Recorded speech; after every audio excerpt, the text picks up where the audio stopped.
Detective Madison Harper is moments away from the happiest day of her life. Walking toward the man she loves, bouquet trembling in her hands, she feels time slow. And for one heartbeat, everything is perfect. But perfection never lasts. Not for Madison. Before the vows can be spoken, someone falls to the ground. Blood on white petals, chaos where love should have been. And just hours later, dazed, shaken, still wearing the faint scent of wedding flowers, Madison is called to another crime scene, a home on the outskirts of town, quiet, ordinary, until she steps inside. Denise Baker lies in her hallway as if sleeping, her little girl, Lucy, tucked gently under a blanket, Teddy by her side. Like someone tried to stage peace, over unimaginable violence, 2 murders, 2 crime scenes, 2 different nightmares. But as Madison pieces together the horror left behind, she gets a message. A threat from the wedding shooter. One that turns everything upside down, because these cases aren't separate. They're connected, and Madison is running out of time. 2 killers walk her streets. One wants revenge, the other wants control. Both are ready to strike again. And Madison Harper, detective, bride, survivor, is the only one who can stop them. A relentless, heart-pounding thriller that grips from the first shot to the final twist. Cold Vows. Prologue. Nighttime closes in as the girl stares with growing horror at the dead body before her. Her legs won't move. A surge of adrenaline makes her hands slick with sweat. Her skin is ice cold, making her shiver deep from within. She can't believe this is happening. Things like this don't happen in real life, not outside of books and movies, and not to people like her. "Are you going to just stand there, or are you going to help me?" barks her partner in crime. "You're in this as much as I am." The girl tries to swallow, but her throat is too dry, so she almost chokes instead. When she can finally bring herself to speak, she doesn't know what to say. What should I... Grab the tarpaulin from the backyard, the black one. We need to wrap him up good. Frozen in place, she can't bring herself to move. Now, for Pete's sake! The venom directed at her spurs her legs into action. She races through the warm kitchen into the bracing backyard. She can barely see more than a foot ahead of her as it's dark and misty. Heavy cloud obscures the moon and the stars. She blindly feels around in the mist at her feet, cringing at the thought of touching mud or creepy crawlies. When she finally locates the tarpaulin, she pulls it off the ground and holds it out ahead of her, trying to stop any bugs that might be stuck to the material from scurrying up her arms. She can't bear the thought of it. Bugs give her nightmares. It's all the legs they have and how fast they move, usually unnoticed, until you feel their light touch as they advance toward your face. Her friend from school once told her a horrifying fact. Apparently, scientists once discovered that every human being eats at least 10 spiders a week while they sleep. They crawl into open mouths and nostrils, their victims unaware. Some even set up home in warm, moist ear canals. After hearing that, the girl had slept with a cotton pillowcase partially over her head for 3 months straight. She cringes as she hurries back into the warmth of the house, her arms aching from the weight of the damp sheet.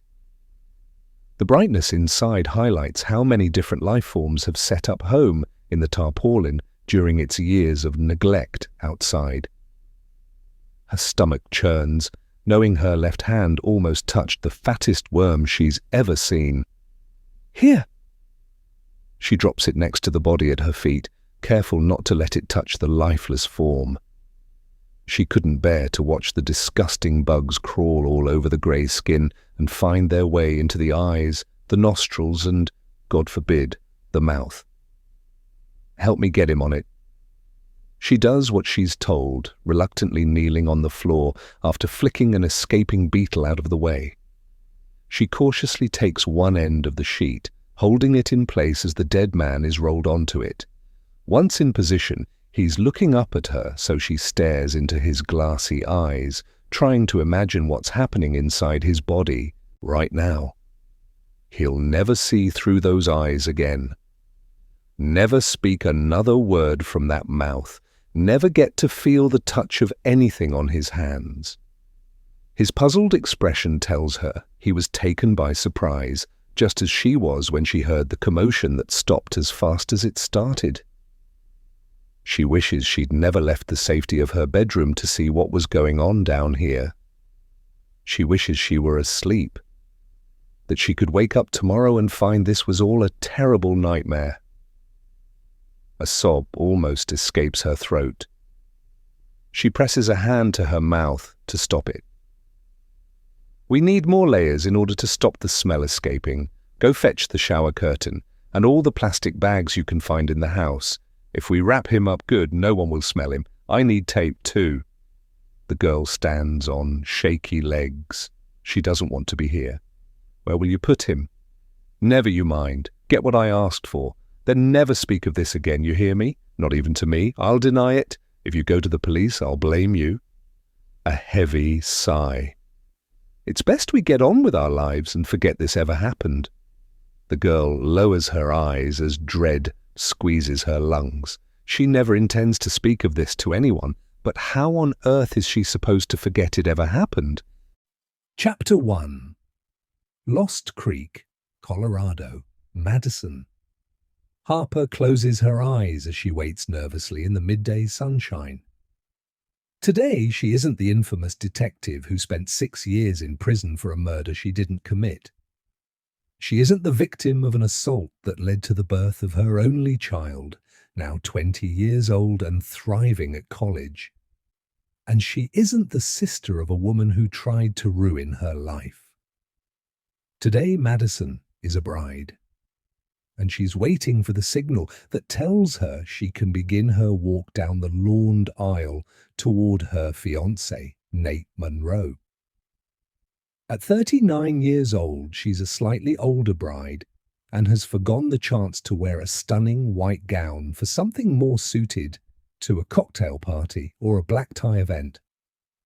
She's chosen a strapless coral dress that accentuates her figure, usually dressed in black jeans and smart shirts, which in her law enforcement role, quickly ruined with blood, saliva and insults, today offers the chance to dress up, wear more makeup than usual, and do more than just comb her shoulder-length blonde hair into submission. She takes a deep breath to steady her nerves. Being summer, she and Nate opted for an outdoor venue. The intimate location, the Loom Mountain Lodge, is nestled in the stunning mountains that surround Lost Creek in southwestern Colorado. The sun sits high above the peaks, unobscured in the clear blue sky. Sunlight glistens off the clear water creek that runs alongside the property. Being here on a day like today means she can easily forget the work that awaits her when she returns to the police station in 2 days' time. Things have been relatively quiet in Lost Creek recently. The police department hasn't had any homicides to investigate for months, which should be a good thing given how much has happened in the last few years, but Madison doesn't trust it.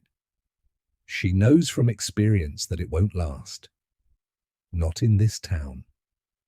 As she watches the specially invited guests take their seats, she gets a glimpse of Nate standing under an arched trellis covered in white roses, his back to her. Her heart swells with love. Having met shortly after the worst time in both their lives, their relationship hasn't been plain sailing. They irritated each other at first, especially as Madison was recently released from prison, highly defensive and flat broke. She was desperate for money and a reason to get up in the morning. Nate gave her a reason. Working as a private investigator, he let her join him on a missing child investigation in Northern California. They managed to find that missing child before he then helped her find her own son and get back on her feet. In return, she helped him overcome his harrowing time on death row and eventual exoneration. But trying to return to life outside prison was harder than either of them could have imagined, and their individual recoveries got in the way of their relationship more than once. She shakes the memories away. It doesn't matter what they overcame to get here. They're here now. That's all that matters. Are you ready? Asks Owen, her only child. She turns to face him. Suited and smart and now taller than her, he looks like an adult. She doesn't understand how it happened. It seems like just yesterday that she gave birth. Missing almost 7 years of his young life while she was incarcerated cost them dearly, but with Nate's help, they've managed to rebuild their relationship to the point where Owen wanted to be the person to walk her down the aisle. Despite having her son with her, it's difficult not to miss her parents today. She wishes they were still alive to see something good finally happen to her. Without them, her only other family besides Owen and Nate is her older sister, Angie McCoy, but Angie's not invited here today for reasons Madison refuses to think about on her wedding day. She nods at her son. "You look so smart." Tears brim her eyes as she tries to hold them back. "You don't look so bad yourself." Owen glances at the officiant, who nods to confirm that everyone is seated and he's ready to begin. A violinist, dressed in a beautiful gold sequined gown that sparkles in the sunlight, begins playing her instrument. Madison's stomach flutters with nerves as Owen offers her his arm. It's finally happening. Together they step forward and begin the slow walk across the lawn as the sun warms Madison's face. Not daring to look at Nate again in case it sets her off, she makes eye contact with several guests as she passes. Some of her team from the Lost Creek Police Department are here, along with her friends and their children. Everyone looks so happy for her, even Sergeant Adams, who has sworn off marriage since his recent divorce was finalized. They're probably as relieved as she is that this day has finally come, because they know what she and Nate have been through to get here. The front row has been left empty as a reminder of the absent loved ones they've lost along the way. Not just their parents, but the friends and co-workers they so dearly miss. And despite weddings and funerals being notorious for bringing families together, Nate's 2 siblings weren't invited simply because they wouldn't have come. Standing behind Nate is Vince Rader, owner of the popular local diner and Nate's best friend. When Madison makes eye contact with him, she notices him wipe away a tear. It makes her choke up. She has to look away. When she reaches Nate and Lloyd Maxwell, the officiant hired by the venue, she turns to Owen, who hugs her, saying in her ear, "I'm so happy for you."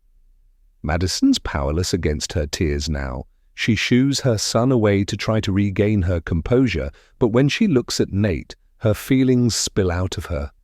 He looks devilishly handsome in his navy suit. The summer sunshine highlights his sandy hair and tanned skin. He takes her hands in his and leans in to kiss her cheek. Before pulling away, he whispers, "It's about time, right?" She laughs, grateful to feel something other than overwhelmed. Normally so composed, she doesn't know why she's turned into a blubbering wreck in front of all these people. Lloyd discreetly passes her a tissue, which she gratefully accepts. "Do you like Brody's bow tie?" asks Nate. Madison looks down at the German Shepherd Husky mix by his side.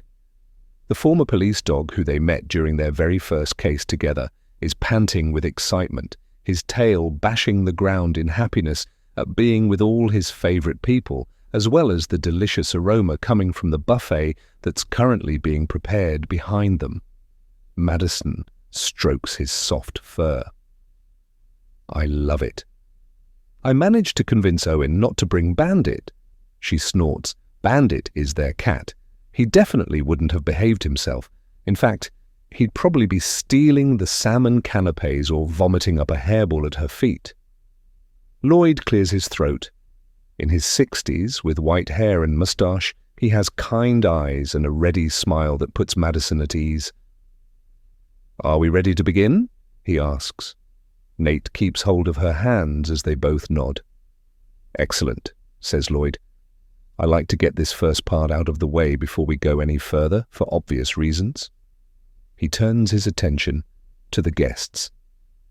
"Thank you all for joining us on this beautiful day to witness the union of your friends Madison Harper and Nate Monroe. If anyone present knows of any reason why this couple should not marry today—" He pauses before adding, "Keep it to yourself as they don't want to hear it." The crowd laughs. Madison smiles as she looks Nate in the eye. He mouths, "I love you." She lowers her eyes to avoid more tears escaping. She expected to be more composed than this, but figures she should cut herself a break. It's not like she's at work. She can cry all she likes today. "Okay," says the officiant. "Let's begin." He shifts position and takes a deep breath, but before he can speak, a loud crack echoes through the air, seemingly reverberating off the trees and mountains around them. Madison barely notices, her eyes again focused on Nate. She frowns when it dawns on her that someone is hunting nearby, too close for comfort. When the guests start gasping, she doesn't understand what's happening at first. It takes her a few seconds to realize that their officiant has dropped to the ground beside them.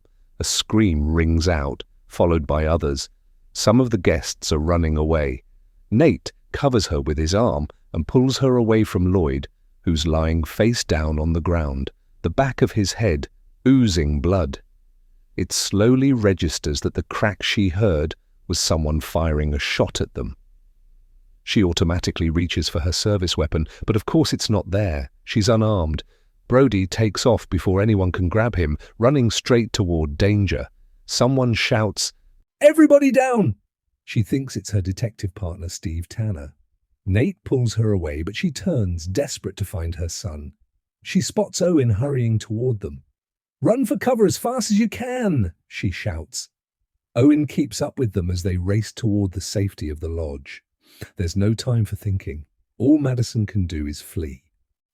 Chapter 2. Having called for backup, Madison is painfully aware that the shooter could target the wedding guests while huddled together in the supposed safety of the lodge. Waiting for the rest of her team to show up, she rushes around the building, checking the doors and windows to see if she can get her guests out of here safely. "What are you doing?" asks Nate as he follows her, unwilling to let her out of his sight.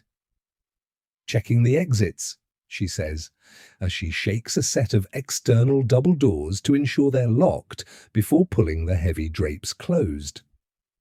"We don't know how many shooters are out there and whether they're on their way here to get inside, which means we're sitting ducks while we wait. They could have explosive devices for all we know."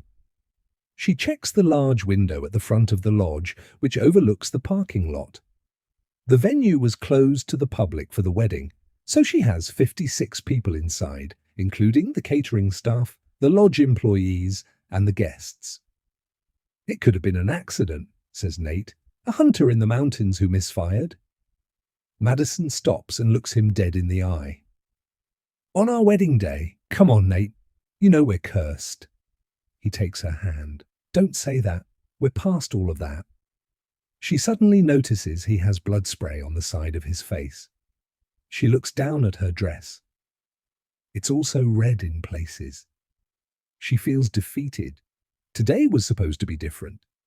Deborah Perdue, the venue's manager, suddenly appears looking frantic. Her dark hair, slicked back in a severe ponytail, is unraveling, making her look disheveled. Chad Peters, the bar manager, is beside her, his eyes wide and his hands visibly trembling. He looks like he might cry. "Is anyone going to go and help Lloyd?" asks Deborah. "He needs medical assistance." She and some of the other employees were indoors when the shot was fired. They don't know it's too late for him, that he's already dead. Madison takes a step toward them both. "I'm so sorry," she says gently. Lloyd sustained a fatal head wound. He died instantly. The woman's hands fly to her mouth. Oh, dear God. I told you, says Chad to his boss. He sniffs back tears. His poor wife will be devastated. We can't just leave him out there. Nate whispers into Madison's ear as Deborah stumbles away from them to break the news to the rest of her employees. Chad hovers for a second, not knowing what to do. Eventually, he follows her out. Madison knows she can't help someone who's already dead, so she has to focus on helping the people in this building instead. We're locked down until backup arrives. We'll retrieve Lloyd when we can. Nate nods, his expression strained. They should be married by now. Instead, they're facing a life-or-death situation, plus their dog is missing. It's been 20 minutes since Brody took off. Who knows what the shooter will do if he catches up to him? "How are you holding up?" she asks, gently taking his hand. "I'm fine, just worried about you," he says. "You really think someone was trying to shoot one of us, don't you?" She doesn't know, but it's possible. She can't consider the shooter's motives yet, or their intended target. That can wait until everyone is safely out of here. "I don't know, but do me a favor. Help keep the guests calm." She can hear sobbing coming from the next room. Steve and Sergeant Adams are questioning people, trying to find out if anyone saw the shooter. "Sure," says Nate. "Just—" He pauses before glancing at the window. "Stay out of view in case whoever shot Lloyd is waiting for another opportunity. Okay?" "I will. That's why I'm closing the drapes." He leans in to kiss her forehead. "It had to happen today, didn't it?" She smiles briefly. "It doesn't matter about the wedding as long as you and Owen are safe." She frowns, realizing she hasn't seen her son in a few minutes. Where is he? "Looking for Brody?" Her stomach flips. "You kidding? He left the lodge?" "No, he's upstairs checking the view from the windows. I've told him to be discreet and that he can't set foot outside until you say so." She exhales with relief as Nate exits the room. Madison hears the sirens before she sees them. She risks a glance outside by holding one drape open. Several cruisers speed into the parking lot one after the other, lights blazing, which is not something she expected to see on her wedding day. Chief Carmen Mendez beats Officer Luis Sanchez to the lodge. Madison goes to the entrance and unlocks the door, hurrying them inside. They're followed by Officer Shelley Vickers. "Still just a single casualty?" asks the chief as Madison leads them away from the doors. "Yes, Lloyd Maxwell, our efficient. He's still out there, but dead. He suffered a gunshot wound to the head. It sounded like there was only one shot fired." The chief glances out at the picturesque landscape, interrupted only by the crumpled body in the middle of the lawn. "Any sightings of the perpetrator?" she asks. "None as far as I can tell, but Steve and Adams are questioning the guests and employees. The shot echoed off the mountains, so it's difficult to know which direction it was fired from, but Brody ran east toward Grave Mountain." Mendez nods. "The rest of the team is out looking for the shooter." She retrieves her phone and walks away to make a call. Madison hears her request a helicopter and pilot from the police department at nearby Prospect Springs. They've recently come to an agreement that the two departments will share resources in emergencies. The LCPD doesn't have the funds for its own helicopter.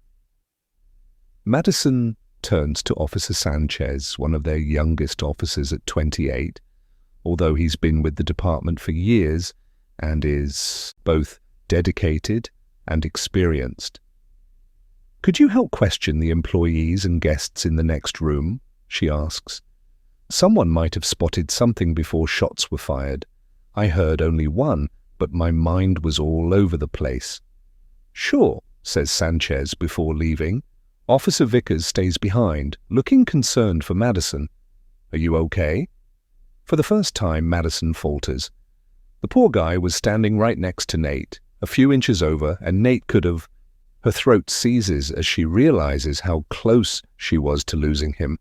Shelley hugs her. "Nate's fine. You both are." When Madison pulls away, she takes a deep breath to compose herself just as Steve joins them. "You okay?" he says, looking worried. "Yeah." Madison inhales deeply.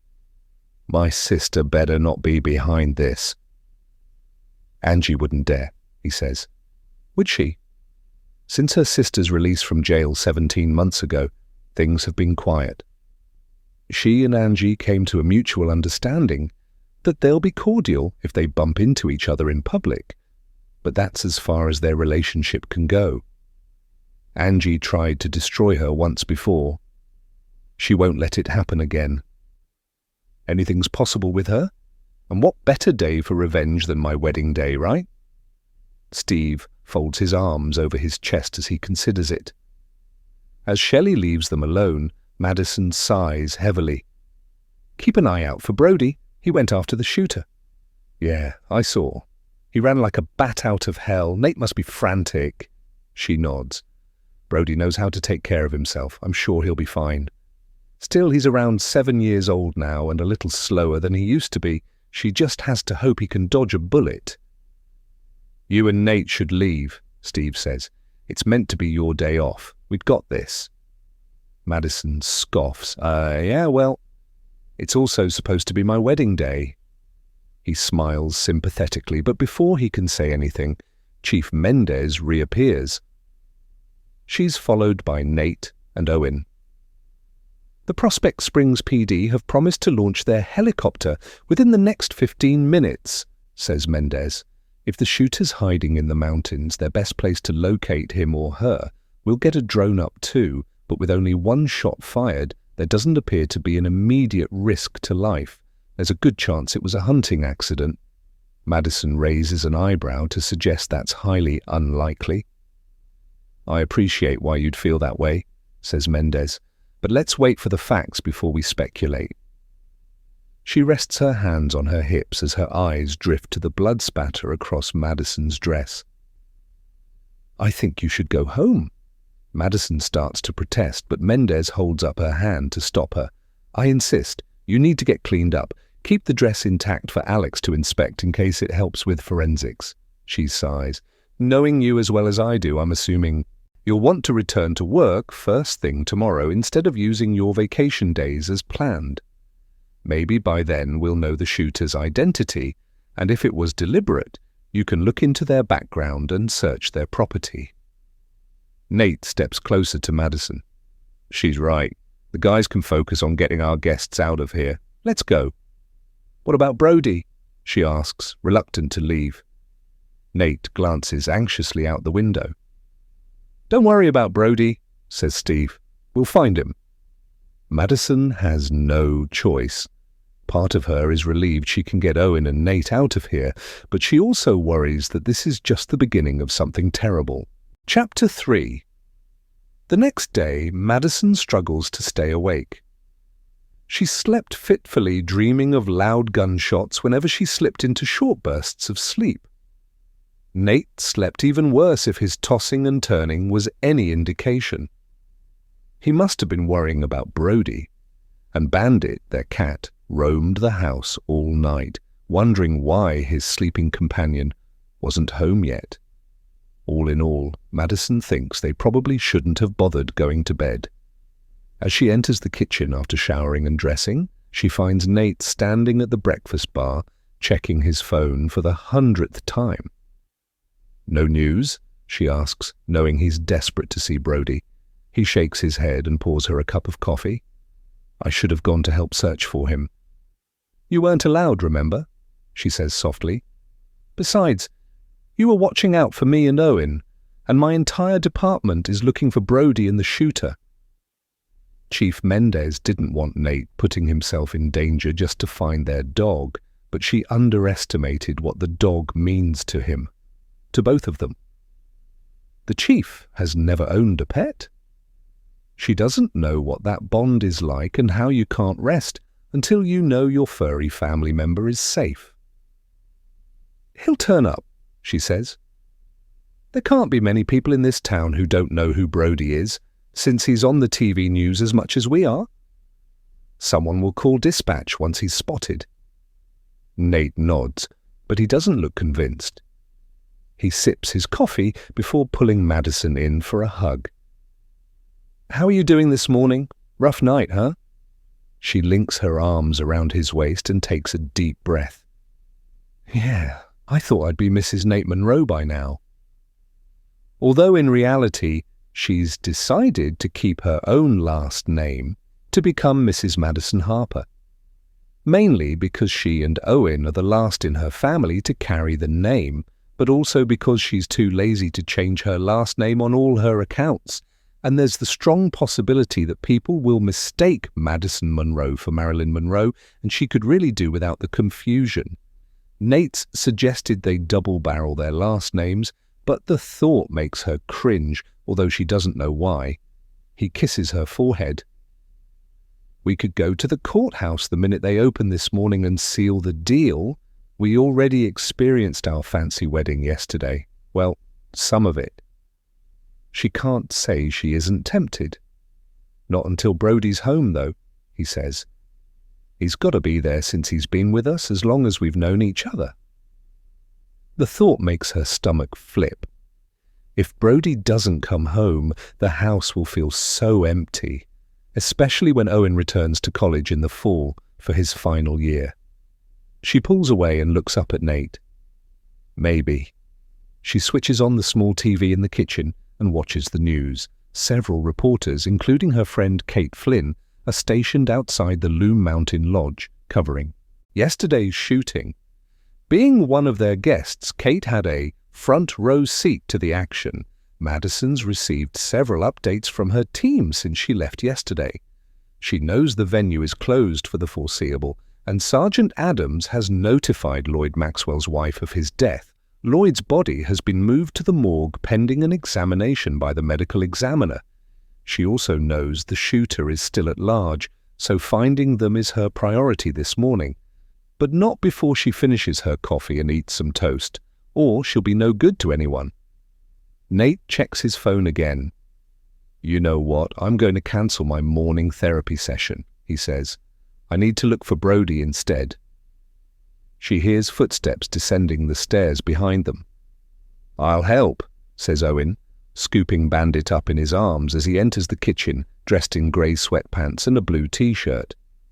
His blonde hair sticks up on the side he favoured in bed last night.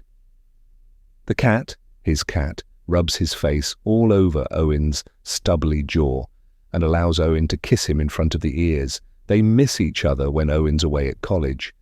He's just finished his second year of undergraduate law at Arizona State University. He originally planned to go to law school once he graduated, but had a change of heart. Now he plans to join the police academy so he can eventually become a cop and work at the LCPD with Madison. The thought terrifies her. She'd much rather he fought criminals in court than on the streets, but Nate constantly reminds her that she has to let him make his own decisions, something that's much easier said than done. A loud bark outside makes them all look at the front door in unison. For a second, no one moves, until Bandit jumps out of Owen's arms and races toward the door, meowing loudly to be let out. Madison watches Nate, who's one step behind the cat. He pulls the front door wide open, but she can't see past him as Owen is there now too. She hears another bark as she steps forward and looks over Owen's shoulder. Brody's home. She shields her eyes from the bright morning sunlight and looks up and down the street to see who brought him back. But when she doesn't see anyone, she realizes he got here all by himself. He's so excited to see them that he does zoomies around the front yard. When he finally stops, he lets Nate and Owen hug him while excitedly licking their faces. The cat stays indoors but wiggles his bum like when he's excited to be fed. Nate eventually guides the dog inside when the neighbors start appearing at their windows, wondering what the commotion is so early in the morning. Madison notices the bow tie Nate dressed him in for the wedding is missing, but it doesn't matter. Bandit sniffs him all over as Brody drops onto his bed in the corner of the kitchen diner. Now he's inside, he seems exhausted. His tail's still bashing the floor excitedly, but it's obvious he's had a long trek to get here. He licks Bandit's head as the cat tries to curl up next to him. Nate prepares a bowl of kibble, which makes Brody get up.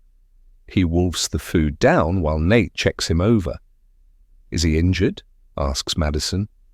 "No, he doesn't even have sore paws, thankfully, although his nails are dirty and split in places from the stony mountain trails." Nate stands. His lack of injuries suggests he didn't catch up to the perp, or maybe the perp spared him. I don't know. Imagine if he'd been shot. I don't know what I would have done. He abruptly turns away. I need to find the nail clippers. Owen smiles as he heads back to his bedroom with a bowl of cereal. All's well that ends well. "Owen," says Nate before he disappears in his room all day. "If I find the nail clippers, would you cut his nails for me? You're the only one he'll let near them." Madison hides a smile. She knows the only reason Brody lets Owen do it is because Owen feeds him a small piece of salami between each cut. Nate doesn't allow the dog too much human food anymore, as it's bad for him, so they've never told him. Owen's eyes briefly meet hers, and they share a knowing smile. "Sure, no problem." He heads upstairs with his breakfast.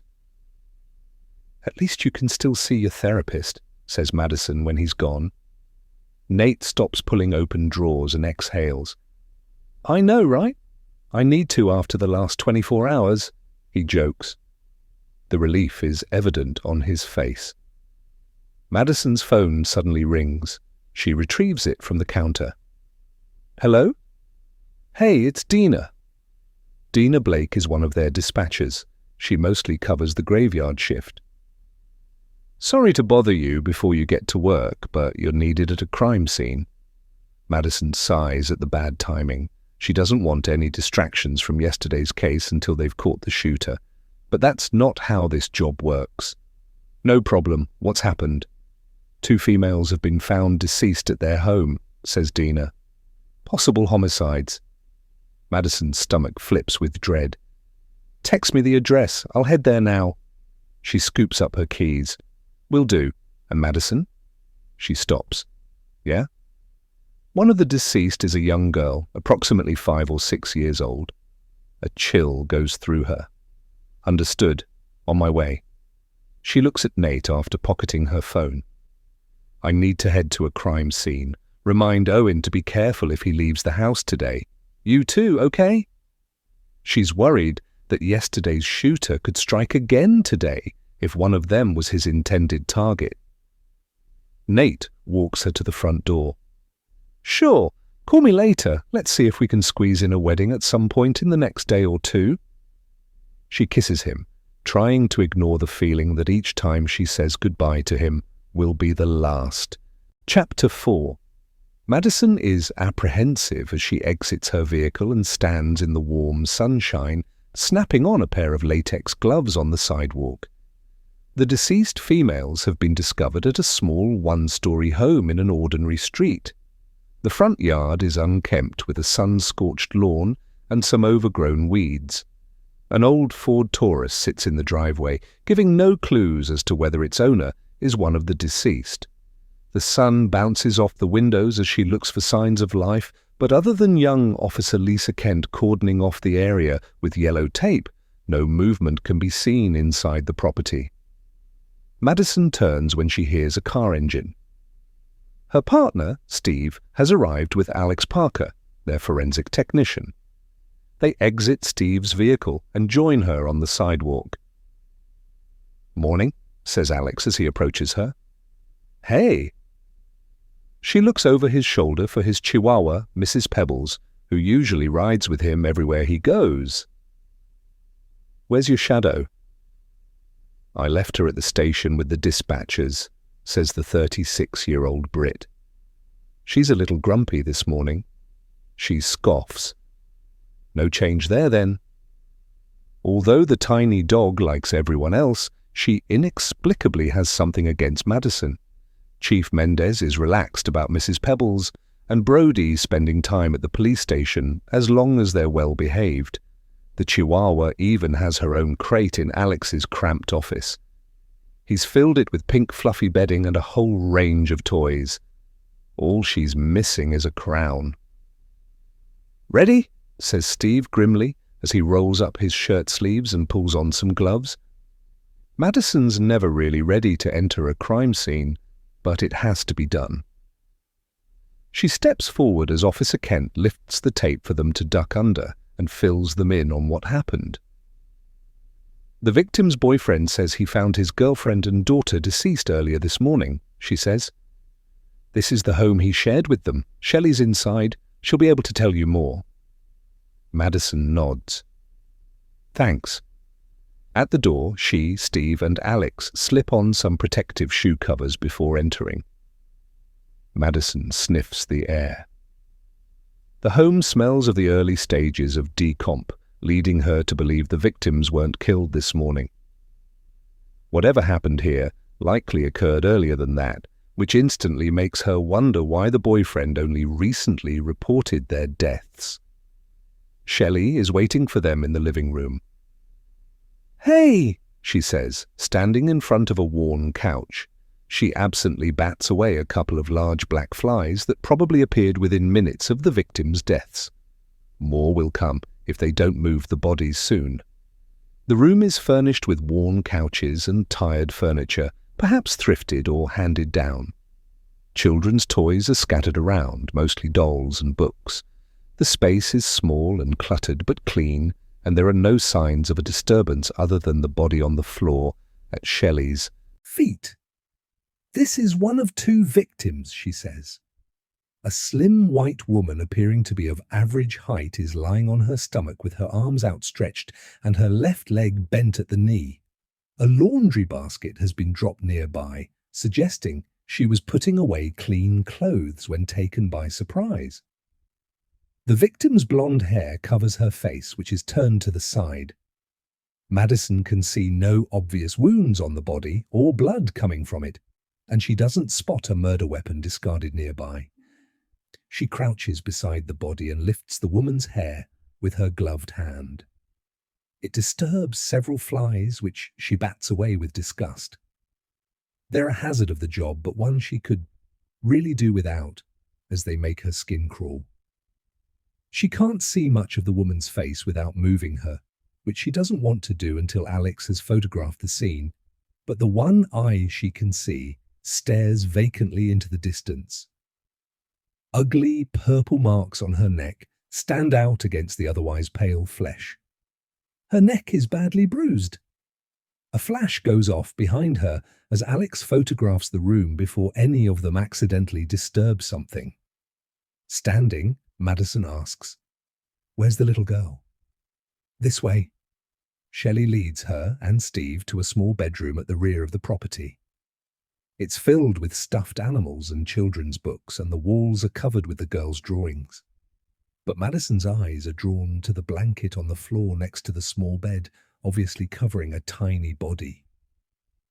She wonders who placed that over the child. Perhaps her father after he discovered her. "Ryan, the dad, says he didn't touch a thing in here," says Shelley, reading her mind. "He couldn't bring himself to look under the blanket," which means the killer covered her. Bracing herself, Madison squats down and lifts the blanket. A little girl dressed in yellow pajamas lies on her stomach, her face hidden by her fine blonde hair. A stuffed animal has been placed beside her face as though the pair of them have been tucked in for the night. A single fly buzzes overhead, waiting to make its move. The blanket thankfully kept it off until now. Madison brushes it away, then frowns as she realizes a pillow has been placed under the girl's head. Steve's as confused by it as she is. "Was she sleeping on the floor when she was killed?" he says, thinking aloud. "I don't think so," says Madison. Her arms are outstretched and within touching distance of the bed. She lowers the blanket before moving to the floor by the bed. Fingernail tracks are clearly visible in the carpet. She pulls out her phone and aims the flashlight under the bed. The scratch marks originate from there. Leaning back on her heels, she looks up at Steve. She was pulled out from under the bed, probably by her ankles. She must have heard what was happening to her mum and tried to hide. Damn. Steve sighs heavily. Madison takes a deep breath. This is horrific. She goes back to the little girl and lifts the blanket again. Her eyes are closed, thankfully. She gently moves the girl's hair away from her neck. A line of bruised skin is clearly visible. Madison drops the blanket and stands, angry at the thought of this child being terrified before she was killed. Where's the boyfriend? He's in the kitchen.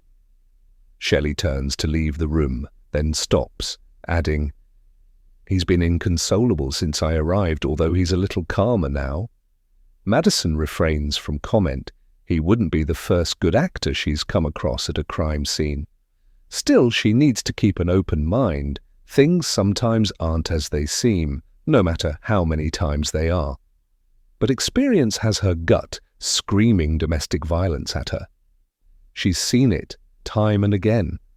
They follow Shelley and silently pass Alex in the narrow hallway as he prepares to photograph the little girl's body. The boyfriend is seated at the kitchen table with his head in his hands, elbows resting on his knees. He doesn't even look up when they enter. His messy, light brown hair covers his forehead. Wearing blue jeans and a grey t-shirt with sneakers, he looks to be in his early 30s. Madison can't see any obvious bruises or scratches on his exposed arms or hands, but with both females dying face down, it's unlikely they had a chance to defend themselves. She considers whether to take him to the station for questioning, but decides he'll probably speak more freely here in his home. Sometimes the early conversations, when the victim's loved ones are still blindsided or acting blindsided, can provide the most valuable information, especially if they're more comfortable in their surroundings. "Sir?" she says. He looks up. His expression is pained. His eyes are red-rimmed. "I'm Detective Madison Harper, and this is my partner, Detective Steve Tanner. I'm so sorry for your loss, and I'm sorry that we need to question you while you're clearly in shock, but I'm sure you can appreciate why time is of the essence in a case like this." He nods before wiping his eyes with his trembling hands. "Sure." Madison sits opposite him at the table and pulls out her pocket notebook, while Steve takes a seat to his left. "Can I get your name?" she asks, pen poised to record everything he says. "Ryan Simmons." "And the females?" "Denise and Lucy Ridgway. Denise was my girlfriend. Lucy was our—" His throat constricts, stopping him for a second. It's difficult to fake that. He gulps back tears. "She was our daughter." Steve frowns. "Denise Ridgway?" He gives Madison a look.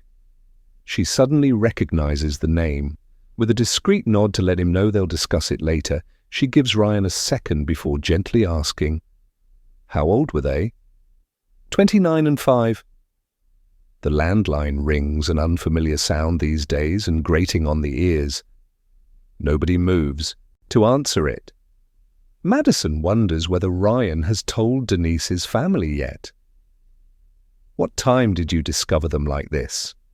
He glances at the clock on the wall above the sink. "About 2 hours ago, around 5:30. She wonders why he wasn't here overnight. Perhaps he's a shift worker. "Tell me what happened," she presses. He swallows, and at first she thinks he isn't going to be able to continue. Somehow, he finds the strength. "I live here with them, but I stayed at a friend's house last night. I came home this morning to get changed for work." He pauses. "Oh shit, I need to call my boss." "That can wait for now," says Steve. "What do you do?" "I work at the auto repair shop on Nelson Lane. I'm a mechanic." He lowers his eyes before continuing. I entered the house using my key, and that's when I saw Denise. He covers his mouth for a second before adding, I didn't understand what I was seeing at first. I thought she was on the floor because she was playing with Lucy. You said you used your key, so the front door was locked? He nods. The back door too, I checked. Which means the killer either had a key or Denise answered the door to them. Did you try to revive her? She asks. No, he says, shakily. It was obvious she was beyond that. I touched her back when I crouched next to her, but she felt weird. His throat clenches. I've never felt someone like that before. It was horrendous. Madison nods sympathetically. Nothing prepares you for the feel of a dead body, and no one can appreciate how it will cause nightmares for months to come, if not longer. I'm sorry you had to experience that. I immediately called for Lucy, he continues, but she never came, so I ran into her room and found her. He breaks into a sob, unable to finish his sentence. Madison shares a look with Steve. It's difficult to know whether Ryan is lying, but his raw emotion feels genuine. It takes some time and several tissues for him to compose himself. She feels bad for having to push him, but she needs to know the timeline of events. Gently, she asks, What time did you last see them alive? He clears his throat. Yesterday afternoon. Can you think of anyone who would want to hurt Denise? Asks Steve. Had she had an altercation with anyone recently? Fallen out with a friend or neighbour? Ryan leans back in his chair and takes a deep breath. No, she didn't do drama. She kept to herself. Could she have owed someone money? Asks Steve. Ryan hesitates for a second while he appears to decide whether to be honest. Eventually, he says, I guess you might as well know she battled with substance abuse, but she was clean for the last 2 or 3 months. That's why we got back together. I thought she was doing well. And besides, nothing has been taken from the house. We haven't been robbed. The landline rings again. I should probably get that. He stands. I left an incoherent voicemail for Denise's mum, so it could be her. His face suddenly crumples. How the hell do I tell her that her daughter and granddaughter are dead? Madison's heart aches for him. If he's responsible for this, he's a really good liar. We can tell her face to face if you'd prefer. Steve gets up. It's probably best we do, given how upset you are. Ryan slumps back into his seat, the palms of his hands covering his eyes. He nods before breaking into more sobs. He genuinely appears to be a broken man. Madison has a horrible feeling he might not make it through his grief. Chapter 5. Nate Monroe glances at his watch. He has 5 minutes left of his therapy session, but all he can think about is going home to check on Brody, even though the exhausted dog will probably want to sleep all day after the exciting 24 hours he's had. Once he knows Brody's okay, he can call the courthouse and see what hoops he and Madison need to jump through for a quick wedding. He doesn't care where they get married as long as they do it soon. He doesn't want Madison thinking that the death of their wedding officiant yesterday was a bad omen that means they're not meant to be together. She can be easily spooked. They both can. It comes with being so badly burned in the past. So all in all, you're glad you started coming to see me? Asks Tom Lowry, Nate's therapist. Because I think it's fair to say you were incredibly reticent to begin with. In his mid-50s, with a fatherly vibe, Tom has been instrumental in helping him to navigate his anxious thoughts and provide some clarity. Nate's aware he's probably drawn to father figures like Tom and his close friend Vince Rader because he lost his father while he was locked up. He misses the level-headed advice he could rely on his dad for. Oh, sure, he says. I was a mess before I came here, stuck in a cycle of shame and self-loathing. His face burns thinking about all the terrible coping mechanisms he's used over the years, to overcome everything that he's been through. As a teen and young adult, he would turn to his faith to get him through hard times, but that felt impossible once he'd been framed for murder by a so-called priest. After that, he turned to drugs and avoidance, but that didn't work out so well for him. And he has Madison and Owen to think of now, so for the last 17 months he's been working through his issues with Tom, and it's fair to say they've had a lot of issues to cover, mainly due to Nate's long incarceration. Therapy has helped him see clearly for the first time in his life. He knows now that he's spent years blaming all the wrong people for what happened to him. His situation wasn't the fault of the state that incarcerated him, or the prison that held him, or the correctional officers who enforced the rules during his imprisonment. Nate finally accepts that what happened to him was the fault of one man only, and that man died of old age while awaiting trial for murder. So he's had to come to terms with the fact that he'll never get justice for what happened, but equally the man's death means his ordeal is finally over. It's taken a lot of time and hard work to reach this point. Working with Tom has helped, but so did giving a long-awaited interview about his experience, something he'd always shied away from, as he didn't want to relive any of his ordeal.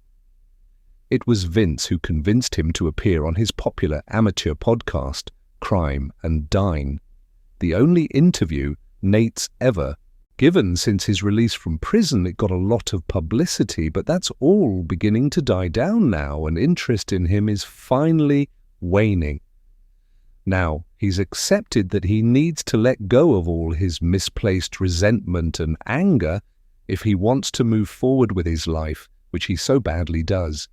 He has no intention of ever revisiting the past, and is now solely focused on his future with Madison. "Well, you've certainly put in the work," says Tom. "That's not to say you weren't a little reluctant to truly open up at first." He smiles warmly, remembering how difficult it was to engage Nate during those early sessions. "But I can see the difference in you, so I imagine Madison can too." "Well, we've already discussed going to the courthouse to get married in the next day or two." "Excellent." Tom stands, indicating the session is over. "You know, your history is so unique that I worried I was out of my depth in accepting you as a client." He smiles. "But as it turns out, I've learned more about human resilience from you than from anyone else. You should focus on that when the negative thoughts creep up." "Thanks."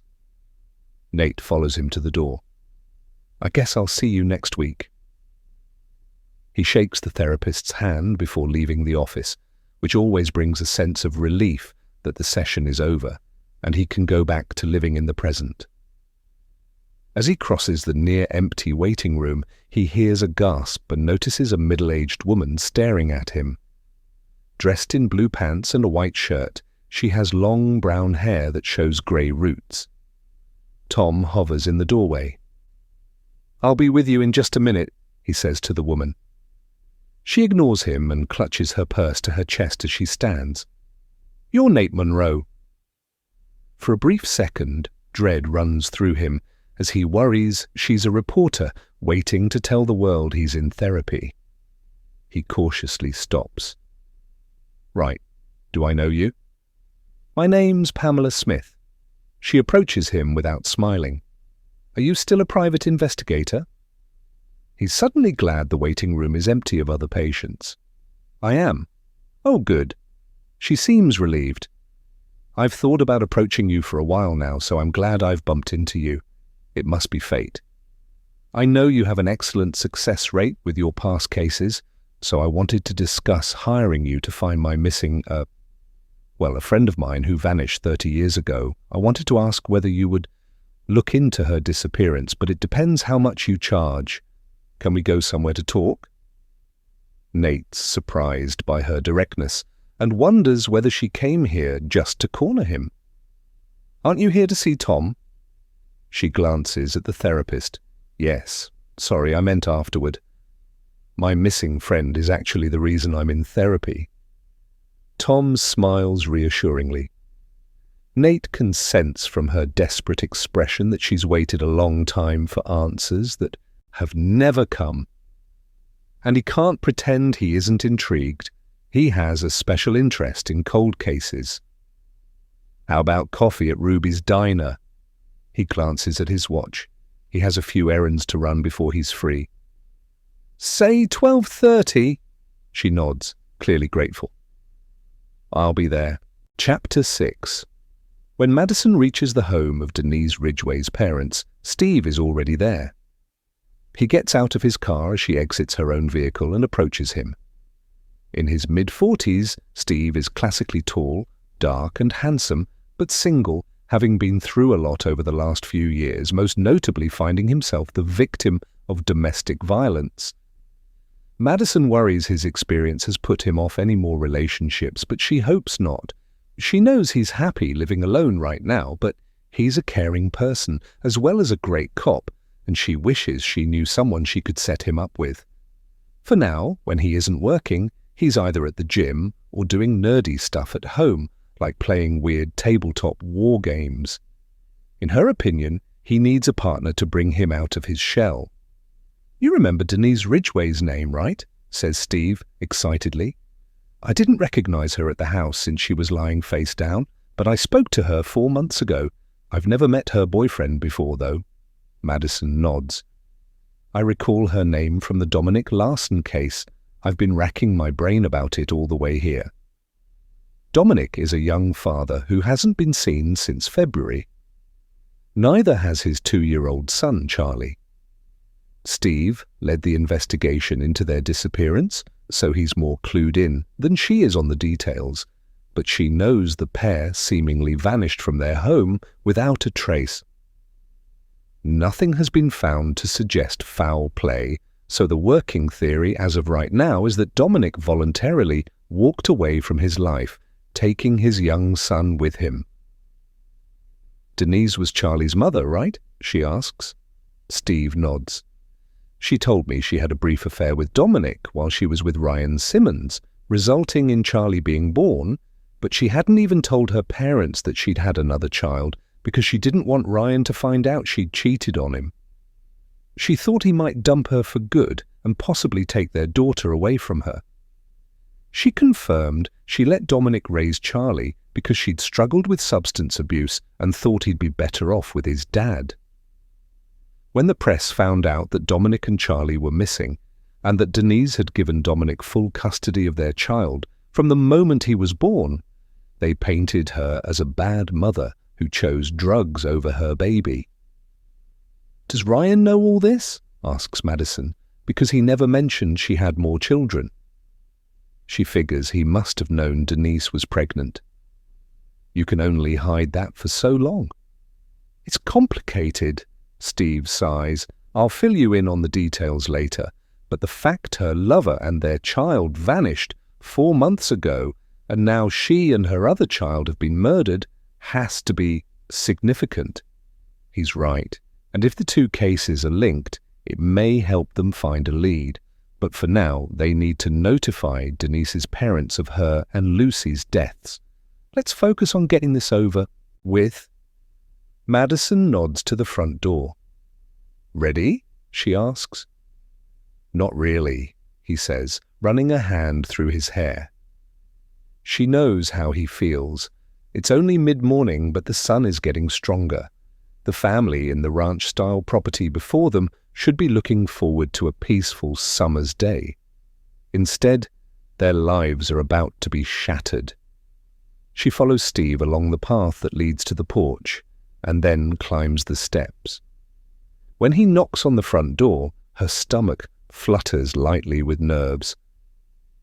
She wishes she weren't bringing such terrible news. A glance from Steve tells her he's thinking the same thing. They may be trained for this, but it's still the worst part of the job. The door opens, revealing a tall, overweight man in his late 50s. His greying hair and unshaved jaw show signs of him once being a redhead. He raises his eyebrows questioningly. "Help you?" he asks. "Morning, sir," says Steve. "Sorry to arrive unannounced, but we're detectives from the Lost Creek PD and we need to have a word.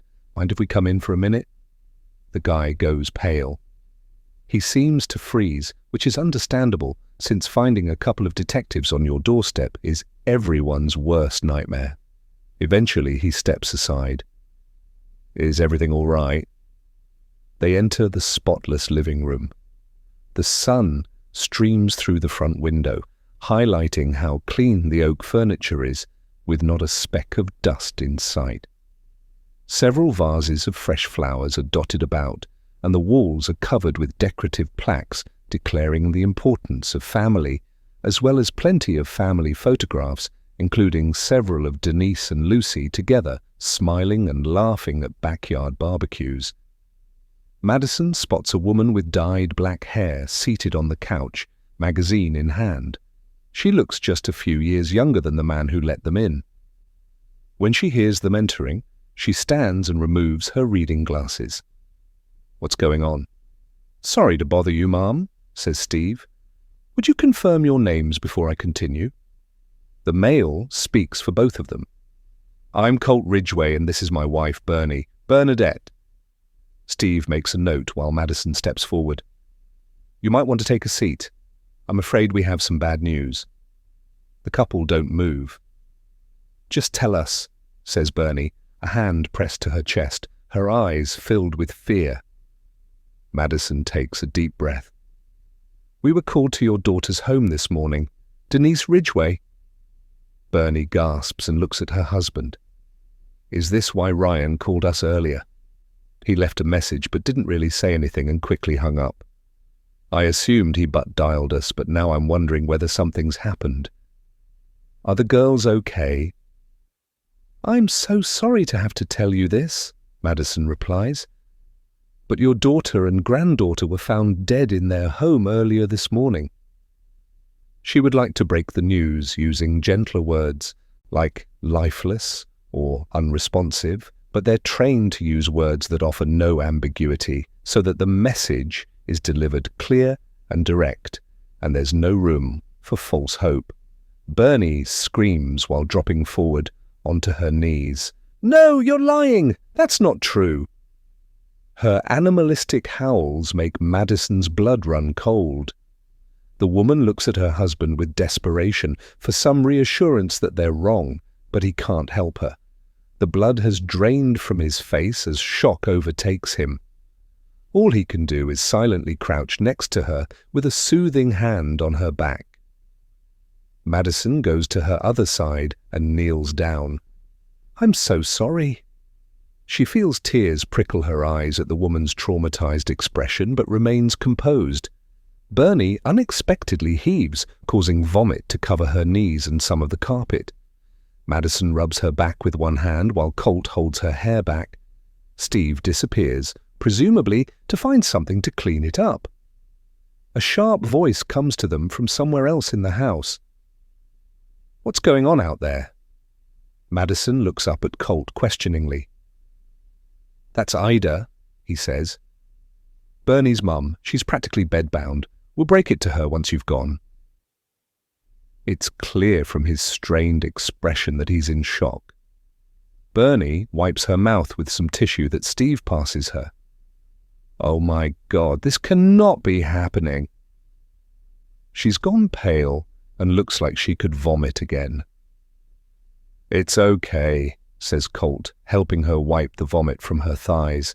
When he's done, he stands, looking bereft. His wide eyes meet Madison's. What happened to them? Bernie doesn't want to be helped up, so Madison stands. We need to wait for the medical examiner's report, but unfortunately, initial signs indicate they could have been murdered. I'm sorry. If you know anything that could help us figure out who might have wanted to hurt them, we'll... Bernie's head snaps up. She wipes her wet face with her hands. Where's Ryan? Is he dead too? No, says Steve. He found Denise and Lucy and alerted the police right away. She looks at Colt. It must have been him. Otherwise he'd be dead too, right? Shh. Colt rubs her hand. Let's not make accusations until we know what happened. Madison's heart sinks as she thinks back to Ryan's demeanor earlier. He was devastated, but could it have been an act to cover up what he'd done? The thought of a father dragging his own daughter out of hiding to kill her in order to avoid there being any witnesses to his despicable actions makes her shudder.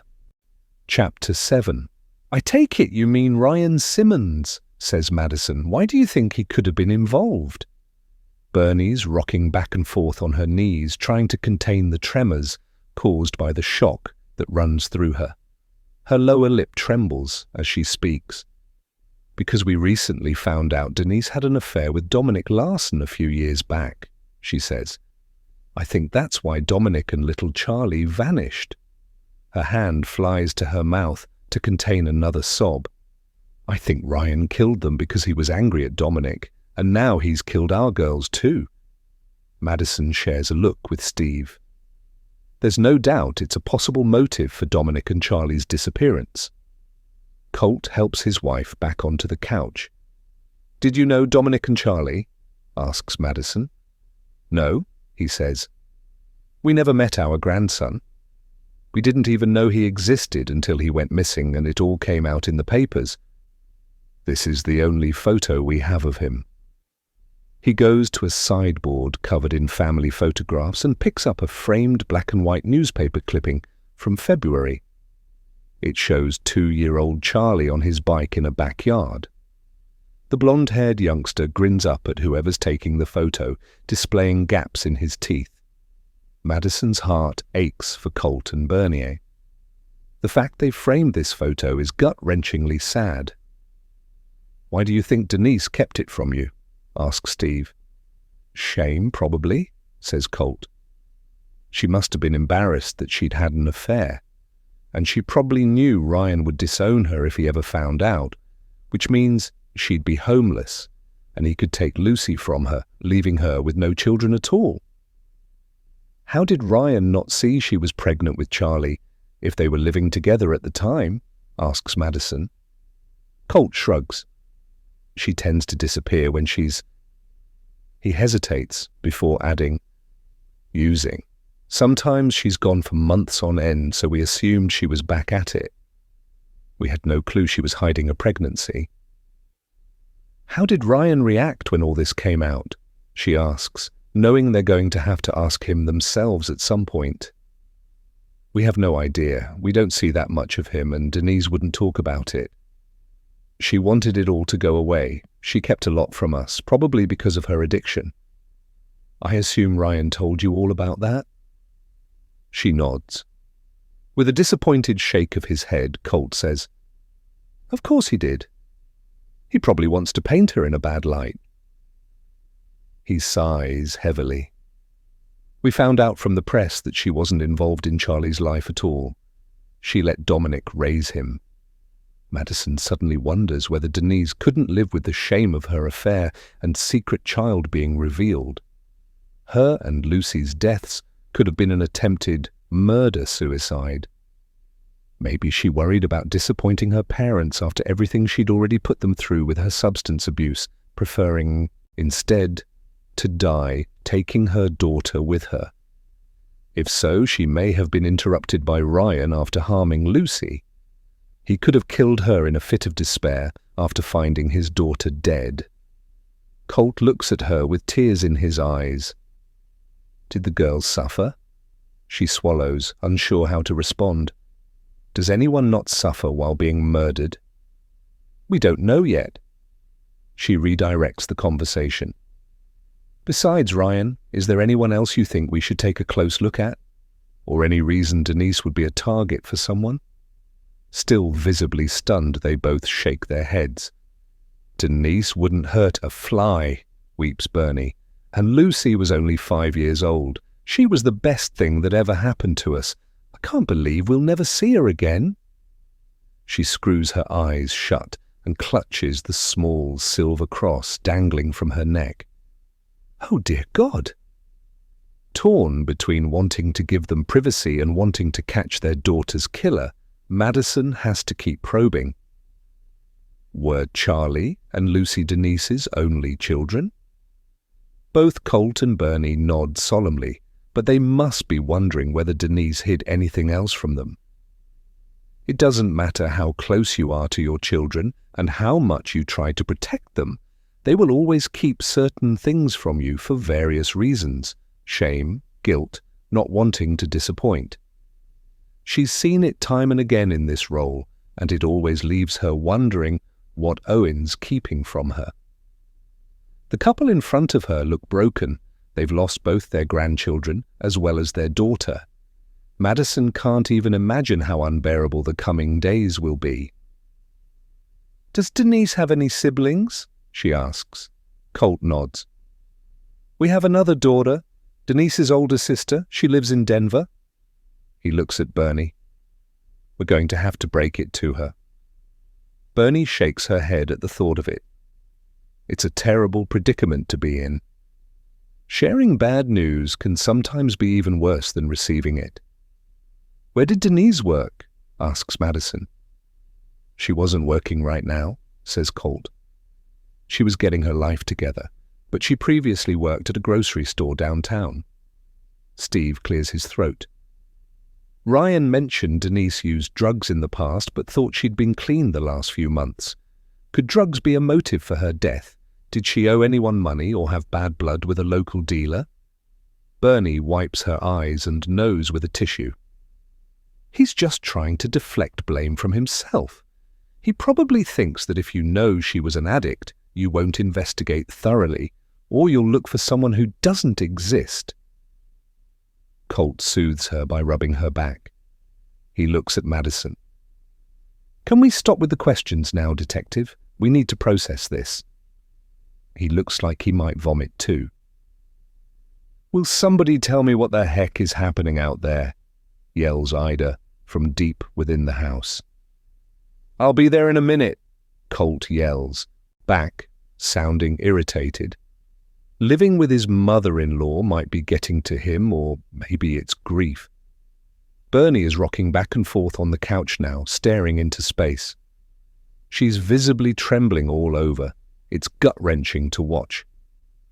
"Of course," says Madison. "We'll be in touch. And if you need any help, there is support available to you over the coming weeks and months. I'll make sure we send you details, okay?" Colt nods. Appreciate it. He may be staying strong to answer their questions, but his ashen skin and trembling hands suggest he's on the verge of breaking down too. "If you think of anything that might help the investigation," says Steve, "call us." He hands him his card. "Now that you mention it," says Colt, "one of our outbuildings was broken into last night. The chain had been cut, but nothing seems to have been taken." "What do you keep out there?" asks Madison. "Nothing, just junk and tools." "Did they attempt to get into the house too?" "Not as far as I could tell," he says. "We don't have security cameras, but you can bet your ass I'm going to get some now." Madison notes it down, but as the intruder didn't try to enter the house and attack anyone, it may not be relevant to Denise and Lucy's murders. Colt walks them to the front door. When they're out of Bernie's earshot, he asks, "When can we see the girls?" Madison turns. "Depending on how the investigation goes, Denise and Lucy will be released to a funeral home of your choice in a week or so." He opens the door and silently watches them leave. Outside, Madison exhales as she and Steve approach their vehicles. This is the part she feels guilty about. She gets to walk out of the house and go back to her life. The Ridgeways don't have that option. They're stuck in hell with no escape. "They never even met their grandson," says Steve with a sigh as they stop next to her car. "We need to find out when Ryan learned about Denise's affair and other child. If it was after the press revealed it, his anger with her could have been building up for the last 4 months. And if he found out before Dominic and Charlie vanished," she says, "he could be responsible for their disappearance." She thinks of how broken Ryan seemed earlier. Can someone really fake that level of grief? "It's the perfect motive," she says. "He could have killed Dominic and Denise because of their affair. But I don't understand why he'd kill the kids. They're innocent in all this. Sure, Charlie wasn't his, but Lucy was." He wouldn't be the first person to destroy their entire family out of jealousy or rage, right? She nods. It's true. There's no denying that some people consider murder a better solution than simply splitting up with the person they no longer love. Probably because it's the cheaper option, financially at least. Do you think Ryan faked his reaction earlier then? I don't know, says Steve, leaning on her car. The Ridgways are understandably shocked and angry, so it stands to reason they'd want to blame the boyfriend. But no man is ever good enough for someone's daughter, right? They might just be lashing out. And we need to remember that we have zero evidence that Charlie and his dad have come to any harm. Up until now, it felt more likely that Dominic wanted to disappear. Maybe so Ryan would never find out about his affair with Denise, or perhaps Ryan scared him off. She considers it. Well, either way, Ryan Simmons is our best person of interest right now. She thinks about how, in the space of just 24 hours, she has 2 new homicide investigations, Lloyd Maxwell's and Denise and Lucy Ridgway's. She knew things had been too quiet around here recently. Chapter 8.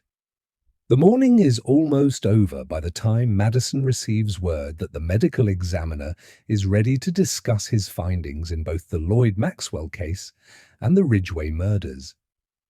The atmosphere in the brick building that houses the medical examiner's office has changed since Dr. Conrad Stevens took over the role and a new assistant was hired to replace one who passed away. It took some time for the team to settle and find a new normal, which Conrad has done his best to facilitate. A kind and wise 55-year-old, he brings a lightness to the role. His professionalism and courteous nature make it a pleasure to work with him, whereas Madison struggled to find common ground with his predecessor. Skylar, one of Conrad's assistants, greets Madison and Steve in the lobby. She has one child, a 13-month-old daughter. "How's Meadow?" asks Madison as she follows her along the corridor and pulls a sweater over her head. It may be warm and sunny outside, but she always comes prepared for the cooler temperatures in the morgue. Skylar smiles over her shoulder. "She's an angel. I hate leaving her to come to work, but at the same time I like a little bit of me time too, you know?" Steve chuckles. "Hanging out with dead bodies is your me time." "At least I get to talk to adults here," she says with a grin, holding the door open for them. And very few of them answer back. Inside, the morgue is cool and has a chemical aroma. Conrad is hovering over a man's naked body and looks up as soon as he sees them. "Detectives, welcome to my crib." He grins. Madison snorts. "Don't tell me you used to watch MTV back in the day?" "No, not me, but Jerry has been enlightening me about what used to pass for entertainment when he was a teenager in the early noughties." Madison notices Jerry Clark as he approaches. He grins at her. "Detective Harper?" Jerry is half hippie, half surfer dude with messy shoulder-length hair and a carefree attitude to life. He seems to be a jack of all trades, as every time she sees him, he's working somewhere new. "Jerry?" she says with a nod. "Keeping out of trouble, I hope?" "Always." He winks at her. She laughs it off before looking at Conrad. "How's Nora?" Conrad's daughter works at the crime lab up north. She and Alex Parker have a flirtatious relationship, which isn't surprising since they're both forensics geeks. Alex has been trying to encourage her to move to Lost Creek, to be nearer her father, and to him, of course. They'd make a good couple, especially as Alex has been unlucky in love up until now. Madison doesn't know how Mrs. Pebbles would feel about another woman in Alex's life, though. The Chihuahua seems a little possessive. "She's great," says Conrad. "She's finally agreed to follow her old dad down to Lost Creek." Madison smiles. "Really?" "Yes, I'm trying to convince the lovely Chief Mendez to hire her as a lab technician. As Conrad's in a relationship with the chief and Nora has helped them with many cases in the past, That shouldn't be too difficult. Steve frowns. Don't we need a lab in order to hire a lab technician? Plans are afoot, apparently, says Conrad with a glance at Madison. Thanks to Nate's generous donations to the department.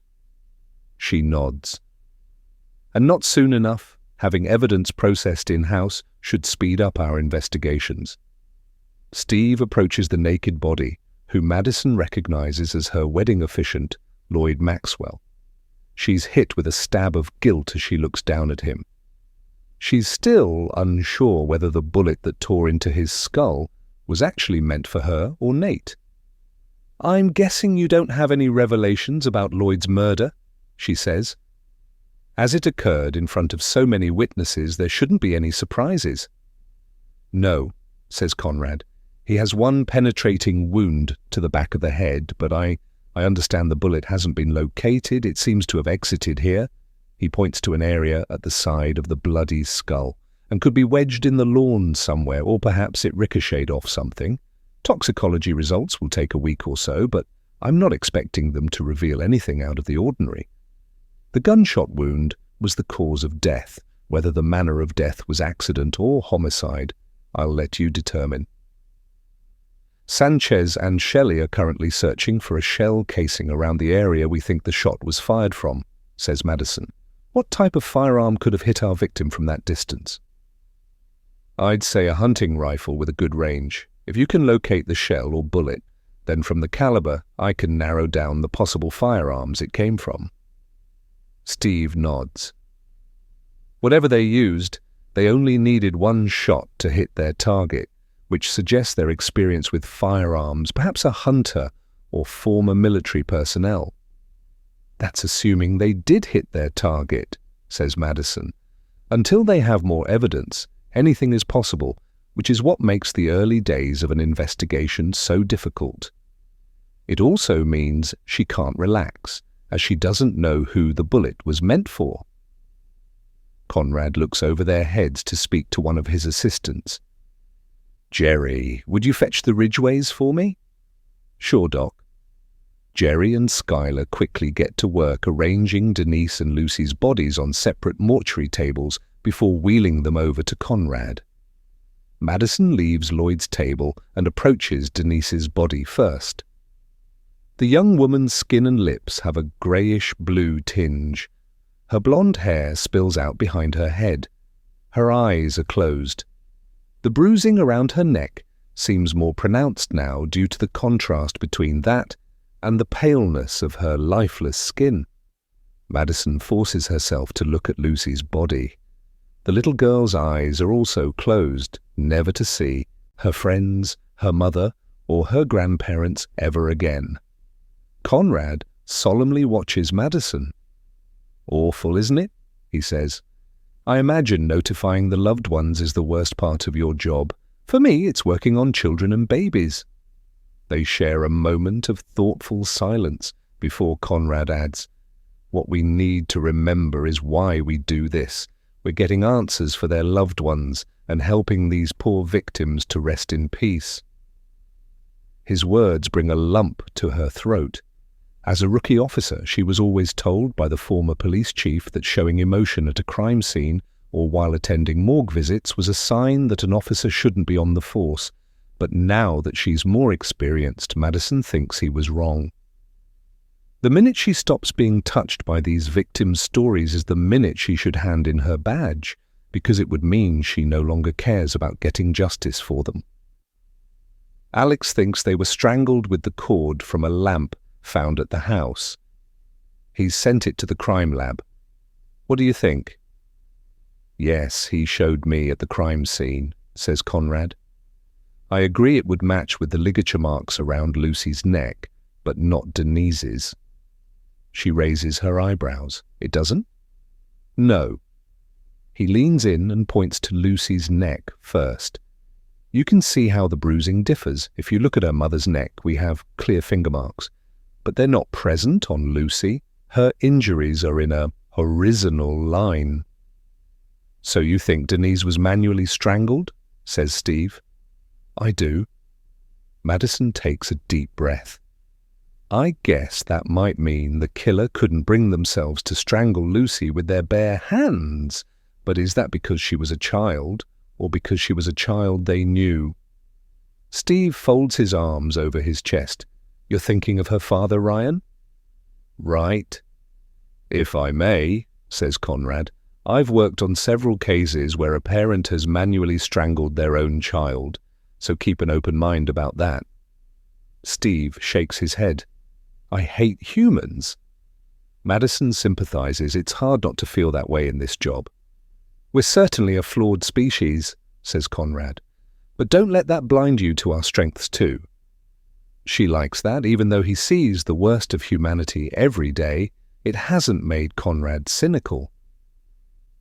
Could they have been killed by different people? She asks. Perhaps there were two intruders. He nods. It's certainly possible.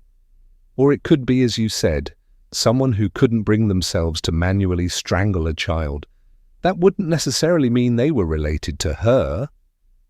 Madison thinks that if two people were present at the scene, there would be more evidence left behind. And Lucy was able to crawl under her bed to hide, suggesting she heard what the intruder was doing to her mum. If there was a second intruder, she probably wouldn't have had time to do that. Does either victim have any defense wounds? She asks. Because it looked to us like they were attacked from behind. I didn't find any on either body, which suggests they were very quickly overpowered, Conrad confirms. But although Denise might have not seen the attack coming, I believe the killer faced her as he strangled her. The damage to her hyoid suggests thumbs were placed on the bone, which is impossible without facing the victim. Steve shakes his head. So, she saw her attacker and had to look him in the eye while he killed her. Do you think she knew he'd kill Lucy too? Depends, says Madison. If she knew him, she probably knew why he was killing her, and whether that put Lucy at risk too. Denise's final thoughts don't bear thinking about. She must have been terrified for her daughter's safety. Conrad inhales. In contrast, Lucy was dragged out from under her bed. Her fingernails contain carpet fibers. I believe she was killed with the cord wrapped around her neck while face down. Madison shivers at the image. That poor child. She thinks of Ryan. He had no obvious wounds on him, which she initially thought was a good sign, but now she knows it's irrelevant, because Denise didn't have time to react, and Lucy didn't stand a chance against an adult. Okay, let's discuss time of death, she says. Do you know when they might have died? Because the boyfriend says he found them at 5:30 this morning. Conrad nods. Judging by a number of factors, such as body temperature and visible skin changes on both victims, I estimate they were killed early yesterday evening or late afternoon. Probably no earlier than mid-afternoon. Madison turns to Steve. We need to check Ryan's alibi. He said he wasn't home last night. Now that we have an estimated time of death, we can probe his whereabouts during the afternoon too. Agreed, he says. If his alibi is solid, we'll need to consider other possibilities like a random intruder or someone who followed Denise home. Sexual assault could have been a motive. Neither victim was sexually assaulted, says Conrad. But that doesn't mean much. The killer could have been interrupted by Lucy before being able to assault Denise. Madison's skeptical about a random intruder or a stalker, but knows they have to consider every avenue in order to rule it out. Maybe Denise had a secret life. If she managed to cheat on Ryan before, she could have been doing it again. She doesn't want to victim blame, but they have to consider it if it helps lead them to the attacker. She looks at Conrad. Do you know if she was pregnant? We did a test. Forgive me, I forgot to ask for the result. He looks over at his assistants. Skylar? What was the result of Denise Ridgway's pregnancy test? Negative, Doctor. Madison is relieved. At least there are no more victims in this terrible crime. Denise's parents want to know when they can see her and Lucy. Their eyes lower to little Lucy's neck. This is no way for them to remember their granddaughter. "Don't worry," says Conrad. "A good funeral home will cover that." He pulls his latex gloves off and throws them into the medical waste. "I'll write up my report. Then if Alex doesn't need anything from the bodies, we can release them to the family." "Thanks for prioritizing these for us this morning, Conrad. I appreciate it." Madison pulls off her plastic apron and waits for Steve before leaving, aware of just how much work they have ahead of them. Chapter 9. Once they're back at the station, Madison pours herself and Steve some coffee in the small kitchen and spots a homemade fruitcake in a plastic container with a note telling people to help themselves.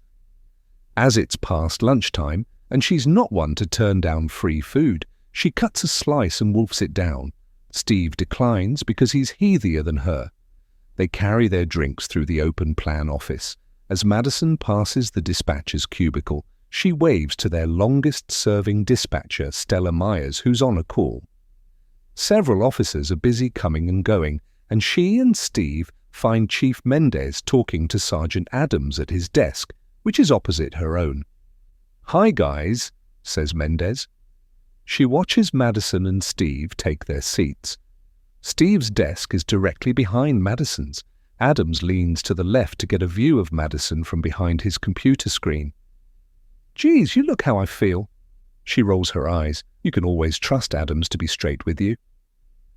"It was a rough night, and this morning hasn't been much better." She takes a deep breath before filling them in on the Ridgeway crime scene. When she describes Lucy's death and how it looked like the child had been dragged out from under her bed, Adams flinches. He has twin 11-year-old girls who he'd do anything for. When she's done, she adds, "We've notified the victim's family in person." "I'm not gonna lie," says Steve. "It was tough to watch their reactions." Chief Mendez peers at him with interest, probably wondering how much emotional strain her officers can take and whether they need to check in with Tom Lowry, who is not just Nate's therapist, but someone the department uses when a member of the team needs help coping with the stresses of the job. Madison gets goosebumps as she recalls Bernie's horrified screams. They named Ryan Simmons, Denise's boyfriend and Lucy's father, as a person of interest and with good reason. Turns out Denise had another child from an affair, a boy, but she wasn't raising him, his father was. He's Charlie Larson, with the little boy who's currently missing along with his dad, Dominic. Mendez and Adams look surprised as Madison explains what she and Steve have learned during their eventful morning. When she's done, Mendez says, "So Ryan Simmons could be behind the disappearance of the Larsons and the Ridgeway murders?" She sips her own coffee as she thinks it through. "Was it Ryan who notified us of Denise and Lucy's murders?" "Yeah, he says he found them," says Madison. He was beside himself. "It would be pretty damn shocking if he was involved in their murders." Adams isn't convinced. "I've got to say, Harper, it sounds like an open and shut case to me." "Let's not jump to conclusions," says Mendez. She's always the voice of reason, but she's not the person who attends the crime scenes and interviews the victims, nearest and dearest. It's probably easier for her to remain unbiased. Madison turns her head at the excited pitter-patter of small paws on the floor, getting nearer. Within seconds, Mrs. Pebbles appears, closely followed by a stressed-looking Alex Parker. He always worries when the Chihuahua escapes from her crate in case the chief banishes her from the station. "Sorry, everyone," he says. "She's having one of those days where she won't listen to a thing I say." He scoops the dog up in his arms. "You'll be the death of me, young lady." The chief strokes the dog's tiny head. "What was Conrad's assessment of this morning's victims?" Madison takes a deep breath. "Well, both have bruising around their necks. Conrad thinks Denise was manually strangled, but the killer used a ligature on Lucy." Alex speaks up. I found a lamp discarded on its side in the family bathroom. It seemed out of place, like it was dropped in a hurry. The cord could have been used as a ligature, so I've sent it to Nora at the crime lab. I'm returning to the scene shortly to see what else I can find. Mendez nods. Madison, check the boyfriend's background. He seems a good place to start. Will do. The chief picks up her mug from Adams's desk, but before she can head to her office, Madison asks, "Any update on the wedding shooter?" The chief stops and looks at Adams. "Sergeant?" Adams leans back in his seat and takes a deep breath. The helicopter search spotted 2 people fleeing from under a canopy of trees on one of the nearby trails, but when they got closer, they realized it was a young couple who were half naked and desperately trying to get dressed. He grins. They must have gone up there for a little alfresco action, if you catch my drift. When the chief doesn't laugh, he quickly continues. Officers on the ground didn't find anyone in the vicinity, but they're canvassing the neighborhood to see if they can find any witnesses or camera footage of someone fleeing the scene. Madison's disappointed. While the shooter remains at large, it's impossible to know who their intended target was. Mendez turns to Steve. "I want you to focus on that case. You, Madison, can focus on this morning's homicide." "Can't I do both?" she says. "No," Mendez says firmly. "We have 2 detectives for a reason. Split the workload. It could mean faster resolutions for both cases." Against her better judgment, Madison nods. She looks at Adams. "Get Steve a list of everyone who was present at the wedding yesterday. I know who I invited as guests, so I'll add them, but we need the names of all the lodge employees too." Adams moves some paper around on his messy desk. "Sure, I have witness statements to work through. We can use them to put a list together." "The press is expecting an update on that case today," says Mendez. "You can tell them about the double. Homicide too. Let's get the public's help on both cases." She leaves, disappearing into her office. Madison turns to her computer, already feeling overwhelmed. Steve and Alex take a seat beside her. Alex keeps hold of Mrs. Pebbles as he asks, "Did Brody make it home after his valiant attempt to find our shooter?" "He sure did," says Madison, "all by himself too, with not a scratch on him." Alex smiles. "That's because he's a seasoned police officer." Madison laughs, but she thinks about how Brody has slowed down in recent months, almost imperceptibly, but noticeable to her. Like the rest of them, he's aging.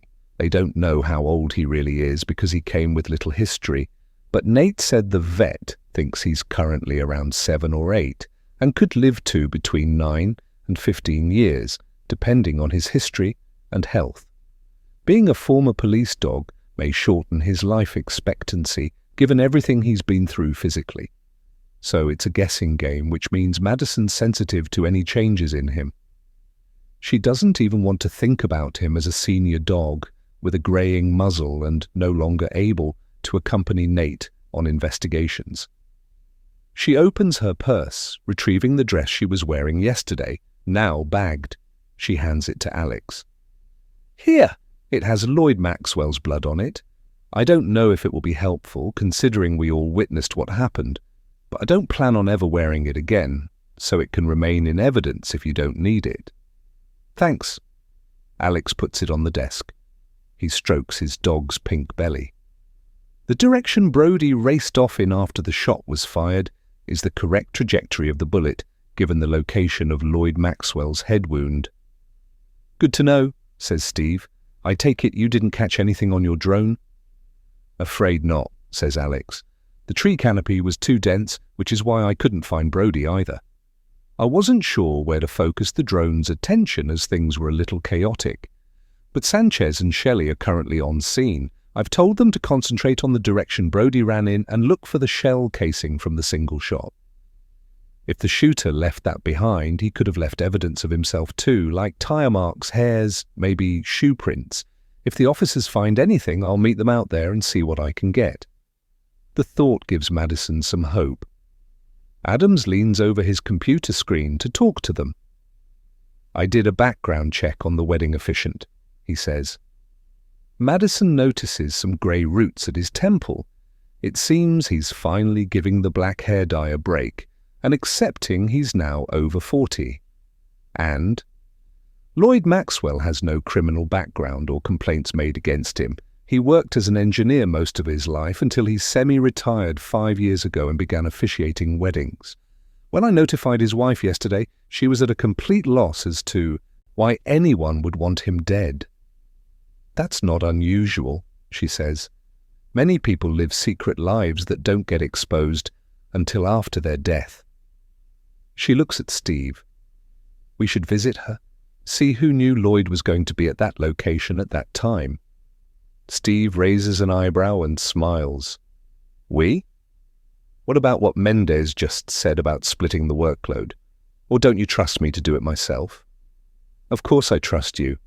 I just find it hard to let go, that's all. But fine. Go alone if you must. He looks at his watch and stands. Actually, I need to head out. I have a doctor's appointment. You go see her and catch me up after, okay? Sure.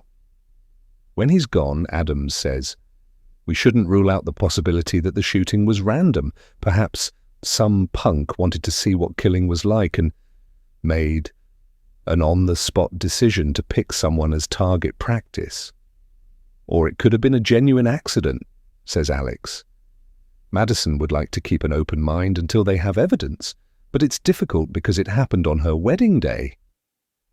Mrs. Pebbles starts growling, making her realize she's absently stroking the dog's face. She quickly pulls her hand away. Be nice, please, Alex whispers to the dog. Her tiny tail starts batting his arm as she lovingly looks up at him and licks his jaw. Madison shakes her head. Your dog is weird. As if to agree, Mrs. Pebbles emits another low growl. Chapter 10. Positioned in the warm glow of the summer sunshine, Ruby's Diner always looks enticing, as it's frequently busy and guaranteed to be welcoming whether you're local or not.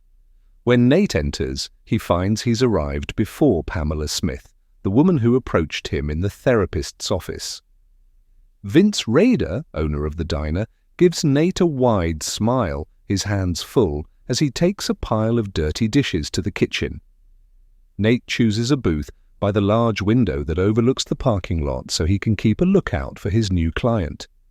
The waitresses are busy clearing away dirty dishes from brunch while seating people for lunch. A strong aroma of bacon and coffee makes Nate's stomach rumble. The TV over the counter is switched to the local news as always, where the weather guy is telling anyone who'll listen that they're set for wall-to-wall sunshine for the next few days. Nate's always apprehensive when taking on a new case, especially a missing person case like that of Pamela's friend. But it's not the length of time that's passed that bothers him, even though after 30 years there's only so much that can be done. Leads will be cold, witnesses will have moved on or perhaps even passed away, and the footprint the missing person left behind will have faded away like footsteps in sand. No, what bothers him most about missing person cases is how to delicately manage the expectations of the loved ones, because once they hire an investigator, their expectations always increase, and understandably so. They think a new pair of eyes will reveal new leads, but often the police investigation exhausted all leads, and that's why the case went cold in the first place. A white Toyota pulls into the diner's parking lot, and the driver parks next to Nate's vehicle. Pamela Smith gets out and walks toward the building at the same time as Vince approaches Nate's booth. A widower, Vince lives above the diner with his son and grandson. Madison came in earlier, he says. I gather Brody found his way home eventually. Is he okay? As Brody's self-proclaimed uncle, he has a soft spot for the Shepsky. He's fine, thankfully, says Nate. He'll probably sleep all day while dreaming about his pursuit. Vince scoffs. Shame he didn't catch the asshole who ruined your wedding. Pamela enters, hovering behind Vince with a nervous smile. Nate motions to the seat opposite him. Please, join me. Vince turns and smiles at her. Hey, Pam, I didn't realize you two knew each other. He turns the clean cups over on their table, pouring black coffee into Nate's. "What can I get you guys?" "This is fine for me," says Nate, gesturing to the coffee. "Pamela?" "Call me Pam. Only my mother called me Pamela, and I always hated it." She looks at Vince. "I'll have a green tea, thanks." She places her purse beside her. "Be right back." Vince disappears behind the counter. When he's gone, she says, "I'm sorry for accosting you at Tom's office earlier. I was surprised to bump into you, and I guess I took my chance before I could change my mind." She anxiously rubs her hands together, adding, "It's just that I've seen you and your fiancé in the news many times, what with all your success at solving cold cases, so I've often thought about hiring you to find my friend, but for someone to be missing for 30 years, well, it's a long time." She drifts off, her eyes glazing over as she looks out the window. The sunlight highlights her wrinkles and the dark circles under her eyes. She's a petite, delicate-looking woman with slim wrists and no meat on her bones. Nate thinks she's in her early 50s.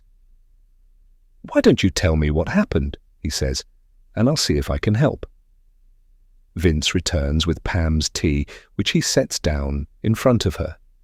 "Just holler if you need anything else." "Thanks," says Nate, catching Vince's eye. He suspects his friend will be curious about what he and Pam are discussing. He won't be able to help himself, despite no longer hosting his Crime and Dine podcast. Pam adds a sweetener to her tea, then cups it in her hands as she fixes her eyes on him. "Sharon was my closest friend. She vanished in May 1992 when we were both 23 years old." She tilts her head and gives it a shake of disbelief. It's hard to believe she's been missing longer than she was alive. Her eyes turn watery. "You see, I have to assume she's dead after all this time, but part of me tries to cling to the hope that she's not, that she's out there somewhere living her best life." "I'm sorry," says Nate, sensing her sadness. "I'm guessing you have a lot of unanswered questions that the police investigation into her disappearance couldn't answer?" She nods. "I'm sure Detective Harper tried his best." Nate frowns. "Wait, you mean Madison's father investigated?" Bill Harper worked at the LCPD until moving to Alaska to join the FBI. He left his 2 daughters and wife behind for the sake of his career.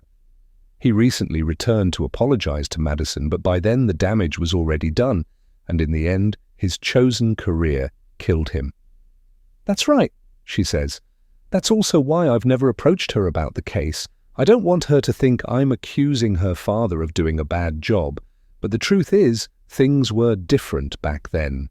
You see," she peers over her shoulder to see if anyone's listening, "Sharon was my girlfriend. Even now that's hard to say aloud because there's so much hate for same-sex relationships, but in the early 90s it was even worse. To his credit, Bill Harper didn't get hung up on it, but his co-workers did, his chief and partner especially. Even the way it was reported in the press was judgmental." Nate doesn't doubt it. He hopes the police department didn't do a bad job on purpose, but it's a possibility. "I felt like no one cared that Sharon was missing. Not really." She lowers her eyes, getting lost in her memories, until she opens her purse and pulls out an old color photograph with an orange tint to it. This is us about 6 months before she vanished.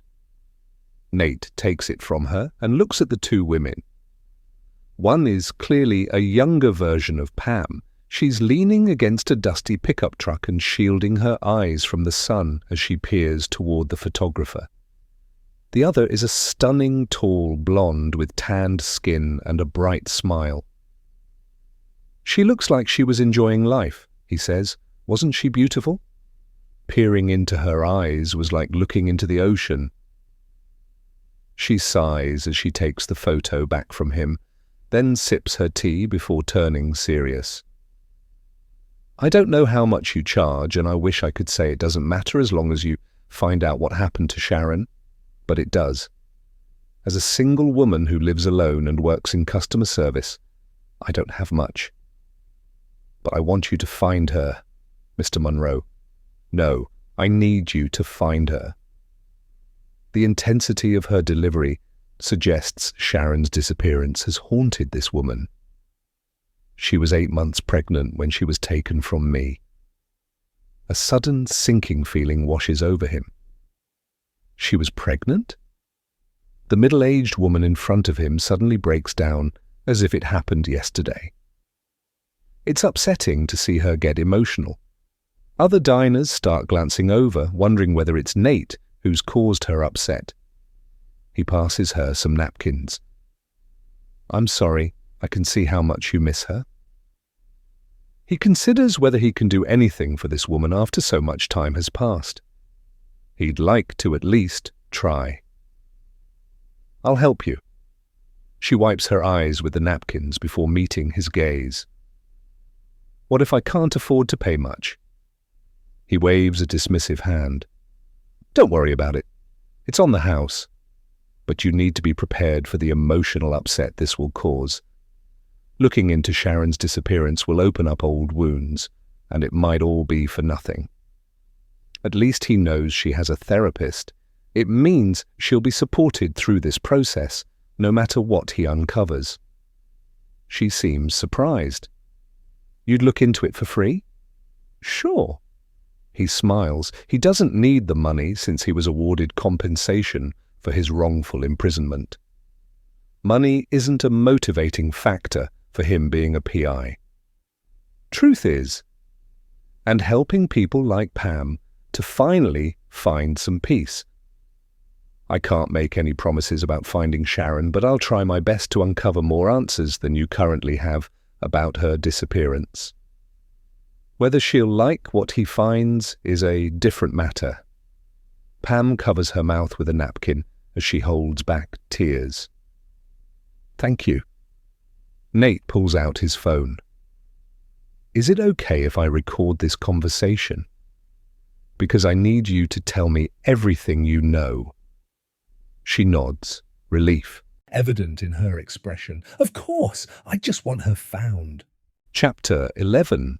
September 1990. Sharon Smith never expected to live with a man, but it was the only route out of a family that despises her. As she lies in bed staring at the ceiling, her mind makes her relive every mistake she's ever made. It's a regular occurrence, and one she wishes she had some power over. Nighttime is the worst.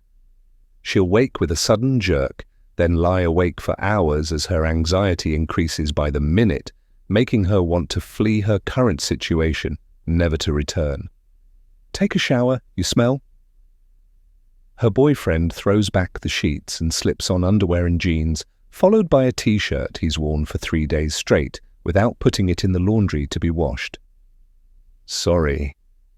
She sits up, adjusts her nightgown, and heads into the bathroom to wash his smell off her. The bathroom is tiny, like the rest of the single-wide trailer. But that doesn't bother her. It's who she has to share it with that's the problem. She doesn't know how accepting one date because she was sick of the guy pestering her has resulted in living with him for almost a whole year now, except she does if she's honest with herself. The truth is, it's more affordable to live with someone than to live alone, especially when you have no family support. Warm water from the shower, never hot enough to really enjoy, trickles down her hair and face. Sharon strokes her stomach, hoping they just made a baby. It's the only thought that gives her any relief from depression these days. She even has a bunch of thrifted baby clothes waiting for the moment when she finally has her own. They both want a child, but for different reasons. Justin wants to see her barefoot and shackled to the kitchen sink with a baby hanging from each nipple. That way, she'll be bound to him and their awful relationship forever, while he gets to do whatever he wants in the outside world, one that seems closed off to her as she spends all her time alone indoors thanks to being jobless and broke. She, on the other hand, wants a baby in order to shower it with the love she never received from her own parents. She knows she can do a better job of parenthood than they did because it's impossible to do any worse. She'll raise the child differently to how she grew up. No shouting, cruelty, or stifling the child's personality. He or she will be allowed to blossom into their true selves. Justin's voice rises over the water as condensation clings to the bathroom's walls. "I'm going for drinks after work later. Don't wait up." The bathroom door slams closed behind him. The detachment in his voice scares her. It makes her think he doesn't care about her, just about getting her pregnant. He holds all the cards in this relationship. What he says goes. A shudder goes through her. What if she has his baby and he ruins her experience? What if he doesn't let her and the baby have a close bond? He could turn the child against her. Form a pact, especially if it's a boy. He could take him hunting at weekends, excluding her from spending quality time with her son. He might not let her raise the baby how she wants to. She tries to shake the unsettling thoughts away, but as she squeezes shampoo into the palm of her shaky hand, an even worse thought occurs to her. What if he only wants the baby and not her too? She knows he doesn't really love her. He just likes to own her. If she has a child with him, she'll never be able to leave. He's turning into the kind of person who won't let her. She's spent her life listening to the news, and she's watched too many crime documentaries about women in a similar position to hers. Women like her don't matter to men like Justin. They're simply a means to an end. Women exist first and foremost to satisfy his sexual cravings, and secondly, to pretend to his parents and co-workers that he's a family man, when in reality, he's anything but. The shampoo washes through her fingers, never to touch her hair. It suddenly dawns on her, she can't have a child with this monster. How could she have been so stupid? Finally coming to her senses and acknowledging what she's been feeling for months now, she realizes she should never have stopped taking her birth control.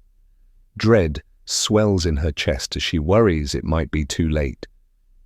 She could be pregnant already. The thought forces her out of the shower. Dripping water all over the floor, she rushes to her nightstand and pulls the drawer wide open. She can't find her birth control pills. Her wet fingers quickly rummage through everything in desperation. They aren't there. Has Justin destroyed them? Did he not trust her to stop taking them a week ago when they had the awkward discussion about finally trying for a baby? She almost cries with relief when she hears the rustle of the foil in her fingers. She pulls out the packet and quickly squeezes a pill into her hand before slipping it in her mouth and swallowing. Her heart hammers in her chest as she wills it to work immediately. She sits on the bed, trying to calm down. Justin's mess catches her eye. He throws his dirty laundry in a pile in the corner under a wooden chair. Her eyes focus on what's hanging over the side of it, a holster containing a gun.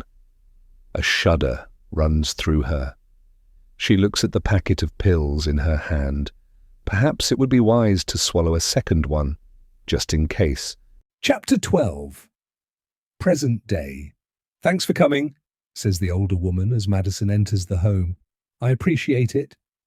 "You're welcome," says Madison.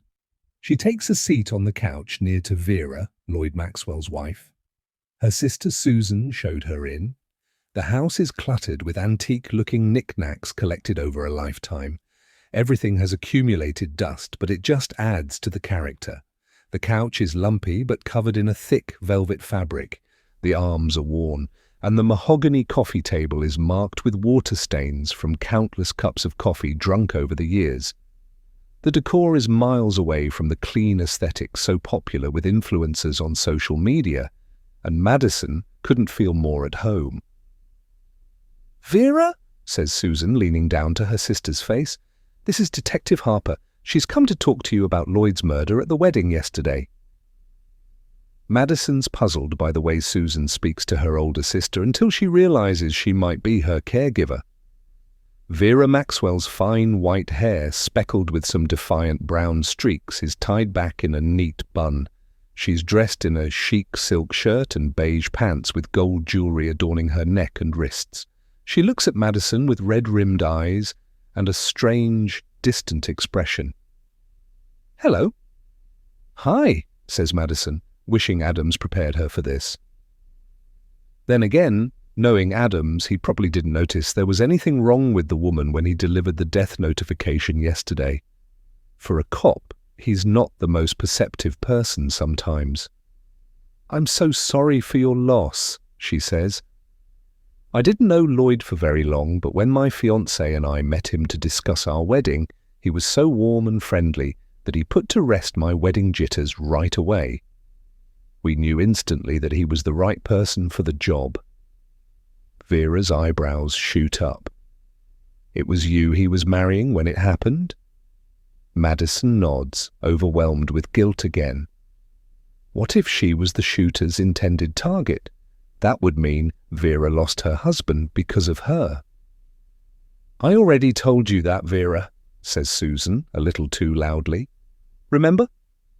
She turns to Madison and whispers, not too quietly, "We're waiting for the diagnosis to be confirmed, but we're pretty sure it's dementia, given she's about to turn 70 and can't remember to wear underwear anymore."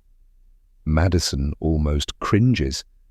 It feels wrong to talk about someone like that, but family members so often do in this situation, not to be unkind, simply because they're trying their best to make visitors understand why their loved one might not react as expected. "Well, I don't want to add to anyone's stress right now," she says diplomatically. "But I wanted to learn a little more about Lloyd to see if I can figure out who might have done this to him." "I'll make coffee." Susan abruptly disappears, blinking back tears. Madison suspects the younger sister is trying to keep busy to avoid facing reality. Perhaps she's overwhelmed with her caring responsibilities, as well as the thought of arranging a funeral. Lloyd was part of her family for a long time, so it's understandable that she's upset by his death. Turning to Vera, Madison smiles. "How long were you and Lloyd married?" Vera gets off the couch and selects a photo album from a bookcase. When she returns, she immediately starts showing photos of their wedding. The couple must have been in their early 20s when they wed, as they both look radiant with youth. Vera's simple white gown is beautiful. Lloyd beams at her, looking like he's won a prize. 49 years. Next year will be 50. Vera's smile fades. Or it would have been. She dabs her eyes with a tissue. "I'm not as far gone as my sister would have you believe, Detective. And if I wanted to wear underwear, I would." Madison snorts with relief. "Good to know. I'm sure she's just worried about you." Well, she should worry about herself. Vera closes the photo album. "As I told the other officer who came to see me, I can't think of a single person who would want to harm my husband, but that doesn't mean he didn't upset someone. He had a mouth on him when he was angry, mainly in the car." "You mean he would get agitated behind the wheel?" Madison doesn't know many people who don't get irritated by other drivers these days. "Right. He would flip people off if they drove dangerously. Not everyone lets you get away with that. Not these days. My first thought after Sergeant, she struggles for his name. Adams. Right. After Sergeant Adams told me what happened, I assumed that Lloyd had finally offended the wrong person. I warned him so many times that it would backfire on him one day." Madison pulls out her notebook and writes it down. She can't imagine the mild-mannered 65-year-old who was about to marry her and Nate getting riled up about anything, but she knows better than most that everyone has their triggers. "Did he tell you about any incidents that I should look into?" Vera thinks about it. I can't remember. Maybe. When you're married as long as we were, you tend to stop listening when your other half complains of the same thing over and over. She smiles sadly. And now, with hindsight, I'll miss those conversations. A tear runs down her wrinkled cheek. Her eyes appear to change as she gets lost in her thoughts. Susan pops her head around the door. "Cream and sugar, detective." "Just cream, thanks." When she's gone, Vera grabs Madison's wrist and looks her in the eye. "Who was that woman?" Madison's heart sinks as she realizes Susan is right about her sister's health. "Where's Lloyd? Tell him to get rid of her." Madison pats her hand. "That's Susan, your sister. She's making coffee." Vera appears to ignore her as she looks down at the photo album. She opens it to the first page. Lloyd was so handsome back then. Who knew we'd be lucky enough to grow old together? We've bought funeral plots so we can sleep together forever once we pass. Madison smiles reassuringly, while wondering whether it's a blessing that Vera can so easily forget about her husband's murder. Probably not, as she'll have to relive it more than once. Do you know if Lloyd knew anyone called Denise Ridgway? She figures it's worth asking, although she doesn't believe the cases are linked. I don't know anyone of that name, so I doubt he did. What name? Asks Susan, returning with the drinks. She tells her sister not to try hers yet as it'll be too hot, and to use both hands when picking up the cup. She sits opposite Madison. Denise Ridgway or Ryan Simmons? Susan shakes her head. I've never heard Lloyd or Vera mention those names. She leans forward to pick up her own coffee. How much longer until you have someone in custody? Unfortunately, that's impossible to know, says Madison. She sips her drink. Vera thinks Lloyd may have offended someone while driving, but can you think of anyone else who might have wanted to hurt your brother-in-law? After taking a deep breath, Susan shakes her head. He would get riled up easily, but he'd forgive and forget just as fast. He would never take anything too far. So if he did get into an altercation while behind the wheel, would he get out of the car to confront someone? Oh no, says Susan. Not at all. He was all talk. He'd probably laugh at anyone who threatened him, in a bid to de-escalate the situation. Madison nods. I see. Vera isn't paying them any attention now, seemingly lost in her own thoughts. Do you know who would have had prior knowledge that Lloyd was due to work at the lodge yesterday? Well, both of us, obviously, says Susan, and probably anyone else he'd spoken to in the days leading up to it. He loved talking about his job. That doesn't help her narrow down potential suspects. And he got on well with his co-workers and the rest of the family? Absolutely. You don't become a wedding officiant if you're a mean, negative person, detective. Everyone loved Lloyd. Her eyes tear up. That's why I don't believe it was personal to him. You don't? No, I think it must have been a terrible accident. Madison isn't so sure. If it was an accident, I'd like to think the person who shot him would stick around and own up to it. Well, says Susan, as that didn't happen, and we can't think of anyone who had a reason to hurt him, I guess you should assume that Lloyd wasn't the intended target. Madison's stomach flutters with dread, because her gut tells her that Susan could be right, and if Lloyd wasn't the intended target, it becomes more likely that she or Nate was. Chapter 13. Madison is meeting Steve at Ruby's diner so they can grab a late lunch, while she updates him on what Lloyd Maxwell's wife and sister-in-law told her. When she enters the bustling diner, she spots Nate seated with an older woman in a booth by the window. The way he's leaning in, listening intently, suggests his companion has asked for his help. They appear to have been here some time, as empty plates sit discarded on their table. Madison catches his eye. Nate's face lights up as he smiles at her. She points to Steve so he knows why she's here and that he doesn't have to stop his conversation. He nods in understanding, and she approaches her partner, who's gone ahead and ordered her the chicken and bacon salad she requested. Hey. Sitting opposite him at the small round table, she says, "Thanks for this. I'm starving." She hungrily eyes his fries while chewing a mouthful of lettuce. "How did your doctor's appointment go?" He brushes it off. "Fine, just a regular checkup." He's acting flippant, but Madison suspects it wasn't a medical checkup. She thinks he's seeing a therapist to try to process what happened between him and his ex-girlfriend. She hopes he is, because at the time he was inconsolable knowing he'd fallen prey to someone like her. What he needs help to understand is that domestic violence can and does happen to anyone, no matter who you are and what you do for a living. Chewing on a French fry, he changes the subject. "We don't think the two cases are linked, right? Lloyd Maxwell and the two Ridgway females." She looks around to make sure no one's listening, but they're seated in a quiet part of the diner. "No, the MOs are completely different. I can't see a link other than that they occurred on the same day. Lloyd's sister-in-law doesn't think he knew Denise. Lloyd's wife, Vera, is awaiting a dementia diagnosis, so she wasn't much help, unfortunately. But when I asked about who might have wanted Lloyd dead, she did mention he would sometimes get pissed off behind the wheel and flip off bad drivers."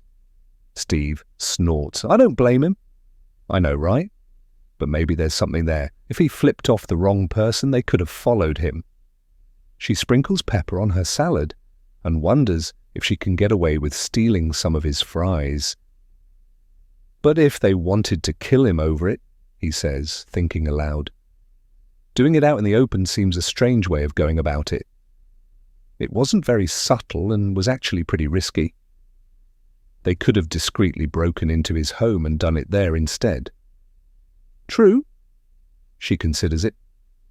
"I guess shooting him from afar was odd." "Exactly, which suggests it probably wasn't personal to Lloyd or to you, if you're still thinking you or Nate was the intended target. It genuinely could have been random or accidental."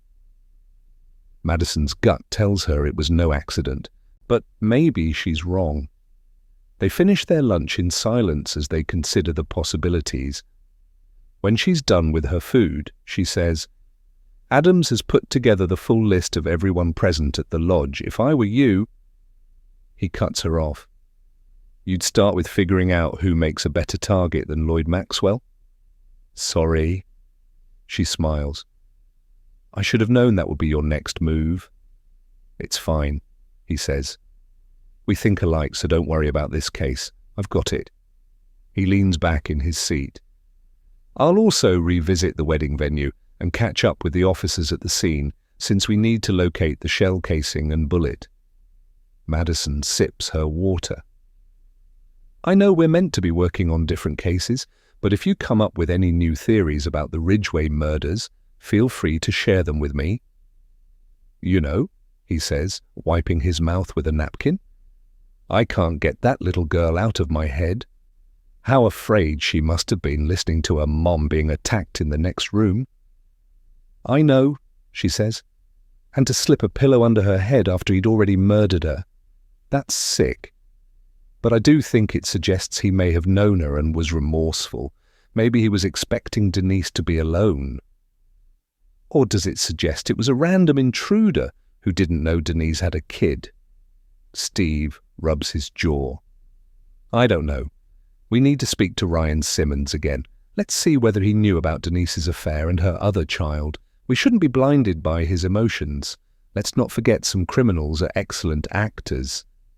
Madison sighs. She can't ignore that Ryan does make a good suspect. What if he was the intended target? Steve's eyes light up. That would explain why he was so devastated. I mean, I know he's lost his partner and child, but if he suspects it's because of something he did or someone he pissed off, that would make it even more unbearable, right? Absolutely. She watches as the woman Nate was talking to gets up and leaves. When she's gone, Nate approaches their table. "Hey." He nods to Steve before leaning down to kiss Madison. Steve looks away. "Are you rushing back to work?" asks Nate. "Or do you have time to get married?" He smiles in that devilishly handsome way of his. "At the courthouse?" she asks. Vince overhears them as he clears Nate's vacated table. "What? You can't get married without any guests present. Come on, guys, don't spoil it for the rest of us. Do you know how much time and energy I've invested in your relationship? Some of us have waited years for this moment." Nate laughs. "Fine, you can come to our second attempt." He looks down at Madison. "And I can call Owen and tell him to meet us there." "Don't we need an appointment?" she says dubiously. "We'll find out when we turn up.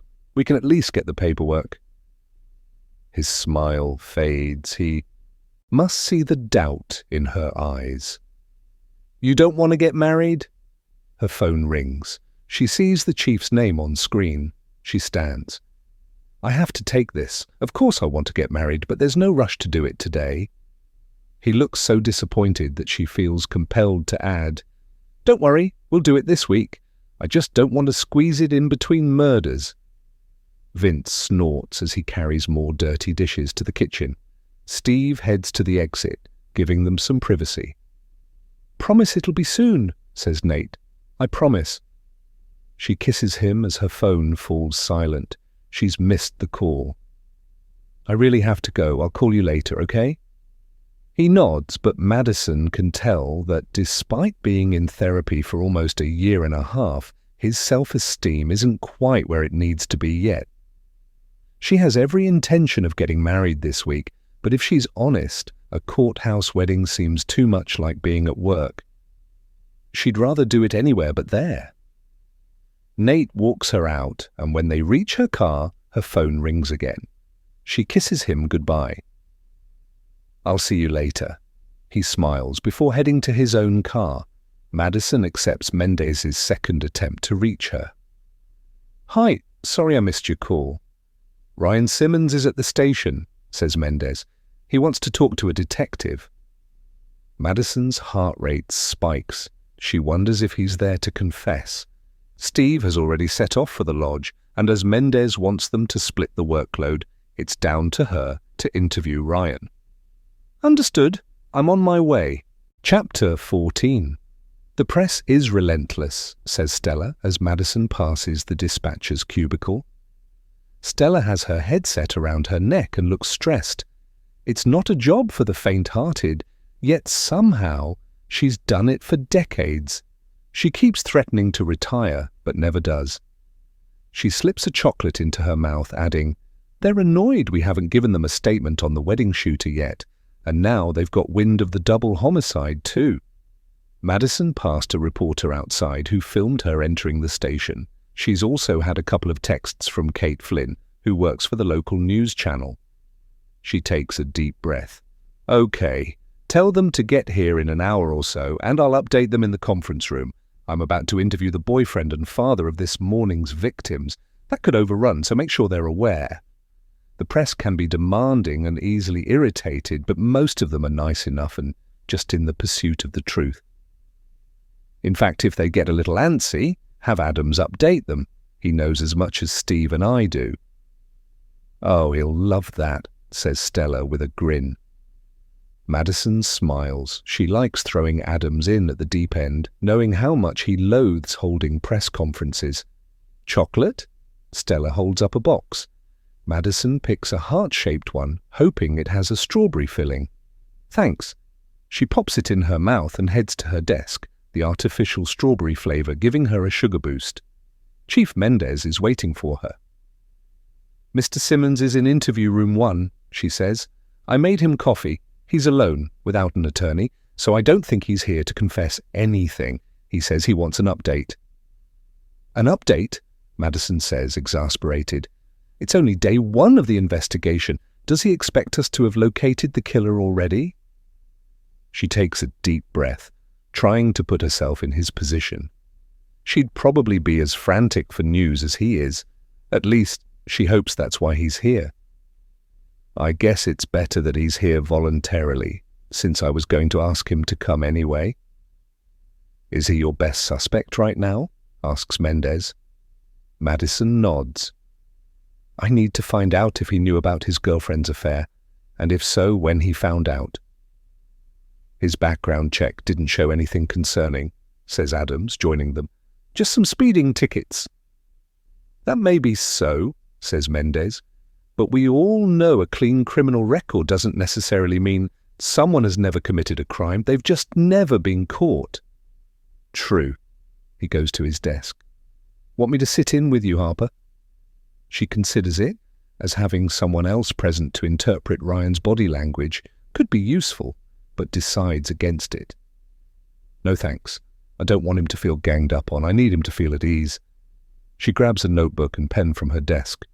Wish me luck. See you dummel.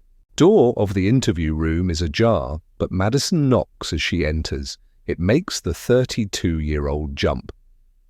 Ryan's bedraggled hair looks like he's run his hands through it countless times in despair. He cuts a tragic, lonely figure, and she can't help feeling sorry for him. She wonders then whether he has any family to support him through this difficult time. Thanks for seeing me again so soon, he says, straightening. His coffee is untouched. His eyes dart around the room, and Madison suspects he's checking whether she's switched the camera on or if there are other recording devices in here. Sure, she says, sitting opposite him. How are you holding up? He scoffs as though he doesn't know how to answer. I'm a mess. He shifts in his seat. You're not recording this, are you? She clears her throat. I'd like to record it, as much for your protection as mine. He takes a second to think about it, which gives Madison a bad feeling. His body language is off. Finally, he leans back. Fine, record it. I have nothing to hide. Relieved, she switches the camera on.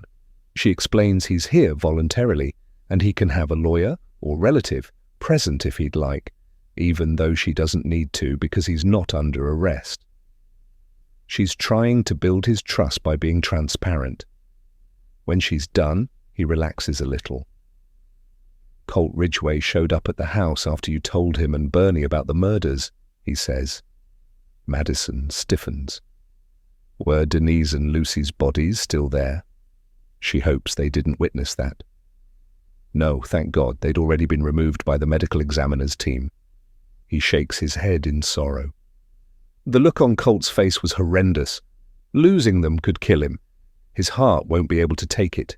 I feel like mine won't, and I'm a lot younger than him. His concern for Denise's father seems genuine. What did he say to you? She asks. Ryan focuses on a spot on the table. He said it looks bad for me. That he and Bernie wanted to know straight up whether I'd killed them. A couple of tears escape his eyes. He doesn't acknowledge them. Me and Colt always got on well, so to hear the accusation come from him is devastating. I'd expect it from his wife or mother-in-law, as they hate me. They hate most people. He finally looks her in the eye. Listen, I know it looks bad for me, especially as I wasn't there when it happened. I'm not stupid, he adds desperately. I know it looks like I could have arranged for them to be killed, and that's why I stayed away overnight. But that absolutely isn't what happened. You have to believe me. If I was guilty, would I really turn up like this without a lawyer? Like I said, I have nothing to hide, detective. I want to know who did this, even more than you do. Denise and Lucy were my life. His words are delivered with passion, and she appreciates his directness. He's brave for acknowledging that it looks like he hired someone to kill his girlfriend and child. It's a risk because if she hadn't already considered that, she would now. But coming here unprompted and without a lawyer could be a double bluff. She's seen it many times before. It always looks bad for the immediate family, she says diplomatically. But we're trained investigators. We know the most obvious answer isn't always the right one. We have to follow the evidence, not rumors or conjecture. So help me. Tell me why you weren't there overnight." He wipes his face with his hand. "Denise and me, we had a kind of on-again, off-again thing going for the last 10 years, mainly because of her drug problem. She'd disappear for weeks at a time, sometimes months, chasing a constant high." He raises a hand. "And before you say anything, I know it's a disease and she couldn't help it. That's why I always stuck by her. We have had a lot of history. We were so young when we met. She was 19 and I was 22. He takes a deep breath as his bottom lip trembles from the memories of their time together. "She'd been clean for the last few months or so," she said. "You never really know, right? Addicts are so damn good at lying to your face and putting their high over everything and everyone else. It's a sad, credible story that she's heard time and again. Do you suspect now that she was using again at the time of her death?" He shrugs. "That's just it, I don't know. Even though I loved her and wanted to believe her, the trust was broken a long time ago. I was always afraid she'd eventually fall off the wagon again, and that me and Lucy would suffer for it. So we were arguing a lot over the past few months, just petty squabbles born out of frustration and mistrust. She knew I had my doubts about her, and that probably made her feel bad, but that wasn't my intention."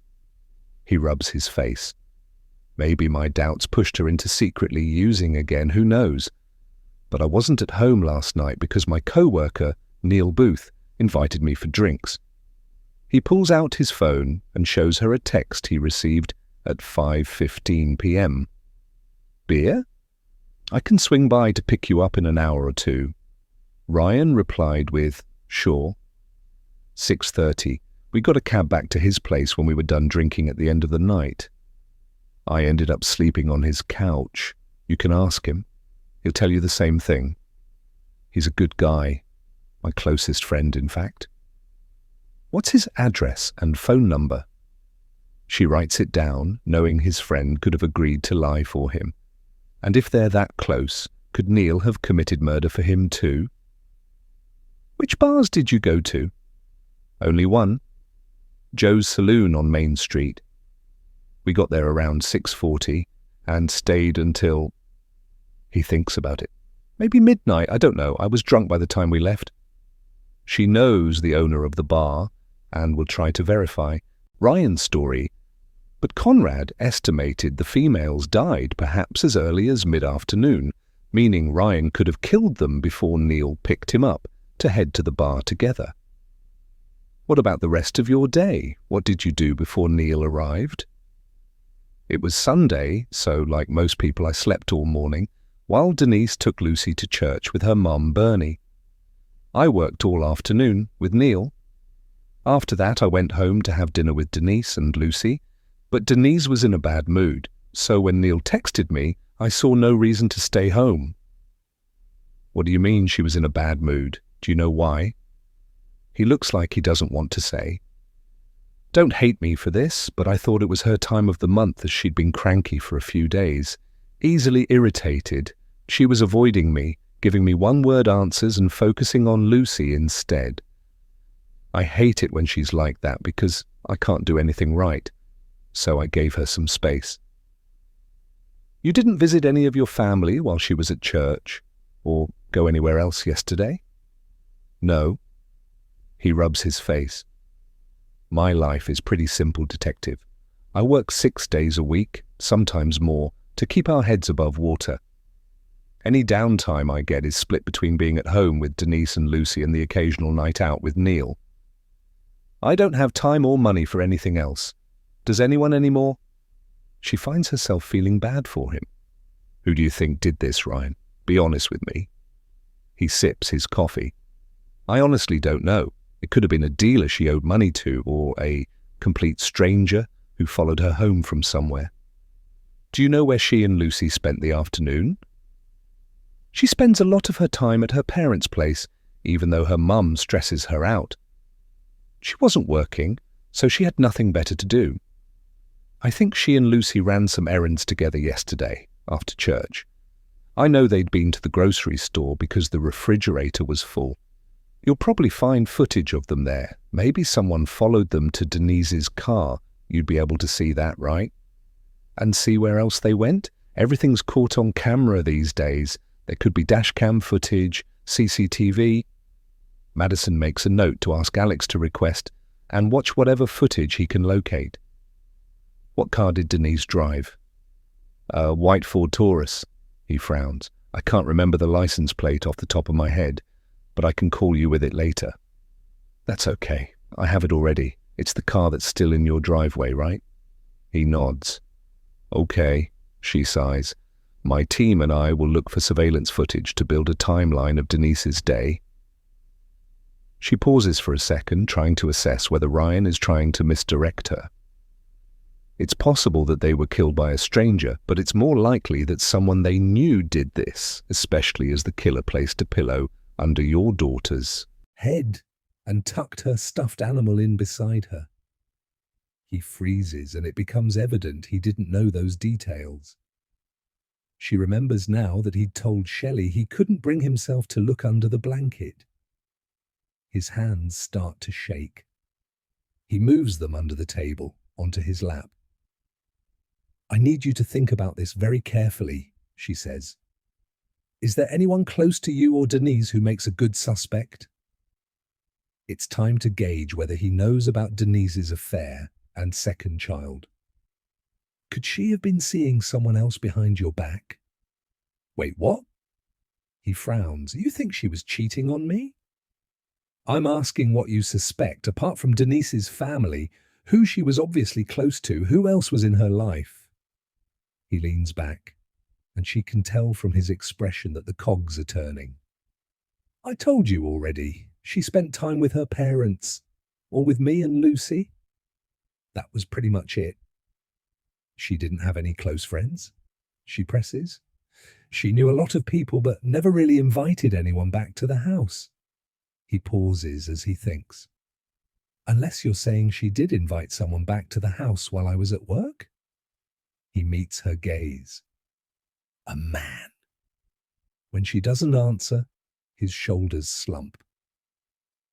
I guess you know about what happened with Dominic Larson. Madison is careful with her response. I know Dominic's a young father who's gone missing along with his 2-year-old son, Charlie. And I know that Denise was Charlie's mother. So what? Ryan's tone is edgy now. I don't understand what that's got to do with my girlfriend and daughter being murdered. Hopefully nothing. She sits back. When did you find out about their affair? Same time as everyone else, he says wearily. When the press wrote about it after Dominic vanished in February. Did you know him? He shakes his head. Never even heard of him until that point. You must have been pissed off, right? Not just that Denise had an affair and another child, but that you had to find out that way. He gives her a hard stare. I was blindsided, sure, but that doesn't mean I killed her, detective. If I was really that pissed about it, wouldn't I have killed her months ago when it all came out? She nods. But his anger could have been building over those months. He could have been plotting her murder. But would he really kill his daughter over it too? Maybe. If Lucy had inadvertently witnessed what he'd done to her mother. You have to admit it's strange that Dominic and Charlie would vanish, and then Denise and her other child are killed. He falls silent for a minute. Until, holy crap! His eyes widen. What if Dominic killed them? She frowns. What? What if Dominic Larson pretended to vanish so he wouldn't be suspected of her murder?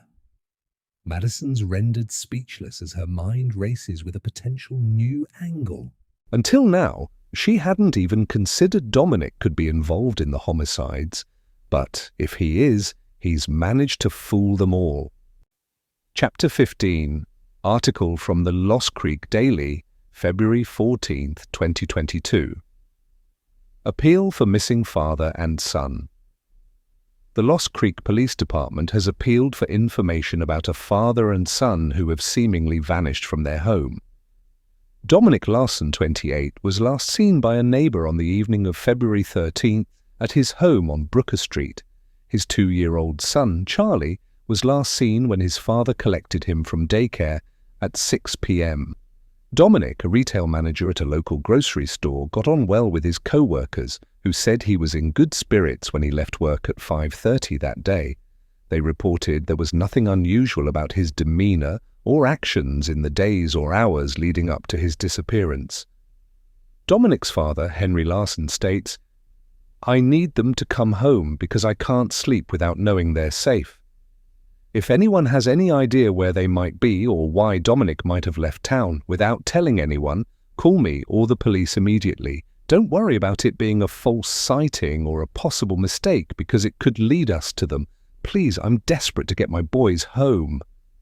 Detective Steve Tanner from the LCPD declined to comment on any potential signs of foul play, but asked the community to remain vigilant and for Dominic to contact the department if he's left town of his own volition. The careful wording of his statement suggests law enforcement isn't currently considering any third-party involvement. It's not a crime to walk away from your life, but with a young child to consider, we just want to know that you're both safe. We're putting time, money, and resources into looking for you, so if that's unnecessary, I'd appreciate a call to our office as soon as possible. Anything you tell us will remain confidential. Alternatively, if anyone has seen Dominic or Charlie since their last known sighting, I'd urge you to get in touch immediately. A neighbour who wishes to remain anonymous stated that Dominic is a great father who always puts Charlie's needs ahead of his own. She can't understand why he would vanish and says that everyone in the neighbourhood knows and likes the pair. He's raising that little boy all by himself for reasons unknown to the rest of us, and he was doing a great job. He'll do anything for anyone. Nothing is too much trouble. In fact, Dominic once painted my entire bedroom for me because he couldn't afford to pay me for babysitting Charlie one time. I just hope nothing bad has happened to them. As stated, all potential sightings should be reported to the LCPD. Article from the Lost Creek Daily, February 27, 2022. New information regarding missing local father and son. Missing father and son Dominic and Charlie Larson remain unaccounted for 2 weeks since they were last seen. However, the identity of 2-year-old Charlie's mother has recently been revealed. Dominic's father has told investigators at the Lost Creek Police Department that he believes she is local woman Denise Ridgway, 29. This has been verified by Charlie's birth certificate. When approached by reporters, Ms. Ridgway declined to comment, saying she is already going through hell. It's not known why Charlie was being raised by his father, but neighbours told us Denise also has an older child with her current partner. Detective Steve Tanner from the LCPD issued this update. We've spoken to Charlie's mother and are confident she has no information on the whereabouts of Dominic or Charlie Larson. She is not a person of interest at this time. We don't know what's happened to them, and any theories doing the rounds on social media are just that, theories. I'd caution against any speculation and ask that you try to imagine how Charlie's mother is feeling while he remains unaccounted for. When the police department has any updates in the case, we'll be sure to notify the press. It remains to be seen whether Detective Tanner's statement will reduce the speculation currently circulating online. Chapter 16. As the sun lowers in the sky, casting shadows across the neighborhood, Nate pulls over outside the home of Gail Smith, mother of missing Sharon Smith. Sharon's father died some years ago apparently, and she had only one sibling, a brother who joined the army as soon as he was old enough and who's never returned to Lost Creek. Brody barks from the back seat. Nate swung by the house to collect him on his way here, figuring the dog had probably had enough rest by now and would be keen to get back to work. He turns and strokes Brody's head. "Ready, boy?" The dog barks again, his tail thumping the back seat in anticipation. They exit the vehicle, where Brody gets to work sniffing Gail Smith's front yard. Nate didn't call her in preparation of his visit. He prefers she doesn't have time to prepare her answers, or her reaction to a private investigator being hired to look for her daughter, who has been missing for 30 years. According to Pam, Sharon's parents didn't care that she vanished, but he finds that hard to believe. A woman dressed in yellow shorts and a white t-shirt appears from the open garage. Short and carrying all her excess weight around her middle, she gives him a hard stare with cold, calculating eyes. She pulls back her thin white hair with one hand and ties it up. "Help you," she says. Brody stands alert as Nate steps forward with his hand outstretched. "Hi, my name's Nate Monroe. Are you Gail Smith?" She ignores his hand and glances at Brody. "What's that got to do with you?" He lowers his hand. "I'm a private investigator. I've been asked to look into your daughter's disappearance. I was hoping you'd help me with some background information about Sharon." Gail rolls her eyes and turns her back on him. "I guess you better come in then." Surprised to be invited in, Nate follows her. "Can my dog come, or should I make him wait outside?" "He's more welcome than you are," she responds over her shoulder. "We can sit in the backyard and watch him play." Nate motions for Brody to follow him to the yard. Once there, Gail points to a plastic patio chair and tells Nate to sit before approaching Brody and giving him her hand to sniff. He must catch a whiff of something interesting as he nuzzles it for some time before she strokes his back, running her fingers through his thick, brown fur. "He's a handsome devil," she says. "I've seen him with you on the TV news, never thought I'd get to meet him." She moves to sit opposite Nate, slipping a pair of sunglasses on so he can't see her eyes. "I assume Pam's the one paying for your services." He nods, even though he's investigating for free. "She's not trying to upset anyone. She just wants to know what happened to Sharon." "I'm sure you do too." Gail shrugs. "I know what happened. She got herself pregnant and ran off to California." "California?" He shakes his head, confused. Pam never mentioned California. He realizes he needs some backstory that he didn't get from Sharon's girlfriend. "How about we start at the beginning? What was Sharon like? Did you and your late husband have a good relationship with her?" Gail takes a deep breath, suggesting she has a lot to say. "She was a good kid until she hit puberty. Isn't that always the way?" He nods to keep her talking. "She was close with her brother until then too.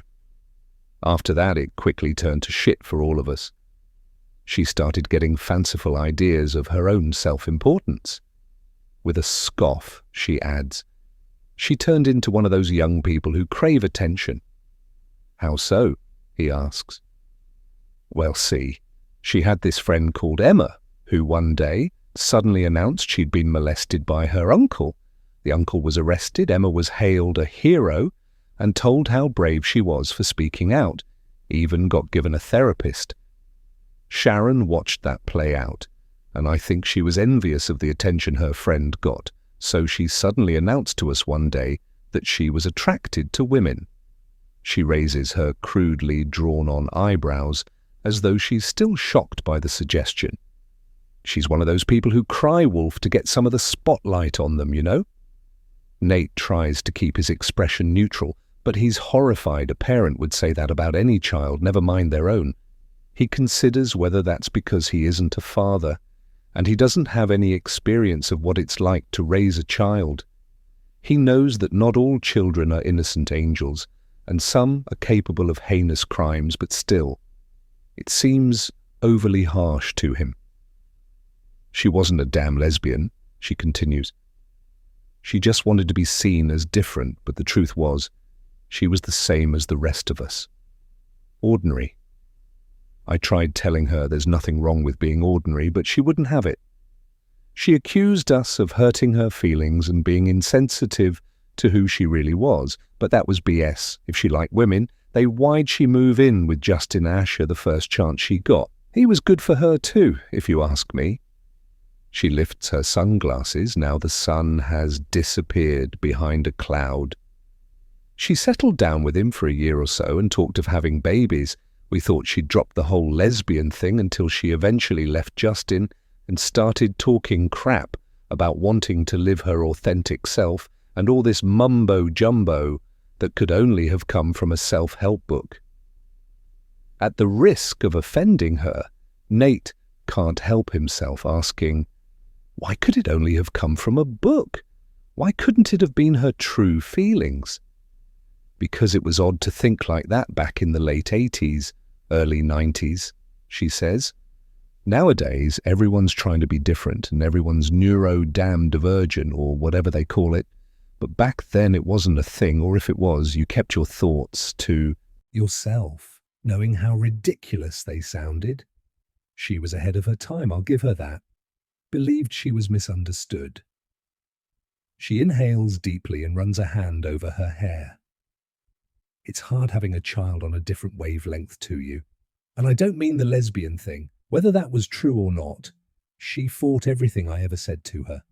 If I looked outside and said, well, Sharon, it's a lovely day out there today, she'd come back with, no, it isn't. I can see rain clouds in the distance. Honest to God. Her problem was she read too much. Self-help books, fiction, always at the library, that one. It gave her ideas above her station. I guess it was too difficult for her to accept. She wasn't going to be anything other than ordinary, and that's why she took off, frustrated that she couldn't prove to us that she wasn't. It's difficult to listen to a parent talk so disparagingly about their own child. Could Sharon really have been so insufferable that Gail detached herself emotionally? Or is Gail's disregard for her daughter's best interests a sign that she was a horrible mother? So what do you think happened to her? Nate asks. The woman looks over at Brody, who's lying on the deck, enjoying the warm evening breeze. I don't think she's dead, that's for certain. I think she probably gave her baby to child services to take care of so she could make her way out to California and be famous. Famous? Her theory just gets wilder. She looks at him like he's stupid. Yeah, famous. Why so shocked? You look like you haven't listened to a word I said. She had grand designs, Mr. Monroe. She sought attention. What better place than Hollywood for that? I'll tell you one thing, she had the looks for it. She gets up and disappears into the house before returning with a photograph in hand. Look at her. He takes the photo. There's no doubt Sharon could have made it in Hollywood on looks alone, but something about this theory doesn't ring true to him. Don't you think you would have seen her on TV by now if that were the case? She waves the suggestion away. Nah. Girls like Sharon are 10 a penny in Hollywood. She would have been swallowed up and spat out by some predator pretending to make her rich. She says it with no pity or sorrow for what might have happened to her only daughter. It's bizarre. You don't think she would have come home with her tail between her legs? He asks. She looks him dead in the eye. No, I truly don't. She would have hated for me to see I was right. Tears unexpectedly fill her eyes. I may sound blasé, Mr. Monroe, but I loved my daughter regardless of the ideas in her head. That doesn't mean we were meant to be in each other's lives forever. I just hope that wherever she is, she's happy, and that my grandchild got the best start in life with or without her. He takes a deep breath, trying not to judge her. If she was really feeling so at odds with who she was and who you wanted her to be, could she have harmed herself? She shrugs. I mean, anything's possible, right? Anything except her daughter telling the truth when she stated she was attracted to women, apparently. When did you last see her? A few months before she supposedly vanished, which would have been February 1992 when she was 23 years old. She was with Pam and pregnant. I could see her bump through her thick winter coat. They were eating ice cream of all things, even though it was cold out, and walking along Main Street giggling like a pair of schoolgirls. I remember it because I thought to myself at the time, I sure hope Justin doesn't catch her with Pam. Nate leans in, his interest piqued. Why would Justin have cared? I thought they'd already split up. For the second time, she looks at him like he's an idiot. Because it was embarrassing for him. She was flaunting her relationship with her so-called girlfriend in front of the whole town. Imagine how that made him look in the eyes of his friends, neighbors, and co-workers. Not only was she pregnant with another man's baby, but she left him for a woman. Talk about humiliating. Nate leans back in his seat as he considers Justin's position. If he felt humiliated, it's possible he could have hurt Sharon, which means he should pay the guy a visit, see what he has to say about the situation. Where does Justin live now? She scoffs. Don't even bother asking. There's no way he'd talk to you, and I'll be calling him as soon as you leave here, just so you know. I wouldn't want him blindsided like I was. It's not fair. Nate can't understand why she wouldn't want his help to find her. He feels like he's talking to a suspect rather than the mother of a missing woman. That's fine. I'm not trying to trick anyone, Mrs. Smith. I'm just looking for your daughter, that's all. When she doesn't respond, he asks, Do you know who got Sharon pregnant? She shrugs. All I know is that Justin told me it definitely couldn't have been his. Interesting. Any theories on whose it could have been? Well, my husband joked that she and Pam used a turkey baster. She chuckles to herself as though it's an original or funny comment. When Nate doesn't laugh, she turns serious. I don't know, she probably slept around with the intention of getting pregnant. If so, it could be anyone's. He thinks she probably doesn't even know how offensive some of her comments are, let alone care. Ordinarily, he tries hard not to judge people, but he can understand why Sharon and her brother wanted out of this house. Her brother joined the army the first opportunity he had, and Pamela told him that Sharon agreed to move in with Justin even though she didn't love him. Probably because she was desperate to escape her mother, but was that reason enough to leave town too? Would you be interested in a reunion if I find out she's alive and well? Gail lowers her eyes as she considers it. My husband died 5 years ago, and my twin sister died within months of that. Sharon never returned for their funerals.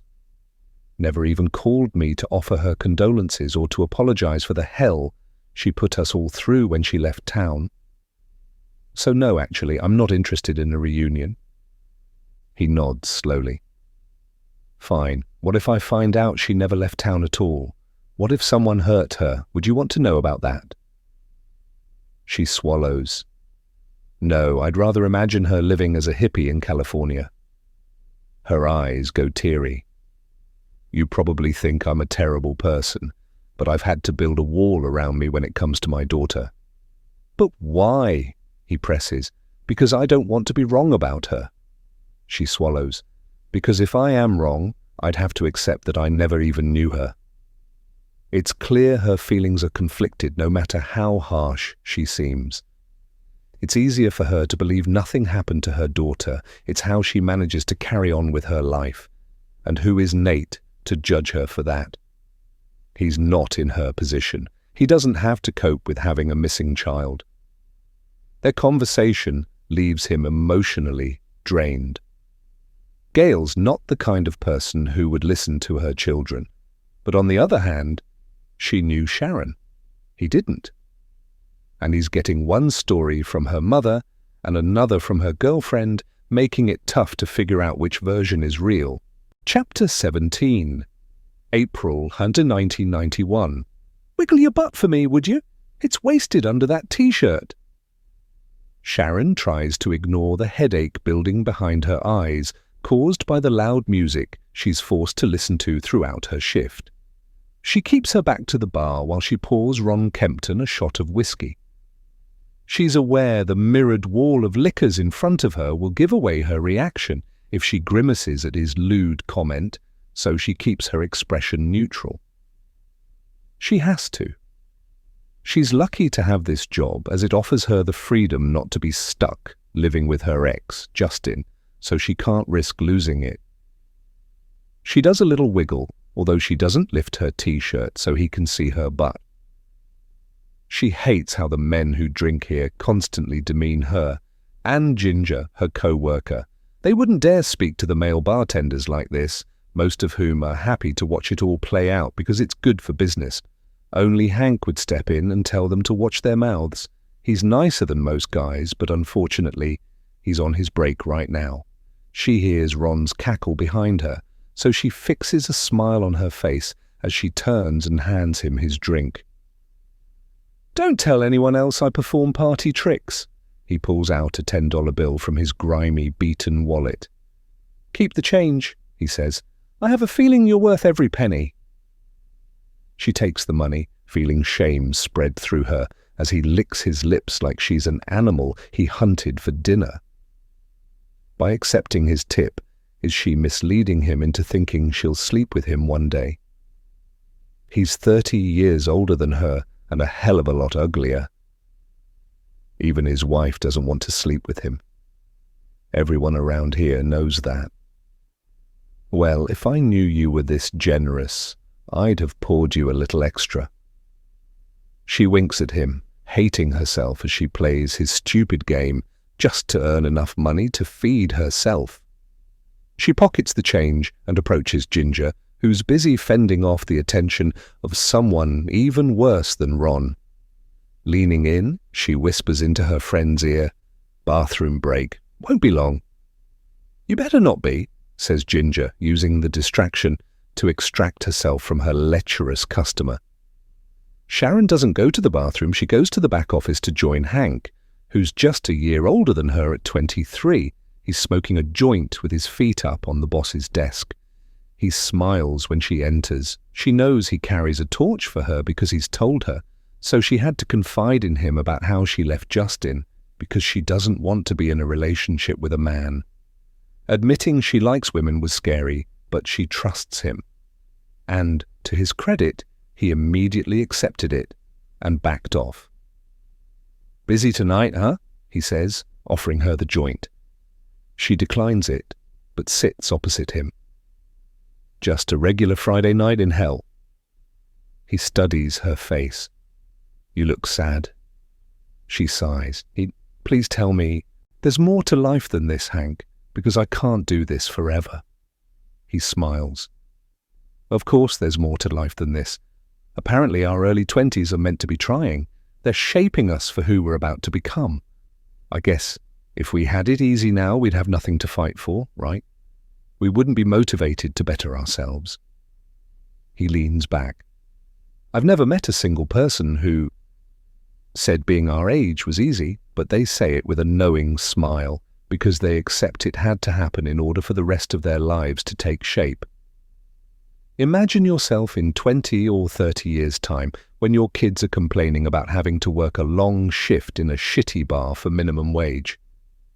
What advice would you give them?" She smiles faintly. "Wear oversized clothes and suck it up. It's a rite of passage." "Exactly," he laughs. "We're in our learning phase.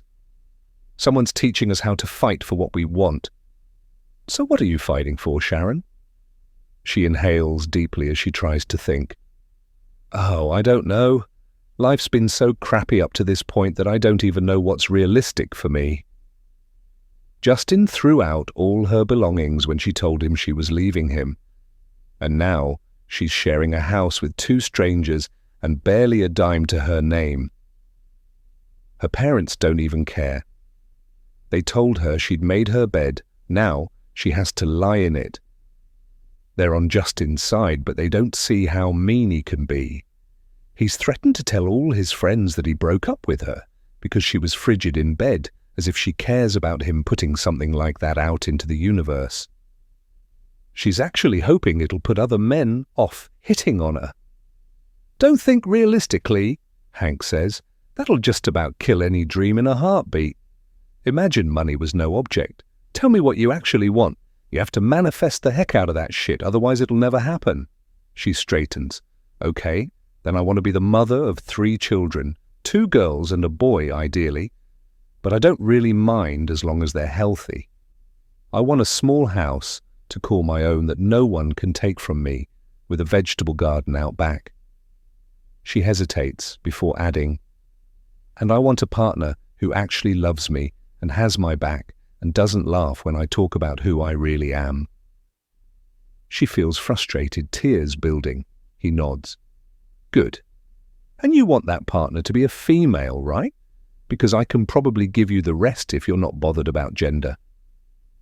He smiles to show he's joking, but also that he would give her whatever he could if she'd let him. Afraid so? She says with a sympathetic smile. I love you, Hank, but I've never been attracted to men. I don't know why, but that's just how it is. God knows my life would be easier if I were. Fine. So you want a wife, a house, and 3 kids. Well, you remember that when the assholes out there make inappropriate comments, use what you have to your advantage in order to earn enough money to make your dreams come true. Her face reddens. I just wiggled my ass for a tip from Ron Kempton.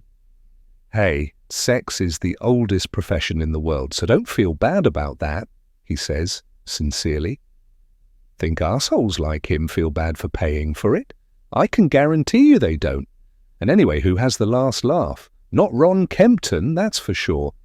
It'll be you when you're in the bank putting a down payment on a house with the money you earned from him. He's the idiot, Sharon, not you. She snorts. I never thought about it like that. You're smarter than you look. He taps his temple. I'm a freaking genius. So why are you still working here? She teases. Because unfortunately, Ron Kempton doesn't want to see me wiggle my butt. But if he did, I'd be wiggling that thing like a son of a bitch. She breaks into laughter as he grins at her. Ginger suddenly appears at the door. How come you 2 get to take an extended break? She goes to Hank and takes his joint from him, sucking hard on it. Someone follows her in. Oh yeah, your sister's here. Hey, Pam. Hank holds up a hand in greeting. Sharon turns around to see who's entered. Pam is an attractive, petite brunette around her own age, but with an aura brimming with confidence. Sharon feels butterflies in her stomach as she hesitantly introduces herself. Hi, I'm Sharon. Pam smiles at her. I know, I've seen you around town many times. You have? She's surprised to be noticed. Well, yeah, you kind of stand out. Sharon reddens. Not used to compliments, she thinks she'd like to get to know Hank's sister a little better. Chapter 18. Present Day. Madison's exhausted when she gets home after a long day. She has so many theories about the Ridgway murders swirling in her head that she knew it was time to leave work, head home, and let her subconscious try to piece everything together while she relaxes with a glass of wine. The enticing smell of fresh pizza hits her as soon as she enters the house. She notices a pile of wedding gifts stacked by the couch. Nate must have fetched them from the venue. She finds him in the kitchen with Owen, who's seated at the breakfast bar, wolfing down a slice of pepperoni pizza. Brody's waiting patiently at Owen's feet for the inevitable spillage. She approaches Nate. I don't know whether to kiss you first or eat first. I'm that hungry. He decides for her by leaning in and kissing her. Help yourself, he says. I need to work late, unfortunately. He looks at the legal pad in front of him, which is full of notes. Interesting case? She asks. Very interesting. A missing person from 30 years ago. He appears to hesitate before adding, Your dad was one of the investigators. A rush of dread runs through her at the mention of her father. Oh yeah? She says breezily. She doesn't want to ask about the case, as she has enough on her plate, and figures Nate will tell her more, eventually if he needs to.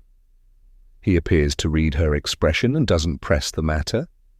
She takes a seat next to Owen and picks up a slice of pizza. "How was your day?" she asks her son. Owen shrugs. "Every day's the same during summer break, although I did shower today." "Wow, well done," she quips. "Did you even leave your room?" Nate answers for him. "He had a girl over?" Madison raises her eyebrows. "A real live girl? Wow, way to go, Owen." She and Nate laugh. Owen shakes his head, but he knows they're just teasing him. "That's it. I'm out of here." He adds 2 more slices to his plate and heads upstairs, followed by Brody. When the landline rings, Nate answers it. Madison tries to figure out who it is based on his side of the conversation. "We don't know yet," he says down the line. "We haven't made any other arrangements." Then, "Sure, you'll be the first to know." By the time he's done, it's obvious that people are calling to ask when their second attempt at a wedding will be. "Okay, bye." He hangs up, goes to the fridge, and pours her a glass of chilled white wine. He slides it across the breakfast bar, saying, "We need to talk about the wedding." She finishes her slice of pizza and wipes her mouth and fingers on a napkin. I know. He sits next to her with a bottle of beer. "I'm serious. We need to get married, and soon, Madison. I don't want you to keep brushing it off because it'll never happen if you do." She looks at him. "You're obsessed with the wedding. Why the rush? It won't change how much I love you." He leans in and gently touches her face. "You misunderstand me," he whispers. "It's not the wedding I'm looking forward to. It's the wedding night." She laughs as he kisses her neck, where it meets her shoulder, sending goosebumps over her entire body. "I should have known. You men are all the same." She raises his chin and kisses him on the lips. He runs his hands over her body and things quickly get heated. When he starts unbuttoning her shirt, she removes his hands and steps back. "Calm down, Monroe. You're meant to be working, remember?" He smiles. "You're forgetting I work for myself, which means I get to choose my own hours." "Well, even so, you'll have to wait until I've showered. I smell like trash." Warm weather mixed with crime scenes doesn't scream seduction to her. She sips the wine. It tastes amazing after the day she's had. "Is it weird that I feel like we've already had a wedding? I mean, all that fuss and expense. I don't want to go through that again." "I agree. So let's just finalize the legal part." She nods. "Fine, but not at the courthouse. It feels too clinical." "All right," he says. "Leave it with me. I'll get the documents. All you need to do is sign them." She raises her glass to his bottle of beer. "Perfect. Shall we open the gifts?" He nods to the pile by the couch and heads over there. "I feel bad that we didn't even feed our guests," she says, following him. "They bought us gifts and got nothing in return." "I don't think they bought us gifts to get a free meal," he says with a smile. She picks one out at random, a cardboard box with no gift wrap or card. "This might not be a wedding gift," she shows him. "It could be something Owen's ordered online." Nate grimaces. "I don't want to know what's in there then." She scoffs. "Shh, don't say that. I don't want to open it now either." He takes it from her and breaks it open. Inside is a small gift box. He pulls the lid off and finds a typed note on white paper. His face goes pale as he reads it. "What is it?" she says. "What's the matter?" He slowly turns it to face her so she can read it. "Congratulations on surviving your wedding. Next time you won't be so lucky." A chill runs through her, and the pizza she ate threatens to come back up. Because this note means she was right. She and Nate were the wedding shooter's real targets. Chapter 19. The next morning is overcast with a chill in the air, perfectly mirroring Madison's mood. She'd had another sleepless night, tossing and turning, unable to settle in any position, because she was ruminating over who sent them the threatening note and why. All she knows is that she now has confirmation that the bullet that tragically killed Lloyd Maxwell at their wedding was meant for her, or Nate, or maybe even Owen. It's no wonder she feels like death warmed up this morning. She could be living on borrowed time. Sitting in her car, she waits for Steve and Alex to show up. She's outside the home Dominic Larson shared with his son, Charlie, because she needs to know whether he could have staged their disappearance in order to come back undetected and kill Denise and Lucy Ridgway. Her hands tremble from too much caffeine and a lack of food to soak it up. She couldn't stomach breakfast because she can't stop thinking about who would want her dead. A tap at the driver's side window makes her almost jump out of her seat. She hadn't noticed Steve approaching, despite keeping a lookout. Clutching her chest with one hand, she breathes a sigh of relief and exits her vehicle. "Sorry," he says, with Alex watching behind him. "Didn't mean to scare you." She looks around as she checks her bulletproof vest is secured. Although she could have a target on her back, part of her suspects that if someone really wants to hurt her, they'll target Nate or Owen, which is even more terrifying than being shot herself. "Let's go inside." Steve's puzzled by her vest. "What's going on?"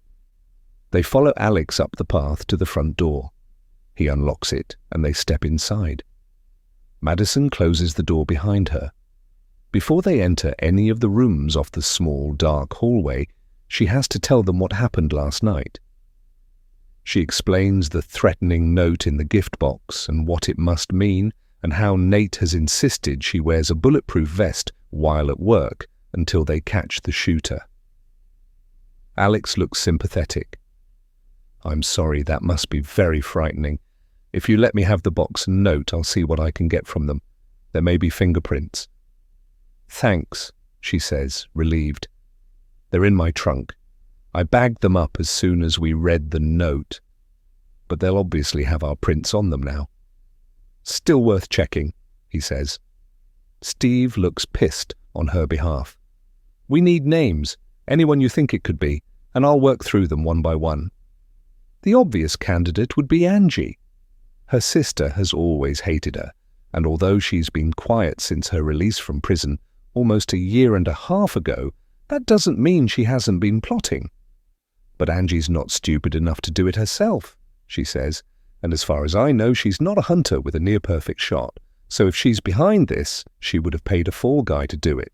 "Agreed," says Steve, "but it seems too obvious. And like you said, she's not stupid and wouldn't want to risk going back to prison. Can you think of anyone else who has a problem with you?" She scoffs. "How about every damn criminal in Lost Creek? I mean, it's not a short list, right? I've helped put away a lot of people, so it could be disgruntled family members or someone recently released from prison, but none of them have issued a direct threat." She sighs.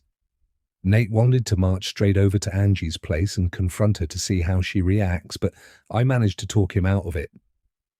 It would be stupid to openly accuse her so early in the investigation," says Steve. "Let's build a case, find some evidence, and then see where we're at." "I agree," she says. "Did we find the shell casing or bullet?" Alex shakes his head. "No, we haven't found either, which suggests the killer didn't eject the shell at the time, or else he took it with him. Officers Sanchez and Vickers found where they think he stood based on some disturbance to a particular area that also has a gap in the trees, providing a perfect view of where Lloyd Maxwell was standing when he was hit. I went up there and managed to get a couple of partial shoe prints, although they could belong to hikers. Also, a woody shrub was damaged as though someone had kneeled on it, perhaps while taking aim, but that could have been disturbed by an animal. She's disappointed they don't have anything more concrete. Oh, and I found this not far from the spot." Alex pulls a clear evidence bag from his pocket. Madison smiles when she sees what's in it. "Brody's bow tie from the wedding." He smiles too. "It seems Brody tracked the shooter to the same location we did. His bow tie was hanging from a nearby branch. Must have caught on it as he raced past. Wow, he's such a good boy. She'll let Nate know how close Brody came to catching their killer. That'll make him smile. I know Nate would never carry a weapon after what happened last time, says Steve, referring to when Nate reluctantly agreed to arm himself when the grave mountain stalker was active. That situation ended with him spiraling into depression after being forced to fire his weapon. Ever since then, Madison's never suggested he arm himself again, and nor will she, even though she'd feel better if he did. But what about Owen? He asks. Does he have firearm experience? Her stomach flips with dread at the thought of Owen being a target. No, but maybe now's the time I take him to the shooting range, since he wants to be a police officer one day. It makes sense, says Steve. I'd be making sure he was an experienced shot if he were my son. He's right. But the thought of Owen having to defend himself makes her feel sick. Sometimes she wishes she never became a cop. Doing so has inevitably made her and her son, as well as Nate, a target. Okay, let's focus on our other cases, the murdered Ridgway females and the missing Larson males. To be specific, we're here because we need to figure out whether Dominic could have been involved in Denise and Lucy's murders. They nod as she leads them into the eerily quiet living room. Chapter 20. Madison has never been inside Dominic Larson's home before. Steve led the investigation while she focused on other cases. With the weather being overcast and the drapes closed, the living room is in darkness, so she opens them, coughing at the dust it unsettles.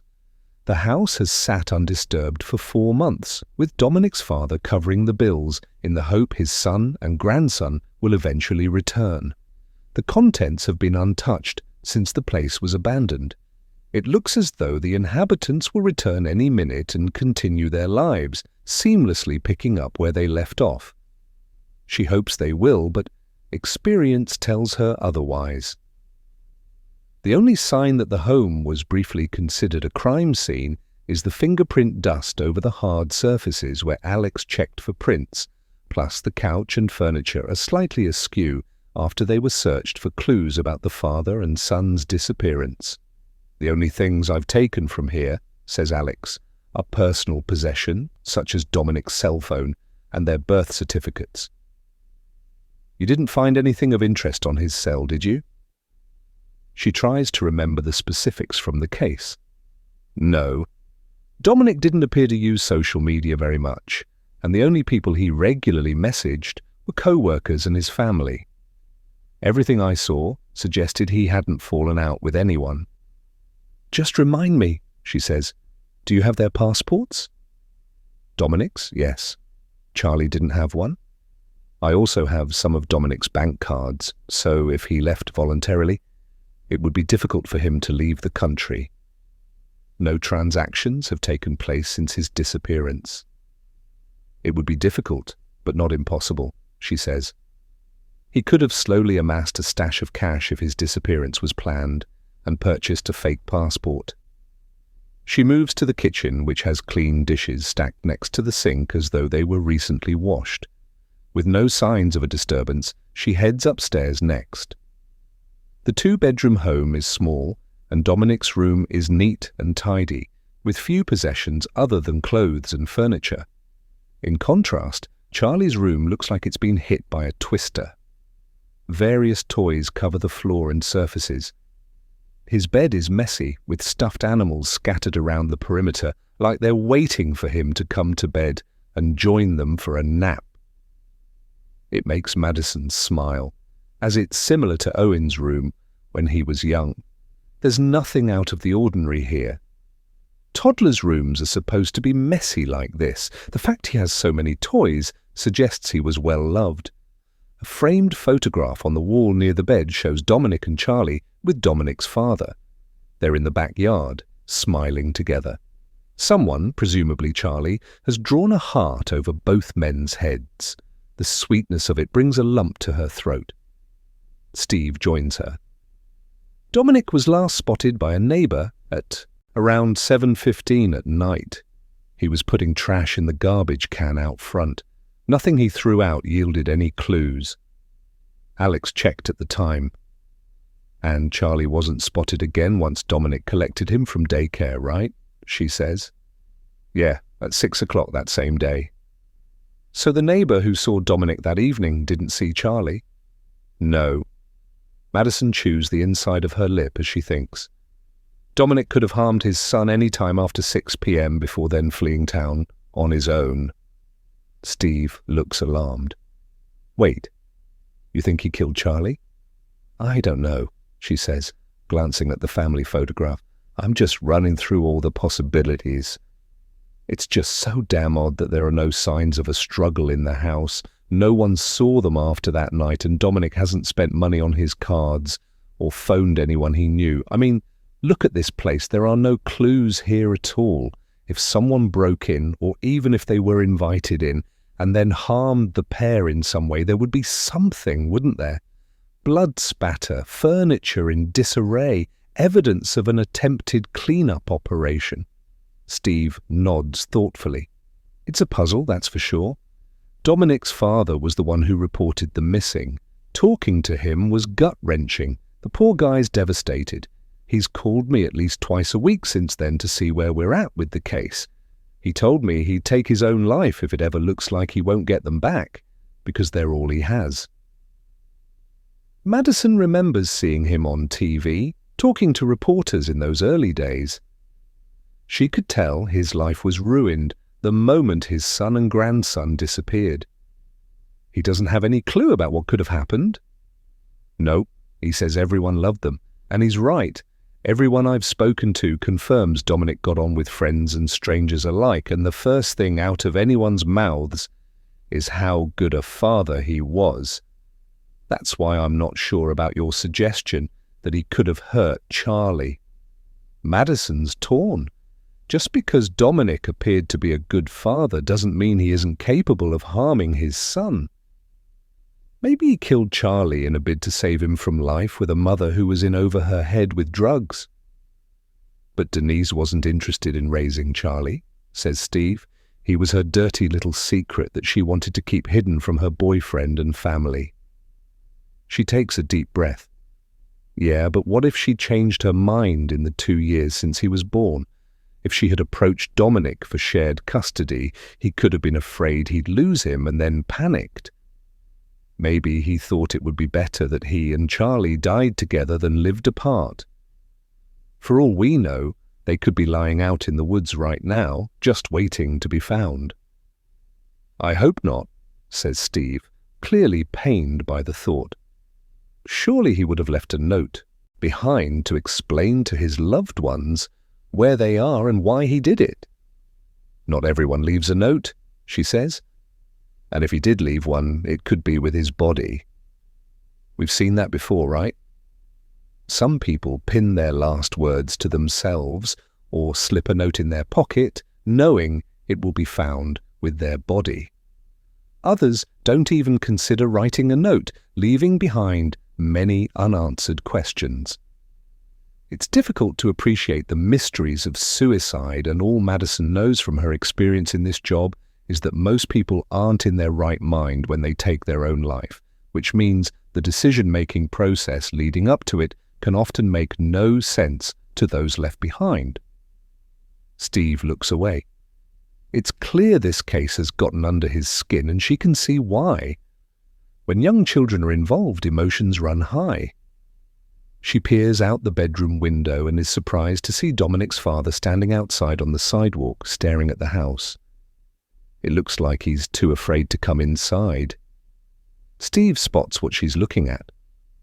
Shit! I probably should have called him to warn him we were coming here. They head downstairs and past Alex, who's taking photos of the living room to add to his earlier collection. Outside, Madison approaches the older man. Tall and thin, with thick, dark hair, he's wearing a plaid shirt over an old grey t-shirt and blue jeans. She holds her hand out. Mr. Larson, I'm Steve's partner, Detective Harper. He shakes her hand. Pleasure, he says wearily. The neighbor called me to say you guys were sniffing around. Madison notices a shadow in the downstairs window of the house next door. It disappears as the neighbor steps back, out of her view. Can I assume you've had a break in the case? Mr. Larson asks, pushing his glasses up his nose. Is that why you're here? Unfortunately not, says Steve. We're just reviewing the interior to see if we've missed anything. Madison thinks she smells alcohol on the older man's breath. She hopes not.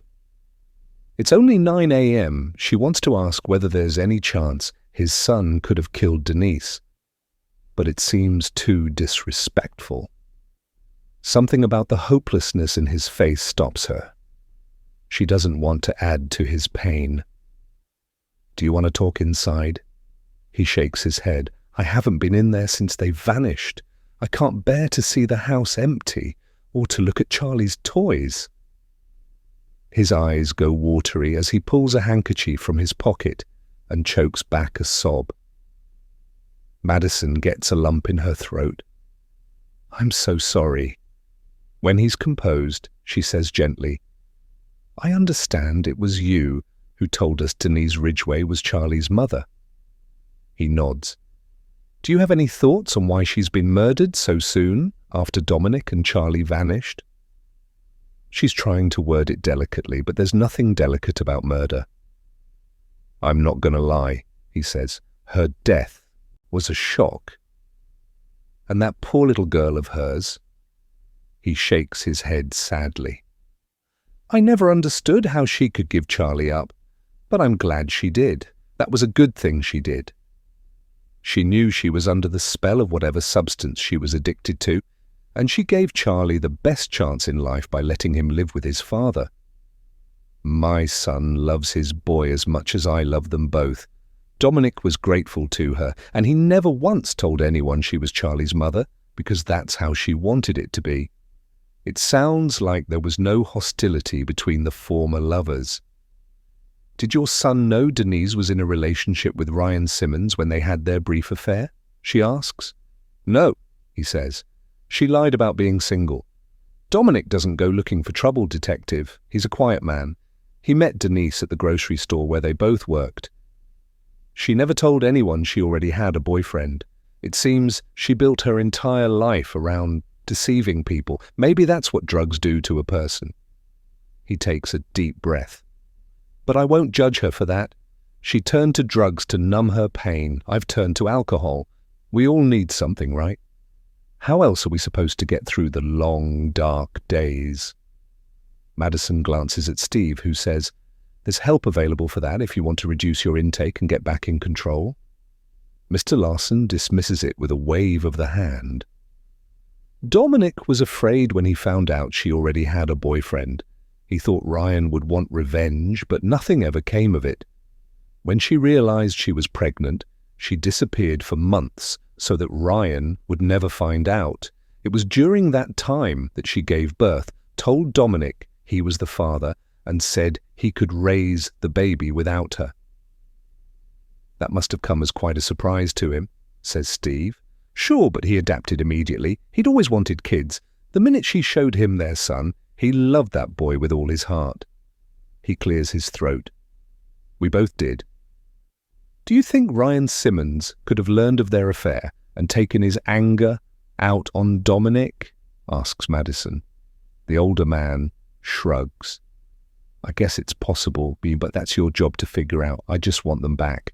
Other than that, I don't have the energy to think about anything else. My doctor recently told me I won't see out the year. My prostate is killing me. It's spread to my bones. Madison's heart sinks. He looks exhausted. I feel like I'm expected to come to terms with never seeing my boys again, but if I could just embrace them one more time, I'd be mighty grateful to you both. Consider it a dying man's wish. She rests a hand on his shoulder. We can't make any promises about bringing them back from wherever they are, but we're going to try hard to find out what happened to them, okay? She gives it a squeeze. He nods. I appreciate it. As she watches him slowly, walk back to his car, she can't help feeling that Ryan must have found out about his girlfriend's affair. That could have been the catalyst for Dominic to skip town with Charlie, either because Denise now didn't have to hide the child from her boyfriend and could claim him for herself, or because Dominic was afraid Ryan would hurt him or his son out of revenge for sleeping with his girlfriend. Either way, her gut tells her that the two cases are linked, and if she solves one of them, she'll solve them both and potentially bring little Charlie home to his grandfather before it's too late. Chapter 21. Nate can't stop thinking about the note they received that was masquerading as a wedding gift. He doesn't like being threatened.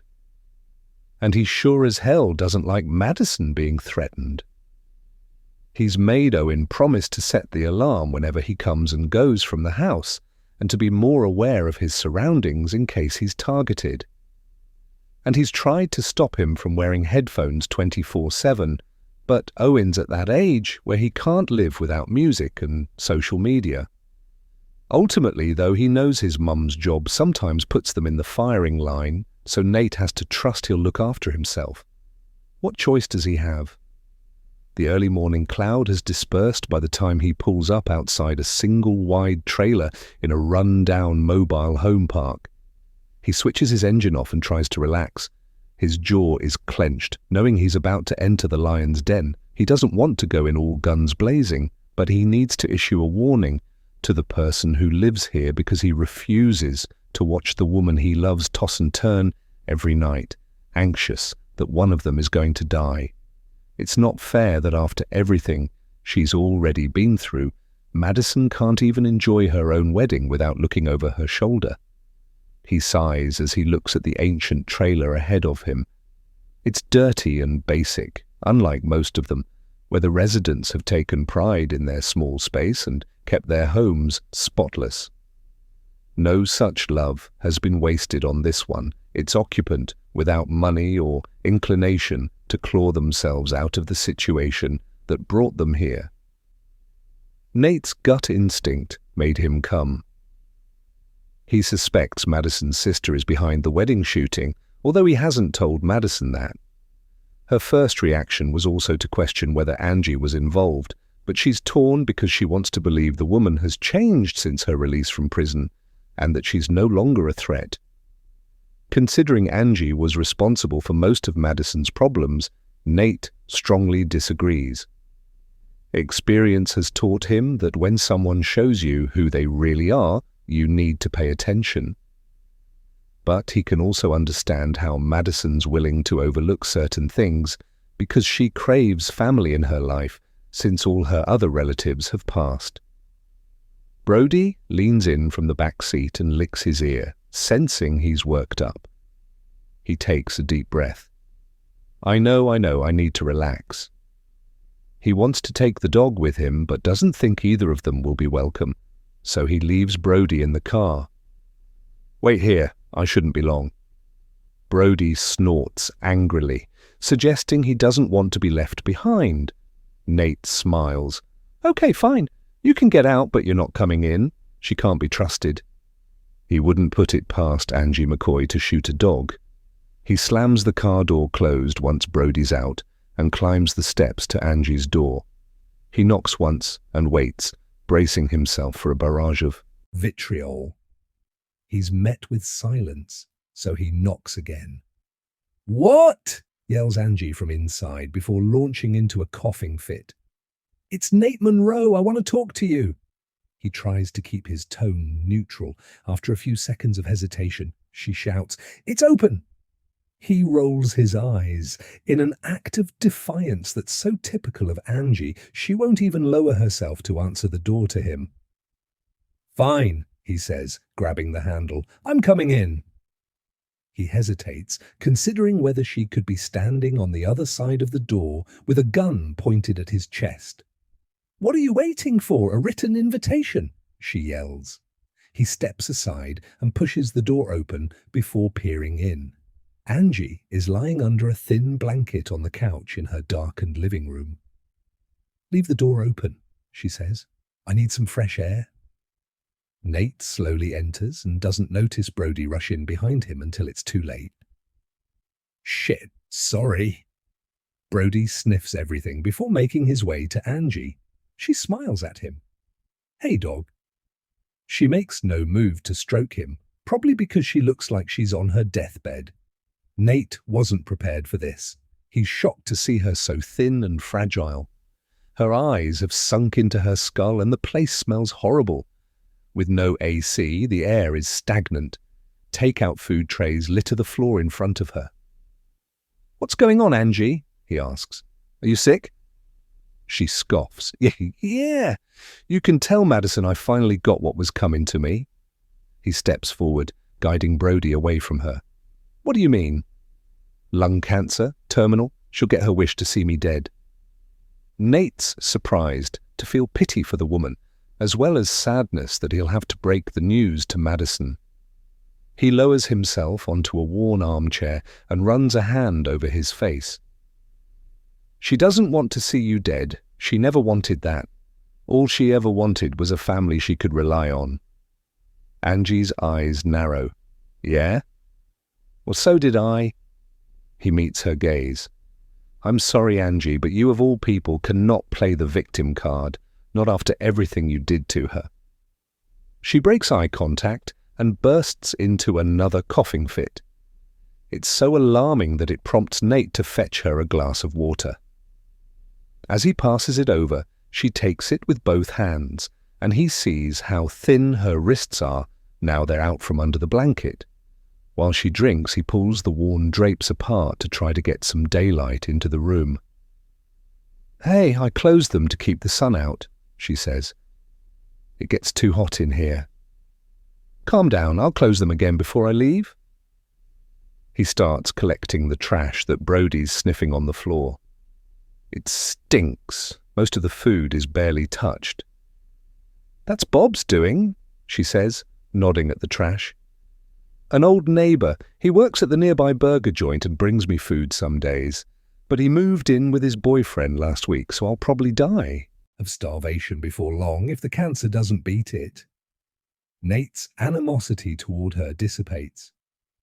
She shouldn't be left to die alone like this. "When did you last eat?" "Yesterday. Some of those cold fries you just threw out." Her lips look dry. "Want me to make coffee?"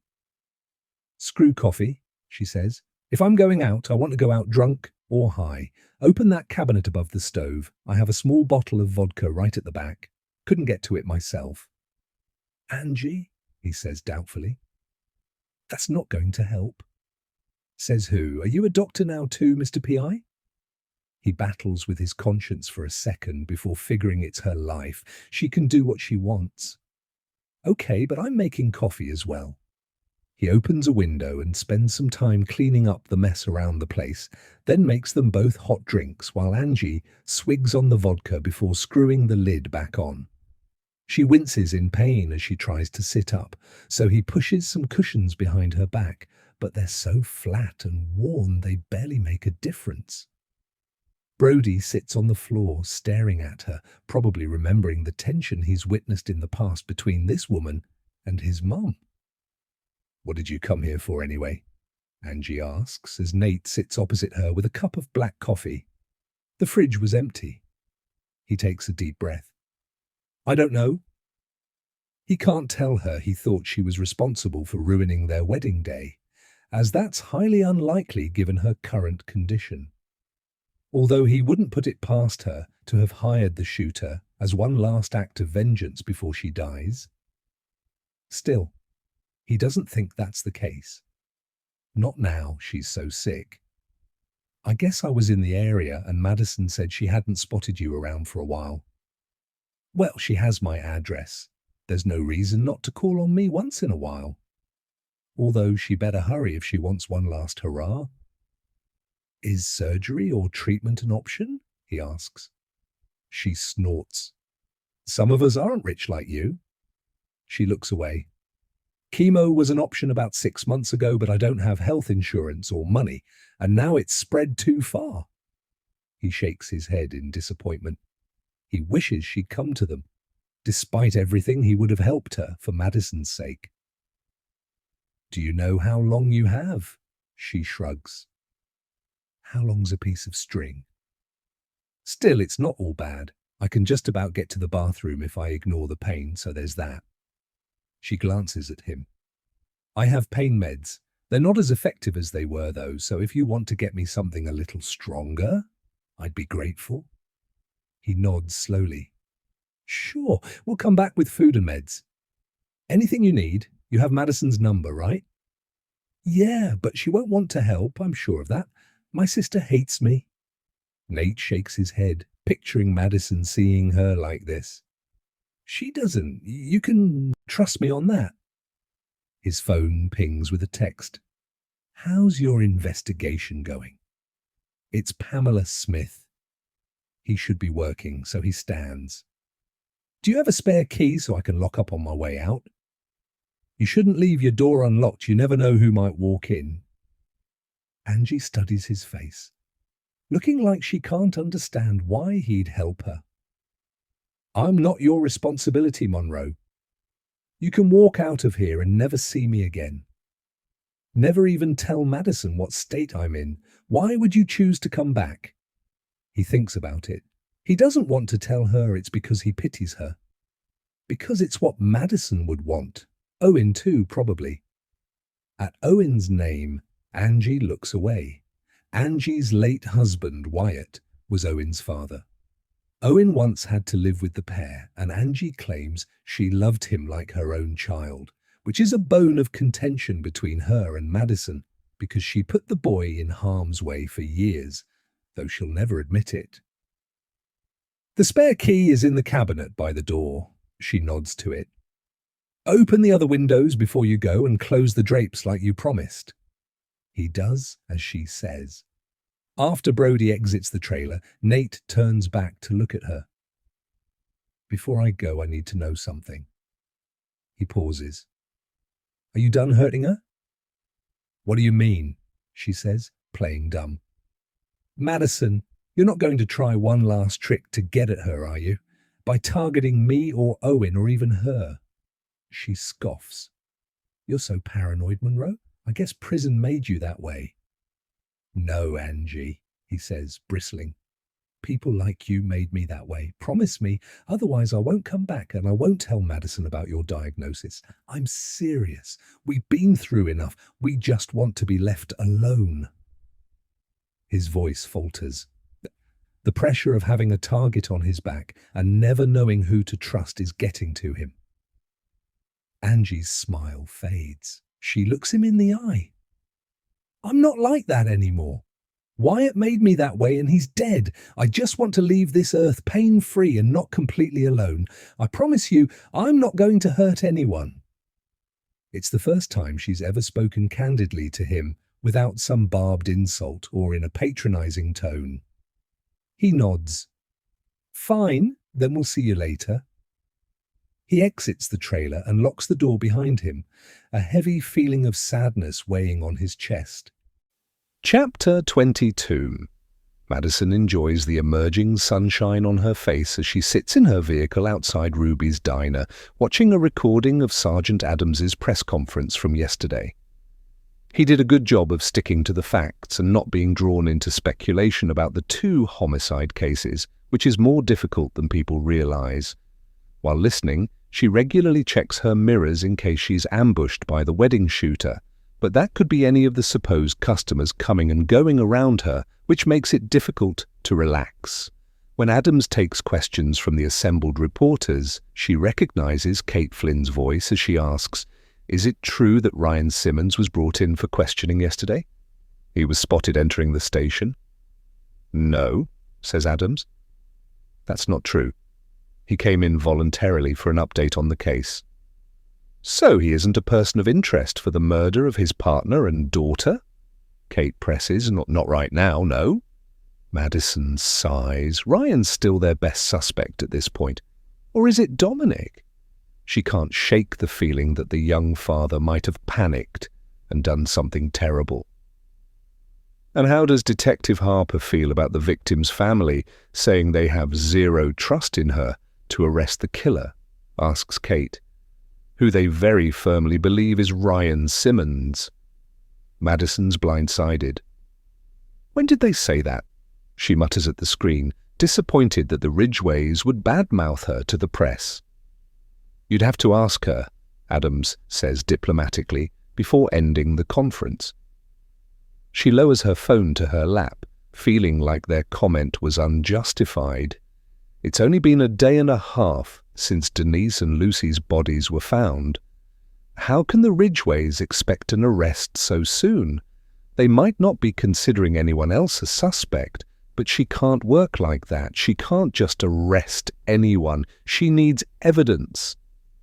She considers whether to try to obtain a search warrant for Ryan's cell phone.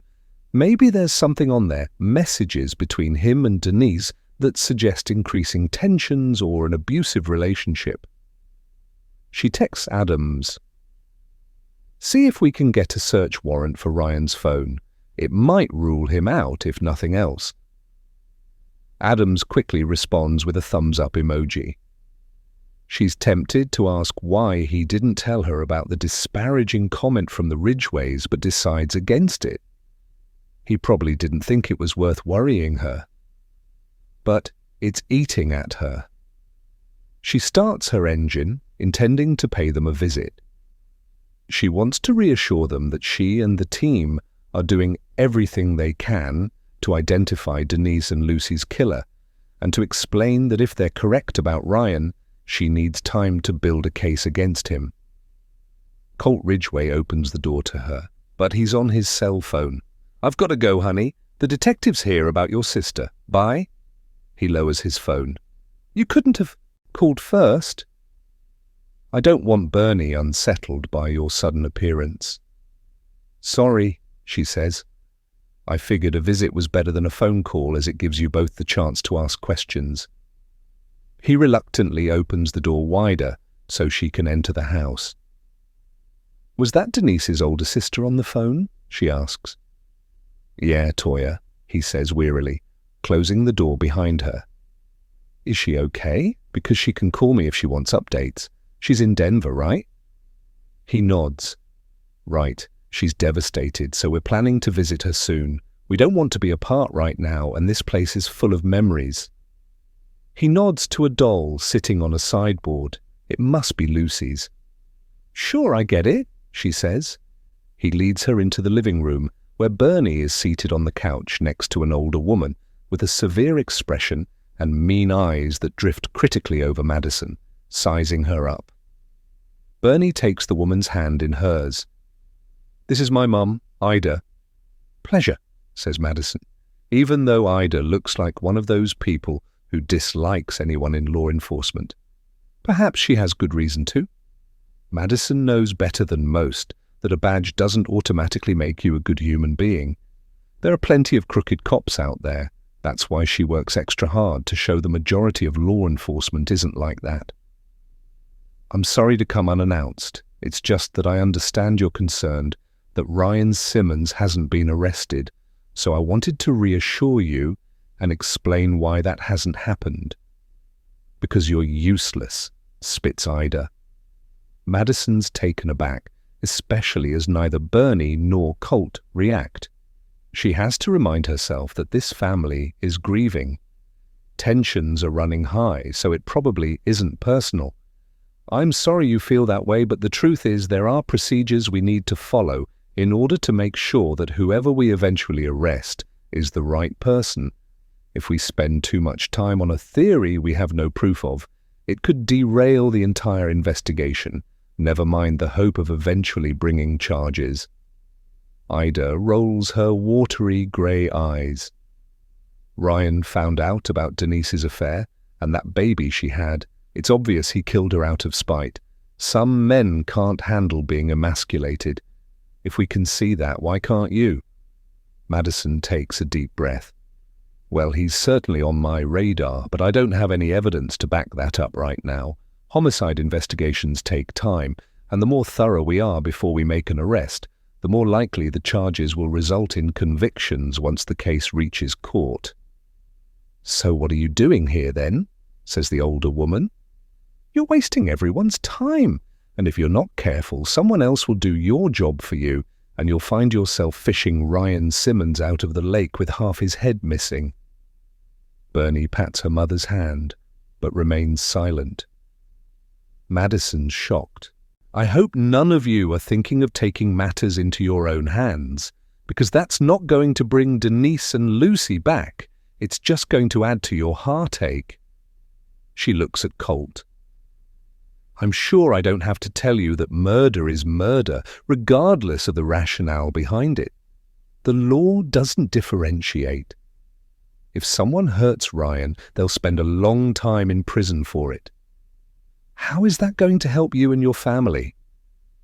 It would be worth every second if you ask me, says Ida. Madison studies Colt's face. He looks beaten down, either from living with this woman or due to losing Denise and Lucy, but he also seems to be considering Ida's words.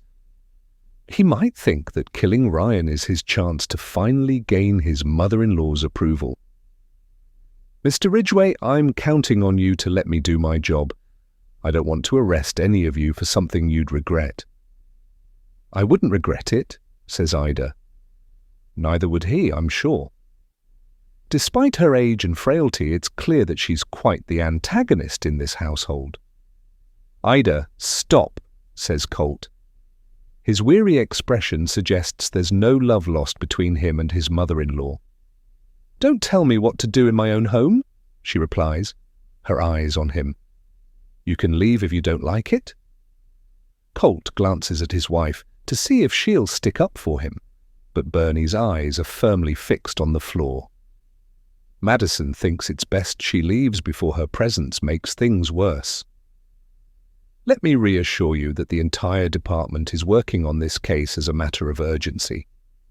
We just need time to do our jobs. When no one answers, she turns to leave. I'll see myself out.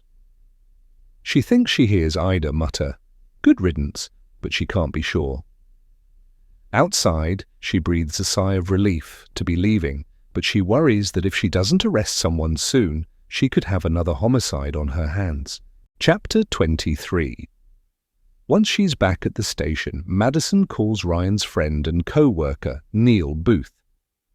She wants to see if he'll verify Ryan's alibi for the time Denise and Lucy were murdered. He answers on the fourth ring. Hello?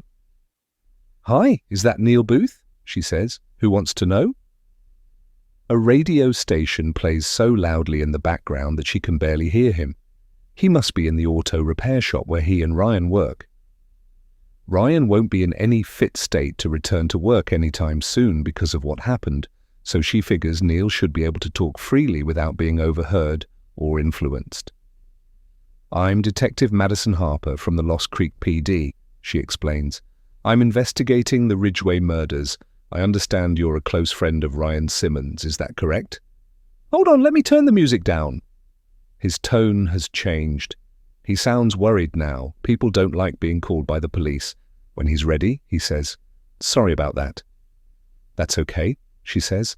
I'm looking into Ryan's whereabouts on the day his girlfriend and daughter were killed, so I can rule him out as a suspect. Can you help me with that? She intentionally keeps the details of Ryan's alibi to herself, wanting to hear Neil's version instead. He takes a deep breath. Sure, he was with me the night before he found them. I dropped by his place around 6:30 in the evening, and we went to Joe's saloon for a few beers. That's what Ryan said. What time did you leave the bar? Probably around midnight. Was he with you the entire time? He didn't dip out for anything, a cigarette maybe, or to get some fresh air, make a call. The distance from the bar to Ryan and Denise's house would take 10 minutes in a car, she's checked. If Ryan was gone for 30 minutes or more, it's possible he could have killed them during that time, before returning almost unmissed. He had a couple of cigarette breaks, why? How long would you say he was gone during those breaks? She presses. Neil sighs as he thinks. I don't know, 5 minutes max. Were you both drinking all night? Sure were. How did you get home? I drove. He stops, realizing he's incriminating himself as he clearly drove while over the limit. I can't remember, probably ordered a cab. She lets it go since she has more pressing matters to deal with, but it's frustrating that he would make the inexcusable decision to get behind the wheel of a car after drinking all night. How did Ryan seem to you throughout the evening? Fine, I guess. He was a little tired and got drunk faster than usual, but I knew he'd been arguing with... He stops himself again, not wanting to incriminate his friend. She needs to keep him talking.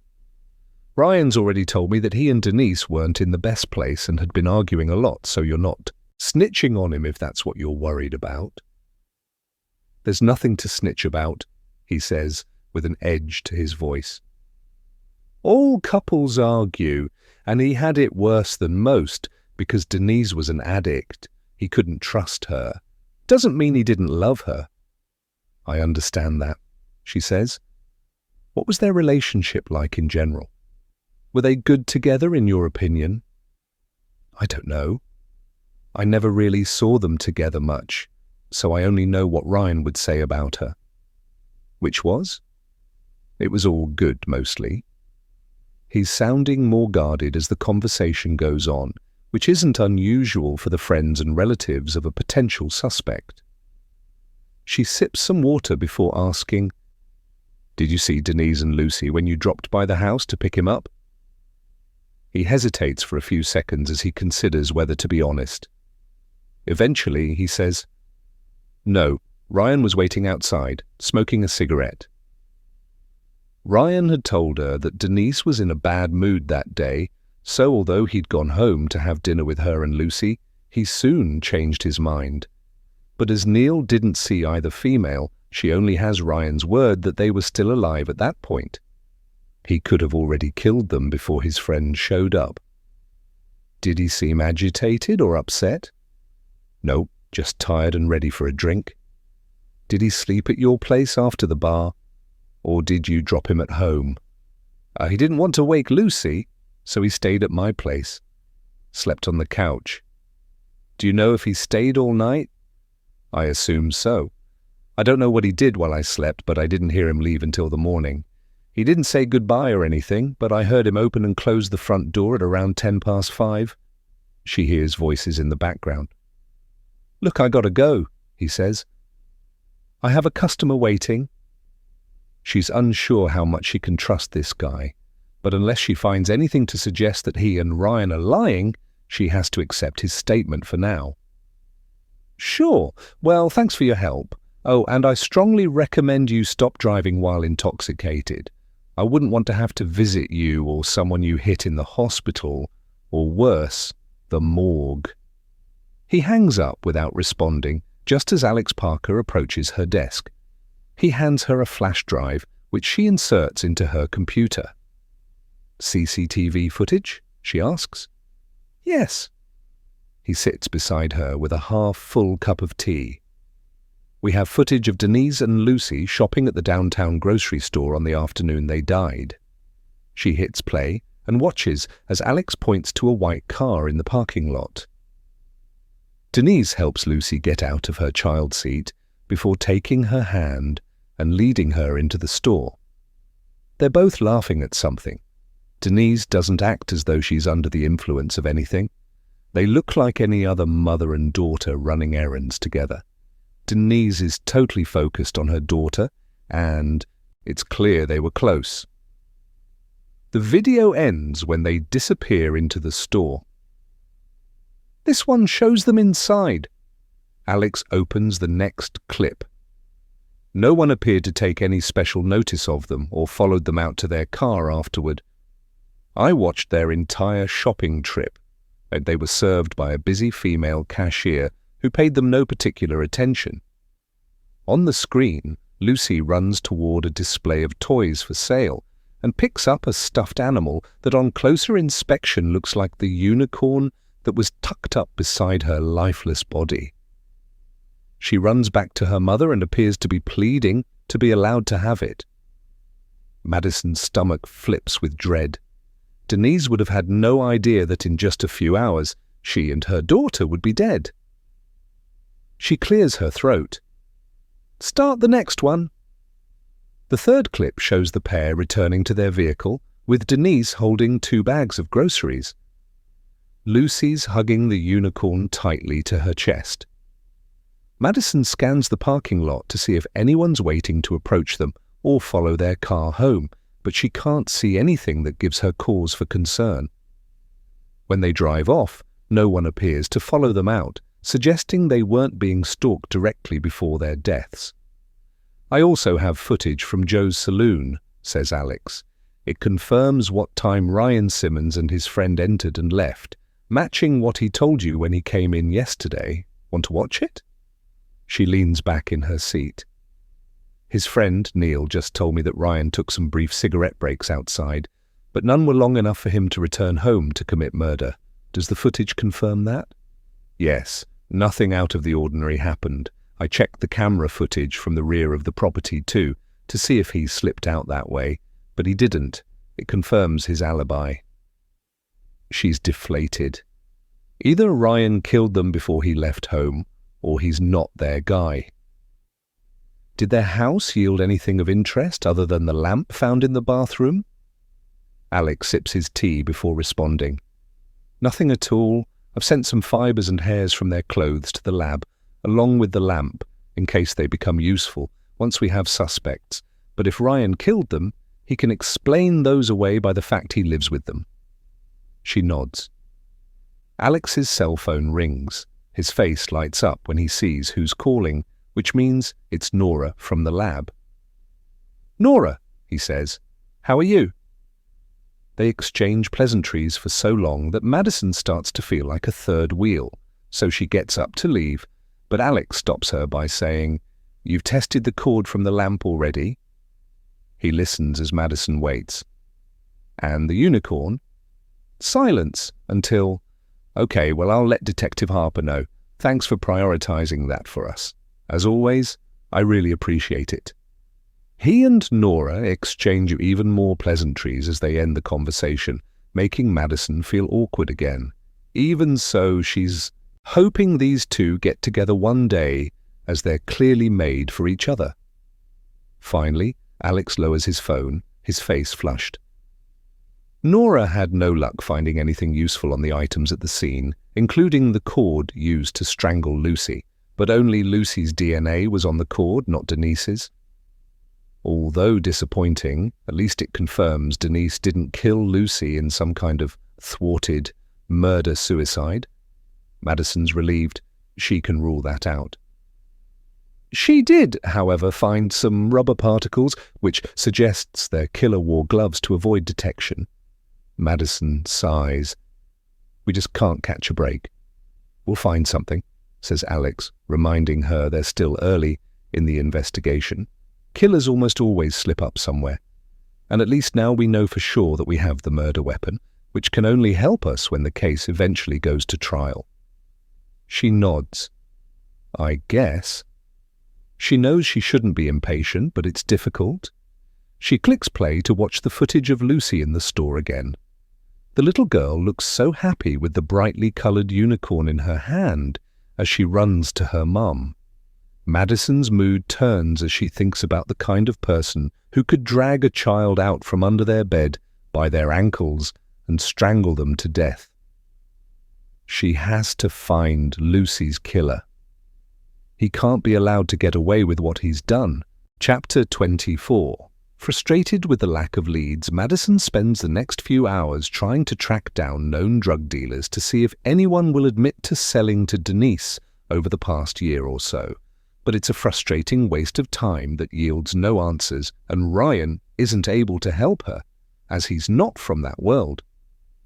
So for now, she's unable to pursue the theory that Denise might have owed money to her dealer, and they came to collect, resulting in a deadly altercation. Although it would be good to know for sure that's not what happened, Madison has serious doubts given how Lucy was found, with a stuffed animal next to her and a pillow placed under her head. Her gut tells her it was someone who knew the family, and as no drug paraphernalia was found at the home, She doesn't really believe Denise was using in the months leading up to her death, but the toxicology results will prove that one way or the other. As she's getting ready to quit work for the day, Nate calls and asks her to head home, saying he has something important to tell her. She thinks he means about getting married, but the tone of his voice suggests it's something more serious than that. He tells her not to worry, but anxiety builds in her chest on the drive home as she considers all the worst-case scenarios. When she finally enters the house, she finds Nate sitting with Owen in the living room. "What's going on?" she asks, dropping her keys on the sideboard. She looks at Owen, who shrugs as if he has no idea. Nate gets up, takes her by the hand and leads her to the couch before sitting next to her. Nerves immediately kick in. She feels like someone's died. "I went to see Angie today," he says, blindsiding her. Owen's head snaps up. "What? Why would you see her?" He obviously has bad memories of living with Angie and Wyatt McCoy. Wyatt was a dangerous criminal, and Angie's blind allegiance to her husband made everything worse. Madison's chest fills with dread. She wishes Nate hadn't told her this in front of Owen.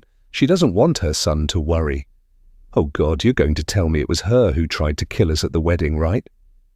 A surge of adrenaline makes her want to get up and pace the room. Just when she thought she'd found some kind of truce with her sister, she fears she's going to be proven devastatingly wrong. "No," says Nate, holding her hand. "In fact, I'm almost certain Angie isn't involved in that." "How can you be so sure?" she asks, studying his face. For some reason, he's reluctant to answer. "Just tell me," she urges. "Please, I can't bear this." When it comes to her sister, she can't control her anxiety. "Angie's sick." He glances at Owen before adding, "She's not going to make it. She has terminal cancer." Madison blinks. That's the last thing she expected to hear. "You're kidding, right?" He slowly shakes his head. "Afraid not. I went to confront her about the wedding shooter to see if she was involved, but as soon as I saw her, I knew it was unlikely. I found her wasting away in her trailer. She's so frail she can't even get up for long enough to make herself a meal." He squeezes her hand. "I don't think she's got long left. I'm sorry." After a few seconds, Owen gets up and silently leaves the room, his expression difficult to read. He heads upstairs. Maybe he's glad Angie's dying. He can finally put the past behind him. Madison's eyes fill with tears, surprising her. "Are you sure? How does she know it's terminal?" "She's seen doctors. It might have been treatable last year, but she couldn't afford it, so she didn't do anything about it." "But we could have helped her," she says in frustration. "I would have gone with her to the hospital, paid her bills, helped her recover." Tears stream down her face. "She's so damn stupid. Why didn't she tell me?" Despite everything Angie's done to them over the years, she's devastated. She doesn't care about the past. Not in this moment. And the thought of losing her sister brings back the pain of losing her parents all over again. She's worried she'll be overwhelmed with grief when organizing the funeral, packing up Angie's pitiful belongings. She can't face it. Nate embraces her as she sobs. "I'm so sorry. You know what she's like. She probably wouldn't have accepted our help even if we offered it." She doesn't know what to say, what to think. She can't deal with this right now. Every time her life feels like it's getting better, something cruelly ruins it for her when she least expects it. When she finally stops crying, she stands. I need to see her. Nate stands too. "Sure, I'll tell Owen we're heading out."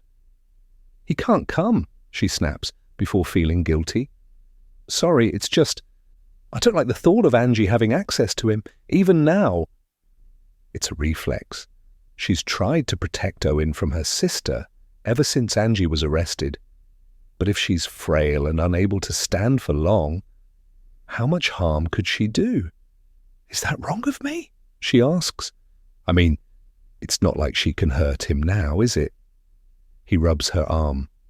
It's not wrong. You're just being a mum. Let me go speak to him. I'm sure he'll understand. She nods, grateful that she has Nate to help her through this. Madison's only visited Angie a couple of times since her sister's release from prison, and not in the last year or so. It just seemed easier to avoid her. But now, as she knocks on the door of the trailer, she wishes she'd come more often. She wishes they'd had a chance to get to know each other properly now that Angie's husband isn't around to pit them against each other. "Who is it?" yells Angie from inside before coughing her guts up. "It's me," Madison says to the door. It's after 8. The trailer sits in the shadows of the mountains, the sun lowering behind them. When she's met with silence, she starts thinking Angie doesn't want her here. "Your boyfriend's got the spare key." Nate unlocks the door, letting Madison enter ahead of him. The first thing that hits her is the heat mixed with the smell of decay. Whether that's coming from the state of the trailer or Angie, she's unsure. Nate tried to prepare her for how withered her sister is, but when Madison spots her lying under a thin blanket on the couch, she thinks it's a different person. She almost gasps. Angie laughs at her reaction. "I look that good, huh?" She sighs, adding, "I hope you brought food. My stomach hurts, I'm so hungry." On their way over, they loaded up on healthy food, strong painkillers and drinks they can leave in the cooler bag they brought with them. It should mean Angie doesn't need to get up too much. Madison crouches in front of her sister and hands her a chicken salad and coffee. "Is this okay? We have a variety of stuff in here." She puts a bag of non-perishable food items next to her and passes Angie a fork. "It's fine," says Angie. "I probably won't manage more than a few mouthfuls anyway." She looks at Madison with eyes that have sunk into her face. She looks 10 years older than she should. "If you come back again, bring milkshakes. They're easier to keep down." Madison swallows back a sob. She gets up and sits on the only other chair in the room, while Nate stands. When she's composed herself, she asks, "Why didn't you tell me? We could have helped you before it got this bad." Angie puts the salad aside. "Maybe I don't feel like I deserve help." Maybe she doesn't, but it's the saddest thing Madison could hear right now. She bursts into tears, unable to hold them back any longer. Everything about her relationship with her sister is messed up, and has been since they were teenagers. And now she has to come to terms with knowing that will never change. They'll never be able to resolve their differences or start over. She feels like she's already mourning the sister she wishes she had, which makes her feel guilty for the woman in front of her. "Geez," says Angie, "anyone would think you were dying the way you're carrying on." Her attempt at a joke shows she's unable to lower her defenses even now. Before Madison can think about it, the words are out of her mouth. "You're moving in with us. We'll take care of you." She looks up at Nate, who, to his credit, nods without flinching. Angie frowns, distrusting of the offer. "Nah, that's okay. I'll be fine here." "Absolutely not," Madison replies. "I'll need to check with Owen first, but we have a spare room. I can hire a nurse to help care for you." Maybe Owen can stay with a friend if he doesn't want to be in the house with Angie. She knows he'll understand. "No," says Angie, resolute. "I'm staying here, but you can keep bringing me food and drugs, or maybe leave me with your service weapon." She snorts. The thought that Angie would rather die alone in this hovel rather than accept her help infuriates Madison. "For once in your damn life, let your guard down, Angie." She stands. "Give me a day or two to get everything sorted. In the meantime, we'll be back tomorrow." She takes a deep breath. "Call me if you need anything. If I can't answer because of work, call Nate." A smile hovers on Angie's lips. She looks past Madison to Nate. "She always this bossy?" Nate smiles. You'll do what she says if you know what's good for you. Angie lowers her eyes. Fine, I guess you better give me your number then, Monroe. Madison realizes her hands are trembling at the thought of inviting her sister to live with them.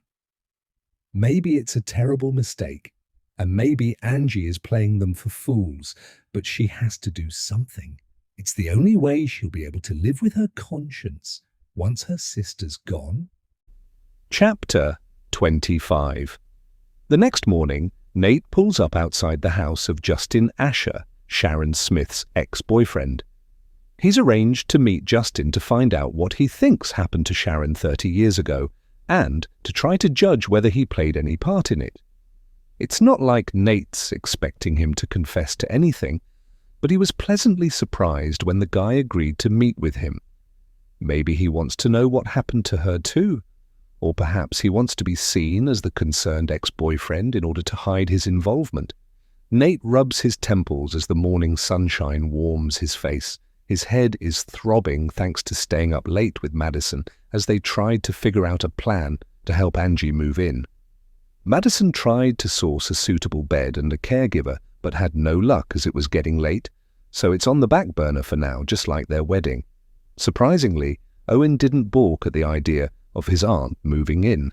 Like his mother, he's chosen to show compassion during Angie's final weeks, although he is planning to keep out of her way, which is probably for the best. A tap on the window takes Nate by surprise, making Brody bark behind him. He looks up to find a bald man in his mid-50s standing there, peering down at him with his morning coffee in one hand. Opening the window, Nate says, "Justin?" "Yeah," he replies. "Can we talk out here? My wife's inside and I don't want to upset her. She hates talking about the past, and I could do without the trouble it'll cause me." Nate nods. "Sure, get in." He leaves the AC running as the car is sitting in the direct glare of the sun. A big guy, Justin squeezes into the passenger seat and stiffens as Brody leans in from behind to sniff him. Sensing his fear, Nate tries to reassure him. "He's friendly." "That's what they all say." Justin raises his arm to show a pink scar that weaves between his faded forearm tattoos. "A small dog attacked me when I was a teenager. I've hated all dogs ever since." Nate turns to look at Brody. "Lie down, boy." Brody does as he's told and stretches out on the back seat. Justin tries to keep an eye on him in the rearview mirror as he says, "So tell me, man, why are you digging up the past after all these years? I mean, I know Pam's hired you because Gail told me. She called me after you went to see her, but I'm wondering why now. Is there a new lead or something?" Nate shakes his head. "No.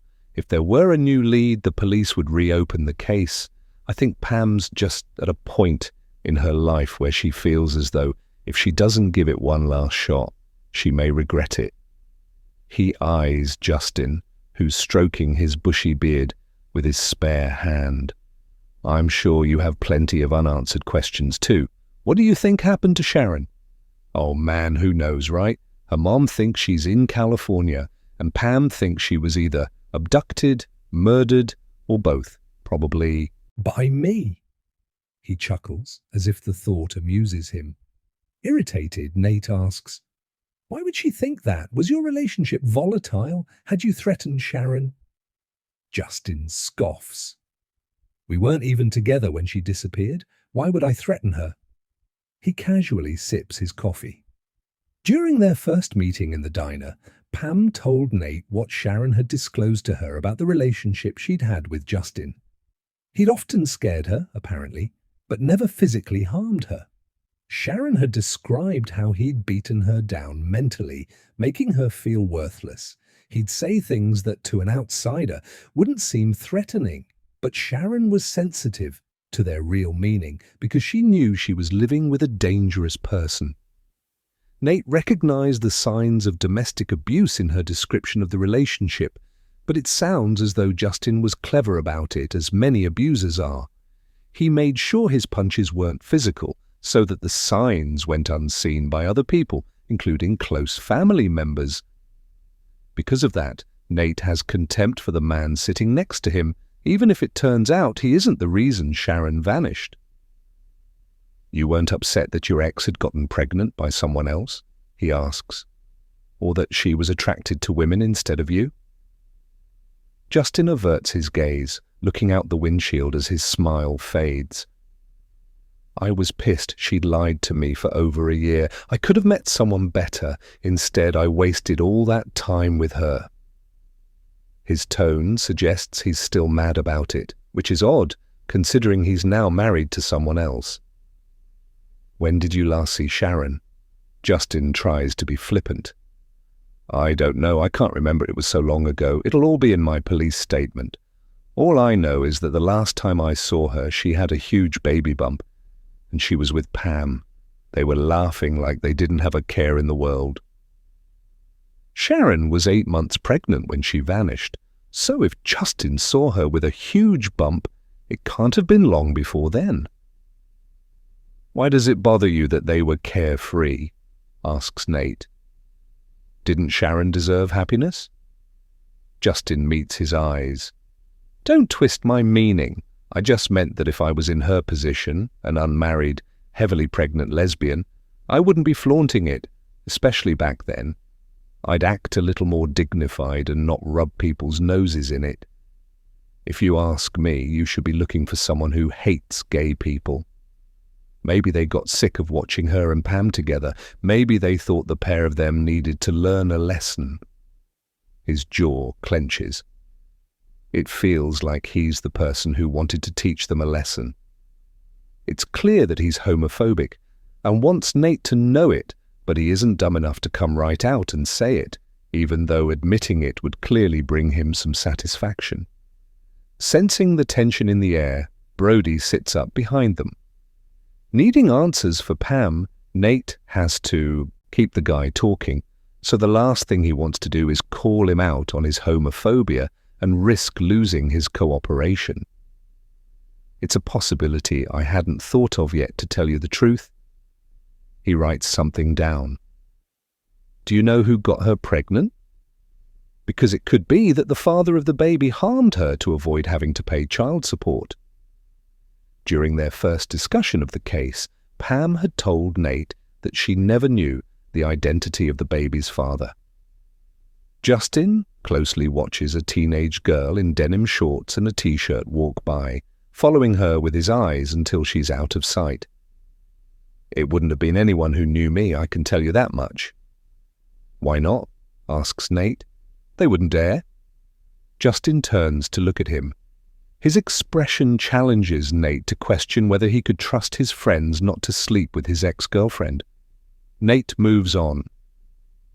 What was your reaction when you learned the cops were looking for Sharon? Did you have any hunches back then? Any names spring to mind? Because every town has its share of weirdos, right? People who act strange around women and kids. Justin's shoulders relax. Especially this town. He runs a hand over his beard. I don't know. No one springs to mind. As for my reaction, well, her parents didn't appear concerned. They were surprised the cops were even investigating it, which made me believe Gail's theory that Sharon probably skipped town. You have to understand something, he goes on. Sharon was flaky, so you never knew what she'd do. I mean, her history speaks for itself. 1 minute she's with me, then with a woman, then she's pregnant with some unknown guy's kid. I told the investigating detective the same thing, that she was unpredictable, but he didn't want to know. He seemed to think I was involved somehow, which is ridiculous, especially as I had an alibi. You did? Nate acts dumb, wanting to hear if Justin's version has changed in the 30 years since he told it to the police. Sure, I was home with Kelly, my now wife. We'd only been together a few months back then, so the relationship was still fresh. He grins. We were at it like rabbits and barely left the house that first year together. She was way more interesting in the bedroom than Sharon was, if you catch my drift. Nate tries to keep his expression neutral. On the day Sharon was last seen, continues Justin, me and Kelly were busy making babies. Can anyone other than your wife confirm that? As I told Bill Harper back then, my mother can. She called me on the landline several times over a 24-hour period. The police have my call records, even though Bill tried to lose them more than once. Luckily, I made sure I kept a copy, as I knew he'd try to pin it all on me.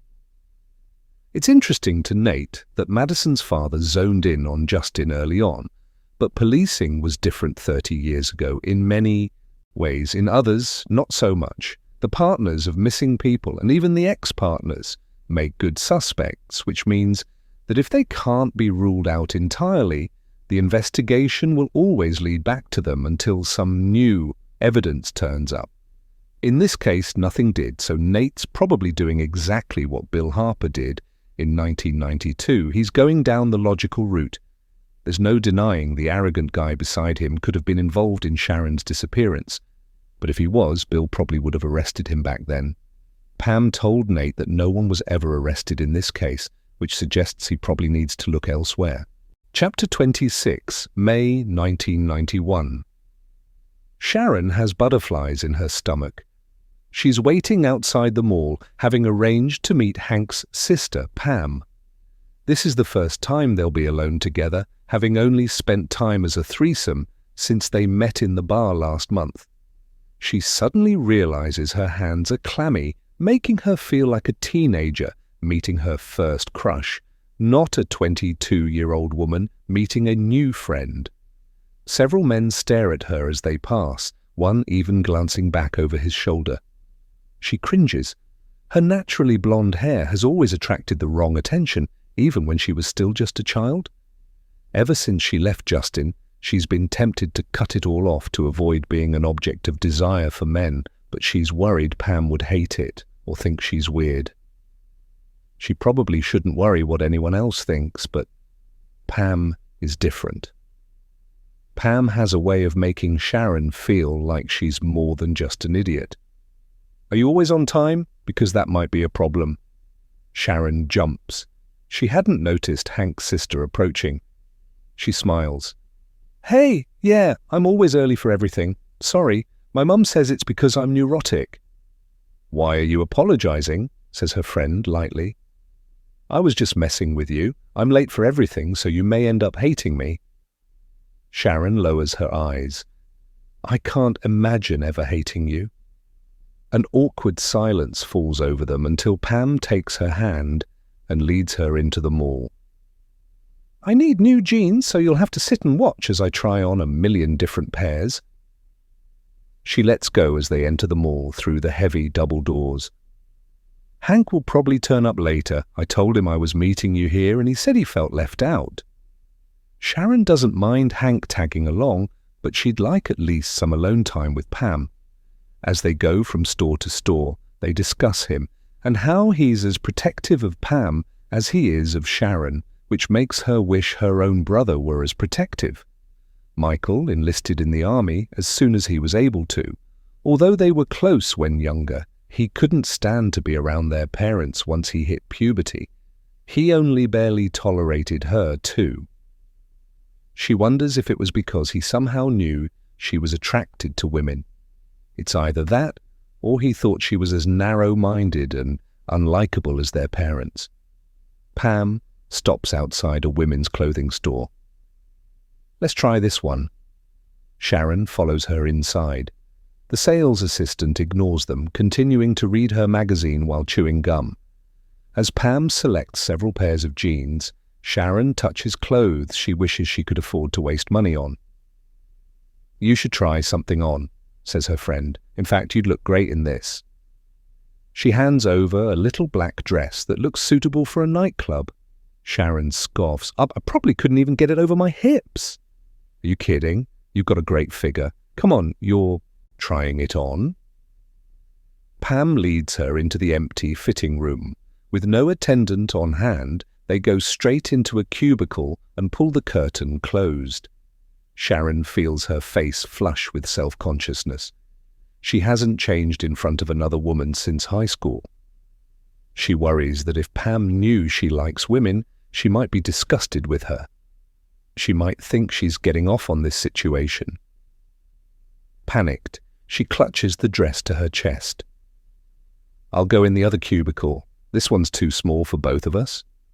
Pam's already stripped her jeans off, revealing slim, toned legs and black underwear. Why? You can't be shy when you look like that, surely. Not knowing what to do, Sharon relents. She hangs the dress on the wall and turns her back on her friend, but she can see Pam in the mirrors around her. When the bottom of Pam's t-shirt gets in the way of buttoning the jeans, she strips that off too, revealing a matching bra and full round breasts. Sharon blushes even harder. She knows she'll relive this moment 1,000 times over when she's alone in the dark. She pulls her own t-shirt off, wishing she'd worn nicer underwear. She slips out of her shorts and quickly steps into the tight black dress, pulling it over her shoulders. It hugs her in all the right places, but she can't reach the zipper at the back. Pam steps out of the jeans and looks at Sharon. "Wow, that's stunning! You have to buy it!" Sharon watches her in the mirror. "I can't afford new clothes, not right now. I only recently left my boyfriend, so things are tight. I shouldn't even have tried it on." She makes to slip out of the dress, but Pam steps forward and zips it up, resting her hands on Sharon's shoulders.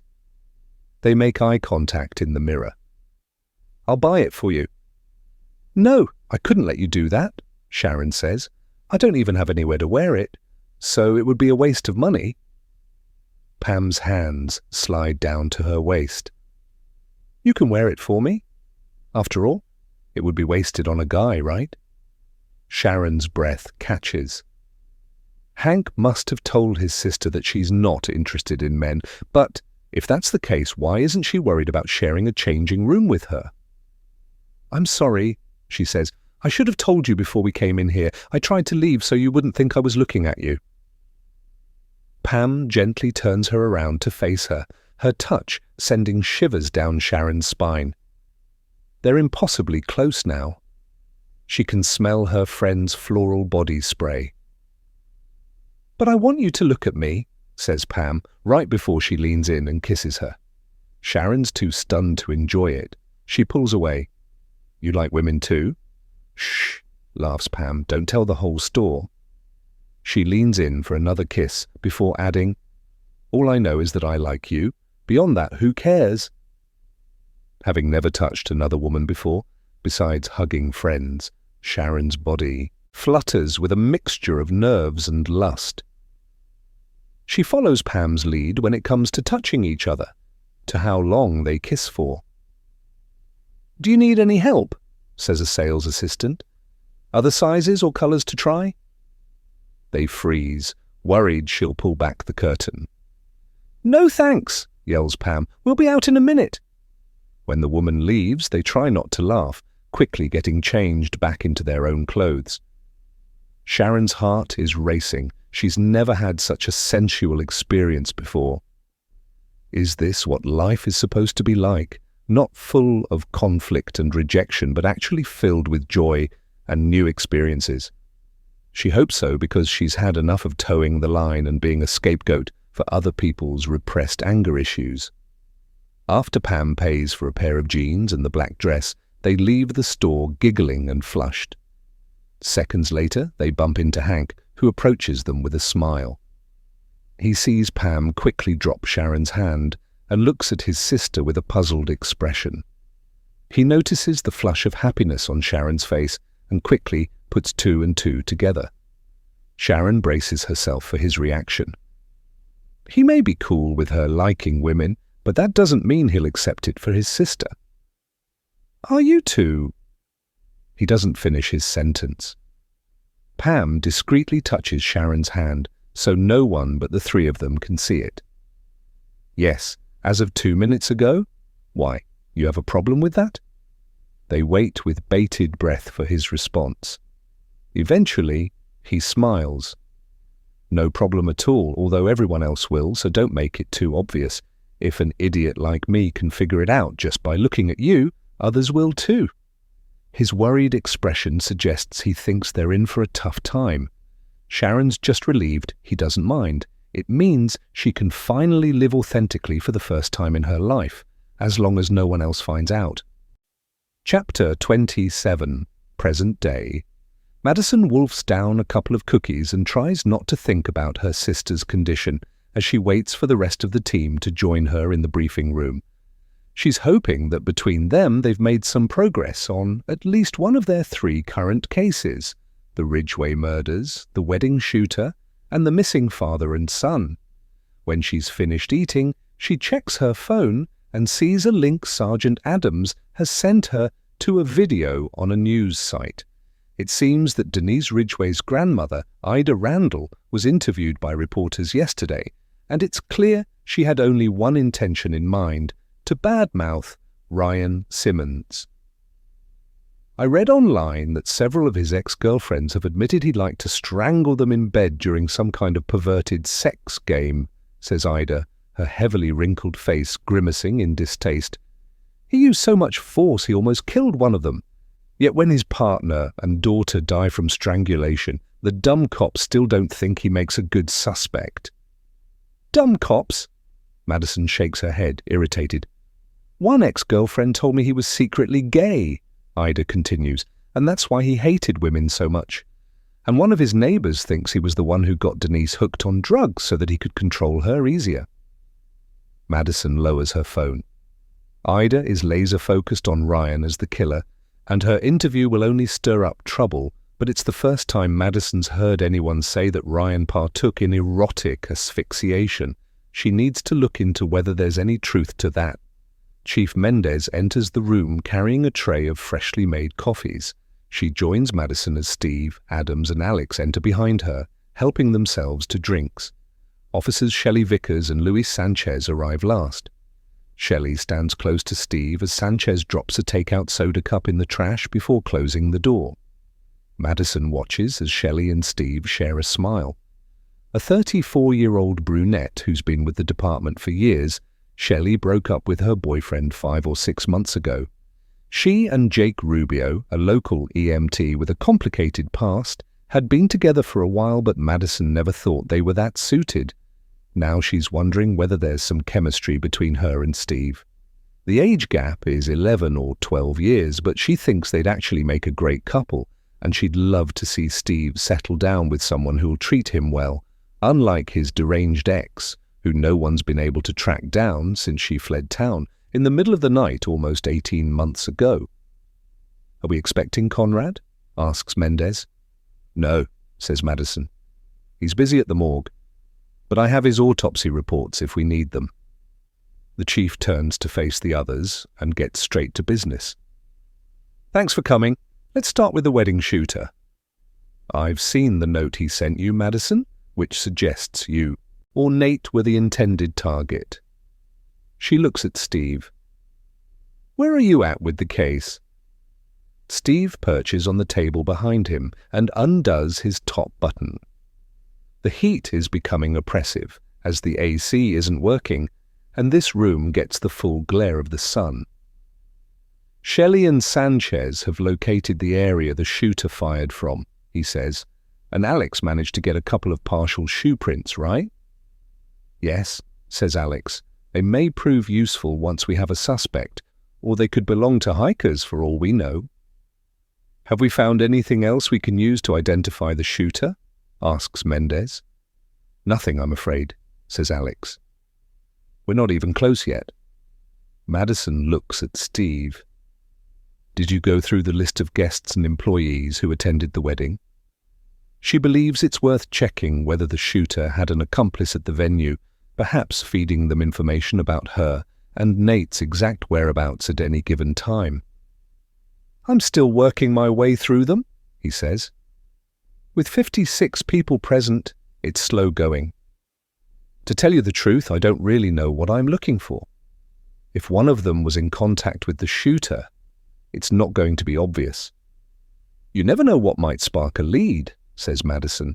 "It's worth finishing, just so we've exhausted all avenues." He nods. "Sure." "We've been collecting dashcam footage and CCTV," says Shelley, glancing at Sanchez.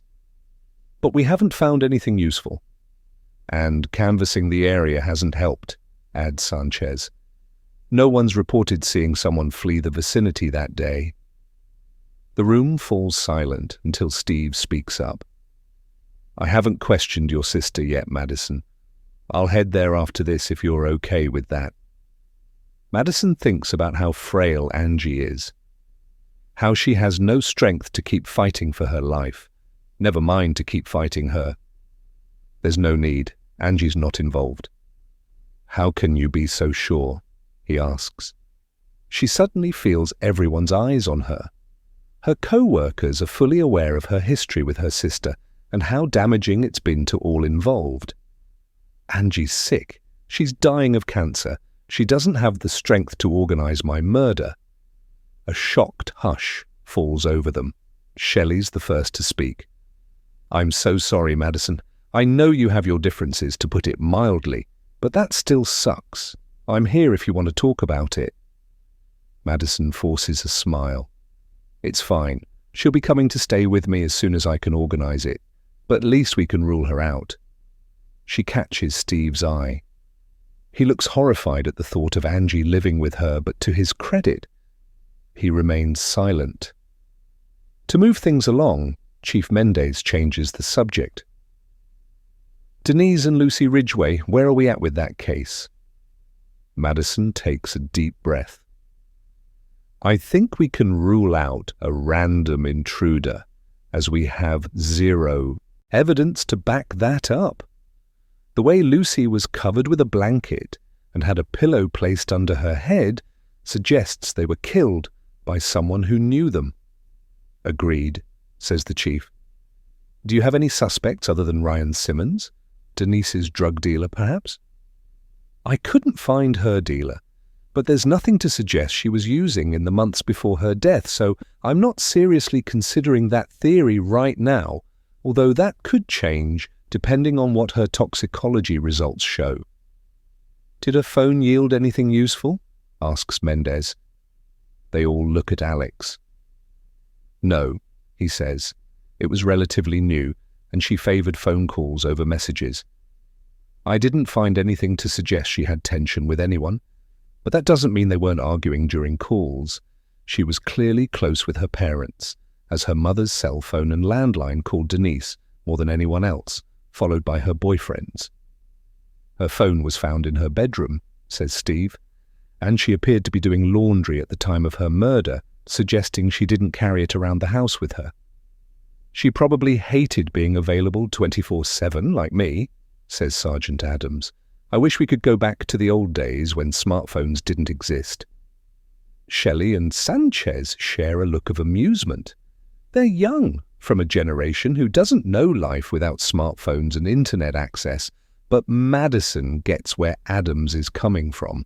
She refuses to use social media, not just because it doesn't appeal to her and she doesn't have time for it, but also because, in her job, she sees the harm it can cause. How many predators use it to ruin people's lives, people the criminals wouldn't otherwise have access to? Do Ryan Simmons or his neighbors have door cams or dash cams? She asks. Surprisingly few of them, says Sanchez. And of those who do, nothing covers Ryan and Denise's house. The killer could easily move in and out without fear of being caught. Perhaps they knew that. She takes a deep breath. Ryan suggested to me that Dominic Larson could have staged his and Charlie's disappearance with the intention of secretly returning to kill Denise, maybe because he was worried she would one day want custody of her son. We haven't found anything to back that up yet, says Steve. Mendez doesn't look convinced. With all the coverage his case got, someone would have spotted him around town. I doubt he could have gone unnoticed. She checks her cell phone for the time. But until we disprove it, I guess it's a possibility. Anything else? Madison's about to speak when Stella from dispatch bursts into the room. Sorry to interrupt, she says, but I've just taken a call from Colt Ridgway.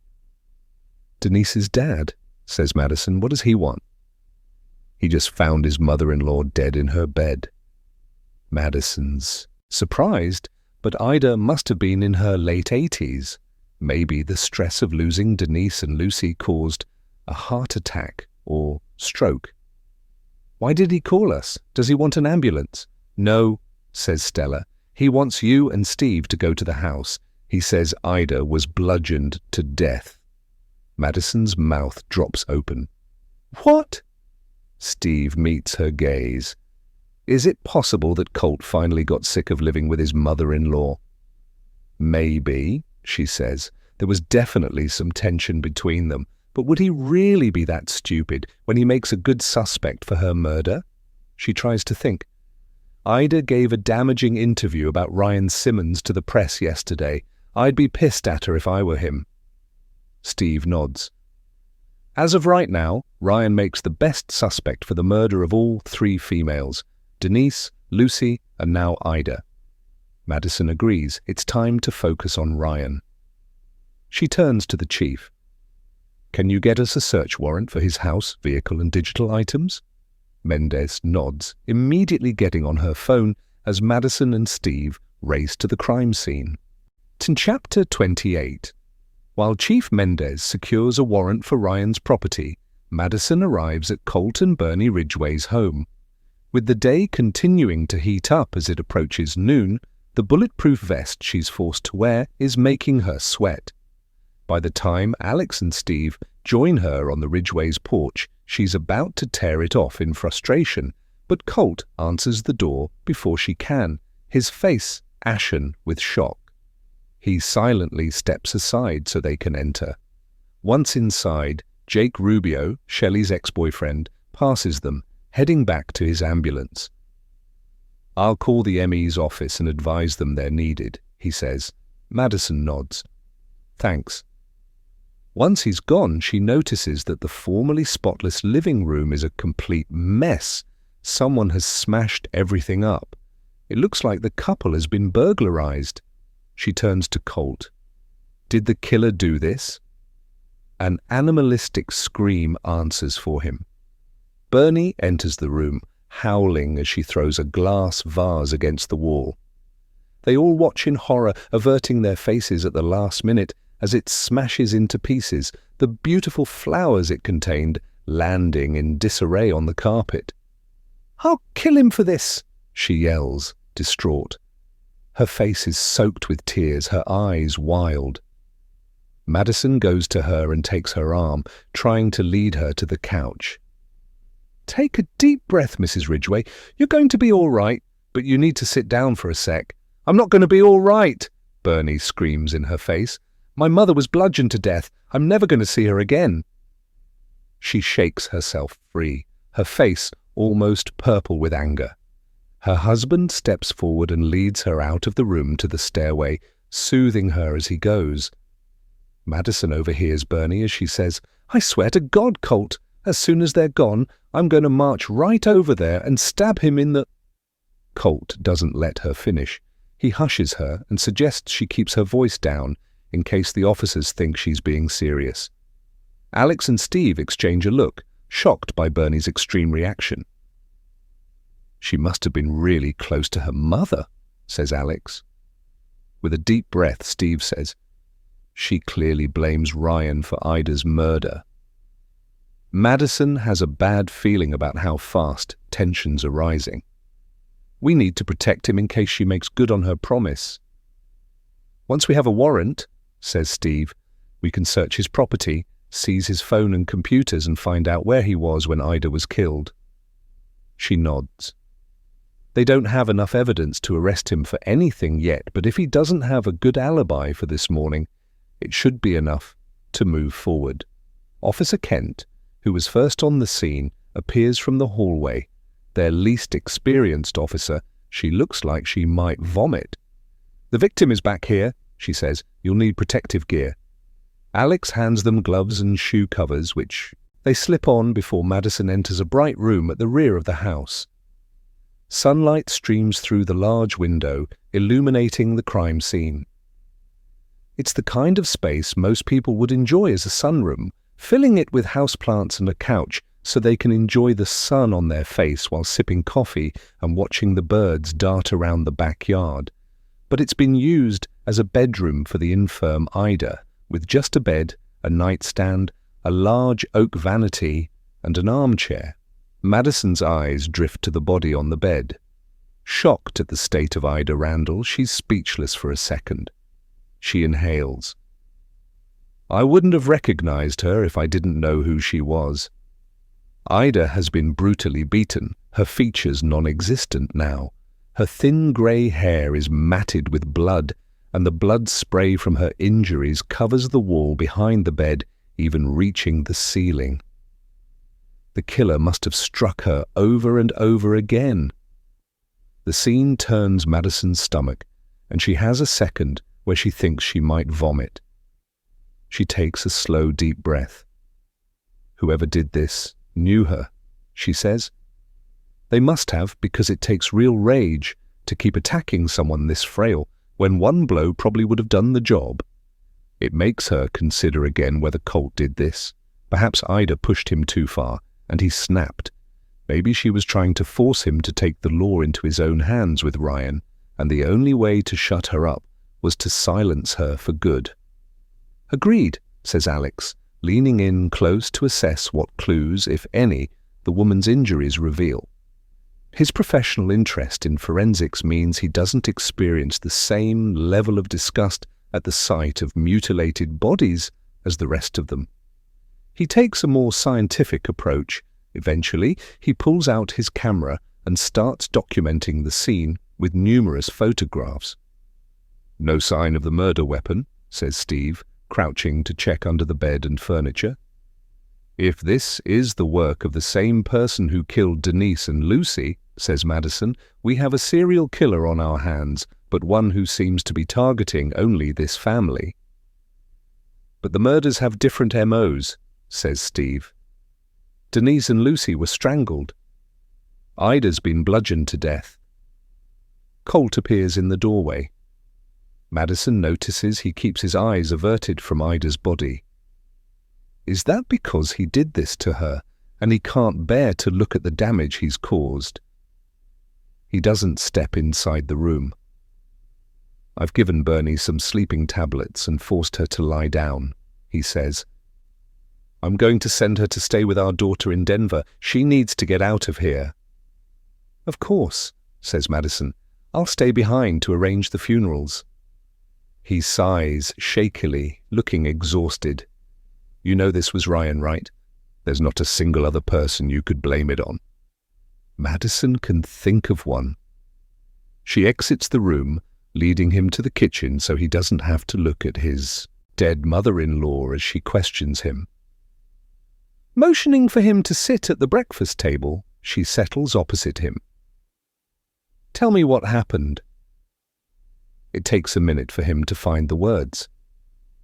She was home alone, he says. Me and Bernie went for breakfast at the diner, followed by grocery shopping. We were away for 3 hours max. Madison opens her pocket notebook to take notes. She can check with Vince that the couple ate at the diner, then obtain security footage from the store. What time was that? We left home at around 8:30 and returned about a half hour ago when I called you guys. He runs a hand down his weather-beaten face as though dazed. Ryan must have been watching the house, waiting for a chance to corner Ida alone. Madison studies his expression for clues that he's lying. I want you to know that we're taking your concerns about Ryan Simmons seriously. Once we leave here, I'll be questioning him on his whereabouts this morning. She doesn't go as far as to say she's requested a search warrant, as she suspects Colt would leak it to the press in order to ensure even more attention is focused on Ryan. But I also need to consider other possibilities, such as a home invasion. So tell me, is anything missing? Was anything out of place when you arrived home? Although the murder appears to be personal, she has to rule out all other options. You mentioned previously that someone broke into your outbuilding not that long ago. I'm wondering if they came back and unexpectedly found Ida here because once she'd seen them, they would have considered her a liability. He frowns. I don't think so. I didn't notice anything missing, but I haven't really had a chance to check thoroughly. Bernie went straight to Ida's room when we got home to let her know we were back. That's when she found her, and all hell broke loose. Madison's heart sinks. No one should have to find their mother bludgeoned to death, especially having just lost their daughter and granddaughter. This level of trauma will be difficult to recover from. Have you seen anyone snooping around the house? He shakes his head.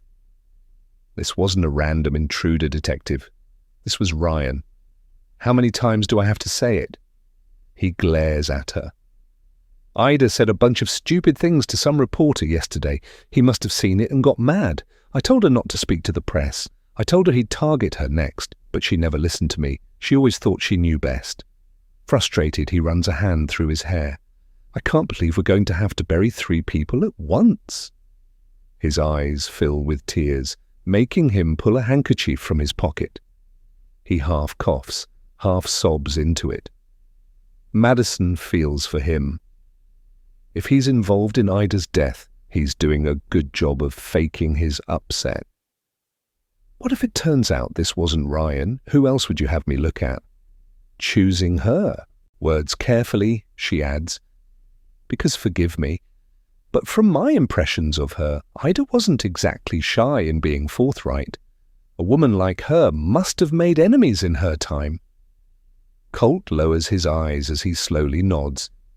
She was an old crow. That's what my dad called her before he passed. He hated the woman, told me that if I married Bernie, I'd end up living with the devil. He scoffs gently at the memory. Just shows how much I love Bernie that I'd put up with her mother for so long. Madison tilts her head. Is he admitting he's relieved she's gone? She considers whether, if his alibi checks out, he could have hired someone to kill Ida. How long did she live with you guys? He meets her eyes. Since the day after our wedding 35 years ago. Her husband left her before I met Bernie, so she had no one else. She and Bernie were living here in their family home. After I moved in, I always felt like the odd one out. The third wheel. Surprised at how long they've lived together, Madison inhales deeply. That's a long time to spend with someone who rubbed you the wrong way. He snorts. Bernie always said I'll get a medal when I make it to the pearly gates. Averting his gaze, he adds, but she wouldn't say that if she knew my real opinion of her mother all these years. She feels like he's about to confess something, so she treads carefully. It's not a crime to dislike your in-laws, Colt. Merging 2 families is difficult and rarely goes how anyone would want it to. From the sound of it, you've put up with a lot. I imagine it was exhausting to have Ida living here, watching everything you do and affecting your relationship with your wife. His eyes remain fixed on the table. I did it for Bernie. She freezes. Does he mean he killed Ida for Bernie, or just that he put up with her for Bernie? He seems to realize what he's said, and straightens in the chair. But it wasn't all bad. The old crow had a good sense of humor if you knew how to make her laugh. Usually at other people's expense, but once she had a glass of bourbon in her hand, she'd relax a little. I don't have any regrets. Bernie enjoyed having her mum live with us, and that's all that matters. He suddenly stands. I need to call Toya. Let her know to come and pick her mother up. He considers something. She won't miss Ida, that's for sure. Madison stands. She won't? No. Why do you think she lives in Denver and not here? Neither of the girls were keen on their grandmother. Denise used to hide from her when she was little, convinced she was a witch. He smiles faintly at the memory before tucking his chair back under the table. You'll let me know what happens with Ryan? Madison cautiously nods. We can't arrest him without proof, but I'll keep you updated. Before he goes, she adds, make sure you keep your windows and doors locked from now on. Take extra precautions just in case. Colt stares for a second before exiting the kitchen, leaving Madison worried about what will happen if they don't arrest Ryan. Chapter 29. Ryan Simmons isn't at his house, but his neighbor helpfully discloses that he was planning to return to work this morning. Apparently feeling isolated at home, he said he was going crazy, just waiting around for the police to find the killer of his girlfriend and daughter. Madison doesn't know how anyone can return to work so soon after losing their loved ones, but that's not for her to judge. She understands you do whatever it takes to get through your grief, whatever works to stop the intrusive thoughts and constant despair. Still, part of her wonders whether he was lying to his neighbor, lining up a potential alibi for the time of Ida Randall's murder. It could work for him, since his friend Neil would probably agree to cover for him. She pulls up outside his place of work. On her way over here, Chief Mendez rang to confirm she's secured a search warrant for Ryan's home and cell phone, so Officers Vickers and Kent are on standby to enter his property. Madison's hoping he'll willingly let them in.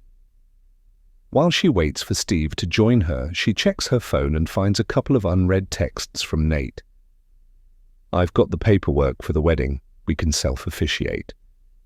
I know it's probably the last thing on your mind with Angie being sick and how busy you are with work, but I don't think we should delay." Then, "So can I plan something?" She leans her head back, glancing in the rearview mirror for Steve. No sign of him yet? If she's honest with herself, the wedding is the last thing on her mind right now. But on the other hand, if not now, when? If they get it over with, it's one less thing to stress about. She looks at her phone and replies, "Sure, I don't have the energy to do anything fancy, though. Just keep it simple." He replies immediately, "Understood. Leave it to me."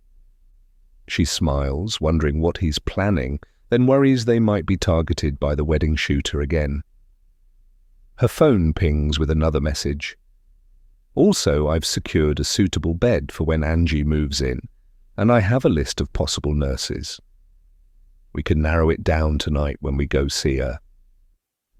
Her smile fades. She can't imagine Angie agreeing to being nursed by a stranger, but she and Nate don't have the time or necessary skills to do it themselves. Suddenly feeling drained, she replies with a thumbs-up emoji just as Steve pulls up behind her. As she exits her car, the sound of classic rock music reaches her from inside the workshop. Several vehicles in various states of disrepair are parked outside, the bright sunshine reflecting off metal, making her squint. Steve joins her as they approach the entrance. "Can you tell if he's in there?" She shakes her head. "Haven't seen him." Before they enter, she looks at him. "I thought I noticed some chemistry between you and Shelley at the station earlier. Anything going on there?" He reddens as he smiles self-consciously. "You don't miss a beat, do you?" She grins. "They don't call me detective for nothing. Are you two dating?" He nods. "It's still new, so don't tell Adams." Everyone knows Adams can't keep a secret. He's like a high schooler when it comes to gossip. "I don't know how Shelley feels," he says, "but I'm enjoying spending time with her outside of work." "Good," she says. "It's about time you had something else to do other than work, exercise, and play with toy soldiers." She pauses. "Hang on, have you told her about that hobby of yours yet? Because if not, don't. You don't want to scare her off." He snorts. Too late, she knows. "She asked me to explain the rules, but her eyes glazed over pretty fast once I got into the intricacies of wargaming. Luckily, we have a shared interest in drinking." Madison laughs. What cop doesn't, right? She's joking, of course, although she is partial to a glass of wine after a long day. "Okay," she says with a sigh. "Let's see what Ryan's got to say for himself." As they step inside the building, it takes a few seconds for her eyes to adjust to the change of light. When they do, she sees a tall, overweight guy leaning over a car engine. It smells strongly of grease and oil in here. "Neil Booth?" she says. The guy looks up and frowns. "Yeah, help you?" "I'm Detective Harper, and this is Detective Tanner from the LCPD. We're here to see Ryan." Neil wipes his greasy hands on his coveralls. "You just missed him." He's gone for coffee. But he'll be back in a few minutes if you want to wait. He pulls out his phone. Let me text him for you. She holds her hand up to stop him, not wanting Ryan tipped off that they're here. No, don't do that. We're fine waiting, thanks. He slips his phone into his pocket before turning the volume down on the radio. He looks uncomfortable at the thought of making small talk with a couple of cops. So Ryan's back at work already? Says Steve, casually rolling up his sleeves. The midday heat makes it as hot inside as it is outside. Neil shrugs. What else is there for him to do? Says he was going stir-crazy at home with nothing but grief, memories and dark thoughts to occupy his time. Madison crosses her arms over her chest. Dark thoughts, that's not good. He doesn't have any visitors taking care of him? Asks Steve. Family? Friends? I don't know, man. You'd have to ask him. Neil seems afraid of saying the wrong thing, but if Ryan has nothing to hide, his friend won't be able to say the wrong thing. Has he been here all morning? Asks Madison. It's just after 1 p.m. now, and they know Ida was killed sometime between 8:30 and 11:30 a.m. Neil sighs. I guess he arrived around... Before he can finish his sentence, Ryan appears, carrying a cup holder with 2 coffees in one hand and a bag of food in the other. Grease marks stain the paper bag. Madison's stomach rumbles. They haven't had time for lunch yet. What's going on? Asks Ryan, handing Neil the food and drinks before looking at Madison. Do you have somewhere we can talk without being disturbed? She says. His eyes give away his trepidation that he's either about to be arrested or someone else has been. Sure, in here. He leads them to a small, messy office with only 2 chairs and no window to the outside world. It overlooks the workshop instead. None of them sit down. Have you arrested someone? He asks. No, she says as Steve closes the door behind them. Neil can still see them through the glass panel, as it has no blinds. Have you been here all morning? He nods. Yeah, since 9, I think. Why? And presumably Neil can corroborate that. What about anyone else? Customers, perhaps? He frowns, getting agitated. What's going on? Why do I feel like I need a lawyer? Madison takes a deep breath. Denise's grandmother, Ida Randall, was brutally murdered in her bed this morning, she says, watching closely for his reaction. You know Bernie's mom, right? His mouth drops open, lost for words, until... You're kidding, right?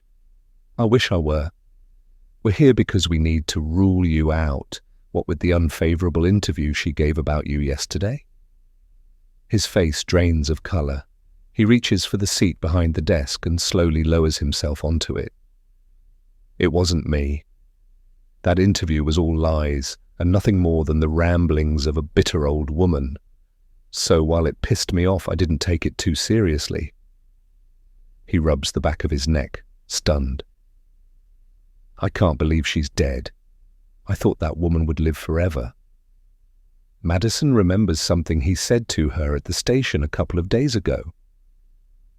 You told me previously that Bernie and Ida hated you. Was the feeling mutual? He looks at her before choosing his words carefully. I'm not going to lie, I stayed as far away from Ida as possible. She had a sharp tongue and a mean disposition, and clearly didn't like me being with her granddaughter, but no one would have been good enough for Denise or Toya, so I tried not to take it personally. If you ask me, she and Bernie are partly responsible for Denise self-medicating with drugs. What do you mean? She asks. He shrugs. It's obvious. Bernie's always been heavily involved in her daughters' lives, living vicariously through them, homeschooling them. Her and Ida wanted them to have as many kids as possible to continue the family line. Some people are just like that, all about their kids to the detriment of their own lives. Madison's reminded of the decorative plaques on Bernie's wall declaring the importance of family. Bernie wanted Denise and Lucy to live with them, he continues, But Denise told me she'd feel suffocated there even if I was allowed to join them. Her mum always put a lot of pressure on her, and when Denise couldn't live up to it, she felt like a failure. He sighs shakily. Bernie must be devastated. She's lost her mother, a daughter, and her grandchild all in the same week. Madison glances at Steve, who's watching Ryan closely. Her gut tells her that Ryan's reactions to both Ida's murder and that of Denise and Lucy are genuine, especially as he admits to disliking the older woman.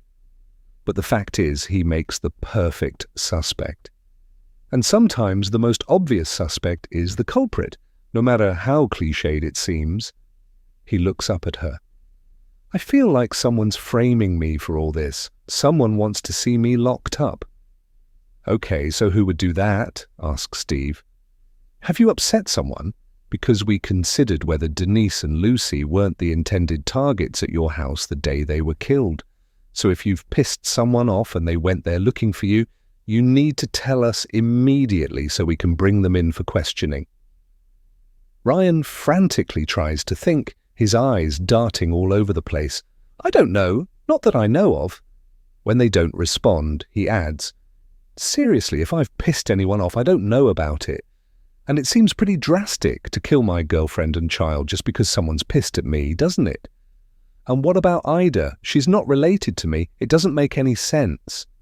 He's right, which is why he makes a more likely suspect for all three murders, although Madison can't rule out how Colt also has a potential motive for wanting his mother-in-law dead, the fact that he spent decades living with the insufferable woman just to appease his wife.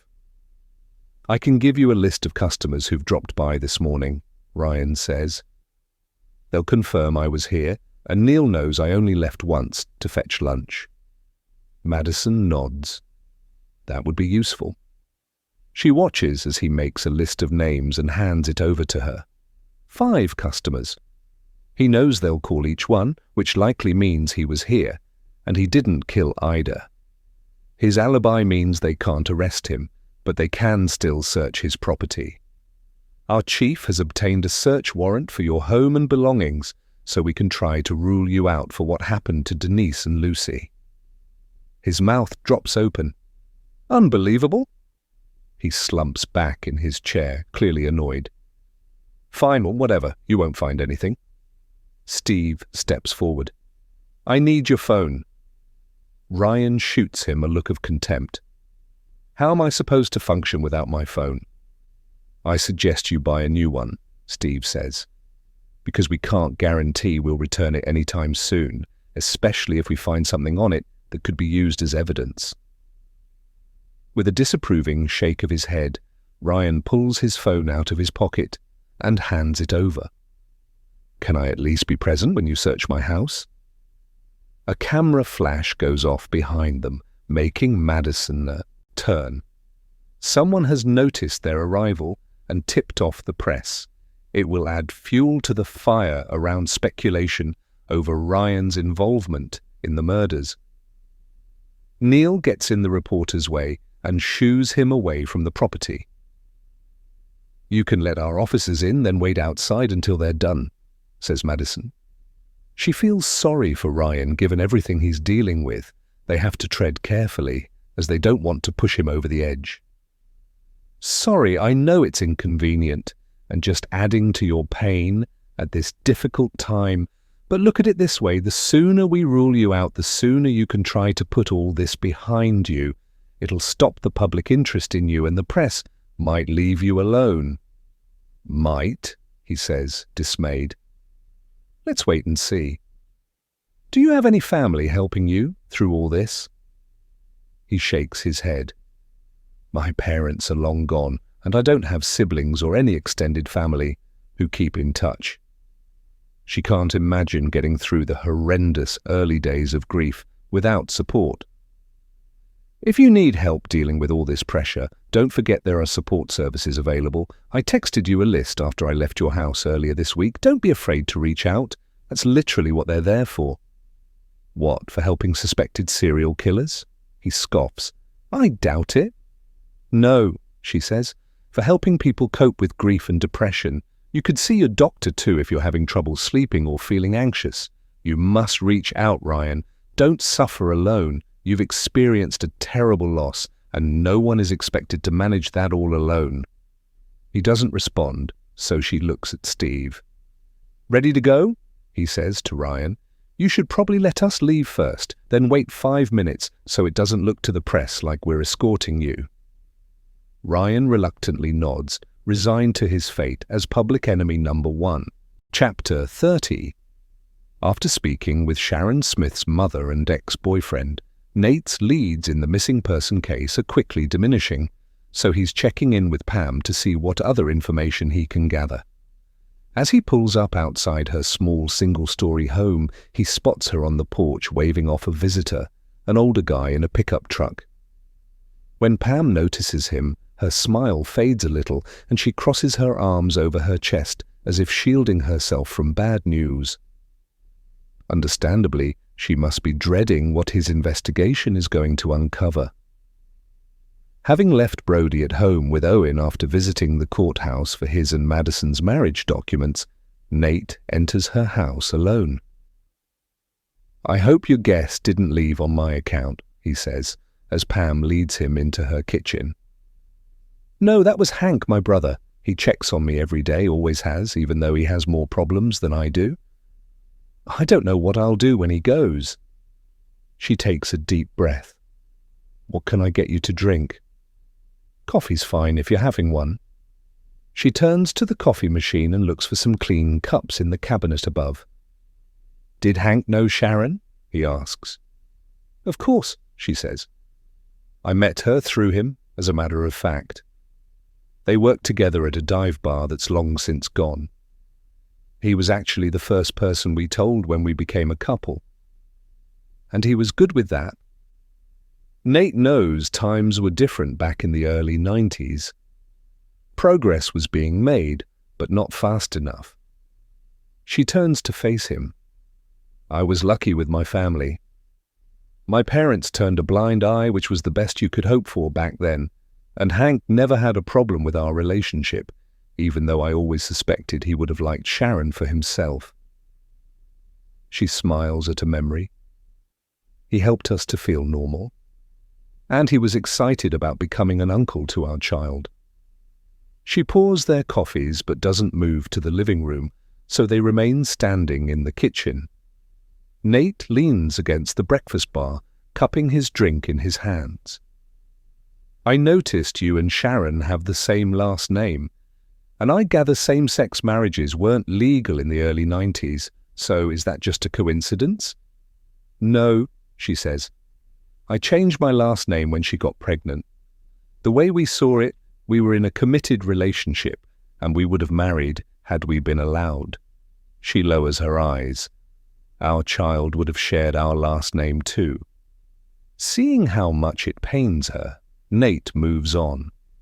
I've spent a lot of time looking for information online, he says, including searching for babies born in and around Colorado around the same time Sharon's was due. Unfortunately, as I'm not in law enforcement, there's only so much information available to me, so that hasn't yielded any results. And as I wanted to rule out whether she could have left town of her own volition, I tried searching social media for possible profiles that could match her at the age she is now, but again, I've had no luck so far. Most people have finally learned their social media accounts should be private. In the early days, everything was available for anyone to look at, but now people are more aware of scammers. While that's a positive change that reduces their risk of being targeted by criminals, it means Nate's job is harder than ever. With the sheer number of people online, there are just too many Sharon Smiths to narrow down a search, and we don't even know if she'd still be living under her given name. Pam nods. There was a time I would contact at least 5 women a month on social media who share Sharon's name, but Smith is probably the worst last name she could have had in that respect. She seems to hesitate before asking, could your partner help us with that? I mean, surely Detective Harper would want to help uncover what happened, given it's her job to find missing people. Feeling awkward, Nate shifts his weight. Unfortunately, Madison can't share information with me again because I'm not in law enforcement. They have strict data protection and confidentiality rules. Besides, she's currently busy with several other live cases. She nods, disappointed. My family and I have never had much faith in law enforcement anyway, not since Sharon vanished. I think private investigators work harder because they have a financial incentive. It's not the first time someone said that to him. He could remind her she's not paying for his services, but he doesn't. Trust me, as someone who has an inside view of how hard the police work, I can tell you the majority do their absolute best in extremely difficult circumstances. No one wants a case to go cold. She sips her drink without responding. I've managed to speak to both Gail Smith and Justin Asher, he says, changing the subject. Pam scoffs. So now you know what Sharon was up against. Two of the most hateful, ignorant individuals who ever walked the planet. What did they have to say, or is it so offensive you wouldn't want to upset me? Nate hesitates to tell her, but he has to. Gail thinks her daughter ran off to Hollywood after giving birth and handing the baby to someone else to care for. She rolls her eyes. I've never met a mother who knew their child so little. She should be ashamed of herself. Where did she even get that idea from? He asks. From her ass, Mr. Monroe. From her stupid, obnoxious ass. She shakes her head in frustration.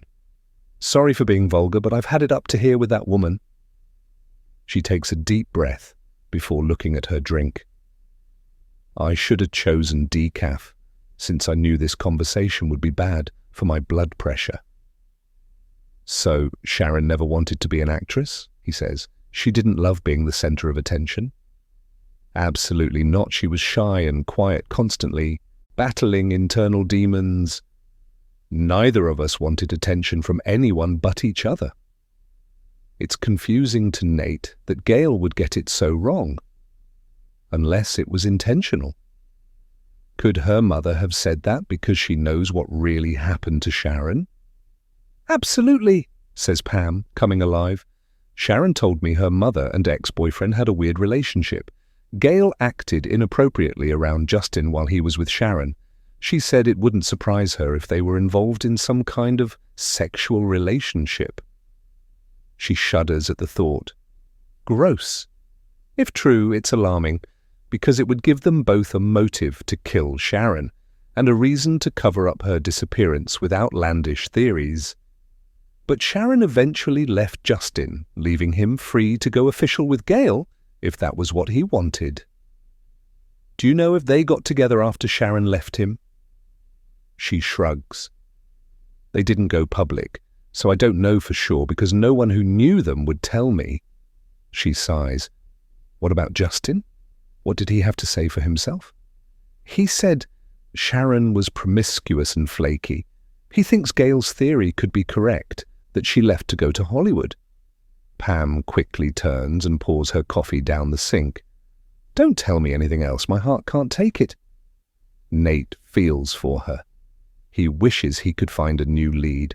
He knows Madison's father would have exhausted all options when considering Justin Asher as a person of interest, so it's probably a waste of time to focus solely on him, and Gail too, or she would have been arrested 30 years ago.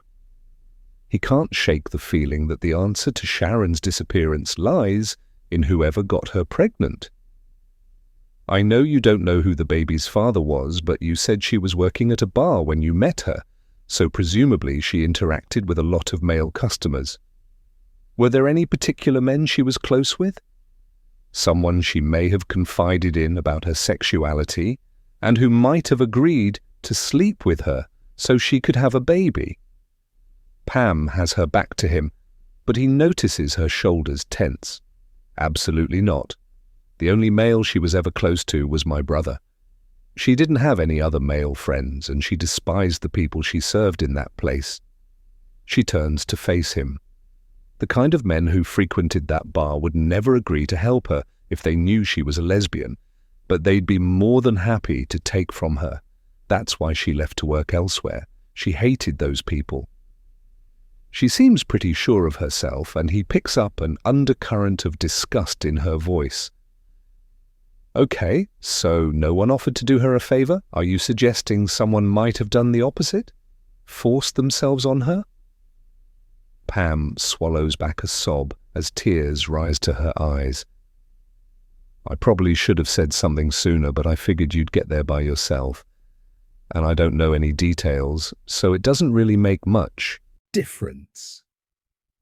Nate's heart sinks. She's kept something from him. With all due respect, let me be the judge of that. Pam lowers her eyes, unable to say the words that pain her so much to admit. But it doesn't really matter, because Nate thinks he's figured it out for himself. Chapter 31. November 1991. Sharon crouches as she hurriedly stuffs a bunch of beautiful pink roses into a pot containing water, pricking her finger on one of the sharp thorns due to rushing. She wants to finish up and leave work before anyone else enters the flower store. Her boss has taken the day off yet again, and it's almost time to close. She hates it here and curses the day she ever agreed to the job, wrongly assuming it would be better than working at the bar. Working with a female boss and mainly female customers, it should have been perfect. But the boss is mean to her, regularly making her cry, and she's been getting some unwanted attention lately. She hasn't told Pam about that as she doesn't want her to worry. Their relationship is the only thing that keeps her going most days. But that could all be in jeopardy once she gets home later because she needs to tell Pam about something awful that happened. Her stomach lurches with dread at the thought of breaking the news.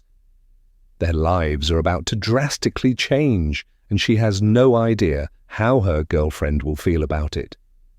The bell above the door jangles, making Sharon jump. She spills the pot of roses all over the floor. The water drenches her sneakers. Shoot! She looks at who has entered and breathes a sigh of relief when she sees her girlfriend standing there with a bemused look. Did I scare you? Her hand goes to her fluttering heart as she stands. No, yes, I don't know. I was hoping it wasn't another customer. She attempts a smile. Give me a minute to close up. I'll meet you at the car. Pam and her brother Hank live at home with their parents, despite being in their early 20s. Hank has a double room over the garage, and Pam is still in her childhood bedroom. Their parents dote on them, so there's no reason to move out. They both have the freedom to live their lives however they want to, and can bring friends home too. Their parents don't know Pam's dating Sharon, so she's allowed to sleep over whenever she wants, but Sharon suspects that regardless of how cool they appear, they would soon change their tune if they knew their daughter was sharing a bed with another woman because they're romantically involved. Sharon's hoping that one day soon she can leave the crappy house she shares with strangers and she and Pam can move into their own apartment, living as partners instead of friends, especially now. On the journey home, she can barely sit still. Car headlights flood the darkness, blinding her as Pam drives, and despite the cold outside, her underarms are damp with sweat. Her breathing is shallow, and it doesn't take long for Pam to notice. What's up with you today? Sharon sits on her hands. I don't know. I'm nervous. Before she realizes it's happening, she bursts into tears. Alarmed, Pam swerves the vehicle into a drugstore parking lot and switches the engine off. She drapes an arm over Sharon's shoulders. Honey, what's wrong? Why are you crying? Is it that damn boss of yours again? 'Cause you can quit whenever you like. I can see if my mum will let you stay with us so you don't have to worry about making your rent. Sharon wipes her face with her hands. No, you don't understand. I have to tell you something. Pam takes her hands. What is it? You can tell me anything. She must read the expression on Sharon's face, illuminated by a neon sign flashing in the dark. because she leans back with a gasp. "Oh my God, are you breaking up with me? Have you met someone else? Is that it?" Shaking her head, Sharon says, "No, of course not. I love you." An awkward silence falls over them. That's the first time one of them has mentioned the L word. Pam's face flushes red, and just when Sharon thinks she isn't going to answer, she says, "I love you too. Have since the day we met. Is that why you're so nervous? You thought I didn't love you back?" Her admission makes Sharon cry harder. She melts into Pam's embrace and lets the tears fall, conscious that passers-by will be staring, wondering what's going on. When she eventually pulls back, she finds a couple of napkins from the glove box and dries her eyes and nose. Her makeup is probably smeared all over her face, but she can't bring herself to care.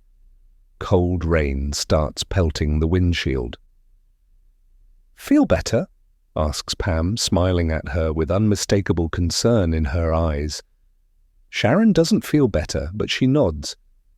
Grabbing Pam's hands, she says, "What I'm about to say is going to hurt you, but you have to focus on what it means for us, not what happened to me. Okay?" Pam's eyebrows knit together, puzzled.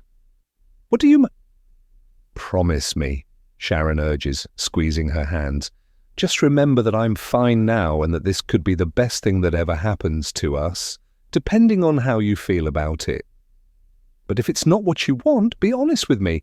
I'd rather know now than risk losing you over it."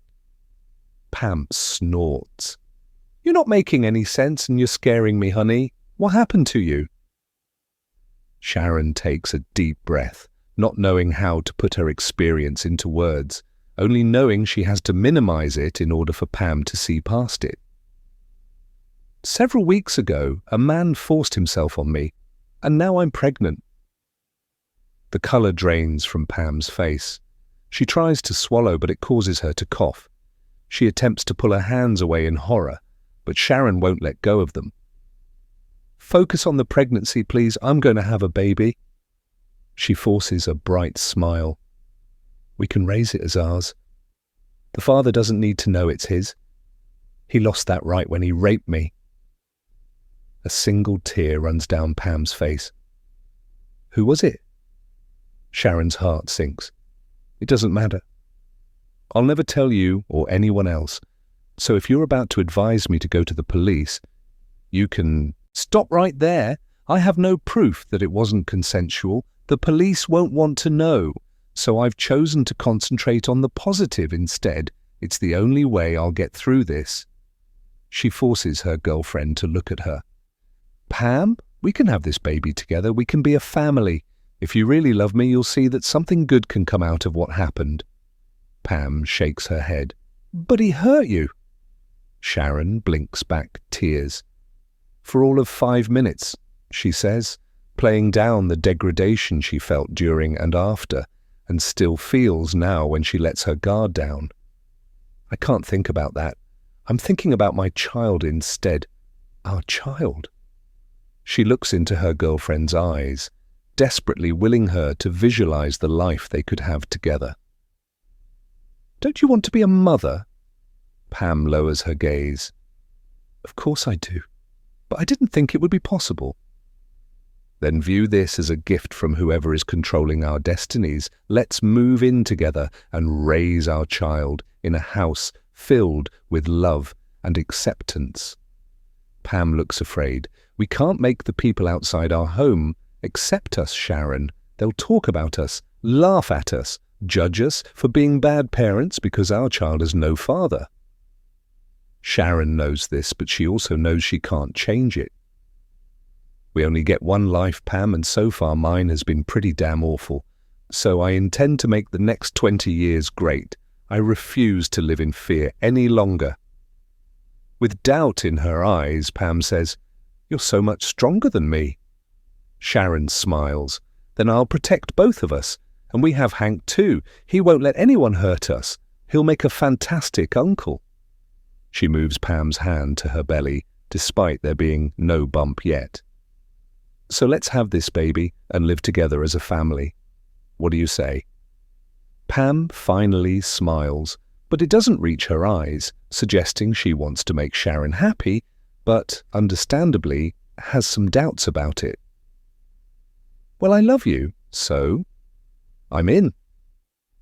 Sharon is swamped with relief. She's aware this could have turned out very differently. She knows it won't be plain sailing, but nothing can be worse than living with a man who secretly despises her, or with parents who don't understand her. She plans to give this baby everything she never had. With tears in her eyes, she leans forward and kisses her girlfriend, finally not caring who might see them. Chapter 32. Present day. Madison works late to avoid having to think about her sister's imminent arrival at their home. Aware she's only delaying the inevitable, she has no choice as her chest is tight with anxiety and dread over what's to come.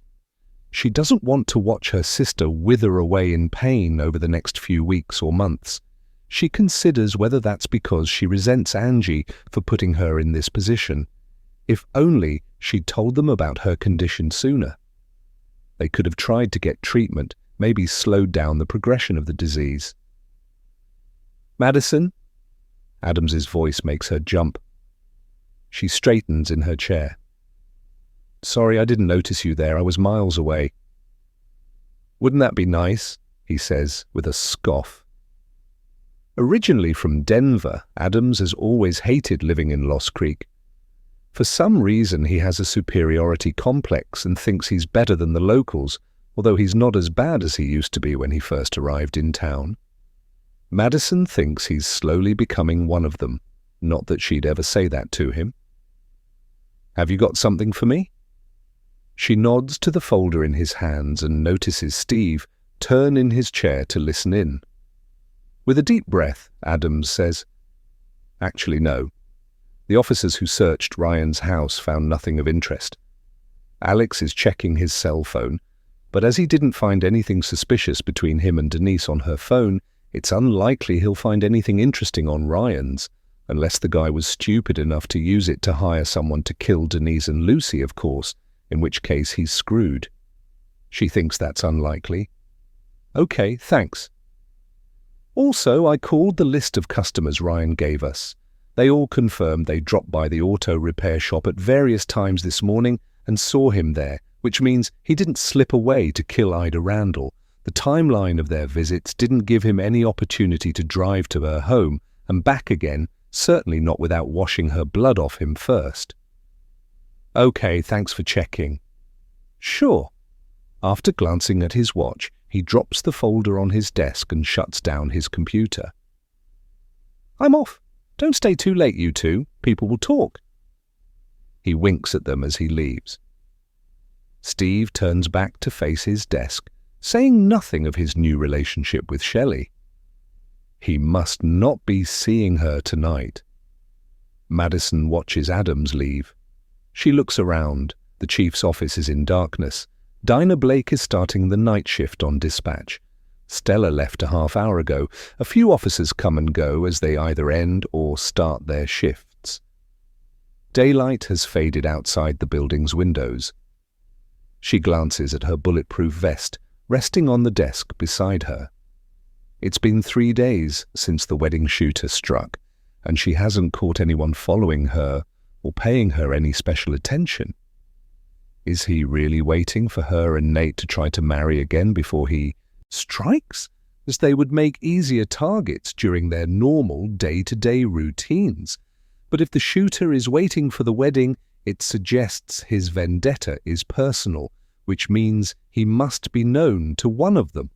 The thought of another attack fills her with dread. She wishes she could look forward to the wedding, but it's ruined now, just like everything always gets ruined for them.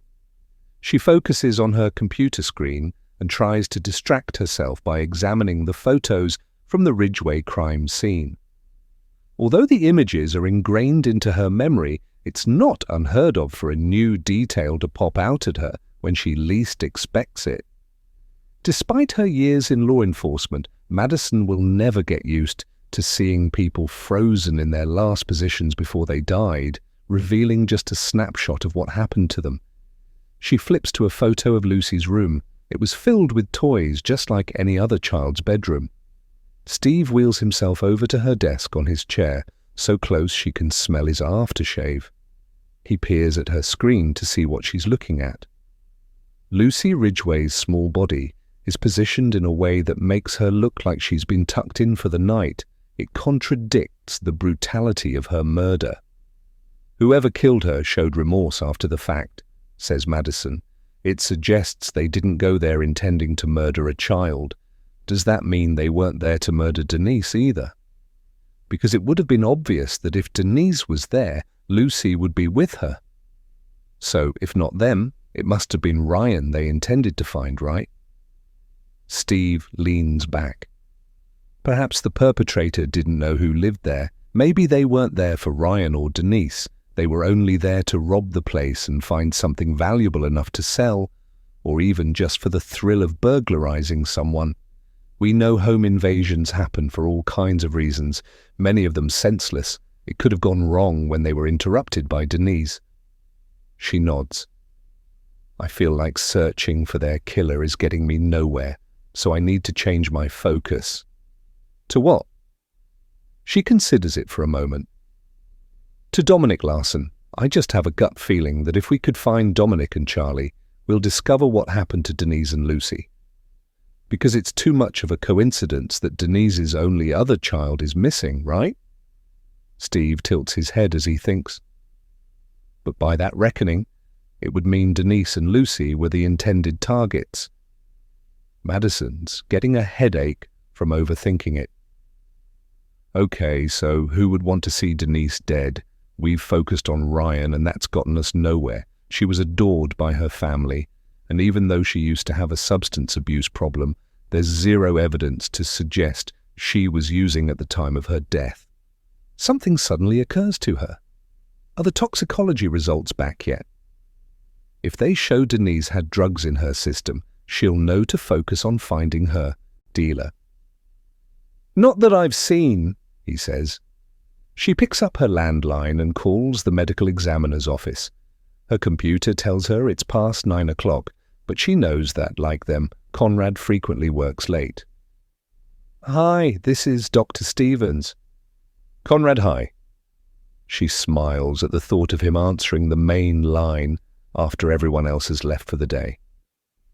It's Madison. I was hoping you'd still be at work. I was just about to leave, as I have your wonderful chief here waiting for me, he says. She's taking me for a romantic meal at one of Lost Creek's finest eateries, but I'm a sucker for answering a ringing phone. You just never know who it'll be. That's usually why I try my best to ignore them, she jokes, trying to get the image of Conrad and Chief Mendez doing anything romantic out of her head. I won't keep you. I just wanted to know whether the tox results are in for Denise Ridgway yet. You must be psychic. I saw them flash up in my email just as I was locking up. Let me open my cell phone. She waits while he explains the situation to Chief Mendez. Mendez will either be rolling her eyes at the delay or impressed Madison's working late. She hopes it's the latter. Here they are. He takes a minute to read them. Okay, it seems she had no alcohol or drugs in her system at the time of her death, which means she wasn't even on any prescribed medication. Relieved that Denise hadn't relapsed, but disappointed she has no new lead to follow, Madison takes a deep breath. Okay, thanks. Sorry for delaying you.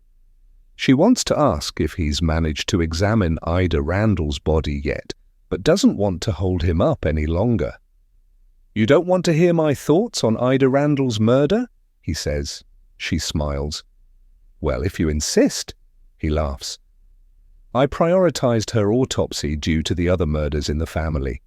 Ida was definitely killed this morning, corroborating what her son-in-law told you at the scene, and although it's obvious, it was the severe head wounds that killed her. There's no way she could have survived them. In fact, a single blow would likely have killed her, given her age, so the following blows were unnecessary. I've requested toxicology tests, but I don't expect any significant findings given how she died. The results won't be back until next week. Do you have any idea what type of weapon was used? Asks Madison. I'd need Alex's expertise to help us narrow it down. Unfortunately, the team didn't find the murder weapon at the scene. Madison sighs. She didn't expect Conrad's assessment to tell them anything they didn't already know, but it's disappointing all the same. Okay, thanks for that. Have a good evening. You too, detective. She shakes her head at Steve as she hangs up the phone. No surprises with Ida's death, and Denise had no drugs or alcohol present in her system. At least we know we can rule out drugs as a motive for her murder, he says, before standing. He stretches his arms behind him as though he has a backache. It's getting late. I'm going to head home. You should too. She sighs. I guess you're right. Before he leaves, he adds, Oh, while I remember, a couple of the employees from the wedding venue have criminal records, so I'm going to delve a little deeper into them tomorrow. You never know, it could be a link to whoever shot Lloyd Maxwell. Fingers crossed, she says. He hesitates to leave, his eyes dwelling on the bulletproof vest. Want me to walk you to your car? She waves a dismissive hand. No thanks, I'm good. It's nice that he wants to protect her, but Madison doesn't want to go through life with a chaperone, all because some crazed asshole has it in for her. Nate's asleep on the couch when she enters the house. The TV is on low. She doesn't want to wake him, so she takes the opportunity to check on Owen. She hangs her purse on the back of a chair and quietly heads upstairs. Owen's bedroom door is ajar, but she still knocks lightly, poking her head around the corner. Can I come in? He lowers his headphones to his neck. Yeah. He's lying on the bed, his back against the headboard, a computer game playing on the big screen. Brody is sprawled across the bed, with Bandit curled up near the dog's belly. The cat is a notorious body heat thief. I wish I'd brought my phone so I could take a picture, she says. You guys look adorable. She goes to move a gaming magazine from his desk chair so she can sit, but he stops her. Careful with that, it's full of toenail clippings. She grimaces. Ew, Owen, why aren't they in the trash? In fact, she looks around. Your room looks like a bomb's hit it. Can't you tidy once in a while? Clothes are haphazardly hung over every surface. She notices a girl's pale yellow hoodie and tries not to think about why the mystery girl took it off in here. They're not mine, he says. They're Brody's. Nate told me to cut them after he got back from his little adventure, so I did. Brody's tail starts lazily thumping against the comforter at the mention of his name. Owen strokes his head, annoying the cat, who jumps down and disappears out of the room, probably to go curl up with Nate on the couch. With a look of disgust, Madison says, That was days ago. I've known serial killers who keep mementos for less time than that. She's joking, of course, but he gets her sense of humor. She carefully places the magazine on his desk before sitting. So what's up? He says, feeling guilty that you're about to make me live with my abusive dead dad's crazy widow. She gives him a look. Don't say that. He grins. I'm just messing with you. It's good that you're making me face my worst fears. According to the shrinks on social media, confronting your trauma head-on builds character. Owen, she says, throwing some dirty socks at him. Stop making me feel bad. I'm not making you do anything. Trying to think of a compromise, she says, You don't have to stay while she's here. Why don't you stay with a friend or return to college early to get ahead on your studies? He scoffs. Yeah, right. Like that's going to happen. He drops the game controller on his bed, suddenly turning serious. It's fine, really. I'll just stay out of her way. He hesitates before adding, But have you considered whether she could be faking her illness? She frowns. I don't think you can fake cancer, Owen. Sure you can. Plenty of people do it for all kinds of reasons. I Googled it. All she'd need to do is drastically reduce how much she eats to make it look like she's wasting away. But why would she do that? He shrugs, trying to act flippant, but it's clear he's given it a lot of thought, which means Angie moving in here is bothering him. To kill us all while we sleep? Her mouth drops open. You're seriously worried she's going to hurt us, aren't you? Wouldn't be the first time, he says, defiantly meeting her gaze. She stands. In that case, she's not coming. I'll find somewhere else for her instead. No, he says, suddenly looking regretful. I'm just being paranoid because it's her. It's fine, she says. I'll figure something out. You can stop worrying. I won't let her come here now. I'm glad you told me how you really feel about it. How about we get locks on our doors, he suggests. So she can't get to us? His eyes suddenly tear up, something that never happens now he's older. It makes him look like a little boy. Her heart aches for him. He's clearly still afraid of Angie. She approaches the bed and embraces him as best she can. I won't put you through it, Owen. You mean more to me than she does, more than anyone does. You know that, right? He nods while sniffing back tears. I don't want to be afraid of her. I want to be able to show compassion, so I know I'm not as bad as she and my dad were. When Madison returns to her seat, Owen composes himself as Brody rests a paw on his thigh, keeping an eye on him. It's fine, he says. Let her move in. I'll deal with it. Hell, I'll even help care for her. Maybe it'll make her realize she could have had us in her life if she hadn't chosen Dad over us all those years ago. She takes a deep breath. You don't have to do this. No, I want to. He's resolute now, challenging himself, trying to grow as an individual, which is to be admired because it would be far easier to run away from his fears. Honestly, I can handle it. I was just being paranoid. If I can't defend myself against a sick, middle-aged woman, then I deserve whatever I get, right?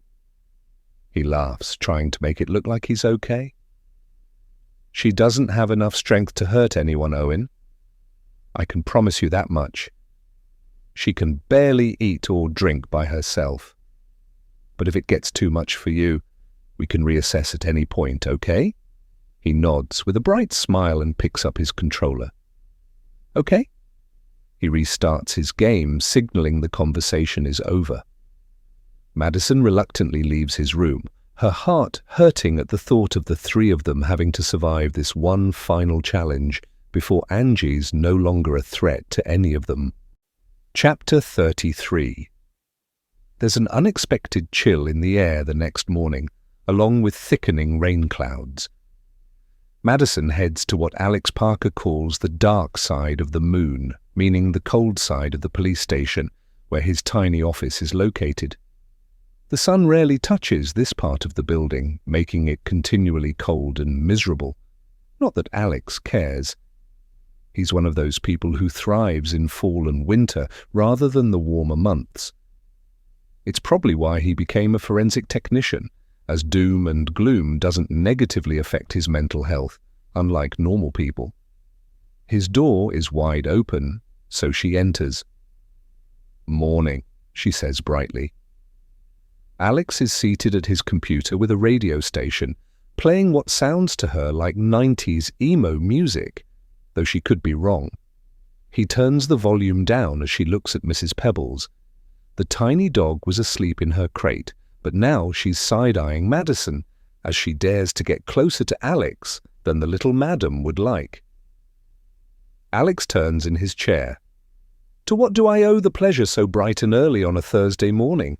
He asks. Hold your hand out, she says. I have something for you. Far too trusting, he obediently holds his hand out without considering what it might be.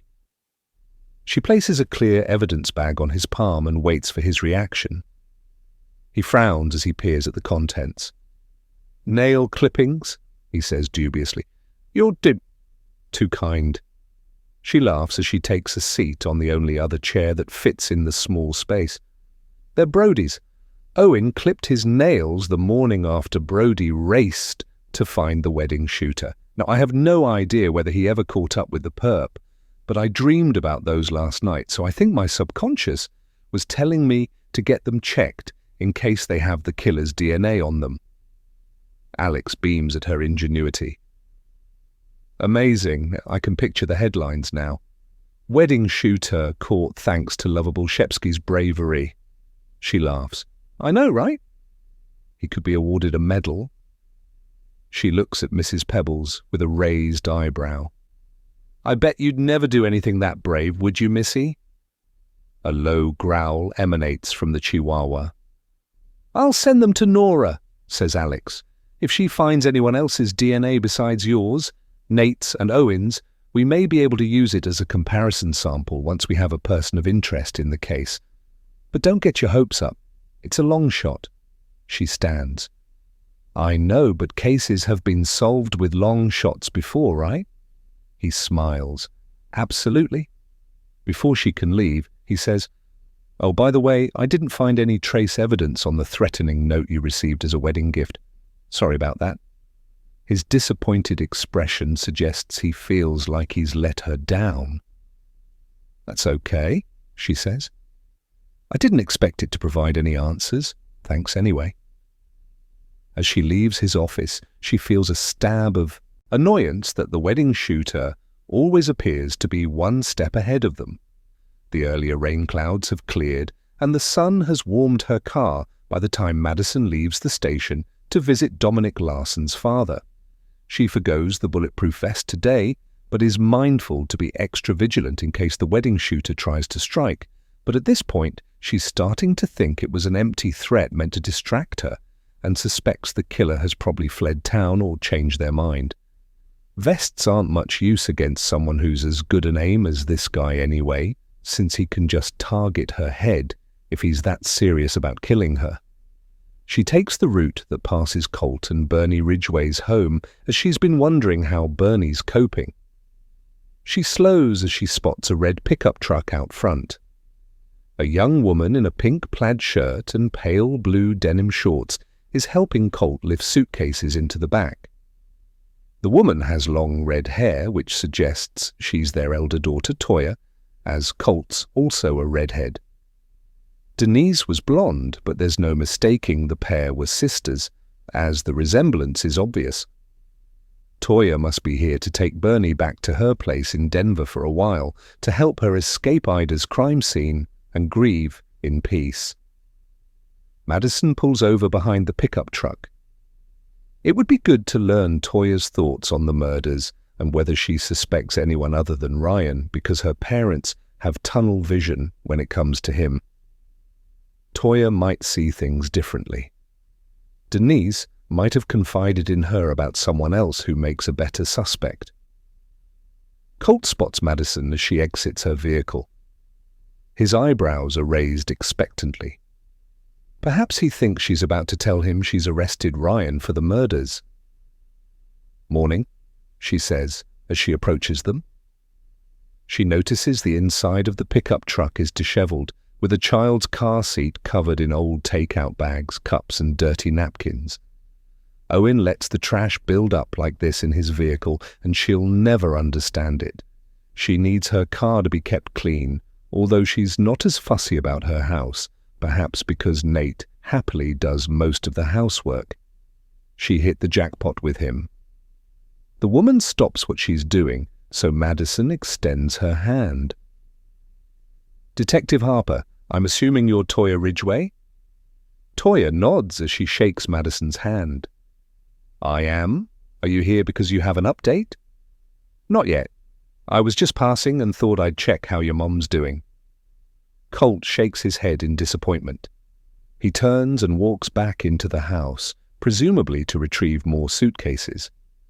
Toya shields her eyes from the glare of the sun as she says, Don't mind him. He's frustrated, that's all.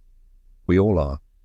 It feels like there's no progress, and we're constantly being contacted by reporters. It's annoying. She tears up, and Madison has to remember she's lost her sister, niece, and grandmother, all at the same time. I know, she says. I'm sorry it feels like there's no progress, but it's still very early days and homicide investigations take time. We're working hard to follow any leads we get. She takes a deep breath. I know your parents are set on Ryan Simmons being the culprit for all 3 murders, but so far we've found nothing to back that up, so I want to know what you think. Do you have anyone else in mind? Did Denise ever confide in you? Toya wipes her eyes with a tissue from her pocket. About what? I don't know, about an affair she might have been having, or unwanted attention from anyone in her life. We weren't that close on account of her substance abuse, she says. We used to be, but it's heartbreaking to watch your little sister ruin her life with drugs, so I pulled away a few years ago. I couldn't put up with her lies and random disappearances, and I worried Lucy would suffer. Madison can tell she feels guilty about keeping her distance now they're dead. How was Ryan as a father? Toya shrugs. On the outside, he appeared to be a good dad, and Lucy clearly adored him. But who knows what goes on behind closed doors, right? Madison frowns. Do you think he might have been faking it? Or is it only, since the murders happened, that you have doubts about him? It's possible she's been influenced by her parents' opinion. The other woman sighs. Look, I don't know, but happy people don't have affairs, right? Denise strayed for a reason, if you ask me. There could be something in that. Did you know about her affair with Dominic Larson? She shakes her head. Not until it all came out in the press earlier this year. Have you ever met Dominic or his and Denise's son, Charlie? No, never. I don't live here, remember? And I hadn't seen Denise and Lucy since. She tries to think. Well, it's been a few years, put it that way. I understand she would take off for months at a time when she was using, says Madison, and that's how her pregnancy with Charlie went undetected by Ryan and your parents. Right. We knew she'd always return when she ran out of money or when she was trying to get her life back together. She was lucky because Ryan always took her back. Most men wouldn't be that forgiving. It certainly shows how much Ryan loved her. But that doesn't mean he didn't kill her. He might have been pushed to his limit after learning she had taken advantage of him by cheating with Dominic. Toya closes the back of the truck, seemingly ready to end the conversation and begin the long drive home with Bernie. Your father mentioned that you and Denise were a little afraid of Ida, your grandmother, says Madison. Resting against the truck, Toya lowers her eyes, probably thinking about Ida's brutal murder. That doesn't mean we didn't love her, though. She was the kind of person who called a spade a spade. Some people can tolerate that better than others, and as we got older, we realized her bark was worse than her bite. Madison bats away a persistent bee. Can you think of anyone who might have wanted to hurt her? I imagine her strong opinions got her into a lot of arguments over the years. Toya snorts affectionately. You can say that again, but not to the point where someone would want to do that. She gestures to the house before breaking into a sob. Her parents must have described the scene they came home to. What Ida went through in her final moments, alive. Madison rests a hand on her shoulder. I'm sorry, I didn't mean to upset you. She removes her hand. Thanks for answering my questions. I'm just trying to get as many opinions as possible, so I'm glad I bumped into you. She takes a deep breath. Are you and your mom heading out soon? Toya composes herself. As soon as Mom's ready. Madison's glad that Colt's staying behind so she can liaise with him while they're gone. Okay, well, have a safe journey. She turns and heads back to her car. She's a little frustrated because although it was good to meet Denise's sister, it's gotten her no closer to identifying any suspects other than Ryan Simmons. She's starting to think there's a reason for that, and that maybe it's time to accept that he is responsible for everything that's happened. Chapter 34. When Madison pulls up outside the home of Dominic Larson's father, she's surprised to find Sergeant Adams leaning against his vehicle, waiting for her. He approaches her car as she gets out. "Hey, what's up?" she asks. "Alex asked me to give you these." He hands her a large envelope containing a bunch of photos of the interior of Dominic Larson's house, taken soon after he and his son vanished. He suggested showing them to Dominic's father to see if he notices anything unexpected in them. Alex figured he'd know the home better than anyone else we can ask. "Good idea," she says. "Want to come inside with me?" He nods. "Sure, why not? It'll be like old times." He grins, alluding to the time they were partners. They didn't get on as well back then. Madison found him irritating and a little unprofessional if she's honest, which he's well aware of. Thankfully, he decided he was better suited to the sergeant role, and now they get along just fine. "Hey, have you heard about Steve and Shelley?" he says excitedly. Madison looks at him. "Heard what?" "They're dating." He looks pleased with himself for knowing the latest office gossip. "How do you know?" she says, feigning ignorance. "It's obvious. They can't keep their eyes off each other. You know, I always say the sign of a good detective is knowing who's screwing who, and you had no idea." He shakes his head. "Some detective you are, Harper." She rolls her eyes. "Oh, please, I've never heard you say that." "That's because you don't listen to a word I say." He has a point. They approach the front door and Madison knocks twice. "Keep it to yourself," she says.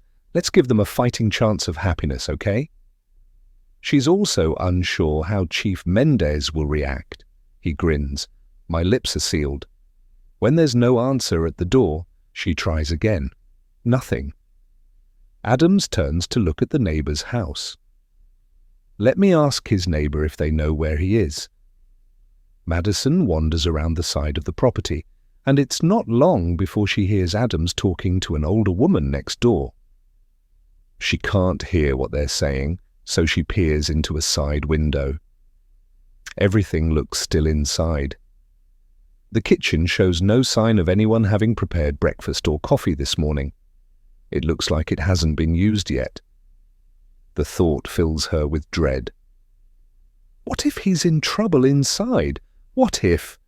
Adams returns, breaking her train of thought.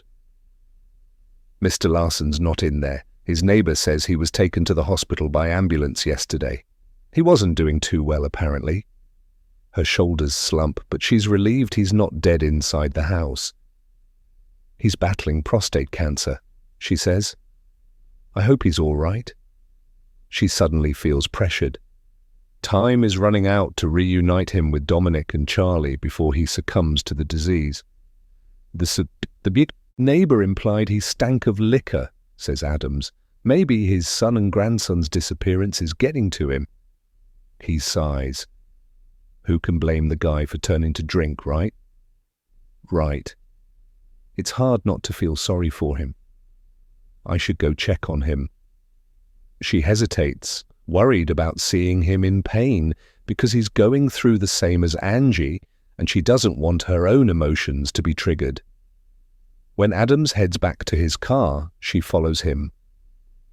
"Tell Alex thanks for these." She holds the envelope up. "Will do. Let me know if you need anything." He drives away. Madison reluctantly starts her car, bracing herself for what she'll find at the hospital. It takes some time for her to locate Henry Larson in the bustling maze of medicinal-smelling corridors and wards, but when she does, he's surprised to see her. "Detective?" Looking pale and drained, he tries to force himself into a sitting position, which makes his gown fall off his shoulder. "No, don't move," she says. "I just wanted to check on you." He has a private room with a large window that lets in the morning sunlight. "Pass me my glasses, would you?" She looks at the nightstand, which is empty apart from his glasses and a plastic cup of water. Handing him the glasses, she says, "I just went by your house and your neighbor said you were here. How are you doing, or is that a stupid question? He smiles briefly. Honestly? Each day, things get a little harder. I guess I took a turn for the worse and managed to raise the alarm with my neighbor. If I hadn't, I might not be alive right now. I was severely dehydrated.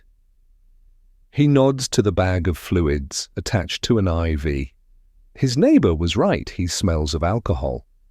Madison doesn't comment, but it's no wonder he's dehydrated. Hopefully his doctor will broach the subject. The doctors keep telling me I shouldn't be living alone anymore, he says. But what can I do? The plan was to move in with my son when things started going downhill, but that's obviously not going to happen now. He looks away, his lower lip quivering with emotion. I'm so sorry, she says. I wish I could find him and Charlie for you. We are trying our best. He coughs into a tissue. I know you are, but I've finally accepted that even if you do find them before I die, they won't be alive. They can't be. I don't feel them with me anymore. I just feel empty. She takes a deep breath, saddened that he's given up hope. But it's understandable given 4 months have passed since their disappearance, and there have been 0 leads or accurate sightings. May I?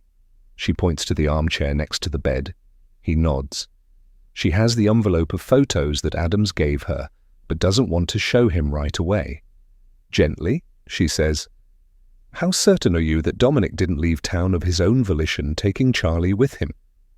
Because based on the lack of evidence, suggesting otherwise, it feels like that's more likely than an abduction. But why would he do that? He asks dubiously. Well, she says, I think it's got something to do with his affair with Denise Ridgway. She crosses her legs. I can't help thinking that because Dominic loved Charlie so much, he was afraid Denise would eventually change her mind and want custody of their son at some point. But surely no judge in their right mind would award her custody if they knew about her struggles with substance abuse. He could be right, but that doesn't mean Dominic wasn't afraid of it happening. Perhaps he was also afraid Ryan Simmons would find out about their affair, so he wanted to skip town to avoid retaliation. When Henry doesn't say anything, she adds, I need to be honest with you, Mr. Larson. I have to consider whether Dominic might have faked his disappearance so he wouldn't be a suspect for Denise's murder. What? He says, glaring at her.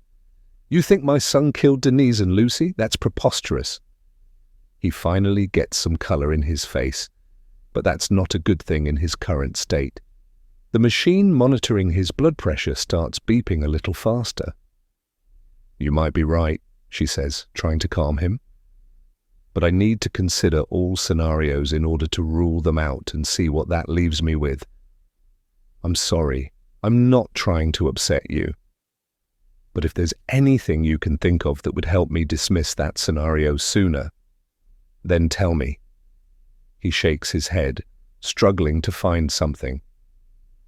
Maybe Dominic was worried that Ryan was about to find out about the affair? Fine, I could believe he'd skip town to keep custody of his son, even though I don't believe that's what happened.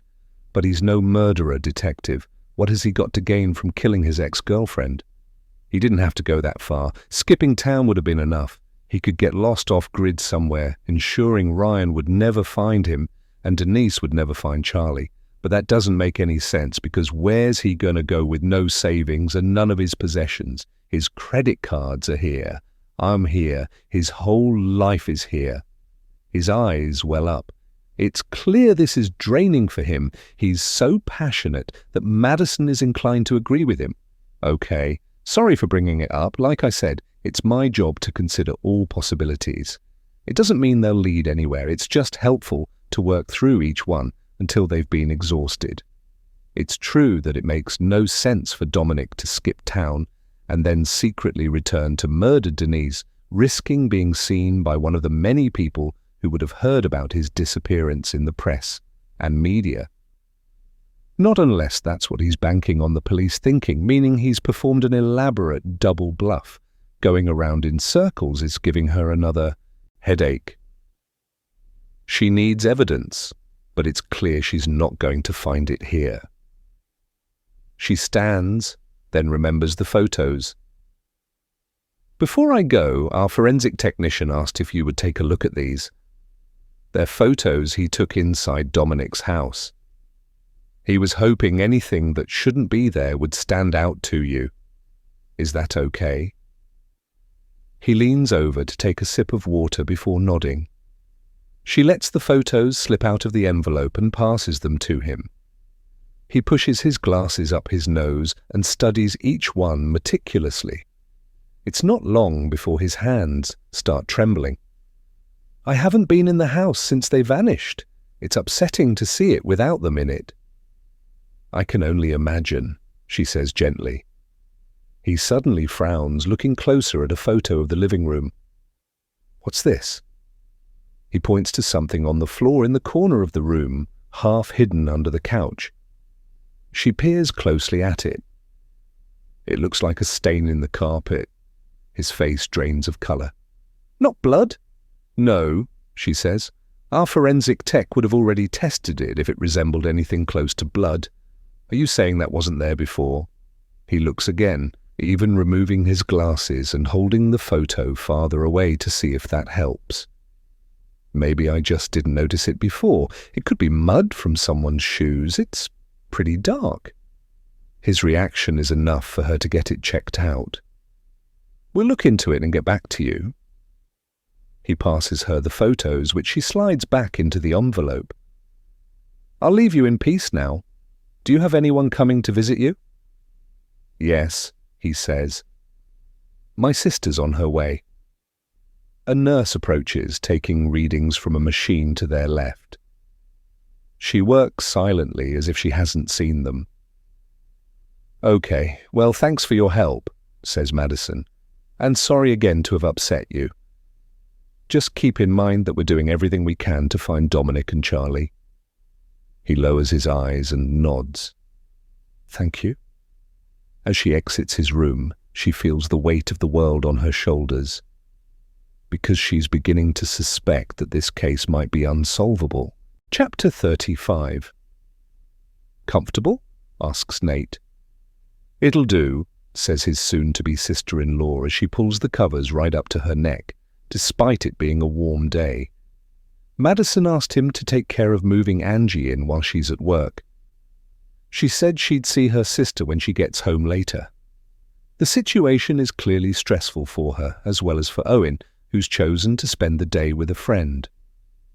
When he left the house early this morning, he implied he wouldn't be back until late, which means Nate's alone with Angie. Even Brody doesn't want to enter the spare bedroom.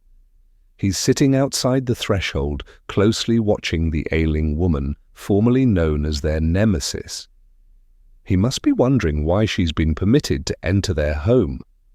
Bandit is the only one who doesn't have a history with her, and he's currently curled up on her bed by her feet, having gratefully accepted the tuna from the sandwich Nate made.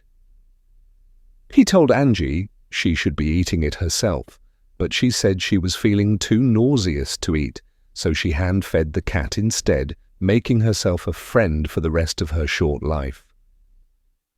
Don't suppose you keep any liquor in the house? She asks, sheepishly. Nate raises an eyebrow. I'm not going to answer that question. Now, if I can't get you anything else, I need to work. The nurse I've booked doesn't start for a couple more days, but you have my number. Call me if you feel unwell or need anything, okay? She nods. Open the blinds before you go. I want to see outside. Sure.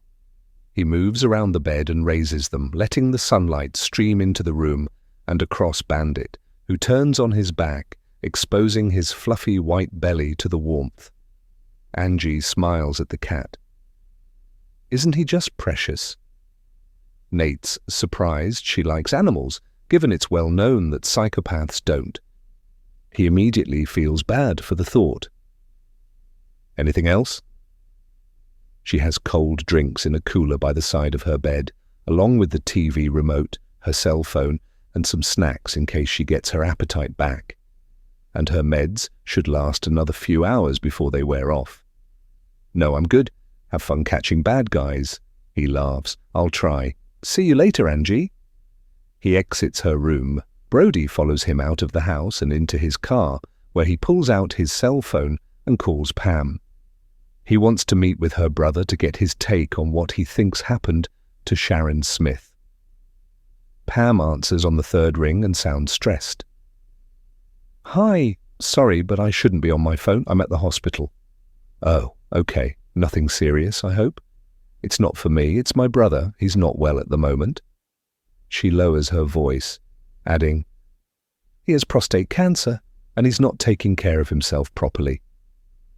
I'm sorry to hear that, Nate says, thinking of what they're going through with Angie.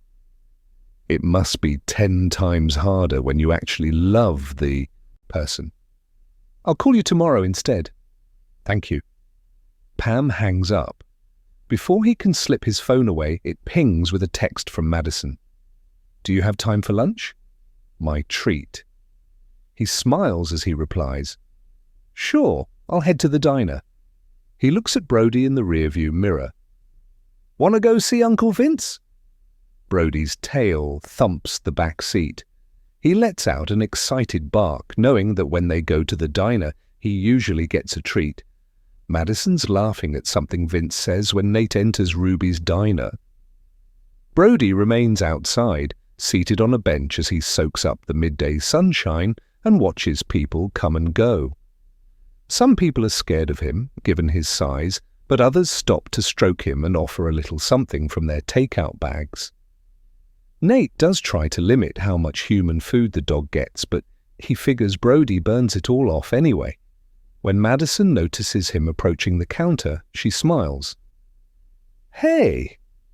She's not one for public displays of affection, so he's surprised when she embraces him. He kisses her. Hey, everything okay? She pulls away. Yeah, I've just been visiting someone at the hospital. I guess it made me grateful that you and Owen are healthy. He nods. There's nothing like a hospital visit to make you appreciate your health. He thinks about how Pam's currently at the hospital. Who are you visiting? I'll bring your order over, says Vince. Thanks, says Madison. With 2 coffees in her hands, she leads Nate to a booth by the window where they can keep an eye on Brody. Dominic Larson's father, Henry, you remember I told you about that case, right? Sure. He remembers the missing father and son being splashed all over the news earlier this year. Well, she says, he has terminal cancer and was holding out hope that we'd find his son and grandson before he dies. It doesn't look like that's going to happen since he's taken a turn for the worse. Nate sips his coffee as a thought occurs to him. Does he have a sister named Pam? He asks. Pam took Sharon's last name. He doesn't know her previous name, but he knows her brother is called Hank, which could be short for Henry. He has a sister, yeah, but I'm not sure of her name. Why? Pamela Smith is the woman who hired me to look for Sharon Smith, her girlfriend, who vanished in the early 90s. She told me she's at the hospital visiting her sick brother, Hank. He has prostate cancer, right? Madison nods. I didn't realize until just now that Pam is Dominic Larson's aunt, Nate says. I never thought to ask her previous name, as I guess it didn't seem relevant. Is it relevant, though? Vince sets 2 plates of burgers and fries in front of them before serving the customers in the booth behind them. I guess not. Nate takes another sip of coffee as he thinks it through. Sharon's disappearance 30 years ago can't have anything to do with Dominic's recent disappearance, right? Madison thinks about it. Sharon may have been in a relationship with Dominic's aunt, but she wasn't directly related to Dominic. Was he even born when she disappeared? Nate's stomach flips with dread as something comes to him.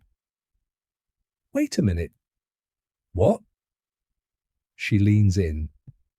He hesitates to say what he's thinking, as it sounds outlandish, but in this town, anything's possible. What if Dominic is the baby Sharon was pregnant with when she vanished? Madison lowers her burger. But if that's the case, why would Hank raise him as his son? Pam would have raised him, surely? She thinks for a second. What's Dominic's date of birth? He pulls out his phone. Give me a second. He wants to double check, so he Googles articles about Dominic's disappearance. Disappointed, he says, "No, I'm totally wrong. He was born 2 years after Sharon vanished." He suddenly feels stupid jumping to conclusions. I should have known. The chances of Sharon and her baby still being alive after all this time are slim to none. I agree, she says. If no one has seen her since the day she vanished, it's likely she was killed on or around that day, and her baby never even got a chance at life. She lowers her eyes as she thinks about how sad that is. Sorry for ruining the mood, he says. It's fine. It sounds like Hank and his sister have been through a lot. I wish I could find answers for both of them. She chews a French fry. You said my dad worked on the Sharon Smith case, right? Right. With a smile, he says, Don't suppose you want to leak me some information about his investigation so I don't waste my time on false leads? She gives him a stern look. You know I can't do that. But if my dad didn't manage to solve it, it suggests all the obvious leads didn't work out. Try thinking outside the box. He snorts. Gee, thanks for the helpful insight. She laughs before turning serious. I should probably speak to Pam to see what she thinks happened to Dominic and Charlie. As far as I know, she hasn't been questioned about their disappearance. Likewise, he says. I should ask Hank what he thinks happened to Sharon. Maybe we should visit them together once Hank's out of the hospital. Would that be okay? She thinks about it. If they're all right with it, I don't see why not. But that's assuming Hank is discharged. He looked pretty bad when I saw him earlier. That reminds him of Angie. By the way, your sister's settled in at home now. The nurse I hired starts in 2 days. Until then, I've told Angie to call me if she needs anything. Madison finishes her burger and pushes her plate away. I don't know what I would have done if you hadn't taken care of all that. For some reason, I just get overcome with anxiety at the thought of how her final weeks are going to pan out. I guess I just don't want to face it. That's completely understandable, Madison. He rests a hand on hers and gives it a gentle squeeze. No one wants to watch a family member deteriorate. Sipping his coffee, he says, Anyway, she seemed happy enough with Bandit keeping her company. Bandit? Really? She likes the cat? I thought... He snorts. Me too, psychopaths and animals, right? She shakes her head, amused. I feel bad for even thinking it, but I can't picture her petting an animal. I get the feeling she's going to spend all her spare time watching the soaps on TV, he says. You know how she loves drama. Madison scoffs. She could teach those show writers a thing or two about drama. Sipping her coffee, she says, Is Owen home? No, he left early, and I don't think we'll see much of him from now on. He knows he only has to say the word, and we'll find somewhere else for Angie to stay. She nods. I know I still feel guilty, though. I guess I'd feel guilty for letting Angie die elsewhere too, so I can't win. He smiles sympathetically. You have nothing to feel guilty about? Changing the subject, she stands. I better get back to work. Sure. He finishes his coffee and joins her. Outside, they find Vince feeding Brody something. Brody wags his tail when he sees them, looking sheepish. Vince puts his finger to his lips. Our little secret. He strokes the dog's head. Nate laughs. Thanks for lunch. We're heading out. No problem, says Vince, hiding a greasy food bag behind his back. See you later. Bye, Vince, says Madison. Nate walks her to her vehicle as Brody follows them. I'll let you know when Pam's free to see us both, he says as she slips into the driver's seat. Okay, See you later. She leans in for a kiss before closing the door. He and Brody watch her drive away before Nate gets into his own vehicle. He thinks of Dominic and Charlie Larson and how they've been missing for 4 months now. Sharon Smith's been missing for 30 years. The cases can't be linked. But as he doesn't know much about the Larson case, he thinks it's worth looking into just to be sure. Chapter 36, February 2022. Dominic Larson straps his 2-year-old son safely into the back of the car and straightens his woolen hat. Better? Charlie smiles. Better? With a laugh, Dominic closes the door, climbs into the driver's seat, and starts the engine. As he pulls away from the curb, he meets Charlie's big blue eyes in the rearview mirror. "Did you enjoy daycare today, buddy?" Charlie nods emphatically, clutching the painting he made earlier that depicts a significantly inaccurate version of Dominic eating something unrecognizable beneath a sun so large it would kill him with radiation poisoning within seconds were it real. "Is that supposed to be me?" Dominic asks. "Am I really that big?" Charlie giggles. "Yeah." "Then I guess I'd better stop ordering pizza when we eat out." He smiles, glancing at his son in the mirror every few minutes during the ride home, his heart swollen with love for the little boy. Every day he thanks his lucky stars that Denise did what she did. It's not just that she could have opted to terminate the pregnancy or give Charlie up for adoption without ever letting him know she was pregnant in the first place. It's the fact that she came to him and told him the truth, then asked if he would take care of their son. Denise Ridgway has a lot of faults, like having affairs outside of her relationship and self-medicating with drugs, but he knows she wants what's best for Charlie. She knows that if her boyfriend finds out that she and Dominic were briefly seeing each other, never mind that they had a child together, it would be over for her. It sounds like Ryan has given her several chances to turn her life around for the sake of their daughter, and one more mistake would mean him walking away for good, probably taking Lucy with him. Dominic sighs as he pulls into the driveway of the small home he shares with his son. Denise did what was best for Charlie, but she doesn't seem capable of doing what's best for herself. He has no animosity toward her, despite their relationship ending because he found out about Ryan. He wishes she could be in Charlie's life, and that Lucy and Charlie could grow up together as the half-siblings they are. But Denise has built her life on lies, and he can't help feeling that one day it's all going to implode, leaving her completely alone in this world. He gets out of the car and opens the back door to get Charlie. "Ready?" "Is Mommy here?" his son asks. Dominic's heart sinks. Ever since Charlie's been at daycare and mingled with kids who have mommies, he's been asking when he'll meet his own mommy. He doesn't understand when Dominic explains that he doesn't have one because he can't give him a solid reason. Just to confuse matters, his best friend has 2 mommies and a daddy. But Denise is adamant that she doesn't want anyone to know she's his mother. Dominic suspects that one day that will change, that she might come seeking a relationship with her son.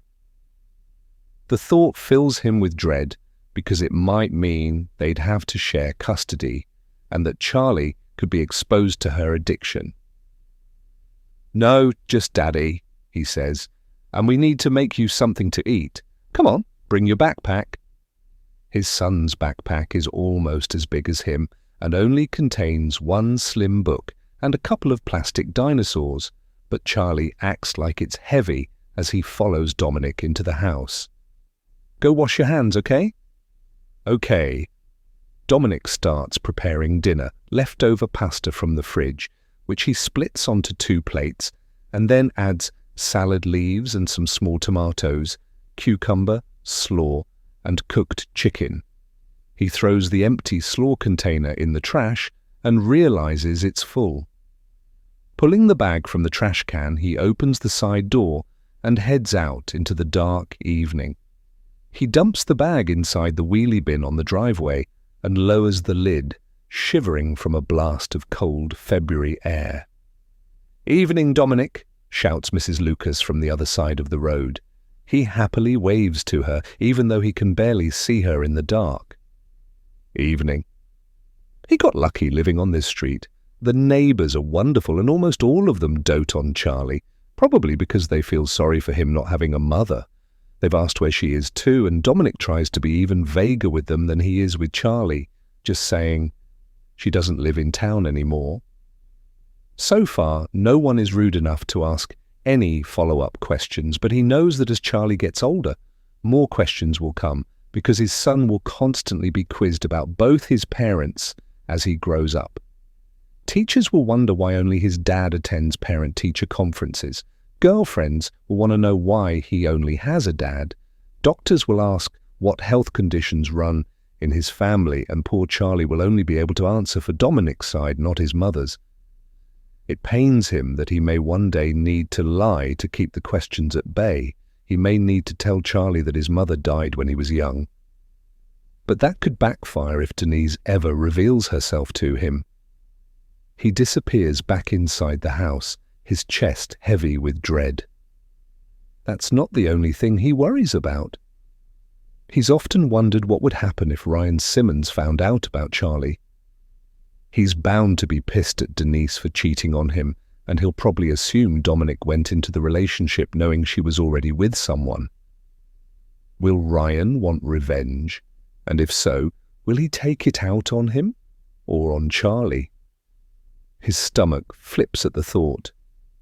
"Daddy, I'm ready!"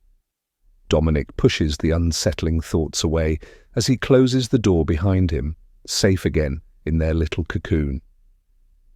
He sets the kitchen table while Charlie struggles into a chair, colouring book in his spare hand. "I'm going to colour the T-Rex pink," he says. "Pink?" Charlie giggles and Dominic can't help himself. He leans down to kiss his son's soft, plump cheek. "I'm pretty sure dinosaurs weren't pink, buddy." "Well, mine is." "Okay, fine. Make room for dinner." He sets a plate in front of his son and passes him a fork. "One pasta shape at a time, okay? Remember what happened last time." Charlie giggles again. "I almost died." "Well, I'm glad you can laugh about it, but that was very traumatic for me." Traumatic is an understatement. For a brief second, he'd seen what a life without Charlie would look like, and it made him realize he couldn't go on living if anything ever happened to his son.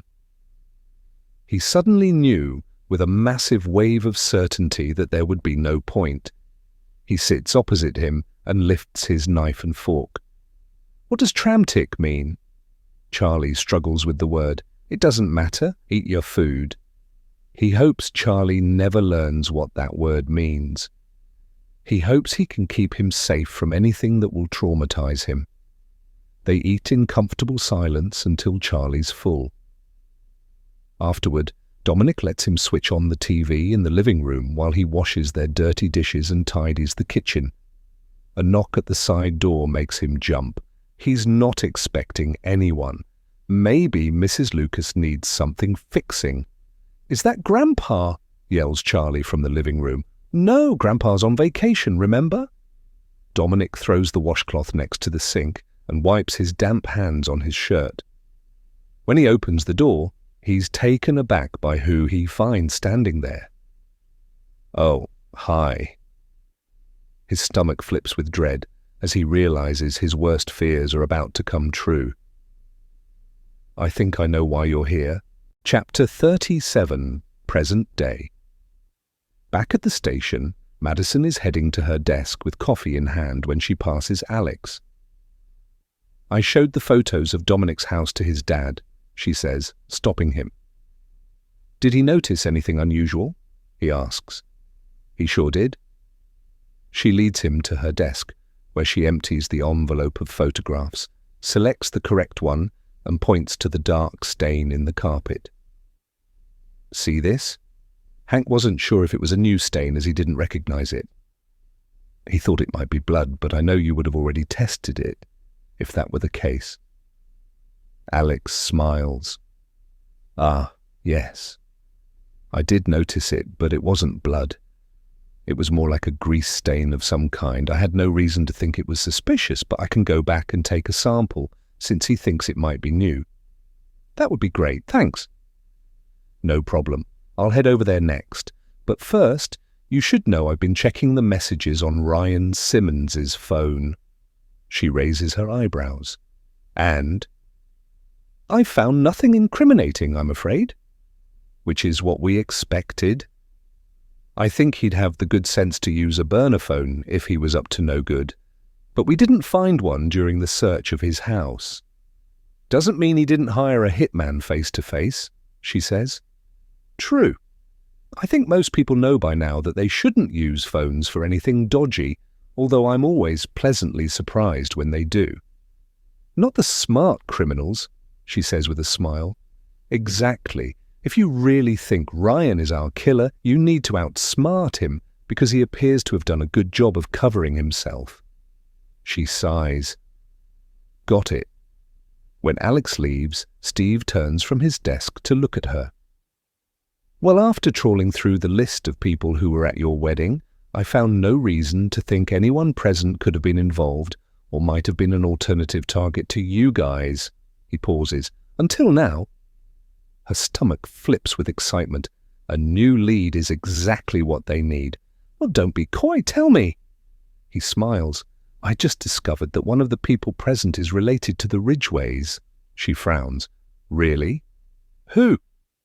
Chad Peters. He works for the wedding venue as a bar manager. It may be nothing since it feels like everyone's related to each other in this town. But do you remember seeing him on the day? She tries to think back and remembers Chad looked as shaken as Deborah Perdue, the venue manager, when Madison broke it to them that Lloyd Maxwell had been instantly killed. But she's unsure how him being related to the Ridgeways could be relevant to the wedding shooter's actions. Yeah, briefly. How is he related to them? He's Bernie and Colt's nephew on Colt's side. Bernie and Colt's nephew, she says, thinking aloud. I only met him at the wedding, so it's unlikely he has a grudge against me and was working with the shooter if Nate or I were the target, which we have to assume we were based on the note, right? Steve crosses his arms over his chest. What if you guys weren't the target? But the note said, congratulations on surviving your wedding. Next time, you won't be so lucky. I know, but maybe that was to put you off the scent. He stands, excited now. Think about it. Bernie and Colt's daughter and granddaughter were murdered, followed by Bernie's mother. What if someone is targeting the Ridgeways and they were actually trying to kill Chad, the nephew at the wedding rather than you? She has to admit it makes more sense than her or Nate being the target, as that theory has led them nowhere. That could be why there's been no other attempts on my or Nate's lives. The note made it sound like the shooter would try again at our next wedding, but they'd know the threat alone would mean we'd take extra security measures to avoid us or any of our guests being harmed. And why wait for the wedding? We're both out in public every day. They could target us anywhere, probably with more success. Right, he says, which is why I don't think you were the targets. I think it's worth considering whether Chad was. She'd love to believe it was Chad Peters over the alternative, but it just makes this case even odder. Was he even outdoors when the shot was fired? As the bar manager, it's more likely he was inside, preparing drinks for when the wedding was over. He was, says Steve. I remember glancing over my shoulder to watch you walk down the aisle. Chad was stationed at the outside bar. He quickly grabs a piece of paper from the printer and draws a crude mock-up of the wedding. You and Nate were here, he makes 2 circles. And Lloyd was between you, but a step back, here. And Chad was here, at the bar. When he's done, he draws a line from Lloyd to where they believe the shot was fired from, then extends the line past Lloyd to where Chad was standing. Wow! Madison sits back. He was in the line of fire, but Lloyd got in the way. Relief washes over her as she realizes she's been worrying for no reason. but it's still concerning that someone is targeting the Ridgeways. Steve's phone rings. He stands as he answers it. Great, thanks. He hangs up. That was the front desk. Chad's here. I called him and asked if he'd speak to me. Want to join us? She picks up her cup. Hell yeah. Chapter 38. Chad Peters is a soft-spoken 35-year-old who comes across as genuinely wanting to help them.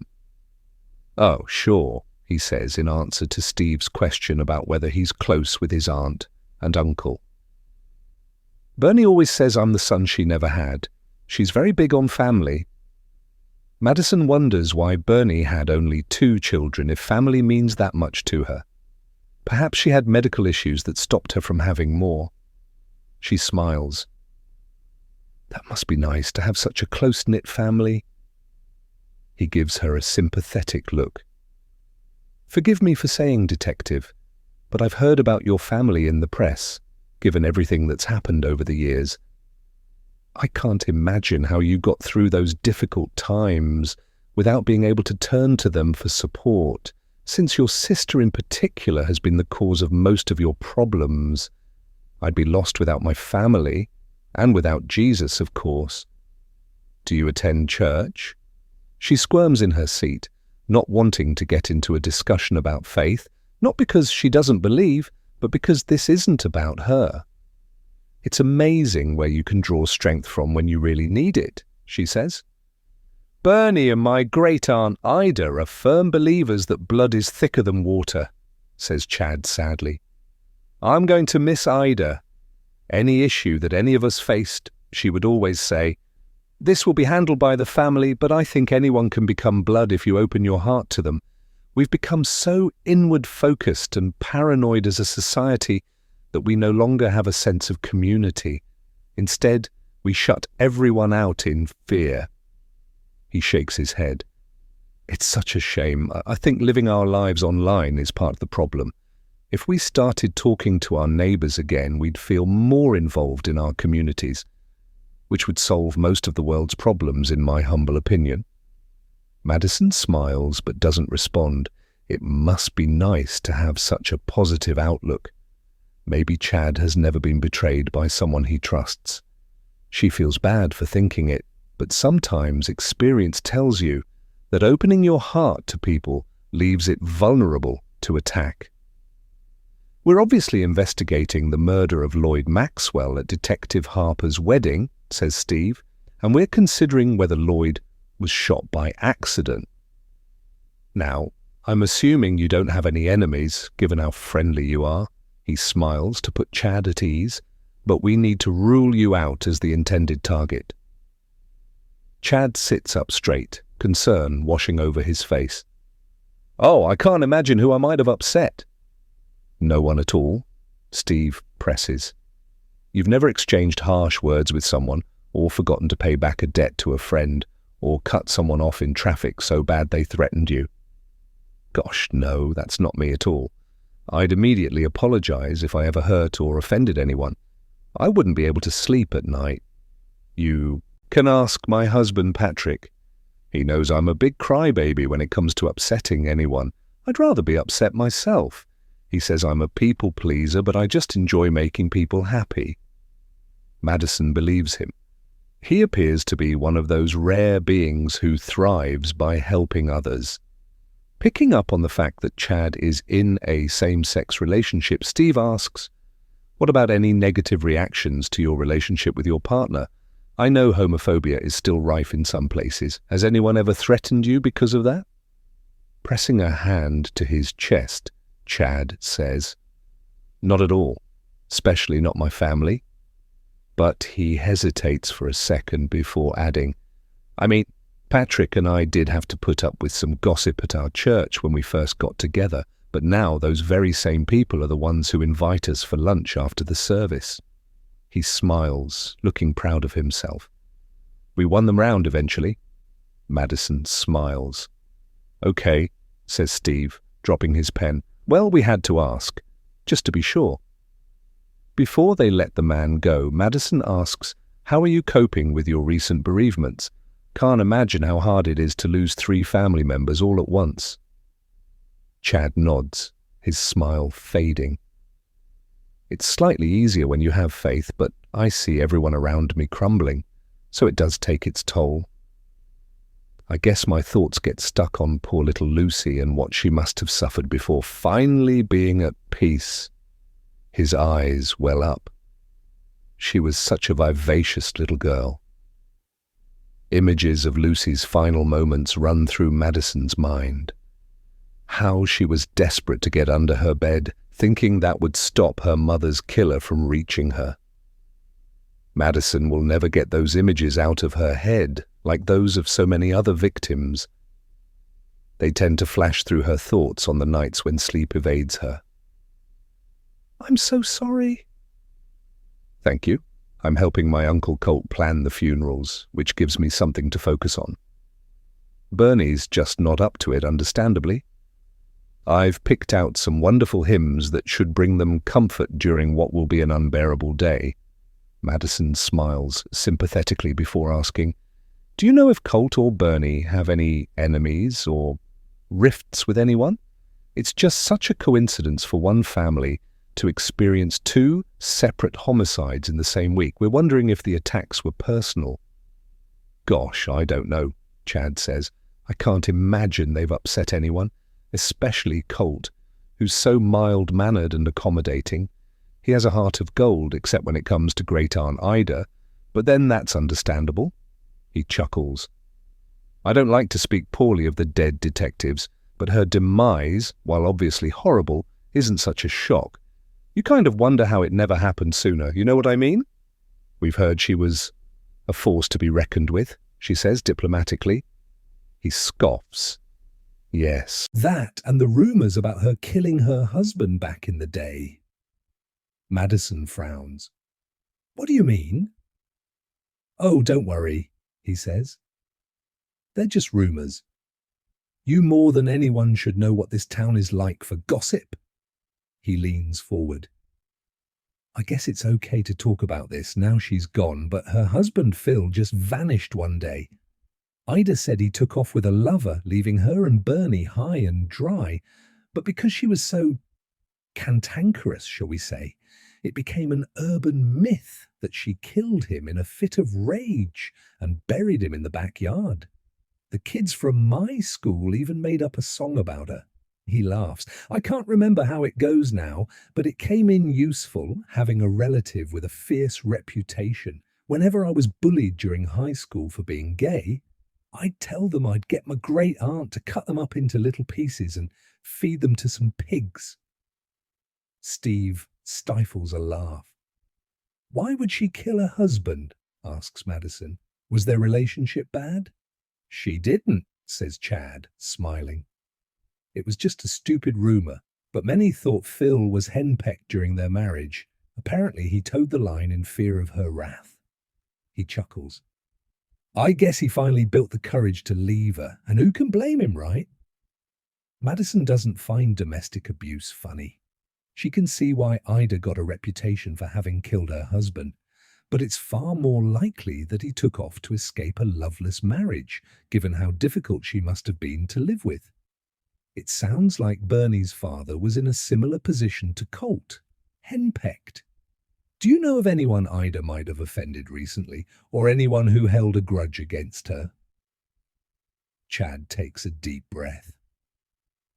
"Well, if I were Ryan Simmons, I'd be a little mad at the things she said about him on camera. Not that I'm pointing fingers, of course. I'm simply answering your question." Ryan again.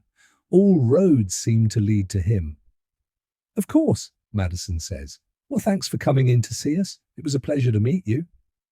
Steve walks him out as Madison stays behind. She can't imagine anyone wanting to harm Chad Peters, but she can't ignore the fact that he's related to the Ridgeways, which means he makes a more likely target than Lloyd Maxwell or anyone else present at the wedding. Her gut tells her that as that's the only potential link they have between the murders, someone might be trying to destroy the entire family. But what she can't figure out is why. Chapter 39. The afternoon speeds by as Madison gets lost in a sea of background checks, witness statements and theories. When the clock hits 5, she leans back in her seat and stretches, her back aching from being hunched at her desk for too long. She's considering what to make for dinner later when her phone buzzes with a text from Nate. "Come home. We're getting married. I can't wait any longer." Her stomach flips with nerves as she leans back in her seat. "He wants to get married now?" she mumbles.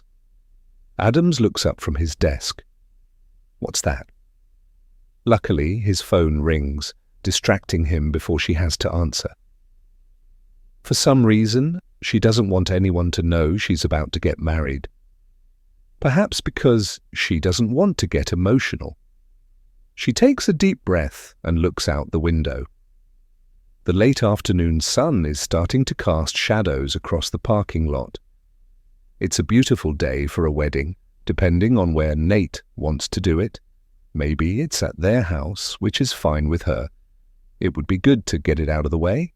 She feels bad for thinking of it like a chore, but her main focus right now is on finding the person who seems hell-bent on taking out the entire Ridgway family one by one. Maybe she should get them some protection, station an officer outside their property. Her phone pings again. "So? Are you on your way?" She replies. "Where will we do it?" His response is immediate. "Don't worry about a thing. Me and Owen have it covered. Just come home." She realizes her hands are trembling with nerves. She self-consciously switches her computer off and grabs her purse, nervous that Adams and Steve might question where she's going. They don't. They're too busy with work. She pops her head into Chief Mendez's office on her way past. "I'm going home for an early dinner. I'll probably be back later. That okay?" Mendez looks at her with an extra-wide smile. "Of course it is. Have fun." Madison frowns as she leaves. Is the chief in on it? Probably. Nate must have checked it would be okay for her to leave work early. She pauses before glancing back over her shoulder and realizes everyone stopped what they're doing to watch her leave. Adams is grinning in that inane way of his. Shelley pokes her head out of the kitchen, smiling at her with tears in her eyes. It brings tears to Madison's eyes too. They all know. They probably all want to come too, but she told Nate she wanted something small and quick the second time around. It means less can go wrong. She blinks back the tears as she exits the station on her way to marry her soulmate. Sitting in her car outside her home, Madison's reluctant to get out. She doesn't know what the plan is. All she knows is that she's about to get married while her sister is slowly dying upstairs. The two events are on opposite ends of the spectrum and both bring different emotions, making her feel like she won't be able to enjoy the wedding. She pushes the thought away, composing herself. For once in her life, this is about her, not Angie. But still she feels anxious in case something goes wrong, which, considering how their first wedding ended, isn't impossible. Glancing at the quiet neighborhood around her, she doesn't see any potential threats. She takes a deep breath. Knowing she can't live her life in fear, she slips out of the car and heads inside, where Brody greets her excitedly at the door. He has his bow tie on again, making her laugh. "You're so damn cute, Brody Monroe. Anyone ever tell you that?" "They tell him all the time," says Owen as he approaches her. "But nobody tells me that anymore." She laughs. Owen's wearing a suit but without a tie, and his white shirt is unbuttoned at the top and untucked. He's dressed more casually than their first wedding, and it brings her some relief. It means the event will be less formal this time around. "Where's Nate?" "In the backyard, putting the final touches together. He says you need to change out of your work clothes into whatever makes you feel like you're on vacation." For some reason, she wants to cry. She doesn't deserve Nate. "I'll need to shower first." "That's fine," says Owen. "He says you're worth the wait." Madison hugs him quickly before rushing upstairs. Angie's door is closed, so she heads to the bathroom and showers before choosing a light summer dress and sandals and fixing her makeup. Before heading downstairs, she hesitates outside her sister's room, not knowing whether to see her first. Eventually, guilt gets the better of her, and she knocks lightly. "Come in," says Angie. She's sitting in bed, propped up with cushions with the TV on low. Her face is gaunt. "You look nice. I never see you dressed up." Madison steps closer to the bed. "We're about to get married." "In the backyard?" Angie snorts. "I thought your man could afford something better than that." Madison lets the dig slide. She refuses to let her sister ruin it. "How are you feeling?" Angie scoffs. "How do you think? I'm in constant pain, and I feel sick all the time even though I'm starving." Madison lowers her eyes. "I'm sorry. I wish there was something I could do." "There is. Leave your service weapon here while you go marry Prince Charming. If you're worried about the mess, I can tape a bag around my head." Madison meets her sister's gaze and knows she means it. It makes her feel sick. "Don't talk like that, Angie. You know I can't." Angie waves a dismissive hand. I know. You'd never break the law. You always were a Miss Goody Two-Shoes. I guess I'll just die in pain. That would probably make you happy, right? The perfect wedding gift." Madison takes a deep breath. "I'm not doing this. Not right before I get married. I should go." "Wait," says her sister. "I'm sorry, all right? It's just hard to be happy for people who still have their whole lives ahead of them." She sighs. "I'll try harder." She sips some water from her nightstand. "Tell me something. Does the fact you're letting me spend my last days here mean you've finally forgiven me for everything that happened?" "You mean for everything you did?" says Madison, needing to hold her accountable, even now. Angie nods resentfully. "Depends. Do you regret it? And don't lie just because we're taking care of you and you're worried I'll kick you out if you say no." Her sister gives her a look. "Madison, I'm dying. Why would I lie? I literally have nothing to lose." "So do you regret it?" Madison presses. "Yes, I do." "Do you forgive me?" She takes a deep breath. "I forgive you for what you did to me. But only Owen can forgive you for what you did to him. How your actions affected him. He's already forgiven me."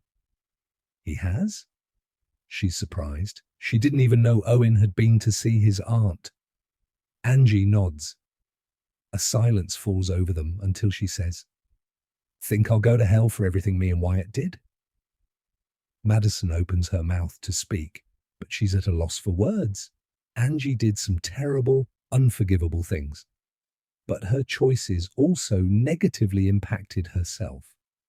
Life hasn't been easy for her, so Madison hopes that in death she finally finds some peace. "No, I think you'll just go to sleep." Tears brim Angie's eyes. "Let's hope God's as forgiving as you are." Madison steps forward and squeezes her sister's hand, fighting back a surge of tears that threatens to overwhelm her. Angie is the last link to her parents. Once she's gone, Madison's the last one standing. What she'd give to have her parents back. God, I wish we'd done things differently. Everything that happened was all so pointless. She self-consciously wipes her tears away. Angie nods thoughtfully. That's the problem with life. You only get one chance at it, and wisdom doesn't come until it's too late. Maybe if Dad hadn't walked out on us when we were younger, things would have been different. Madison doesn't think so.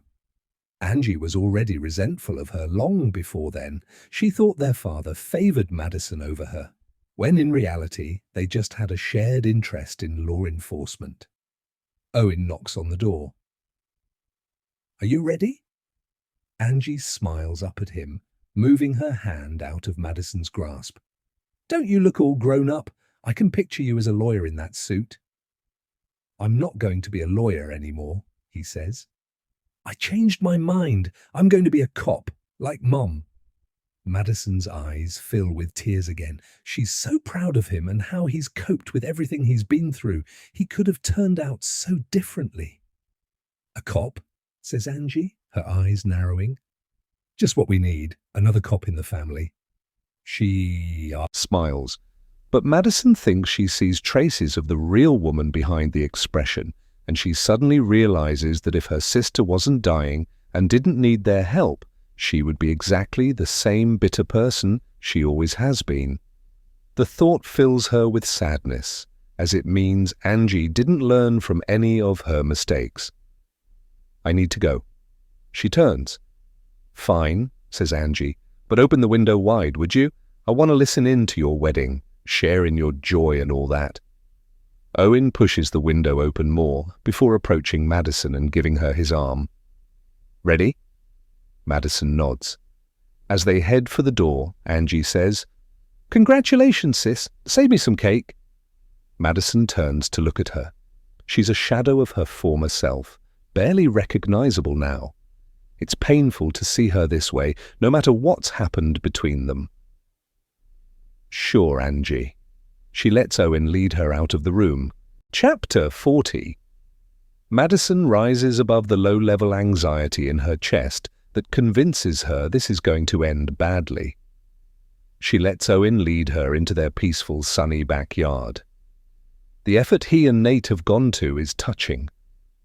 A beautiful rose arch sits at the end of the makeshift aisle, smothered in white climbing roses and humming with bees. Flowers and garlands cover every outdoor surface, their sweet floral aromas filling the air. A table to the right is filled with buffet food, a simple wedding cake and bottles of champagne on ice. It's all far too much just for them, but that's when she notices their only wedding guests, Vince Rader from Ruby's Diner and Stella Myers from Dispatch. She's glad they're here together. She's noticed how they've grown close lately. Vince is suited, wearing his shirt buttoned with a tie, regardless of how casual the wedding is supposed to be this time around. Stella's wearing a simple pale blue summer dress with sandals and a rose in her hair.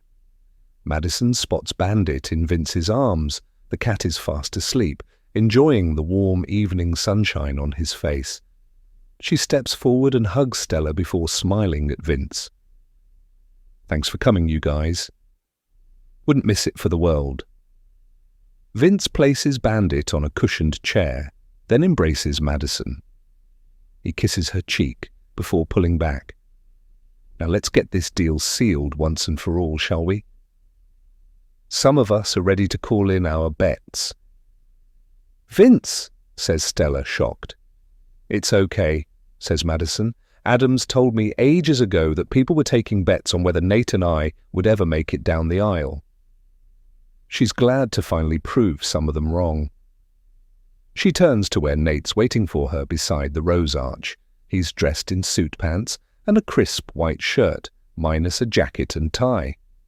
He looks as handsome as ever, and the occasion feels more relaxed than their first attempt. As a result, she's more relaxed. He holds out his hand, which she takes. Are you ready? He asks. She nods, and she means it. They've delayed for too long. Brody strolls over to be near them, somehow resisting the spread Vince has prepared. Owen comes and stands between them, a few steps back. Madison frowns at him. You're marrying us? He leans in and whispers, technically, all you need to do is sign the papers, but Nate thought this would be a nice touch. She laughs. Okay, fine. Wave to the camera. Owen nods to his phone, which is set up on a tripod to record the nuptials. She rolls her eyes. Please tell me you're not live streaming this? That's a great idea, he says. Why didn't I think of that?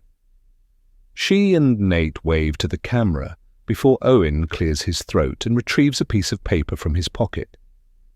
He looks her in the eye as he begins. Nate said we don't need to do any formal reading or anything. I can just ask if you agree to be married.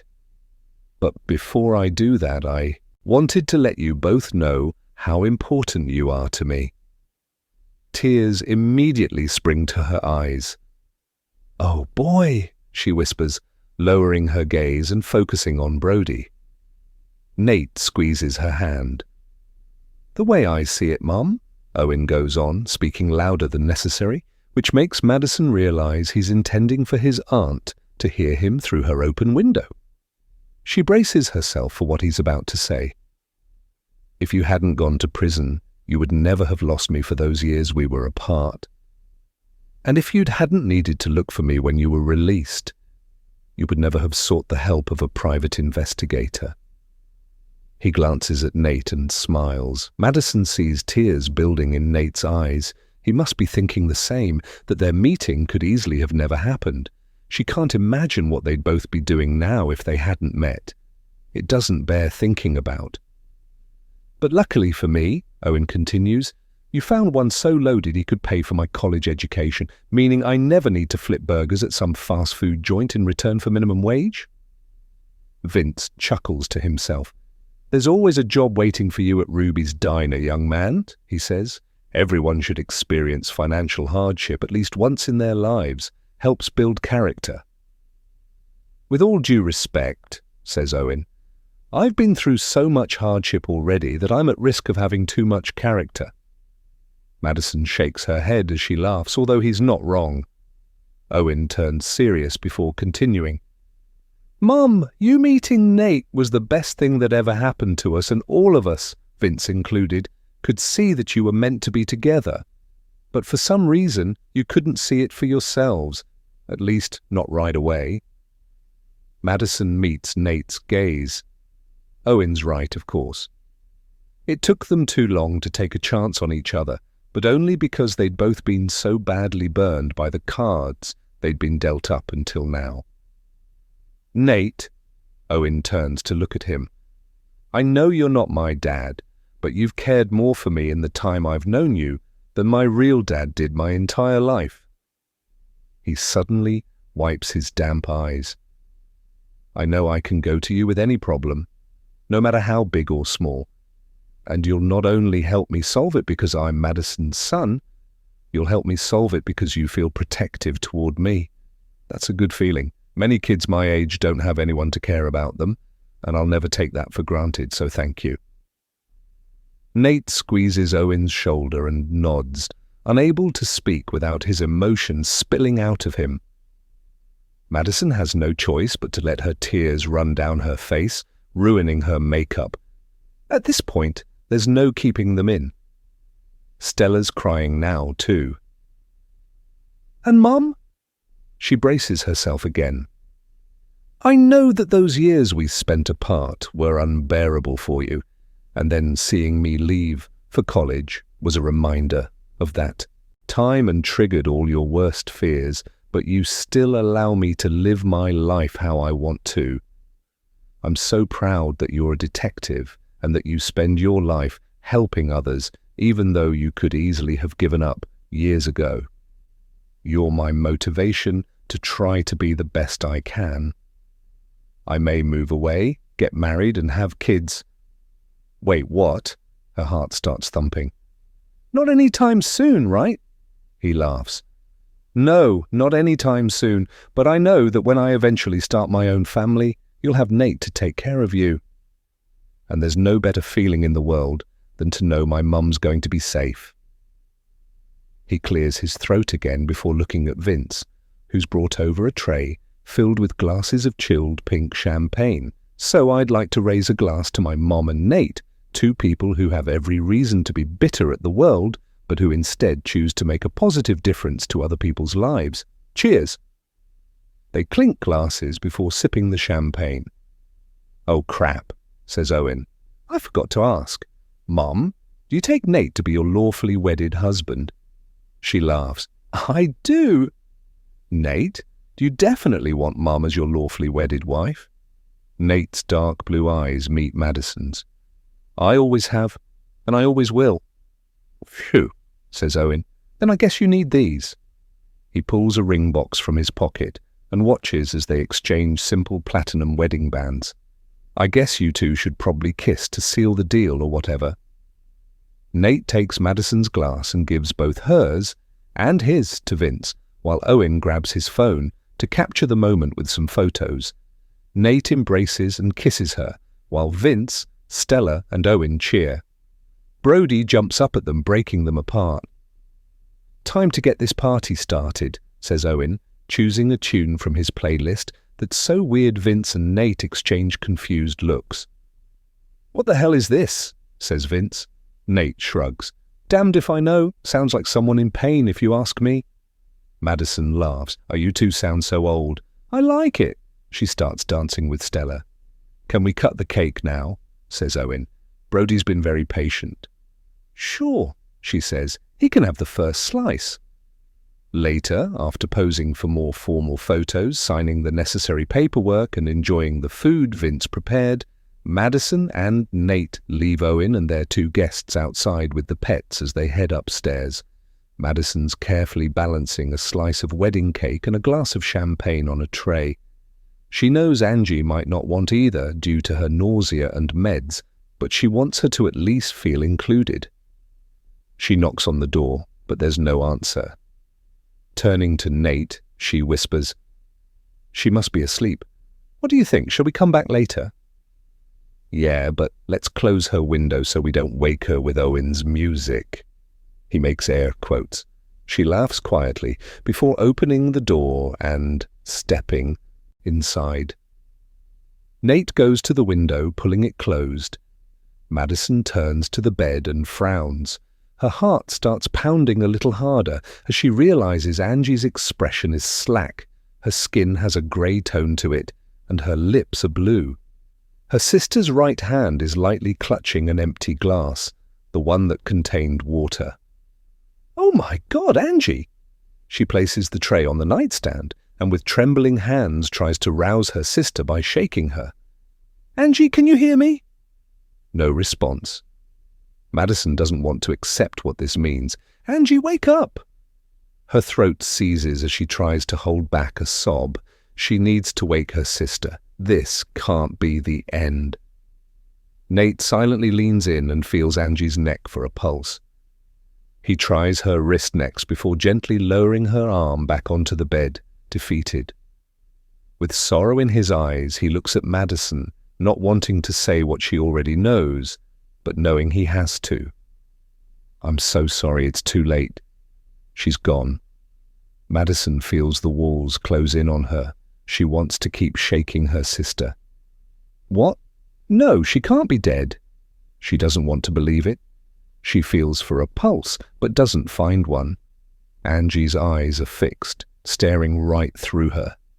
Speechless, she doesn't know what to think or feel. It's too soon.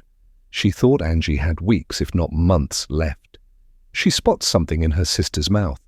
What the hell is that? She opens her jaw and finds 2 unswallowed pills. In Angie's other hand is a clear bag. Blood roars in her ears as she realizes what Angie's done. She's overdosed. "Impossible," says Nate. "I made sure to keep her pills downstairs. She didn't have the strength to go down there. I was giving them to her every few hours." Madison lowers herself onto the bed, not trusting her trembling legs to hold her as shock sets in. She either kept some hidden on her when you moved her in, or she saved them up, building a stash so she could do this. She looks at her sister's lifeless body, unable to believe she's no longer with them. A sob finally breaks free, and she turns to Nate with tears streaming down her face. "Why did she do this during our wedding?" She wipes her eyes. "Is that selfish of me? Am I underestimating how bad the pain was for her?" Nate embraces her. He looks angry. Maybe, or perhaps this was her final act of vengeance. He pulls back and looks her in the eye. "She couldn't bear to see you happy, Madison, so this doesn't surprise me at all. It saddens me, and it pisses me off because we had such a beautiful wedding and she's tried to ruin it, but it doesn't surprise me. I should have known she'd try something. You have everything she ever wanted. Your health, a partner who loves you, a son who's thriving. She was jealous. It's as simple as that." Madison's bitterly disappointed. Part of her wants to believe Angie's timing wasn't deliberate, but perhaps she's Too naive when it comes to her sister, and that's been the problem all along. I wish she hadn't died all alone up here. Nate strokes her back. She went out on her own terms. It's exactly what she wanted. You did everything you could for her. That's all you need to focus on. She knows he's right, but somehow it doesn't seem enough. Chapter 41. The next morning doesn't feel as celebratory as Nate had hoped, considering he and Madison are newlyweds. Angie's body has been removed from the house. Once Conrad confirms her cause of death, she can be released to a funeral home. Then Nate can help Madison plan her sister's cremation. Madison's holding it together, but he knows she didn't get any sleep last night. And he heard her sobbing in the shower this morning. She won't want him worrying about her, though. She wants to return to work this morning so she can focus on her investigations. So he's arranged for them to meet with Pam Smith and Hank Larson first thing. They need to see if Sharon Smith's disappearance could be linked to Dominic and Charlie Larson's. Pam texted him to say Hank had been discharged from the hospital overnight, although he's still frail apparently. "Ready to go?" he asks as Madison enters the kitchen. She nods, offering a weak smile. Her eyes are red from crying. He doesn't want to set her off again as he knows she won't want to dwell on Angie's death, so he resists hugging her. "Sure you don't want any breakfast? We have plenty of food left over from yesterday in the refrigerator." She grimaces. "Owen can have that. I can't stomach anything. This will do for now." She gestures to the travel mug in her hand, which Nate filled with coffee. "Okay." He goes to the door, followed by Brody. "You can't come this time, boy. I'll pick you up later, okay?" Brody gives a dissatisfied grunt and slides his front legs forward on the hardwood floor so that he's resting on his belly. Madison smiles down at him. "Go wake your brother instead."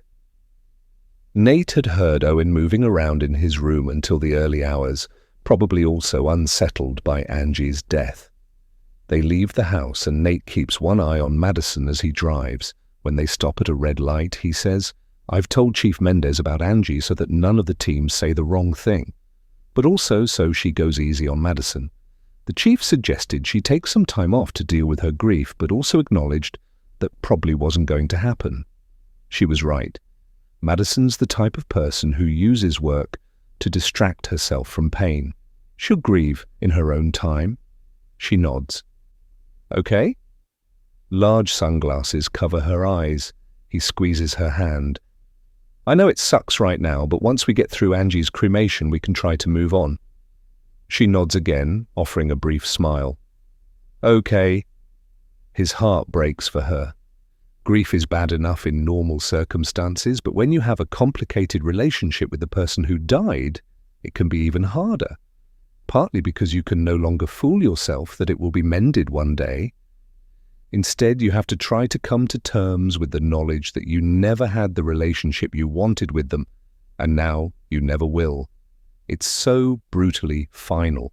When they pull up outside Hank Larson's house, Madison gets out first.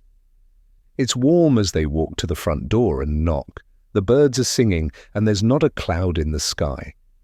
Pam opens the door and smiles at Nate. "Morning." She reluctantly nods at Madison.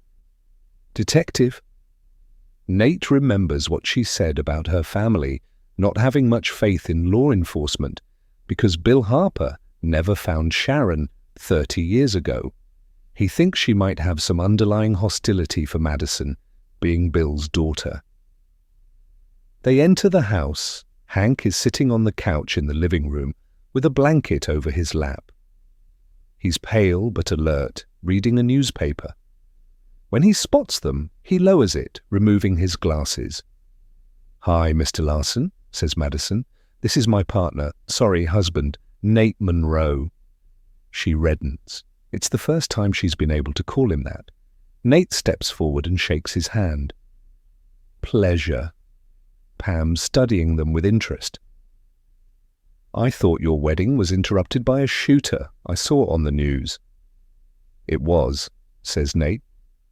So we had a small backyard wedding yesterday evening, with no interruptions this time. Well, congratulations. Pam looks at Madison. So are you Detective Monroe now? No, says Madison. I'm keeping my last name since there's no one left in my family to... She suddenly chokes up. Nate gently rubs her back. By way of explanation, he says, Madison lost her sister last night. It's a difficult time. Oh my goodness, says Pam, pressing her hand to her chest. I'm so sorry. I shouldn't have asked. It's none of my business. My condolences, says Hank, his eyes full of compassion. Madison clears her throat and attempts to laugh it off.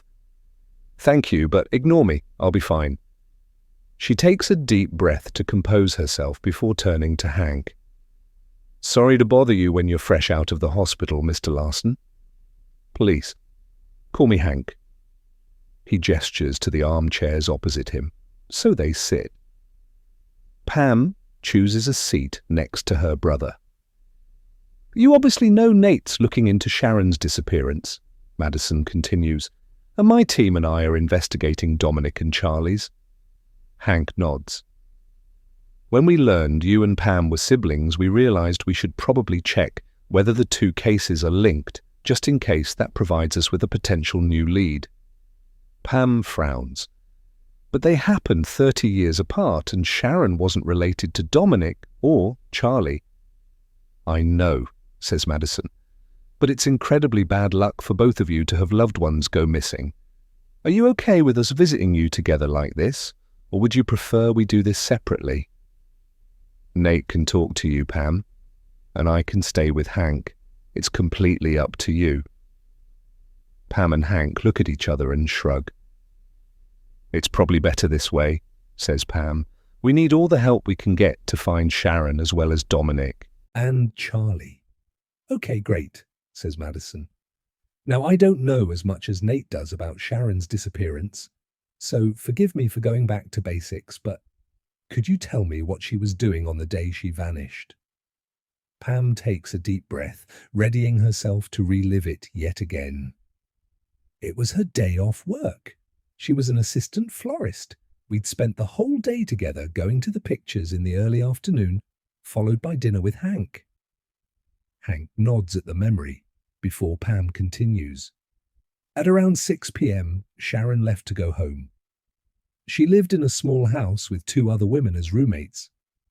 She told me she wanted a bath and an early night. Being 8 months pregnant was taking its toll on her.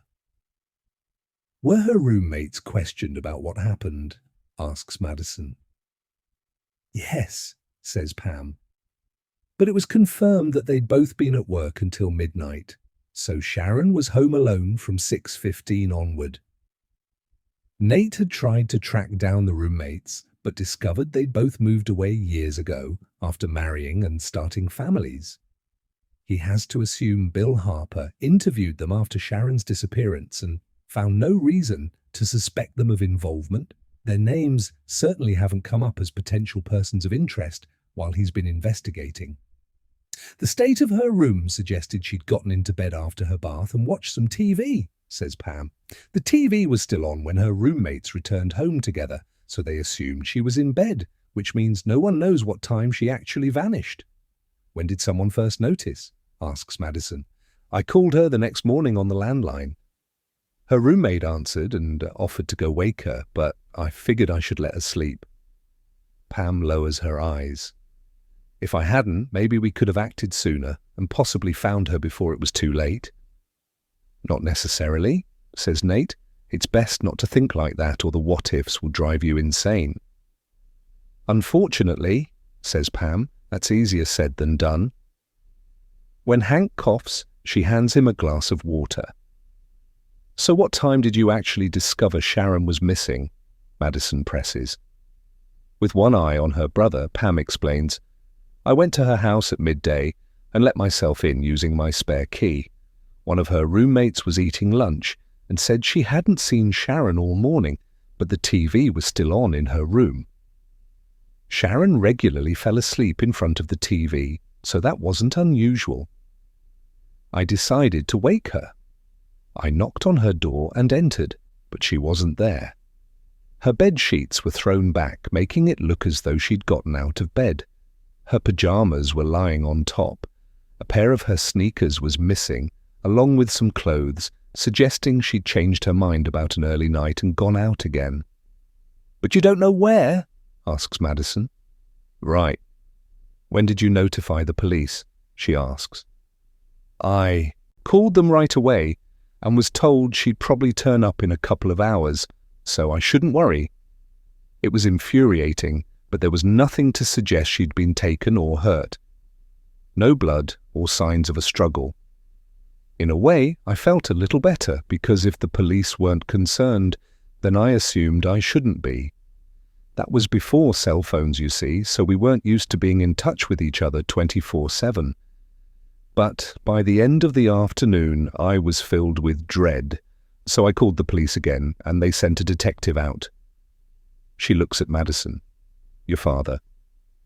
Madison shifts position as Nate takes over. "And Bill didn't find anything concerning, right?" "He told me he'd found no signs of foul play," says Pam. But I felt that his eyes betrayed his concern, especially as Sharon was heavily pregnant. Hank's shaking his head. "It was a terrible thing." Nate looks at him. "Pam mentioned it was you who introduced her to Sharon, is that right?" He nods. "Sharon was a beautiful person, inside and out. She made my sister very happy, and she would have made a wonderful mother to their child." Madison frowns. "Just remind me, who was the baby's father?" Pam sniffs but remains silent. Hank doesn't speak either, so Nate says, "Sharon's pregnancy was the result of a sexual assault." "I'm sorry," says Madison. "That's terrible. Did she reveal who assaulted her?" "No," says Pam, "but remarkably, she was able to put it behind her. She said the baby would be a blessing because we might never have become parents otherwise." She lowers her eyes. "Not that we ever did." Nate can tell Madison's brain is in overdrive as she tries to connect the dots. "Could she have been covering for the baby's father, protecting his identity for a reason?" she asks. Pam's head snaps up. "What do you mean?" "Please don't take offense at this," says Madison. "But is there any possibility that she wanted to get pregnant and asked someone to help her with that?" Pam looks away. "I don't know. I can't imagine she would have. Besides, who would she even ask? Our circle was pretty tight. It was just me, Sharon, and Hank." Madison looks at Hank, and Nate realizes this is where she meant to go. He suddenly feels stupid for not even considering Hank could be the baby's father. "Hank?" she says. "Did Sharon ask for your help to get pregnant?" Pam looks at her brother, alarmed, but he doesn't respond. "Is that what happened?" says Madison gently. "You knew your sister and her girlfriend wanted children, so you offered to help them?" Eventually, he shakes his head. "I absolutely would have done so if they'd asked, but they didn't. They didn't need me because someone else got Sharon pregnant." Nate knows they can't prove that without Sharon's or the baby's body. Pam backs her brother up. "Trust me, that's not what happened. Sharon would have sought my permission if she was thinking of asking Hank to do something like that. You have to understand, we'd never even discussed having children before she got pregnant. It wasn't planned at all." Madison nods. "Okay, well, at least I can rule that out now." She takes a deep breath. "I assume you tried asking who assaulted her?" "Of course," Pam says with tears in her eyes. "But she told me to leave it, to see her pregnancy as a positive thing for us. I respected that. What choice did I have? It was already done. Besides, it didn't matter who the father was, not to us. The child was going to be ours, with no male involvement except for his uncle." Nate believes them. He thinks Hank would have admitted being the baby's father by now if he was, because he would have known that ruling out the father as the main suspect in Sharon's disappearance would have left the police free to focus on other individuals. Madison moves on. Okay, thanks for being so open with us. I don't enjoy asking probing questions, but unfortunately it's my job. I understand, says Pam, but she does look a little offended. It's understandable, as it must be difficult to consider that the person you loved so dearly could have been lying to you. We're just happy you're still looking for her, says Hank. Hopefully you'll find my boys soon too, before it's too late for me to see them again. He breaks into another coughing fit. Madison stands, offering a reassuring smile. We're certainly trying. You take care of yourself, Hank. Pam leads her and Nate to the front door, where they say their goodbyes before exiting. Once outside, Madison turns to Nate. I think they're telling the truth, that Sharon was raped by an unknown attacker, which means the baby's father makes the best suspect for her disappearance. Maybe he was a married man who didn't want to lose his wife and reputation or pay child support. She sighs. I don't have time to reopen a cold case, and Chief Mendez wouldn't let me anyway, not without new evidence. You know how she is. Nate nods. The more I think about it, the more I suspect Sharon's mother and ex-boyfriend were involved in her disappearance. Justin could have harmed her as payback for supposedly humiliating him. He takes a deep breath. Now you've spoken to Pam and Hank about it, does that mean you can at least check your dad's case notes and see if there's anything that could help me moving forward? She slips her sunglasses back on. Maybe. I'll run it past Mendez and see what she says. She wants you on the team one day anyway. He raises his eyebrows. She does? Madison smiles properly for the first time today. It probably has something to do with the generous donations you keep making to the department. Nate had put in a proposal for his donations to build a crime lab at the station, as it's desperately needed. He also suggested that he could join the department as a cold case investigator, but with no formal law enforcement training, he thought it had been a long shot. He just wanted to be able to work closer with Madison and Owen too when he eventually joins the team as a rookie officer. Think you could stand seeing even more of me every day? He asks, smiling.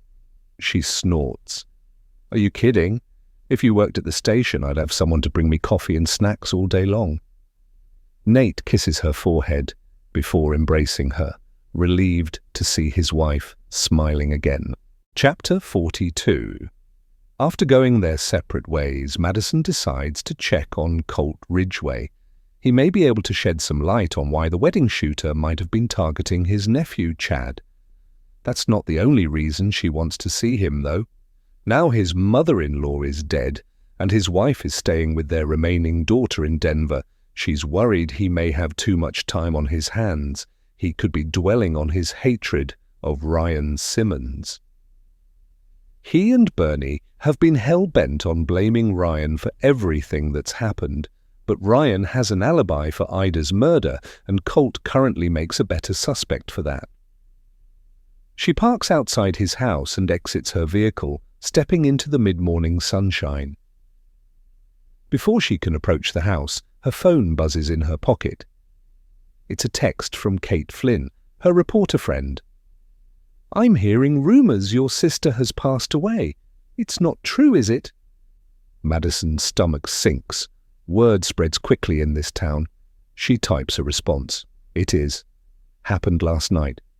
She was battling cancer. She doesn't mention the suspected drug overdose, but knows the press will find out once Conrad confirms her cause of death. Kate's quick to reply. I'm so sorry. Brace yourself for the headlines. Dread threatens to overwhelm Madison as she realizes the media will dredge up the past when reporting on Angie's death. They'll rehash all her crimes and the damage done. She should let Owen know. She sends Kate a thumbs-up emoji and quickly texts her son. Avoid the news. They've heard Angie's dead, so it's a matter of time before they cover it. Please don't watch it. He replies instantly. Sure, I guess it was inevitable. Rue, okay? She smiles. Fine. Keeping busy. Make sure you do too. Before she can slip her phone away, Kate texts again. Call me if you need me, or if you ever just want to let off steam and get drunk. Madison would love to get drunk, but no, she can't. She has killers to catch. Will do. Thanks. She hasn't seen enough of her friend lately, and Kate will probably be mad when she finds out she wasn't invited to yesterday's nuptials, but Madison didn't want to fuss. The evening was perfect with just the 5 of them present, or it was until Angie passed. She still can't believe her sister's gone. It doesn't feel real yet. Pushing the thought aside, she slips her phone away and approaches Colt's house. She knocks loudly on the door, then turns her face to the sun to try to soak up some vitamin D while she waits for him to appear. When she realizes no one is going to answer, she tries again. Colt's car is in the driveway, so there's no reason to believe he's out running errands or visiting friends. She spots a rolled-up newspaper on the front lawn. Maybe he's still sleeping. She checks her phone for the time. It's almost 10:30 a.m. She walks along the porch and peers into the living room window. The blind is drawn, but there's a gap at the bottom where it doesn't meet the windowsill. She uses her hands to shield the sunlight so she can see inside. The vase Bernie smashed is still on the floor. Colt's made no attempt to remove the broken glass. She notices the large oak sideboard by the door has 2 of its drawers pulled open. The surface is almost empty, meaning the family photos are gone. She straightens, wondering what's going on. Did Bernie take the photos with her, even though she was visiting Toya for only a few days? That doesn't seem logical. Her gut tells her something's wrong. What if Colt's been killed and the house ransacked? With 3 members of the family already murdered, and the added break-in attempt at this location recently, she can't ignore the disarray inside the property. She pulls out her phone and calls the couple's landline as she walks around the building to the rear of the house. The phone rings inside, but no one answers. She tries Colt's cell next, but it's disconnected. What the hell? The closest neighbor is some distance away, their property obscured by trees blocking their view of this place, but Madison runs over there to see if they know where Colt is. An elderly woman answers the door, leaning on a walking stick and pulling her glasses down from the top of her head.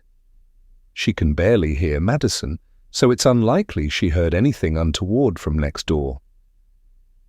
"Sorry, I don't have a clue," she says when asked. "I don't mind telling you I steer clear of that family. That Ida woman wasn't my cup of tea. She used to let her dog run amok in my yard until it got run over on the road. Tried to blame me, but I was on vacation when it happened." Not wanting to waste time, Madison thanks her and runs back to the Ridgway's property. She needs to get inside to see what she's dealing with. She calls dispatch and asks Stella for backup before transferring to Chief Mendez to explain the situation. Mendez tells her to try calling Bernie before she enters the property, but agrees that if Bernie can't be reached, she should go ahead and force entry based on the possibility that Colt could be lying injured or dead inside. Stella finds Bernie's cell number for her, but the phone is switched off, so Madison leaves a message asking for a callback, then waits for backup to arrive before her next move. It doesn't take long for Officer Sanchez to arrive, closely followed by Steve. They approach her on the porch. "What's going on?" asks Steve. "I think something's wrong," she says. There's no answer when I knock. Colt's cell phone is disconnected. Bernie's is switched off and their house is still a mess. I'm worried they may have been burglarized or targeted by the killer. Bernie should be with Toya in Denver, but as far as I know, Colt was staying here. What if whoever killed Denise and Lucy came for him, knowing he was an easy target in there on his own? Steve glances at the car in the driveway. "Is that Colt's?" She nods. "Want me to force entry?" asks Sanchez. "Do it." It takes seconds for him to get the front door open. He enters first, weapon raised. "This is the Lost Creek Police Department," he yells as he cautiously enters the living room. "Make yourself known." They're greeted with silence. Madison sniffs the air. It smells fragrant. She's relieved. But if Colt was killed within the last few hours, it wouldn't smell bad yet. Sanchez quickly sweeps each room on both levels, yelling, "All clear," from upstairs when he's done. Madison turns to Steve. "So where's Colt?" He shrugs. Maybe he's gone out in Bernie's car. If that's the case, he won't be happy when he returns home to find they've broken in. She looks around. The two open drawers in the sideboard are almost empty, but she doesn't know what was meant to be inside. Several books and photo frames lie on the floor in front of the bookcase, as though someone was searching for something. Steve returns from the kitchen. Everything looks fine in there, no signs of an altercation. They move to the hallway, where Sanchez is descending the stairs pocketing his weapon. Several drawers in the bedroom vanities have been almost emptied. The gun safe is wide open and empty too. "They had guns?" says Steve. He looks at Madison. "I wonder if Colt's a hunter. If he is, could he be the wedding shooter?" He frowns as he thinks about it. But if Chad was the target, that would mean Colt tried to kill his own nephew. Why would he do that? "I don't think he would," she says. "Chad told us he was helping Colt plan the funerals. It sounded like they were close." She pauses. "Unless Colt's having some kind of breakdown that's causing him to take out every single member of his own family one by one." She shudders at the thought. "Call Chad, see if he and his family are safe and whether he's heard from his aunt or uncle today." Steve pulls his phone out. It doesn't take long for Chad to answer, and it appears he's safe and well. Madison's relieved. She heads upstairs while Steve questions him and wanders around the 3 bedrooms, but other than the open vanity drawers in the main bedroom and the empty gun safe, she doesn't spot anything suspicious. The safe wasn't forced open. Whoever retrieved the weapons used a key, and it's as clean and tidy up here as downstairs was on her first visit to the house. Several vases filled with wilting flowers are dotted around, probably sent to the couple with condolences after Denise and Lucy's deaths. Madison wonders if anyone sent their condolences when Ida was killed, but doubts it. Perhaps she's being too harsh. The old woman must have had some redeeming qualities. She returns downstairs as Steve ends his call. "Chad hasn't heard from Colt today, but he's due to meet him at a funeral home tomorrow to confirm." Arrangements. I've told him not to alert Bernie or Toya that we're worried about him yet. We don't want to cause them any more upset if this is all just a misunderstanding. He could be fine for all we know. She nods, but she doesn't think this is a misunderstanding. Maybe he's on his way to stay with them. "It's possible," says Steve. "He could have realized he was a sitting duck here. But why is his car here? Why are some of their belongings missing? And why is his phone disconnected?" "I don't know, but it doesn't look good. Usually when someone's phone is disconnected, it means either the owner doesn't want to be located or something bad has happened to them." Her heart skips a beat as she suddenly wonders where Ryan Simmons is. What if it was him who murdered Denise and Lucy, and now he's killed Colt with a view to taking out the rest of the family? Trying to remain calm, she looks at Steve. "Call Chad back and tell him to get out of his house immediately. He and his family need to go somewhere safe in case Ryan's snapped and is on the rampage. Then call Adams and ask him to locate Toya Ridgway's address and phone number. If Toya can't be warned over the phone, tell him to contact the local police department to request a welfare check on the occupants of the address." Steve pulls his phone out, but looks confused. "You think someone's going to kill the rest of the family?" "Yes." She pauses, her heart hammering in her chest now. "And I think we need to locate Ryan Simmons ASAP. Chapter 43.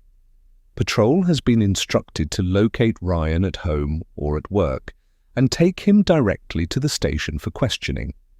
Before Madison leaves the Ridgways' house to head there, She wants to check their outbuilding to figure out why someone wanted to break into it.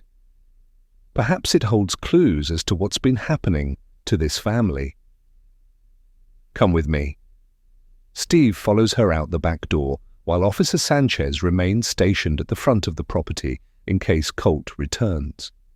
The outbuilding is padlocked with a chain, so Steve retrieves a pair of bolt cutters from Sanchez's cruiser before breaking it open. Inside the wooden structure, the air is cool and stagnant. Madison doesn't detect any foul odors. A large space, it houses a bunch of junk from the looks of things: lawnmowers, tools, spare car parts, and old tires. She walks around, peering in drawers full of nothing but mismatched screws and tools. It looks like no one uses any of this stuff anymore. Turning to Steve, she says, "Why would someone want to break in here?" He opens a couple of toolboxes to check their contents. Could have been kids messing around, or an addict looking for something to sell in order to score their next high. There's no evidence the break-in was linked to the murders. He's right. She sighs. I'll get Adams to check whether any other break-ins have been reported in the area. As she moves, a huge rat appears from behind a damp box and scurries over her foot, making her jump back. "Oh, dear God!" Steve tries to stifle a laugh. "I'm not scared of them," she says defensively. "It just took me by surprise, that's all." He wisely turns around and pretends to look at something else. "I guess we can go." As she walks to the open door, trying not to run, her foot kicks a floorboard that's sticking up at an angle. It looks like it's been forced from its position. She stops as she notices the whole floor is covered in them. It makes her wonder what's underneath. Remember what Chad told us about his great-aunt Ida? She looks at Steve. "The rumors about her killing her husband, Phil Randall?" "Yeah, but we both know this town thrives on rumors." She considers it. It's true that people who are considered a little strange or mean get unfair reputations, mainly started by kids, but she can't shake the feeling that someone broke into this outbuilding for a reason, and since it happened so close to the time of Denise and Lucy's murders, she wants to put her mind at rest. "Dig it up." Steve frowns. "What?" "Let's dig it up." She nods at the floor. "All of it. Let's see if the rumors are true, because then we'll know whether Ida Randall was capable of murder. I'm sure Sanchez won't mind helping." He rests his hands on his hips. "Madison, Chief Mendez would never let us dig this up based on a rumor." "It's more than that, though, isn't it?" She says, "This family is being targeted by someone, and we need to find out who.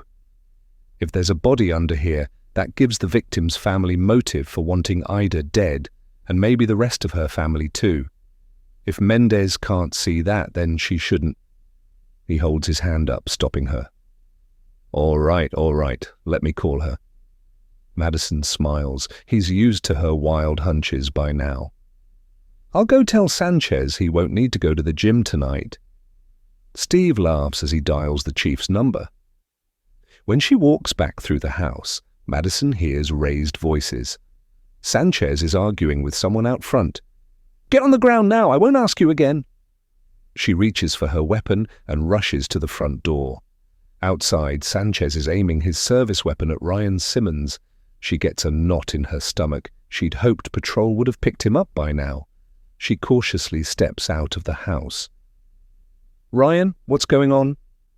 Keeping his eyes on Ryan, Sanchez says, "He tried to get inside and now he's refusing to drop to the ground."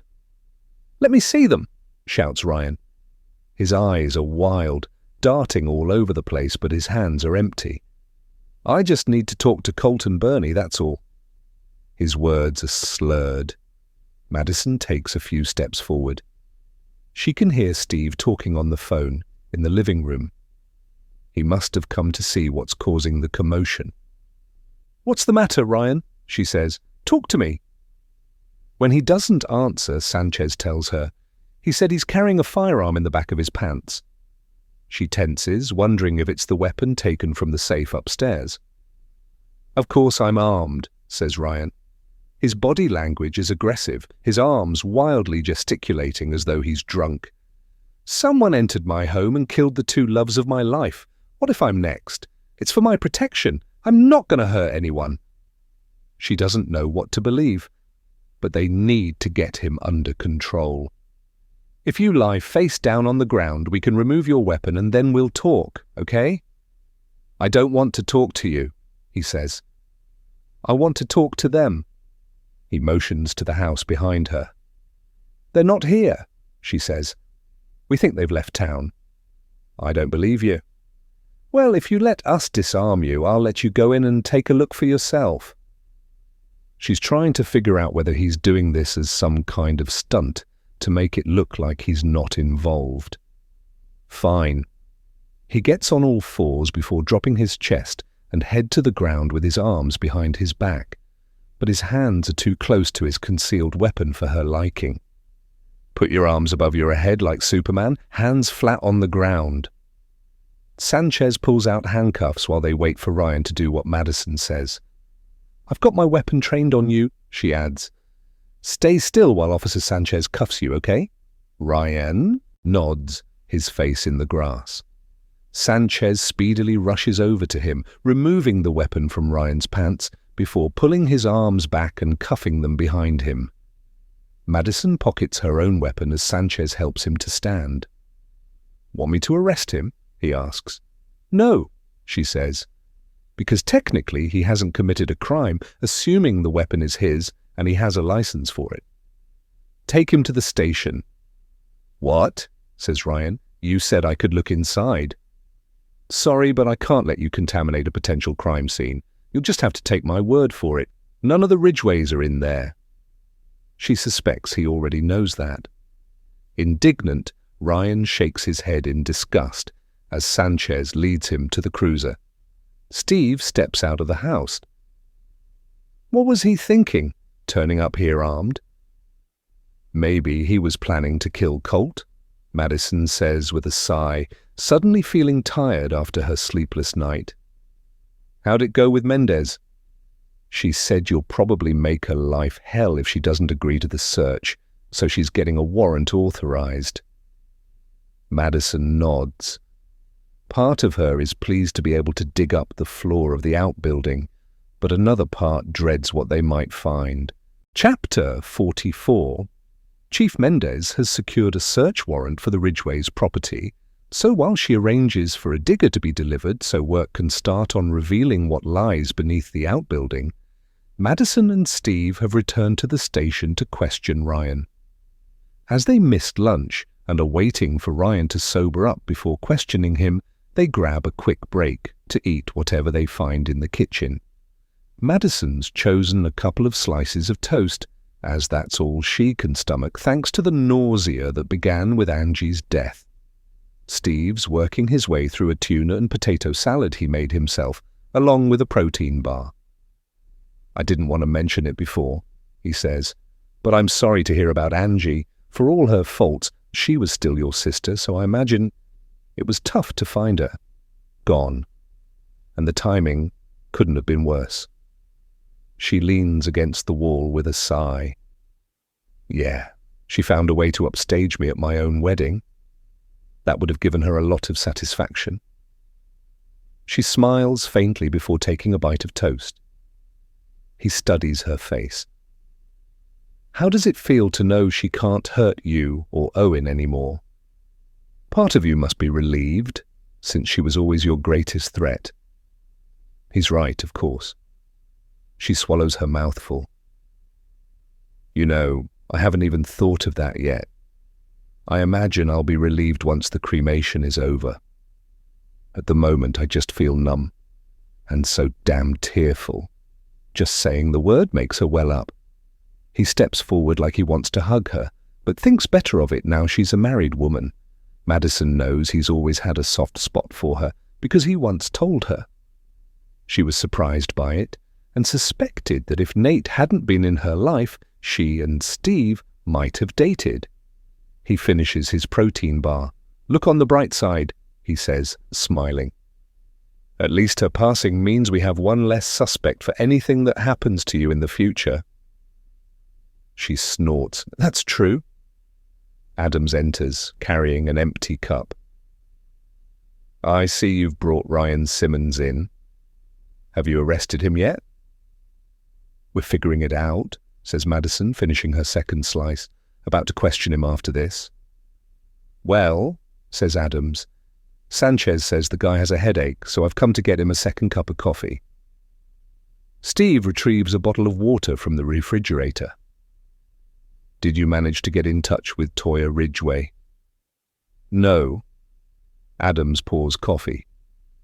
She didn't pick up, so I've arranged for my old police department to perform a welfare check. They'll let me know what they find. I've told them it's urgent. Madison's stomach flips. I really hope she and Bernie haven't been hurt. Oh, and Chad Peters called, says Adams. He wanted to know how long he has to hide and whether you'd located Colt yet. She rinses her plate before taking the cup of coffee from him. Hopefully we can answer that once we've spoken to Ryan. She looks at Steve. Ready? Steve throws his wrapper in the trash. Yep. They leave Adams in the kitchen. The door to the interview room is ajar. Inside, Officer Sanchez is keeping a close eye on Ryan, who's no longer cuffed. They're giving him the benefit of the doubt because of what he's been through, but if Madison senses he's behind any of the murders, she won't hesitate to arrest him. She looks at Sanchez. Thanks, Luis. He nods before leaving them to it. Steve switches the camera on and explains to Ryan that he's not currently under arrest, but is being recorded. You can have an attorney present before we ask any questions if you would prefer that. Understand? Ryan's holding his head in his hands, so Madison places the cup of coffee in front of him. Here, this might delay the hangover. He sips it gratefully. So do you want an attorney present? She asks. He shakes his head. No, I haven't done anything wrong. She's always surprised when people assume an attorney is just for people who have something to hide. If she was ever arrested for anything again in the future, she wouldn't speak to anyone without an attorney by her side. You haven't? So how did you get to the Ridgway's house? She takes a seat opposite him, next to Steve.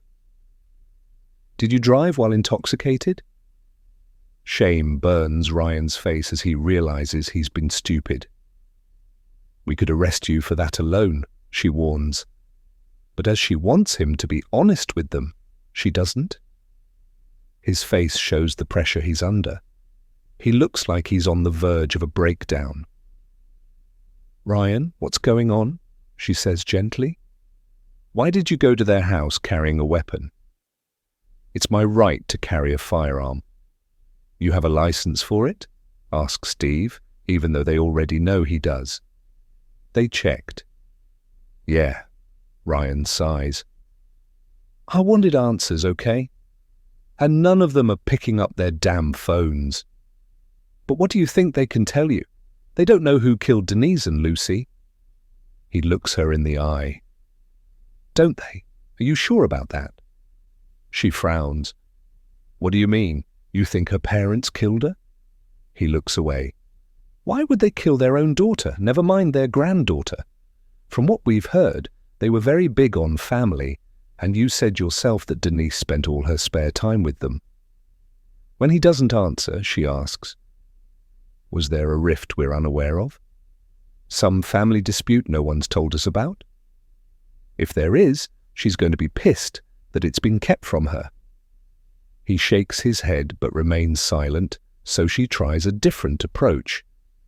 Ida Randall told the interviewer she spoke to that there were rumors you enjoyed strangling previous girlfriends during sex. Is that true? Clearly offended, he says. What are you talking about? Of course it's not true. I'm not a weirdo. Detective, I don't get off on hurting women. Can we call some of them? Asks Steve. To confirm you're telling the truth? Ryan looks annoyed. That would be difficult, seeing as I've never slept with anyone but Denise. Madison's surprised. You're saying you have no ex-girlfriends? If so, That leaves them with no one alive to confirm his sexual preferences, but he could be lying. "I already told you we met when we were young," he says. "Denise was my first and only girlfriend, my best friend too. That's why I took her back every time she screwed up. I love the damn woman. I wanted more kids with her if she stayed clean, so I was devastated when I found out she'd had a baby with that other guy." She looks at Steve and can tell he's wondering the same thing. Was he devastated enough to kill Dominic over it? "You previously told us you'd never met Dominic or Charlie," she says. "Are you sure about that? Because if you did, now's the time to tell us." A knock at the door makes Ryan jump. Madison gets up to see who it is, as she knows they wouldn't be interrupted if it weren't important. Alex is waiting for her, so she steps out and closes the door behind her to ensure Ryan doesn't overhear their conversation. "Sorry to interrupt," he says, keeping his voice low. "But I heard you were interviewing Ryan Simmons, so I thought it might be useful to know the stain Henry Larson pointed out on his son's carpet was actually oil." "Oil?" she says. "Engine oil or cooking oil?" "Engine oil, and as Mr. Simmons works as a car mechanic—" He doesn't need to finish. She knows where he's going with it. "Damn," she says, her heart fluttering with equal parts dread and excitement. Ryan had no reason to ever go inside Dominic's house. He said he never met the guy. Alex raises an eyebrow. "We'll need to have it tested to figure out the type so we can compare it to the oil Ryan works with, so don't get too excited, but it's something to bear in mind as you question him. There's always a chance it got there from Dominic's shoe. Maybe he was working on his vehicle before he vanished."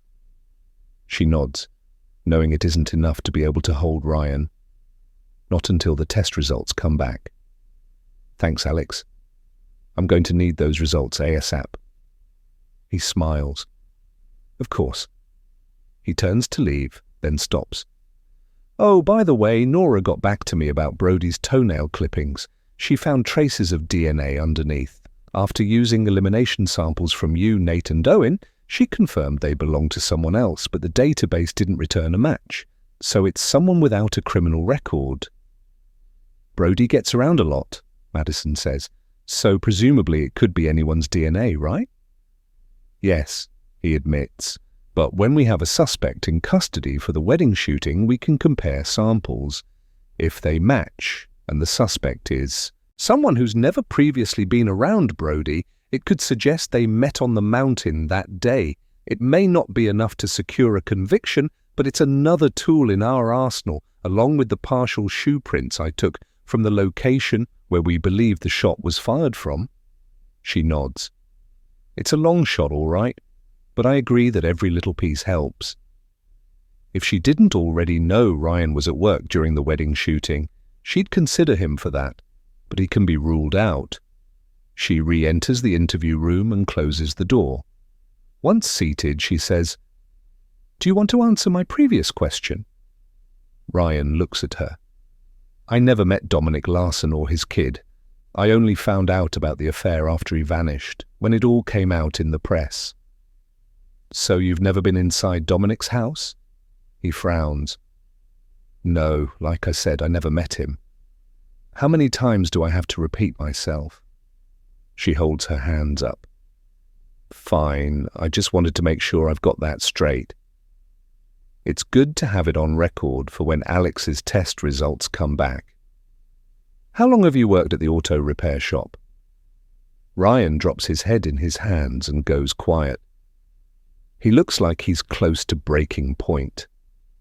She doesn't know whether it's his grief for Denise and Lucy or guilt, but this is clearly not a well man in front of her. "Are you okay? Do you need something to eat?" He shakes his head and sighs loudly. "I don't want to be here anymore." The way he says it suggests he's not just talking about the station. Alarmed, she glances at Steve. He seems concerned too. "Why, Ryan?" he says. "What's going on?" "What do you mean, what's going on?" Ryan snaps. "My life ended the day Denise and Lucy died, and now everyone thinks it was me. I won't do time for this, detectives. You hear me? I can't. I wouldn't survive in prison. Tears run down his face. It's not the first time Madison has seen this kind of emotional display from a suspect, an attempt to gain sympathy in order to blind the police to their true personality.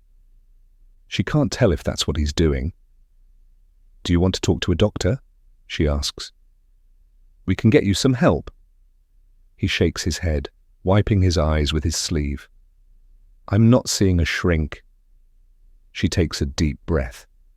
She doesn't know what's best to do, but it's clear he's in no state to be questioned further right now.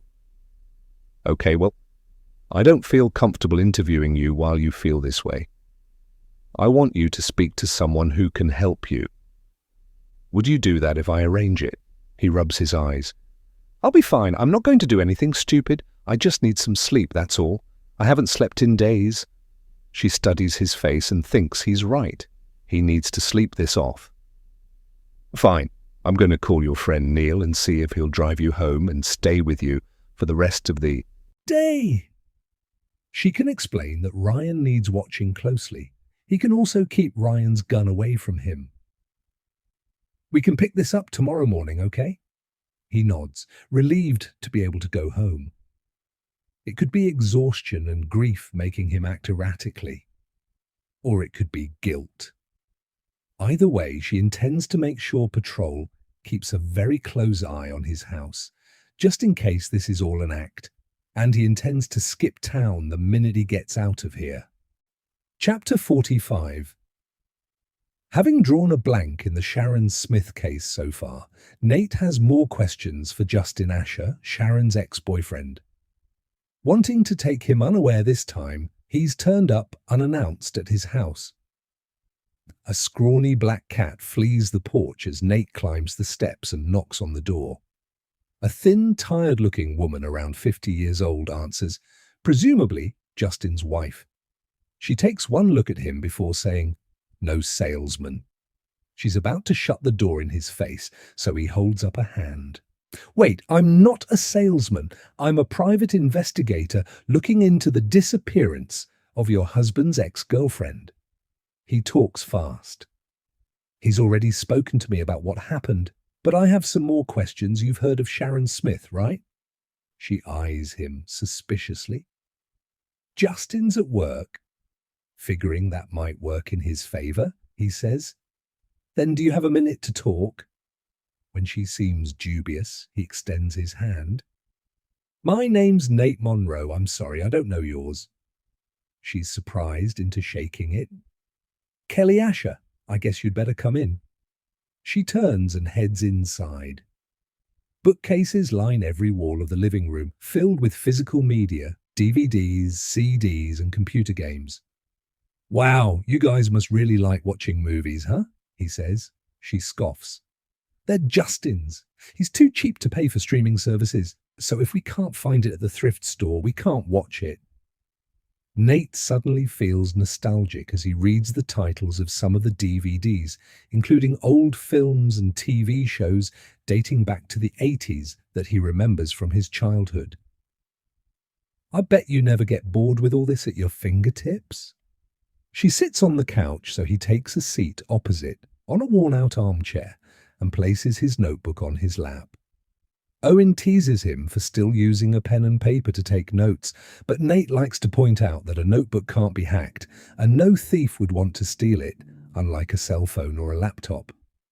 "How long have you and Justin been married?" She lights a cigarette. "Almost 3 decades. I was the first woman he started seeing after Sharon vanished. Well, unless you count her mother." He raises his eyebrows, surprised by her comment. "You mean Gail Smith?" She nods as she blows smoke. "You didn't know about them already?" "Some investigator you are. I thought the whole town knew." "Well," he says, shifting position, "I've heard rumors, but you're the first to confirm it." He has many questions, but decides to start at the beginning. "When did he and Gail first start seeing each other?" She snorts. "It's just sex, Mr. Monroe. They were never seeing each other. They started screwing while he was living with Sharon." She shakes her head in disgust. What kind of mother does that to her own daughter, right? What kind of mother, indeed? Did Sharon know about it? I don't know. I Doubt it. She probably would have left him sooner if she did. Makes me sick just thinking about those two together. Did you know Sharon? He asks. Kind of. I knew of her. We'd smile and say hi if we passed each other in the street, but that's about it. You couldn't really miss a woman like Sharon. She was beautiful. He nods. What did you think when you heard she'd disappeared? She takes another puff of her cigarette, her eyes not meeting his now. Women don't just vanish on a whim, right? It's obvious she and her poor baby were murdered. From what I heard, she and her girlfriend were looking forward to the birth. She had no reason to leave town without telling anyone. For Nate, it's refreshing to talk to someone who isn't playing mind games or trying to hide something.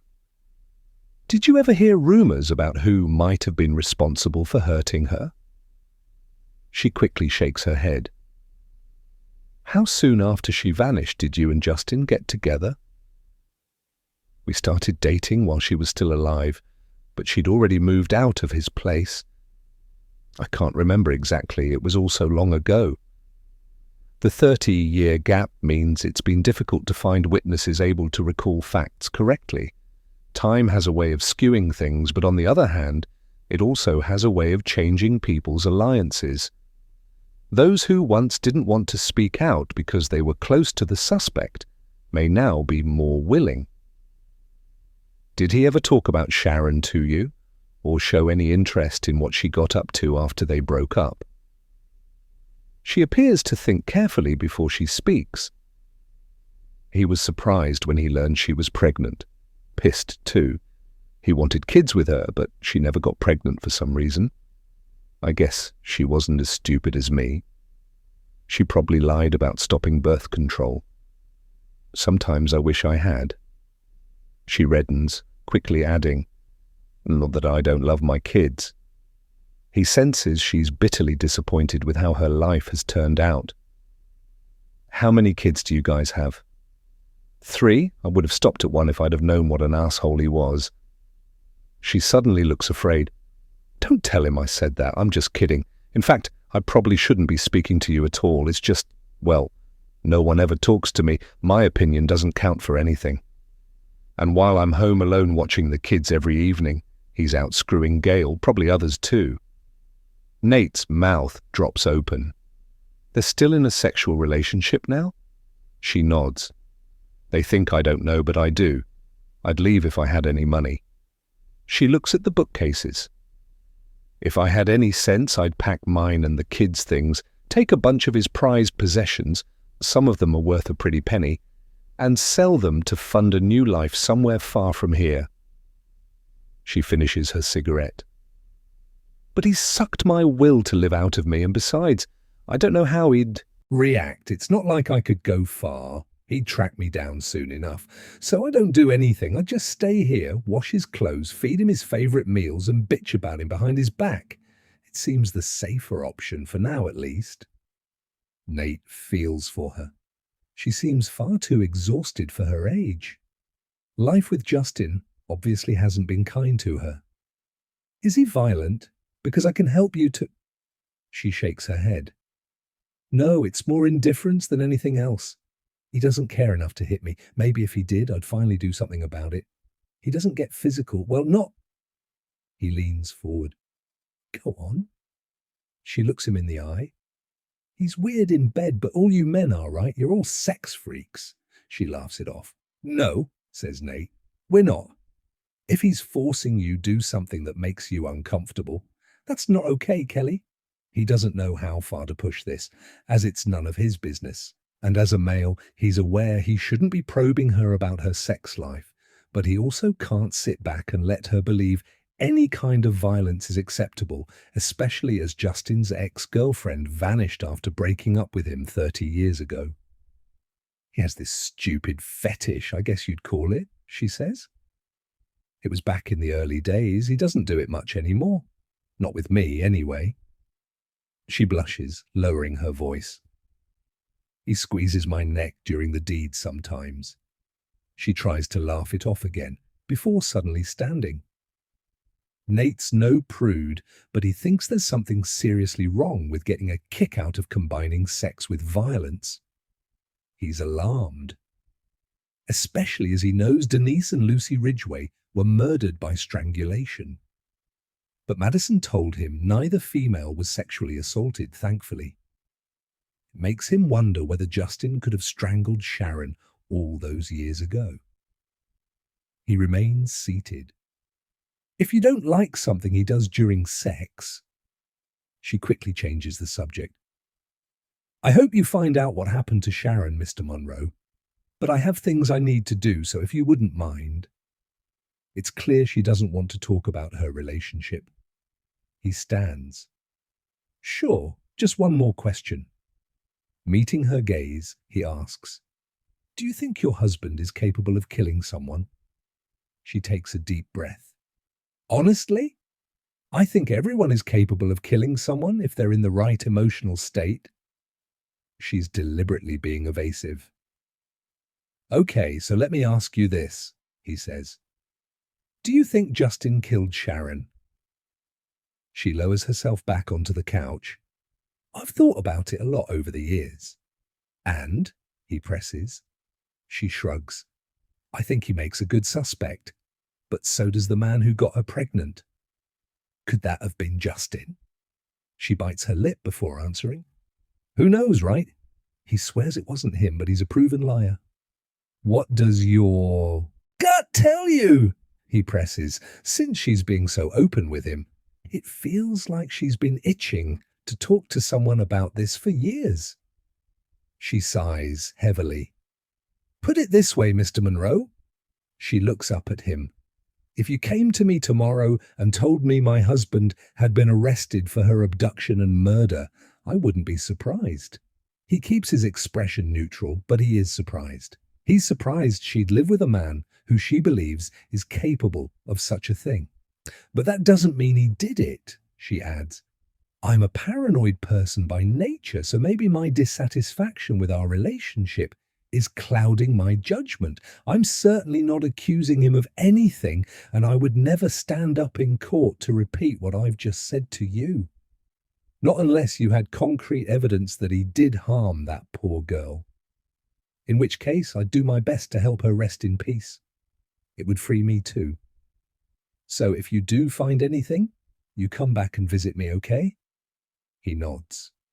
Of course. She's right to protect herself, since she doesn't know for sure. Thanks for your honesty. I appreciate it. So what now? She asks wearily. Are you going to arrest him or something? He smiles. No, I'm not a cop. And I have zero evidence about what happened to Sharon. But maybe now I know where to focus my investigation. He hesitates before adding, where does that leave you? Do you want help getting out of your relationship? Because there is support available. She nods thoughtfully. I've been thinking about it for a while. This might be the push that I need. I've joined some groups online that talk about places me and the kids could go while I get some money together, but I have to make sure the timing's right. Good, he says. Just a word of warning. Keep your plans to yourself. It's probably best that Justin doesn't find out until you're out of harm's way. He's relieved she's looked into it, but also concerned. Because if Justin did hurt Sharon all those years ago, Kelly's risk of being harmed will increase dramatically when she tries to leave him. Chapter 46. At the station, Madison's taking a minute to read her father's account of what he did 30 years ago to try to locate Sharon Smith. Several photos have been uploaded to their database, so she opens them one at a time and realizes they were the photos used on the missing person poster. Sharon's smiling face looks familiar. An attractive blonde who appears shy when being photographed, she was an obvious target for a sexual predator. But on the other hand, she was 8 months pregnant, so Madison would like to think that would put a rapist off, but experience tells her that they don't care as long as they get what they want, which is control as well as sex. She sighs. Seeing her father's handwritten notes on screen tugs at her heartstrings, especially now. She's overcome with a strong sense of homesickness, what she'd give to go back to being a teenager right before her father left them to go hunt serial killers in Alaska. She could change everything that happened afterward and try to keep her family together. Maybe she and Angie would have had a chance to become close. She swallows the lump in her throat and pushes the thought away.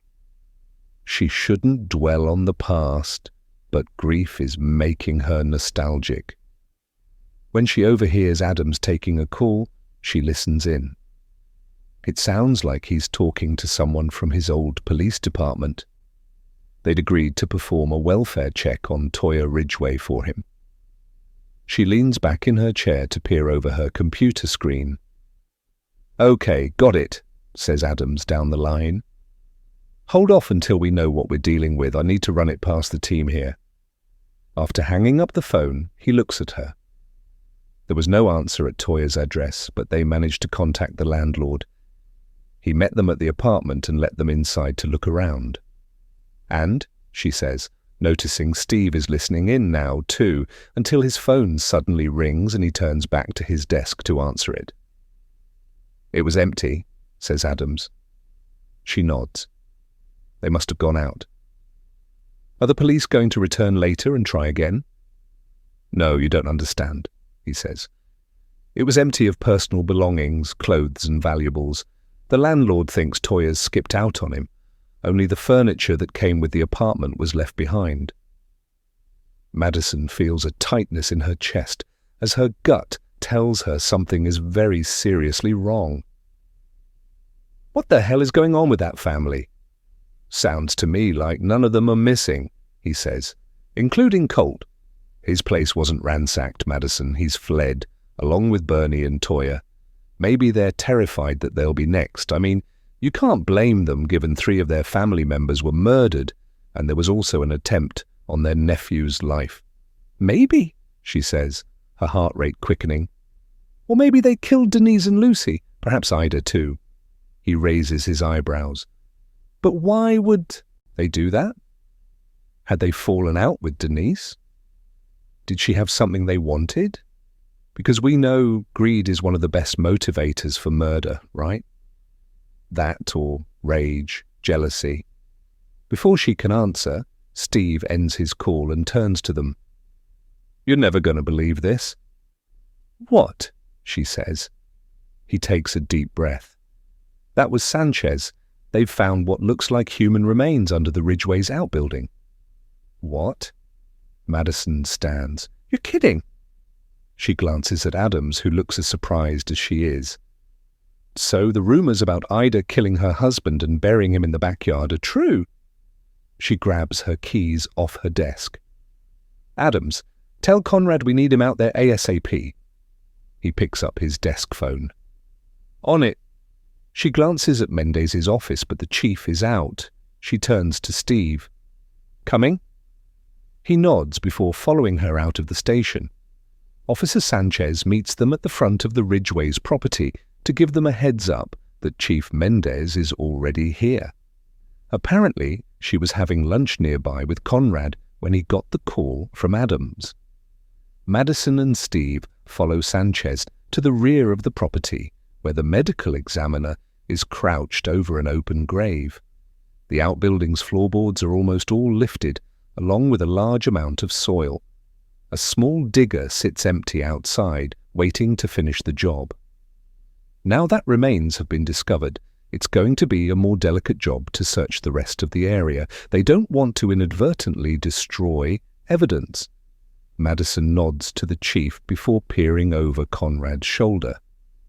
Someone has already set up scene lighting, helping them to see what's hidden in the earth. Peeking out of the dirt is some black plastic, a large bag or cover. Within that, at Conrad's feet, Madison can see a beige, dome-shaped object covered in creepy crawlies. Goosebumps prickle her flesh. It looks like the top of a skull with clumps of hair still attached to it in several places. The rest of the remains are covered in fabric that has turned brown with decomposition. Her eyes skim the contents of the plastic. A metal belt buckle sticks out of the dirt, where it catches the glare of the bright light above it. She and Steve share a look. Chief Mendez waits patiently beside them while Conrad inspects the remains, using a brush to remove some loose dirt from around the skull. When he moves, Madison catches a whiff of something foul coming from the grave and has to cover her nose briefly. She's surprised it still smells, considering how long Ida's husband must have been down there. Perhaps being entombed under this building and away from the elements has helped to preserve him, hopefully along with any evidence, since it would be nice to catch a break for once. She folds her arms over her chest. The occupant's nephew told us about rumors that Ida Randall, the elderly matriarch of the family, killed her husband and buried him on the property years ago. Really? Says Conrad, glancing up at her. She nods. But he didn't seem to give the rumors much credence. I guess he was wrong. Conrad sits back on his heels. How long ago was that supposed to have happened? Oh, decades, she says. He stands, brushing dirt off his knees. Well, this is an adult skull, and likely a male based on what I can see of the clothes. But if Ida did kill her husband all those years ago, this isn't him. Madison freezes. How can it not be Phil Randall? She and Steve exchange a horrified look. It isn't, says Steve. Alex Parker suddenly appears carrying his forensic kit. He nods in greeting before peering at the remains. No, says Conrad. This body's much fresher than that. Madison gets a horrible sinking feeling. How fresh? Well, he says, I'd obviously need to examine it thoroughly before giving an accurate estimate, but I don't think it's been down there more than 6 months, maybe less, based on the stage of decomposition and the bugs present. Steve kneels next to the remains, careful not to touch anything. He studies the belt buckle with interest before looking up at Alex. I'd like to know what color this belt is under all that dirt. The dirt is likely a combination of bodily fluids and skin cells mixed together with the soil. He looks visibly shaken, and Madison thinks she knows why. Alex crouches next to him, removing a brush with soft bristles from his kit. He skillfully brushes away the dirt that stuck to the belt without causing any damage. It reveals lightly tanned leather. Steve stands and clasps his hands behind his neck. Shit. He looks at Madison. If the rest of the clothes also match, he says, it's possible this could be Dominic Larson. Madison lowers her eyes as her heart sinks. She thinks of Dominic's son, 2-year-old Charlie. If his father's dead, it's reasonable to assume he's buried down there too, given that there have been no credible sightings of the toddler in the 4 months he's been missing. Damn! She has to swallow the lump in her throat. Hank Larson will be devastated, his sister too. And she and Steve are the ones who will have to break it to them and watch Hank's reaction as he realizes he won't get to hug his son or kiss his grandson again before he dies. This will kill Hank. Steve exhales as he drops his hands. I was holding on to the hope that Dominic had fled town with Charlie. They stand in silence as everyone takes a minute to grieve for the young father buried at their feet. Once the shock wears off, Madison starts thinking logically. Why would he be buried in the Ridgways' backyard? They told us they didn't know Dominic or Charlie. They said they didn't find out about Denise's affair until after the Larsons vanished, when it all came out in the press. Steve shakes his head. They lied to us. Dominic couldn't be buried here without their knowledge, right? He turns to look at the house through the open doors of the outbuilding. Look how close their home is. They would have seen or heard it. Madison tries to think. Maybe he was buried here while they were visiting Toya or away on vacation. As Conrad and Alex get to work delicately unearthing the remains, Chief Mendez says, There's always the possibility that only one of them knows about this.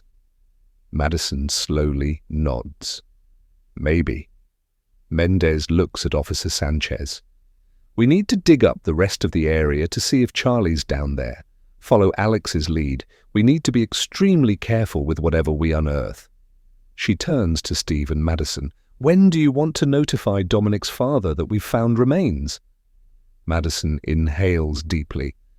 Not until we know the clothes definitely match. Maybe by then we'll know whether Charlie is here too. I don't want to deliver 2 death notifications separately. I don't think he can take it. She'd rather break the news of both losses in one visit to try to minimize the impact, if that's even possible. Fine, says the chief. I'll issue a bolo for the Ridgeways, says Madison. We need to bring them in for questioning. She hopes they can be located before they flee the state. As she looks at the skull poking out from the ground, she considers what it means. She doesn't want to believe that Bernie and Colt could have murdered Denise and Lucy, but with Dominic buried on their property and Charlie likely to be dead too, it's clear they had no qualms about killing their own family members, despite how they claimed to put family first. Charlie was their grandchild just like Lucy, and Ida was Bernie's mother. Madison suddenly wonders whether Bernie is the innocent victim in all this. That perhaps Colt isn't as henpecked as he likes to make out. Maybe he's the one who's destroyed their family, and Bernie had no choice but to go along with it in order to survive. Perhaps he's holding her and Toya hostage. Adrenaline shoots through her veins. They need to find Colt before he does any more damage. Chapter 47. The mood at the station is somber as the entire team tries to focus on work while anticipating what feels like the inevitable discovery of Charlie Larson's body at the crime scene. The afternoon is transitioning into early evening, and the sky outside has darkened, with cloud build-up threatening rain. From the other side of the office, Madison hears Stella fielding calls from reporters who've noticed something's going down at the Ridgway's property. She's been given the all-clear to confirm the department has issued a bolo for Colt, Bernie, and Toya Ridgway, but no more than that. She's hoping patrol locates them before any more damage is done. Steve has taken the discovery of what appears to be Dominic Larson's body particularly hard. He and Madison have spent the last few hours considering various scenarios that paint the Ridgways as the killers now that they suspect the family hasn't fled in fear of their lives. It's far more likely they've fled because they fear being captured by law enforcement and brought to justice. But Madison's at a loss as to Colt and Bernie's motive for killing Dominic and Charlie, especially as they're Charlie's grandparents. Officer Vickers approaches her and Steve. Hey. She sips her bottled water before resting her hands on her hips. I've come from talking with Chad Peters. He isn't hiding his aunt and uncle. He voluntarily let me and Officer Kent check his property. I obviously had to tell him why we suspect they're running from law enforcement. He was stunned about the remains we've found. He got really emotional. I felt for the poor guy. As much as Madison liked Chad when he came in to speak to them, part of her wonders whether his likability was all an act, and actually he knows exactly what's going on. He could be in on it with them. Or maybe she's just being paranoid. What about extended family? Chad's father is Colt's brother, right? Yeah, but he's in a residential care home. He has dementia, and Chad's mom has passed. I asked him about other family or friends who might offer his aunt and uncle a hiding place, but he said there's no one else who was close to them on account of Ida. As we know, she didn't exactly endear herself to people, and most of Chad's side of the family feels Bernie was just as bad as her mother, so relations were frosty to say the least. That's disappointing. Okay, thanks for checking. Sure. On her way past Steve, Shelley shoots him a sympathetic smile before discreetly asking, "Are we still on for tonight?" Steve takes a deep breath. I hope so, but let's see how this pans out. It could be a late one. Shelley nods. Sure. When she leaves, Steve's cell phone rings. He snaps it up quickly. Hello? Madison watches as he reacts to something. Oh, God. He looks at her with disappointment in his eyes as he listens to the caller. Her heart sinks because she knows what's coming. They all know it's inevitable that Charlie's buried with his father.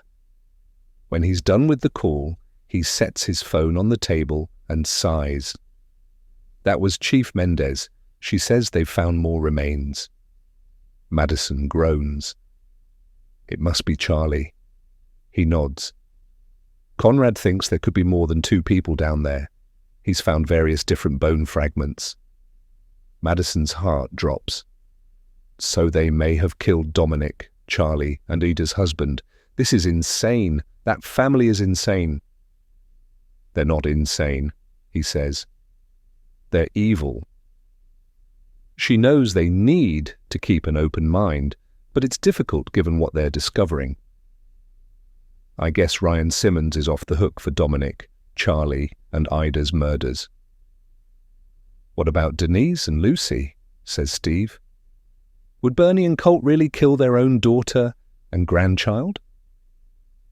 Charlie was their grandchild too, she reminds him. She can't help feeling that everything that's happened is linked to Dominic and Denise's affair. So if Colt and Bernie killed Dominic and Charlie, was it for Denise? Did they think they were doing her a favor somehow? If so, maybe it backfired and somehow resulted in Denise's death. Like the chief said, maybe only one of them was in on it, he says. Colt could have killed them all without Bernie's knowledge. She has to admit that it would explain why Lucy was given a pillow, toy, and blanket after being killed. Colt was her grandfather. He could have been remorseful for what he'd done. But if Colt killed them, wouldn't Denise and Lucy have been buried under the outbuilding too, not left at home to be discovered?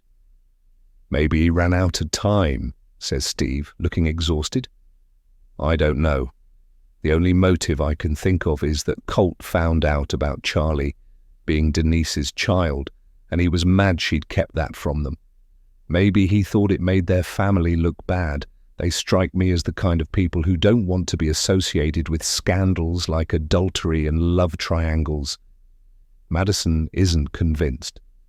They kept a newspaper clipping of Charlie in a frame on their sideboard. They seemed sad that they never got to meet him, and proud that he was one of them.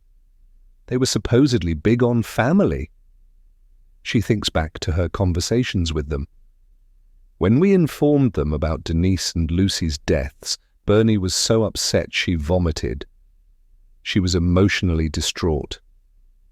She pauses as she realizes something. But she had a different reaction to Ida's murder. After she discovered her mother dead, she was angry, like really pissed, enough to smash a vase against the wall. That seems odd, don't you think?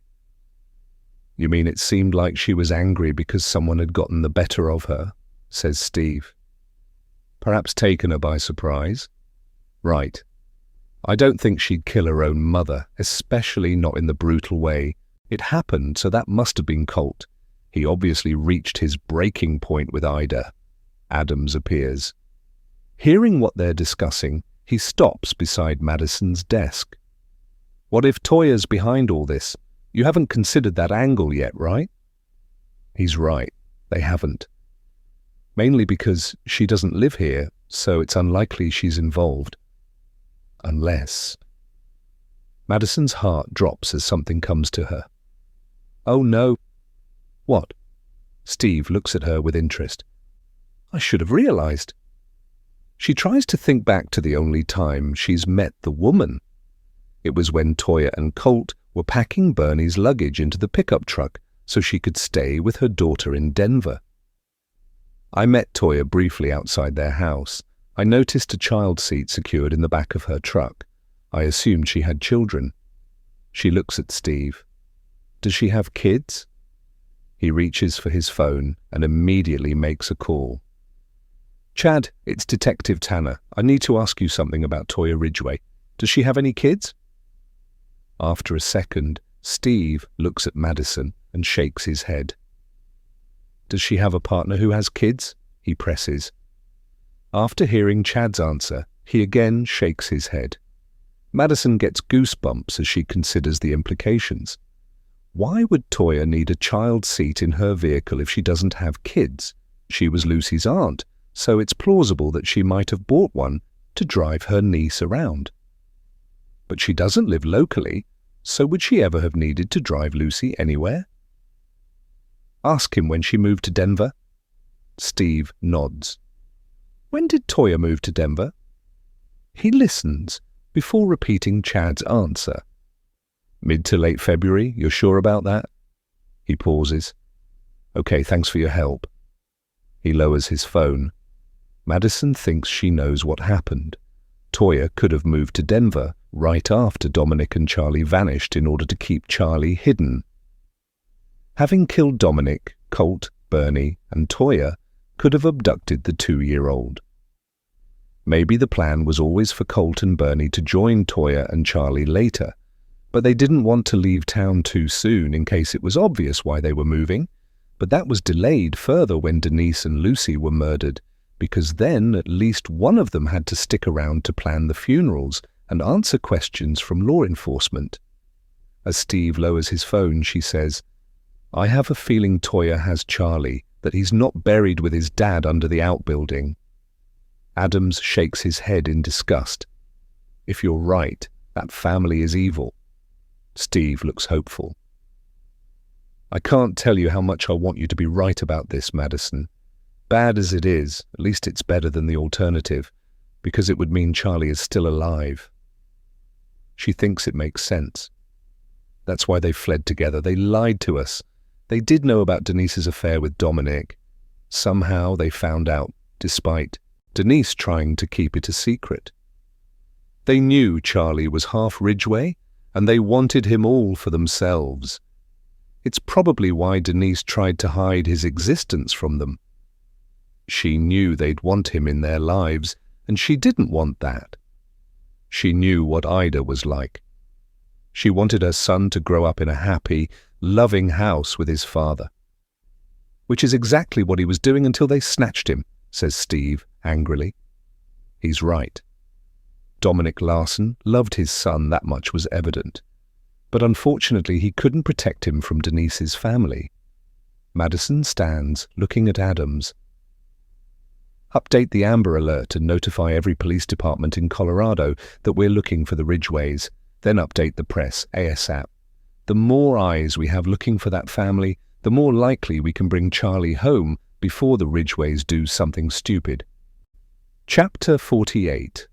Chief Mendez returns just as Madison and Steve are about to leave the station. She calls them into her office to provide an update on the crime scene.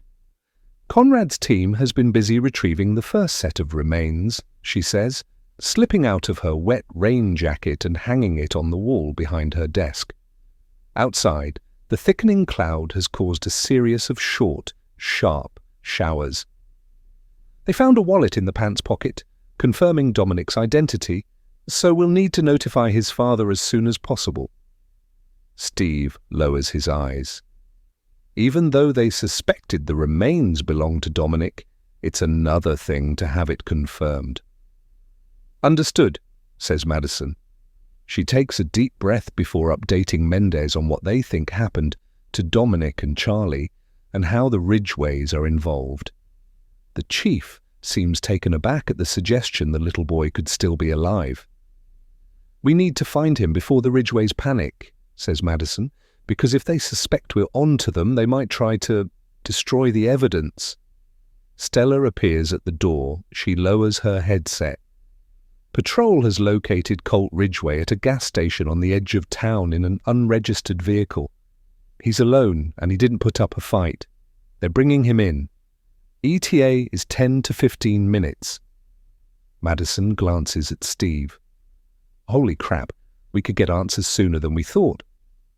That's good, he says. But where are Bernie and Toya? Do they still have Charlie with them? Or, God forbid, has Colt murdered them all in his bid for freedom? Her hands clammy from adrenaline, she shivers. I don't know. Maybe Colt's acting as a decoy to give them time to escape with Charlie. That would be better than the alternative. They return to their desks to await Colt's arrival. Madison prepares interview questions as rain pelts the windows on and off. She realizes she needs to let Nate know she'll be working late, so she messages him. Won't be home any time soon. Had a breakthrough in the Ridgway case. He quickly replies, "Sure, don't worry about us." Officer Kent appears at the other end of the office and leads Colt Ridgway to interview room 1. His eyes are lowered and his hands are cuffed behind his back. He looks drained but defiant, as if he's ready to do battle. Madison slips her phone away and stands. He's here. Steve looks up, then grabs his notebook and stands. "Let's go." They follow Officer Kent into the small interview room. "Want me to uncuff him?" asks Kent. "He's been read his rights." Madison nods. "You're not going to cause us any problems, are you, Colt?" He gives her a hard stare but remains silent as Kent removes the cuffs and leaves them to it. Madison doesn't want to reveal yet that they've discovered remains under his outbuilding, as she wants to hear what excuse he has for trying to flee with his wife and daughter. When Steve switches the camera on, she reminds Colt of his rights. He says he doesn't want a lawyer yet, but may reconsider. She's relieved she can get straight down to business. "Where were you headed when our officers caught up with you?" "I was getting gas," he says wearily. "Is that a crime now?" "Only if you're using it to flee law enforcement," she says. When he doesn't reply, she asks, "Did you know Bernie and Toya are missing?" He looks away. "Aren't you worried about them? The person who killed Denise and Lucy could have harmed them for all we know." He surprises her by sitting forward and looking her in the eye. "I don't want to spend another second with my wife, so if you find her, don't bring her to me. She can rot in hell for all I care." Madison glances at Steve in surprise. It seems the Ridgway family isn't as harmonious as they like to portray. Steve says, "Why, Colt? What's going on?" Colt leans back in his seat. "Let's just say that Ida's death has given me the incentive I need to finally leave that family. I should never have married Bernie. If I hadn't, my life would have been a hell of a lot better than it is now." "Why, though?" says Madison. "You're talking in riddles, and we don't have much time. Don't you want to help us find Denise and Lucy's killer?" He falls silent again. Knowing they need to find Charlie as fast as possible, Madison decides to speed things up a little. "We found a body under your outbuilding, maybe more than one." His head snaps up. She can see the cogs turning behind his eyes as he tries to decide whether it's better to deny everything, confess, or lawyer up. Eventually, his demeanor visibly changes from defensive to despairing. He takes a deep breath and his shoulders sag. "Bernie's capable of anything right now. She's devastated after losing Ida, Denise, and Lucy. She's not thinking straight, and she's armed. She needs to be stopped before she fully transitions into her mother. But don't go in all guns blazing in case you hurt the boy." Madison doesn't dare breathe, not while he's confessing. "What boy?" she asks, playing dumb. She wants to hear it from him. He lowers his eyes to the table. They have Charlie. Her stomach drops. She's so relieved to confirm the toddler is still alive that she can feel tears burning her eyes. She forces them back. "You're saying Charlie Larson is alive and well, and your wife and daughter have him?" He nods. "He's our grandson, so Ida felt he should be living with us, not Dominic, and unfortunately, Bernie agreed." "So Toya's been taking care of Charlie this whole time?" asks Steve. He nods again. "Did Denise know about this?" asks Madison. "No, she never found out we knew about the affair she had with Dominic, never mind the baby it produced." Madison's confused. "If she didn't tell you about the affair, then—" "Who did? Dominic?" "No." Colt shifts in his seat. Toya told us. Denise stupidly confided in her sister, and Toya's always trying to win her mother's approval because she thinks Bernie favored Denise over her, so she told Bernie and Ida everything. He sighs. I know she regrets it. She's not a bad kid. She's just trapped in this awful family, same as me. Madison doesn't know how he can claim Toya isn't bad after she betrayed her sister and helped abduct her nephew. Tell us what happened to Dominic, Colt. Who killed him? He won't look at her. He must still be considering his options. Eventually, he asks, will it help my case if I cooperate? Or does that only happen in the movies? She's annoyed that he only appears concerned for himself, but that's to be expected considering everything he's done. Ultimately, it doesn't matter why he tells them as long as they can bring Charlie home alive. I'm sure it'll help you. He studies her face to see if she's telling the truth. Eventually, he squeezes his eyes closed as he prepares to tell them the whole sorry story. Chapter 49, February 2022. A knock at the side door makes Dominic jump. He's not expecting anyone. Maybe Mrs. Lucas from across the street needs help with something. Is that Grandpa? Yells Charlie from the living room. No, Grandpa's on vacation, remember? He throws the washcloth next to the sink and wipes his damp hands on his shirt. When he opens the door, he's taken aback by who he finds standing there. Oh, hi. His stomach flips with dread as he realizes his worst fears are about to come true. I think I know why you're here. Toya and Colt Ridgway wait in the dark. Can we come in? Asks Denise's older sister. We have a few questions. Dominic involuntarily gulps, feeling like he's in trouble, which is ridiculous. Sure, he unwittingly had an affair with Denise while she was in a relationship with Ryan Simmons, but that's not his fault, it's Denise's. So if they're planning to start something... Who are they, Daddy? Charlie appears behind him. He's staring up at their visitors. When no one answers, he holds a green plastic T-Rex out for them to see. I'm going to paint this pink. Dominic gets the sudden urge to slam the door in their face, scoop Charlie up, and run. It'll only take a minute, says Colt from behind his daughter. Then we'll be out of your hair. Dominic realizes he can't exactly turn them away. He just has to hope his fears are unwarranted and that he's being paranoid. Sure, come on in. This is my son, Charlie. Toya enters first, going straight to Charlie and crouching next to him. Pink? So it's a girl then? Her expression is strained, as though she doesn't want to be here. Dominic forces a smile, but he can't help feeling he's being ambushed. He thinks about calling Denise and asking her to come over. She'll be able to provide her family with more answers than he can. This is the first time he's ever spoken to any of them. He knows of them, of course, and has seen them around town, but they've never been introduced. And why would they? They shouldn't even know that he and Charlie exist. The whole situation feels awkward. He suddenly worries that it was Denise who sent them here.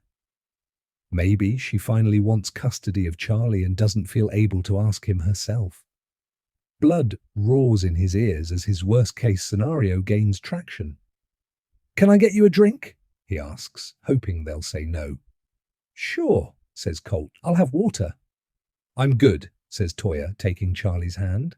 Charlie's going to show me his bedroom. That okay with you? Feeling it would be rude to say no, Dominic nods, but he feels sick doing so. He wishes a neighbor would interrupt them so he can get them out of here. Maybe he should call the police. His hands shake as Toya leaves him alone with her father. Charlie runs upstairs ahead of her, jabbering on about his toys.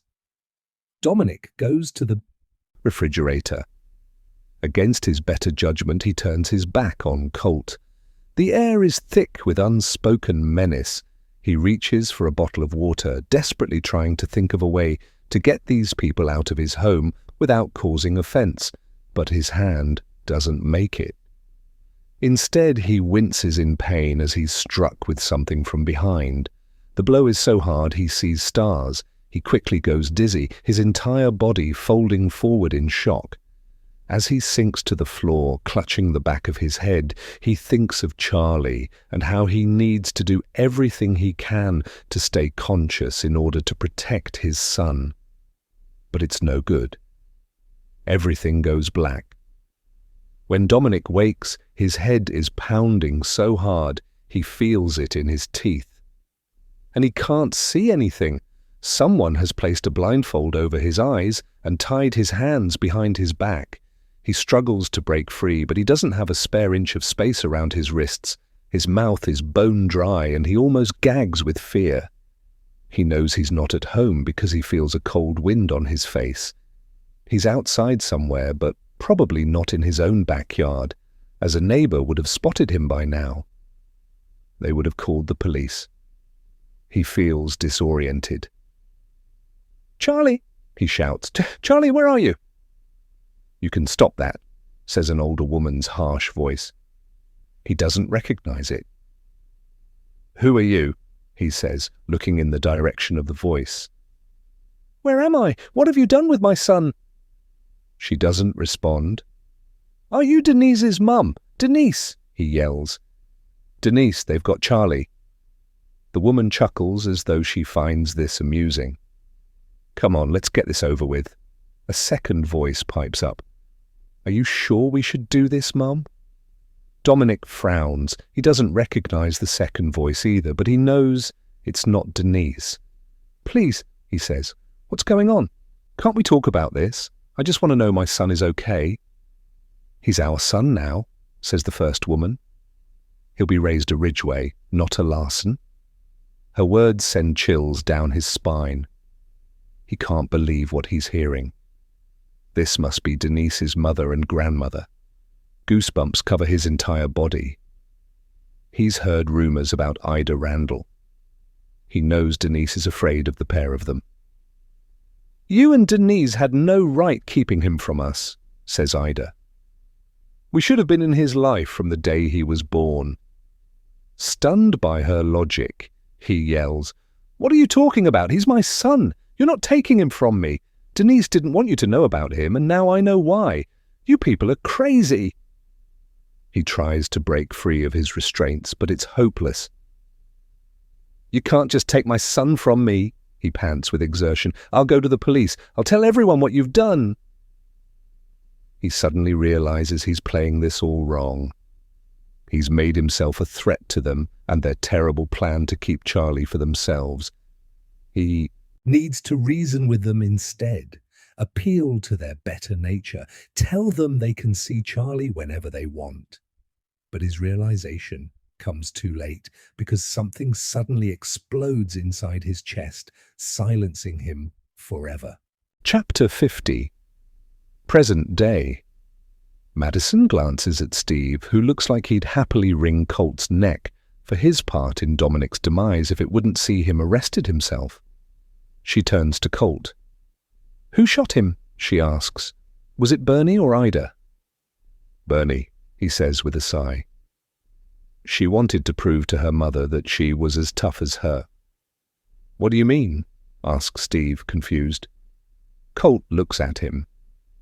"Ida killed her husband, Bernie's father, years ago, back when Bernie was just a teenager. Then she forced Bernie to help bury the body. You'll find Phil's remains somewhere near Dominic's." Madison can't believe what she's hearing. It goes some way to explaining why Bernie let her mother get away with being so domineering all her life. She was probably terrified of putting a foot wrong in case Ida killed her. She steers the conversation back to Dominic's death for now. "You saw Bernie fire the shot?" He nods. "I refused to do it for them. All I did was overpower him and bring him to our backyard." "And what was Toya doing at the time?" she asks. "Taking care of Charlie." Steve shifts in his seat beside her. "Please tell me Charlie didn't witness his father's murder." A flash of anger passes over Colt's face. "Of course not," he snaps. She took Charlie from Dominic's place straight to her home in Denver. That explains why there were never any local sightings of the boy. Does Charlie know his dad's dead? Asks Madison. He shrugs. I don't know what Toya told him. Thinking of the oil stain in Dominic's house, she says, You tried to frame Ryan Simmons for his murder, right? With the oil stain, his father didn't recognize it, which means it must have been added after Dominic and Charlie vanished. Colt nods grudgingly. Ida thought Ryan made a good suspect since it could look like he found out about Denise's affair with Dominic. Madison bristles. That man's going through hell right now, and you framing him for murder could have tipped him over the edge. I hope you realize that. Colt straightens. Can I get some water and a lawyer? Her heart sinks. She still has so many questions, especially about what could have happened to Denise and Lucy and whether Colt killed Ida and Lloyd Maxwell. She regrets pushing him. He might not have asked for a lawyer otherwise. I can get you both, but first, would you consider telling us where Bernie and Toya are now? We need to make sure Charlie's safe, and I'm sure you'd agree that while he's with those two, he's in a lot of danger, especially as patrol is looking for them. Colt appears to consider it for a long time before sighing heavily. God help me, he mumbles. He looks her in the eye. They're hiding at the campsite over near Fantasy World Amusement Park, waiting for me to return with a fake passport for Charlie. We were going to try to leave the country, but I couldn't do it. I sat at the gas station knowing it was just a matter of time before I was apprehended. I guess I gave up when I realized spending the rest of my life in prison would be easier than living with them and watching them ruin that poor little boy. He looks ashamed of himself as he adds, He would have been so much better off with his dad.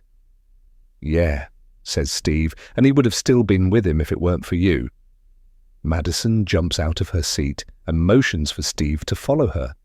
Outside the interview room, with the door ajar, she says, Get Adams in here to watch him. I'll tell dispatch to send officers to the campsite immediately. She has more questions for Colt, but no time to ask them. They'll have to wait. Charlie's life is in danger.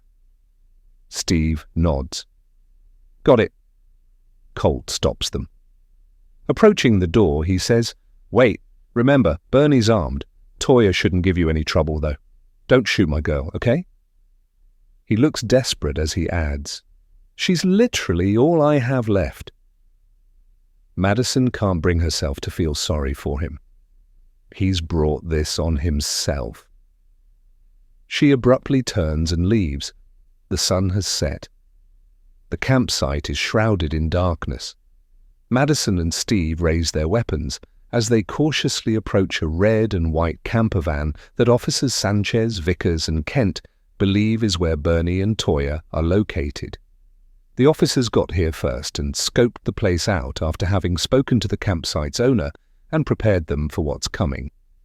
This particular camper is parked in an isolated location away from the others, obviously in a bid to hide the occupants from view.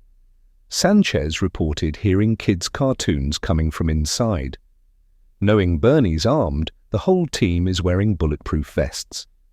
They move as silently as possible, hoping the element of surprise works in their favor. Madison approaches the door while Steve stays back to keep an eye on the windows. They haven't seen any movement inside, which makes Madison nervous. Bernie and Toya may already know they're here. She puts her ear to the door and listens carefully. The only sound coming from inside is the TV. It should be past Charlie's bedtime, so hopefully he'll be safe in a back room while they go in and... Get down! Yells Steve, breaking her chain of thought.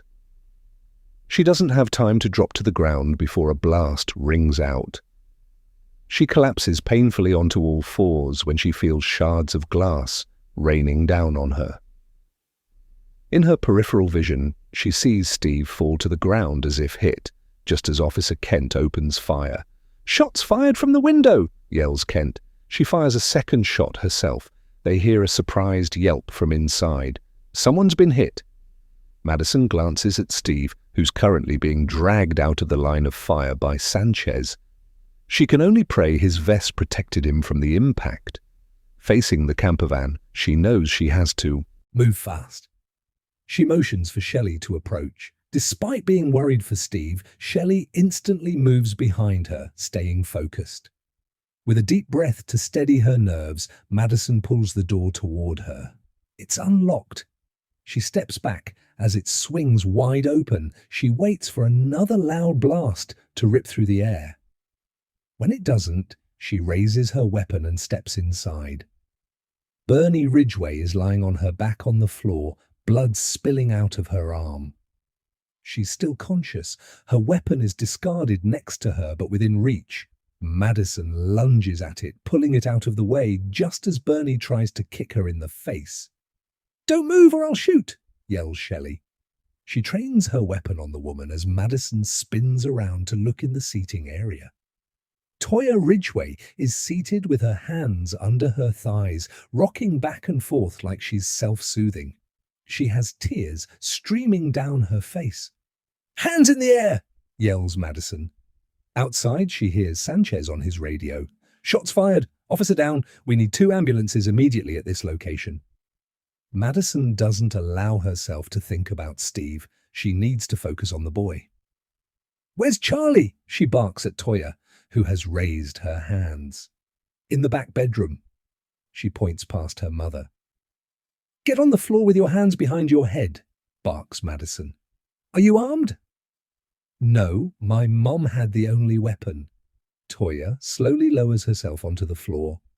"Don't say a word, Toya," spits Bernie, who's now cuffed face down and writhing in pain.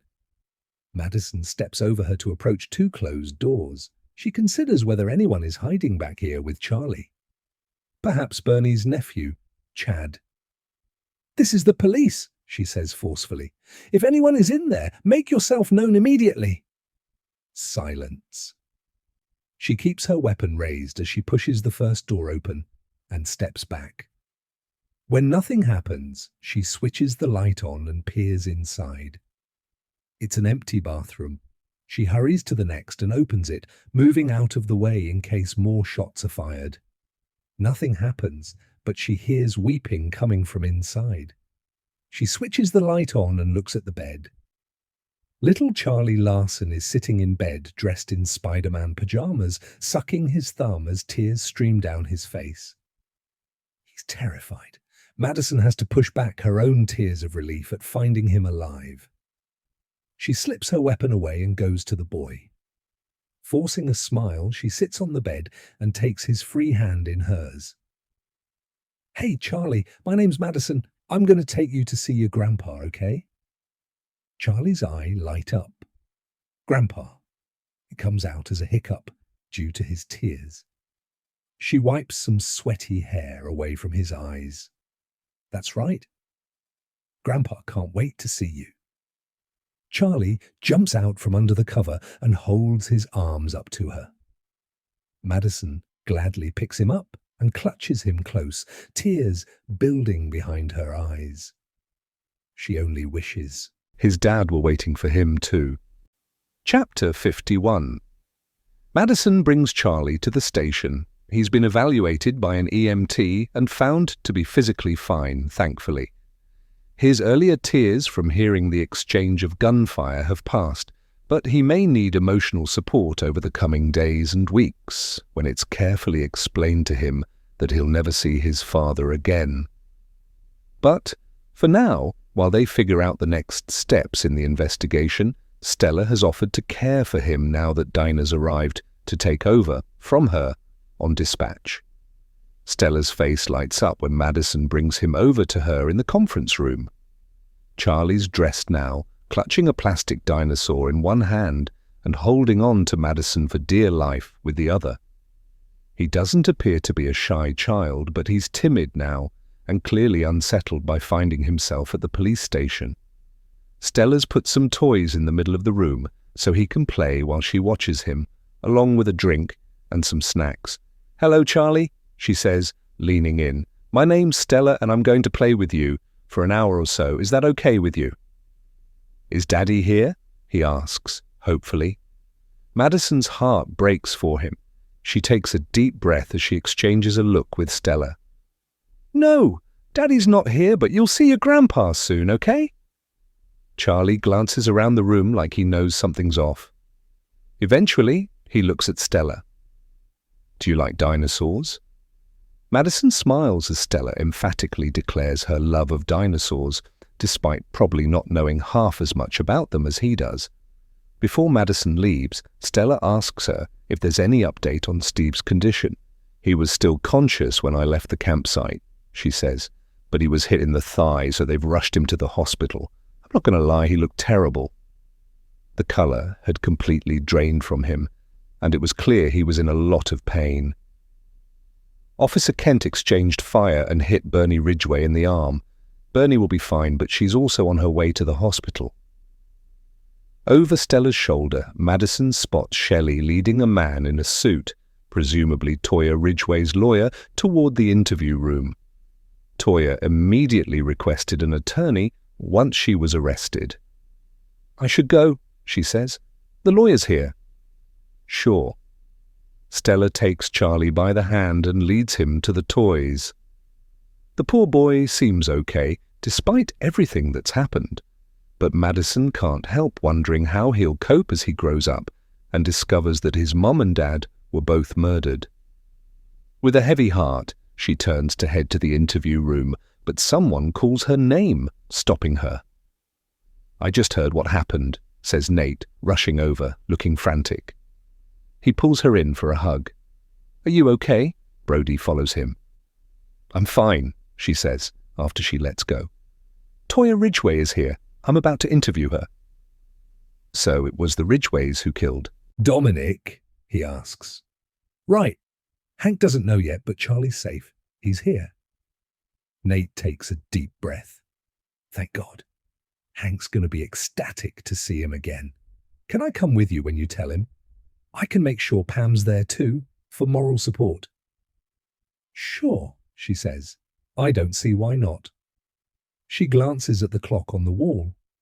"I know it's getting late, but if you stick around while I interview Toya, we can take Charlie to see them as soon as I'm done here." Chief Mendez approaches, pulling her jacket on, about to head to the hospital. "Who's helping you with the interview, Madison?" She looks around the office. With Steve out of action, the next best person to sit in is Sergeant Adams, but he's busy on the phone. "Maybe you should wait until the morning." Madison doesn't want to wait. She wants answers for when she visits Hank. "What if Nate joins me?" she says. He knows Charlie's grandfather, Hank, and he's been investigating a cold case for Hank's sister. "I won't say a word," says Nate. "I'll just be another pair of ears and eyes." Chief Mendez wouldn't normally let him, but with resources stretched and so much still to be done, plus the fact he's proven himself trustworthy over the years, she relents. "I guess if it's okay with Toya's lawyer, then fine." She looks at Nate. "But everything you see and hear is strictly confidential, understood?" "Of course," he says. Madison quickly turns and heads to the interview room before Mendez can change her mind. Nate follows her. She knocks on the door. "Ready for us?" she asks the lawyer. He nods and stands, offering them both his hand. She hasn't met this one before. He's tall and slim with thick, dark hair. "Dean Miles?" he says. "Pleasure." Madison introduces Nate as a private investigator who sometimes works with the department. Dean doesn't have a problem with him being present, and once they're all seated and the camera is switched on, he says, "My client is fully prepared to cooperate with your investigation, as she's keen to help you." Madison glances at Toya, surprised. This isn't usually how it goes. "She is?" Toya lowers her eyes. She's nervously rubbing her hands together. Her long red hair hangs limp around her shoulders, needing a wash. It looks as though the events of the past week have taken their toll on her. Madison sees signs of her sister in her face. They have the same high cheekbones and long eyelashes. Yes, says the lawyer. She feels she's also a victim of everything that's happened. Madison tries not to scoff. She can't wait to hear what makes Toya think she's a victim. But looking at the woman, she does appear remorseful, distraught even. She's clearly ashamed of her part in all this. Madison almost feels sorry for her, but then remembers that Steve is lying injured in the hospital and Charlie has lost both his parents because of her actions. Your father, Colt, has been helpful in filling in some gaps already, she says. He's the one who told us where to find you and your mum. Toya nods as though that's what she was expecting. Dad and I aren't like Mum and Grandma. Never were. Neither was Denise. Madison isn't sure that's strictly accurate, given how Toya and Colt have both played a part in everything that's happened. I understand your sister confided in you about her affair with Dominic and how they'd had a baby together. Colt told me you took that information straight to your mum. Why did you do that, Toya? Weren't you and Denise close? Didn't you realize they'd want Charlie for themselves? No, I didn't. Toya glances at her lawyer.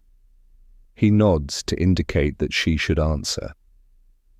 You don't understand, she says quietly. In this family, you do what you're told because you know that if you go against Mom or Grandma, you're effectively no longer one of them. When you're in, and that comes with protection. But when you don't toe the line, you're no more their blood than anyone else's. And blood was important to them, right? Toya scoffs. Apparently, although they didn't mind. She tails off, not finishing her thought. What, Toya? Says Madison gently. Tell me what's bothering you. It's just, my mum. She falls silent. Her lawyer has his pen poised to record whatever she says, despite knowing he'll have access to the recording and any statements taken here today. Madison leans in. Your dad told us it was Bernie who shot and killed Dominic Larson. They wanted to keep Charlie for themselves. Is that right? Toya nods. Madison still can't understand their logic. He was their grandson. They could have just asked to be a part of his life. Dominic was the kind of person who would have let them. Did your mum always want a son? Is that why she abducted Charlie? Toya shifts uncomfortably, suggesting she could be right. Was she extra hard on you and Denise because you weren't boys? She presses. I know some parents feel like they need a son in order to keep the family name going, but I'm wondering why she didn't just try for another baby. That's what most people do. Or did she have a medical issue that stopped her having a third child? Toya meets her gaze with scorn. My so-called mother never gave birth to a baby in her life, she says bitterly. She had fertility issues. Madison frowns. That's not what she was expecting. Oh, so if she didn't give birth to you and Denise, were you adopted? No. She used a surrogate? Asks Nate, unable to help himself. He seems as frustrated by Toya's infuriatingly short answers as Madison is. No. Toya sighs heavily. Dad told me recently that the date of birth I've been using my entire life was fabricated. So was Denise's. Fabricated? Madison's confused. Why on earth would they give you fake birthdays? She tries to figure out where this is going, but only knows it can't be good. Perhaps that's why the sisters were homeschooled, because they had no official identifying documents. Or maybe they did have ID, but Bernie didn't want them to know their real dates of birth for some reason. I always felt like an outsider when it came to my mum and grandmother, says Toya wearily. And it finally made sense when Dad explained everything. Turns out I'm not related to Bernie and Ida at all. They may have raised me, but we aren't blood relations. Nate leans back in his seat beside Madison. She senses he's figured something out, but she's still a step behind him. What do you mean? She asks. Why did they fake your birthdays? Aren't you related to any of the Ridgeways? Toya shifts in her seat. I'm Colt's daughter and I'm Denise's sister, but we weren't born 2 years apart. We're actually twins. Madison takes a second to try to figure out why the Ridgways would keep that from the girls. I thought I was 31 and that Denise was 29 when she died, but according to Dad, I was only born 9 minutes before my sister. She tries to piece everything together. So how old are you really? 30. We're fraternal twins. I look like my father, but Denise looked much more like our mother, our birth mother. Madison's mouth goes dry as it dawns on her where this is going. She hopes she's wrong, but the fact that Denise and Toya were born 30 years ago suggests she's not. Tell me, Toya, she says, needing it confirmed. Who's your birth mother? Toya looks her in the eye. Her name was Sharon Smith. Nate shakily exhales beside her, stunned. He's been looking for Sharon and her baby, but he could never have predicted this outcome. Did he ever consider the Ridgways as suspects for her disappearance? She doesn't know, but she can't understand the link between them and Sharon. All she knows is that she and Nate wrongly suspected that too much time had passed for Sharon or her baby to still be alive. Yet one of Sharon's children is sitting before them, alive and well, but currently under investigation for the abduction of Charlie Larson, who Madison suddenly realizes is Sharon's grandson by way of her daughter Denise. And Lucy Ridgway was her granddaughter. Stunned by the implications, it explains why the photos of Sharon from her missing person poster reminded her of someone. She looks like her children, especially Denise, who had the same blonde hair. Breaking the stunned silence, Madison reluctantly asks, What happened to Sharon 30 years ago? Did your father tell you that much? A tear rolls down Toya's face as she nods. What they did to my mother was despicable. Madison feels Nate brace himself beside her as a shiver runs through her own body. Tell us, Toya, she says. We need to know. Chapter 52, May 1992. Sharon's back is killing her. Her bump is so big now that some customers have joked she might be having twins. She hopes not, but admits there is a small possibility, given the fact her mum is a twin. Of course, she would already know one way or the other if she had actually attended any doctor's visits, but she and Pam can't afford to get into debt, and she worries she'll be judged for not being married to the baby's father. If the doctor's office knew she was in a relationship with another woman, they might even contact child services. Sharon's heard stories about that happening to other same-sex couples who have children, so she's steering clear of medical professionals and letting nature take its course. She trusts that she'll learn everything about her baby when the time comes. If she's honest with herself, those aren't the only reasons she's avoided doctors. The idea of being probed by a male gynecologist triggers her, given how she had gotten pregnant in the first place. Letting a strange man examine her down there will feel too much like what Colt Ridgway did to her that night. He stopped by the store to supposedly help her close up. She had insisted she could do it alone, but he stayed anyway. Colt had always viewed her with hungry eyes, but never really said much to her, which made his behavior even more creepy. Since he was her boss's son-in-law, Sharon had no one to complain to about him, so she just had to deal with him staring at her. She realizes now that she should have left her job. But new jobs are hard to come by. She's only hanging on financially by a thread, and she really doesn't want to return to bartending, as men like Colt are everywhere in that line of work, except they're more overt about their sleaziness. Colt hadn't forced himself on her, not really. He'd cornered her in the storeroom after locking the store and switching the lights out. He'd implied Ida was on the verge of firing her, which she probably was, but he said he could persuade her not to. All Sharon had to do was stay quiet, and it would be over with in a matter of minutes. He was right. The physical act took less than 5 minutes. The shame has lasted longer and will probably never go away. He left shortly after and never tried it again, thankfully. She's seen him a handful of times since, and he knows she's pregnant but has probably convinced himself someone else is the father. So because of Colt Ridgway, she's given in to her fear and steered clear of all doctors during her pregnancy in case she's triggered and breaks down in front of them. That would be awful. They might assume her panic attacks mean she's not fit to raise her child. When the time comes, at some point within the next 4 weeks by her estimation, she's planning to have a home birth with just Pam and Hank present. The pair of them have researched what to do during labour by reading books from the library. They're the only people she trusts, so she's content with her decision.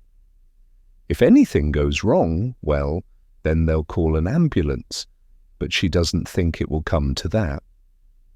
She's almost finished her last chore, filling all the vases with water so the flowers don't wilt overnight. It's meant to be her day off, but Ida called asking her to top up the vases as she'd forgotten to do it herself. Despite the fact she'd already been in bed, Sharon agreed because she's scared of her boss. Ida was mad as hell when she first noticed Sharon's bump, claiming it would cost her time and money to hire a replacement. To appease her, Sharon agreed to continue to work as close to her due date as humanly possible, and over the last few weeks things have seemed better between them. Ida's anger and disgust suddenly subsided out of nowhere. Sharon's even been allowed longer breaks now, and she doesn't have to lift heavy items anymore. It's like the older woman has finally discovered a maternal side. Sharon yawns, feeling like she could fall asleep on her feet. Being pregnant has been no fun this last 2 months.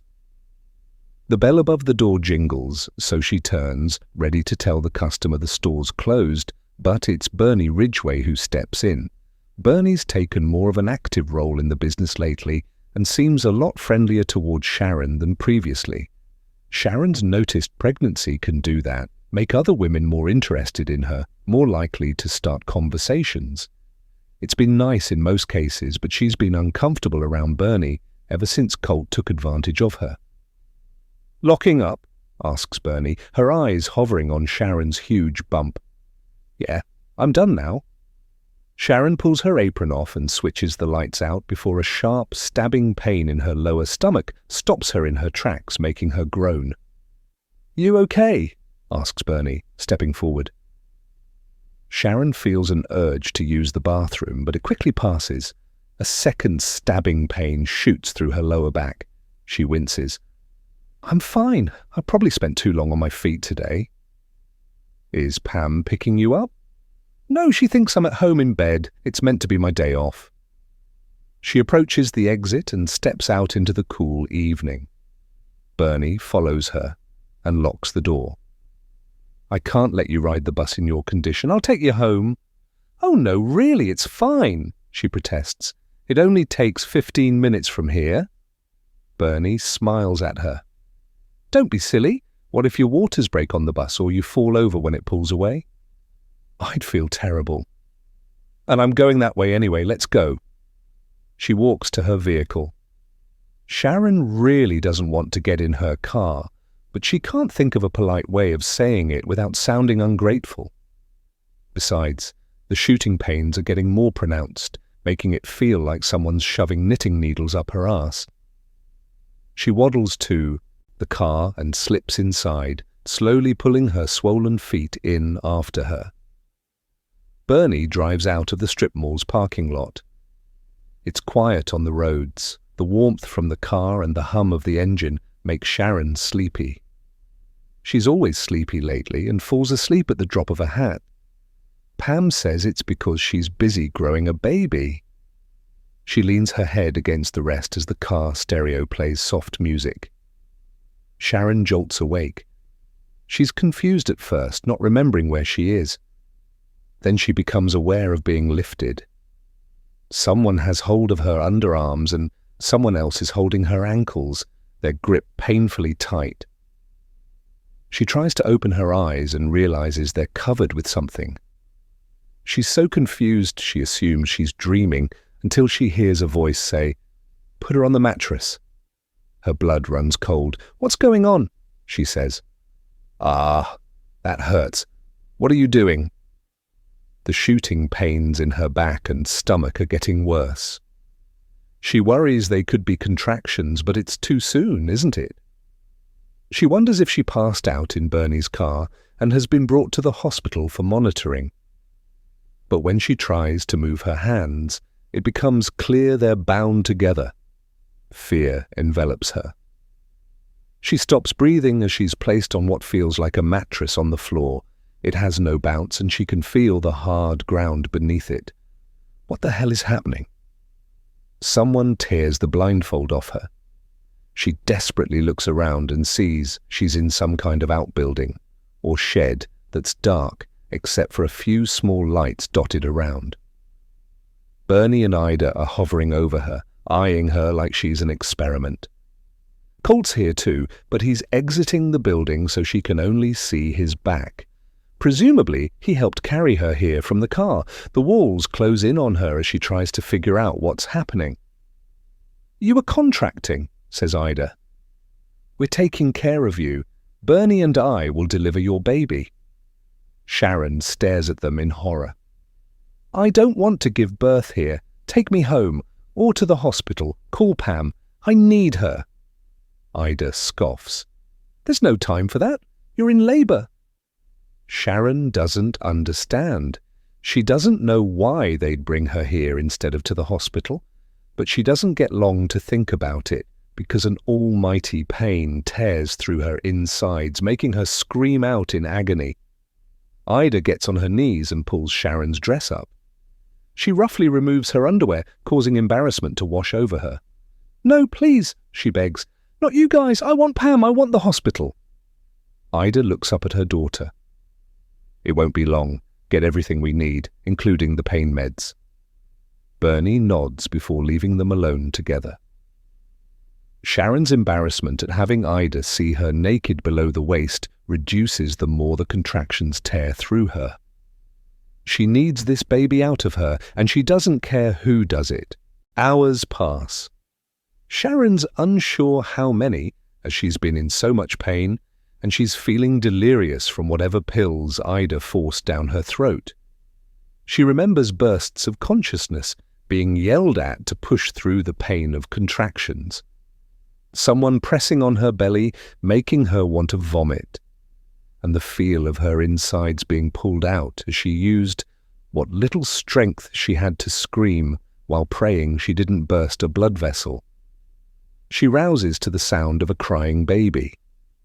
She forces her head off the mattress and realizes her hands are no longer bound.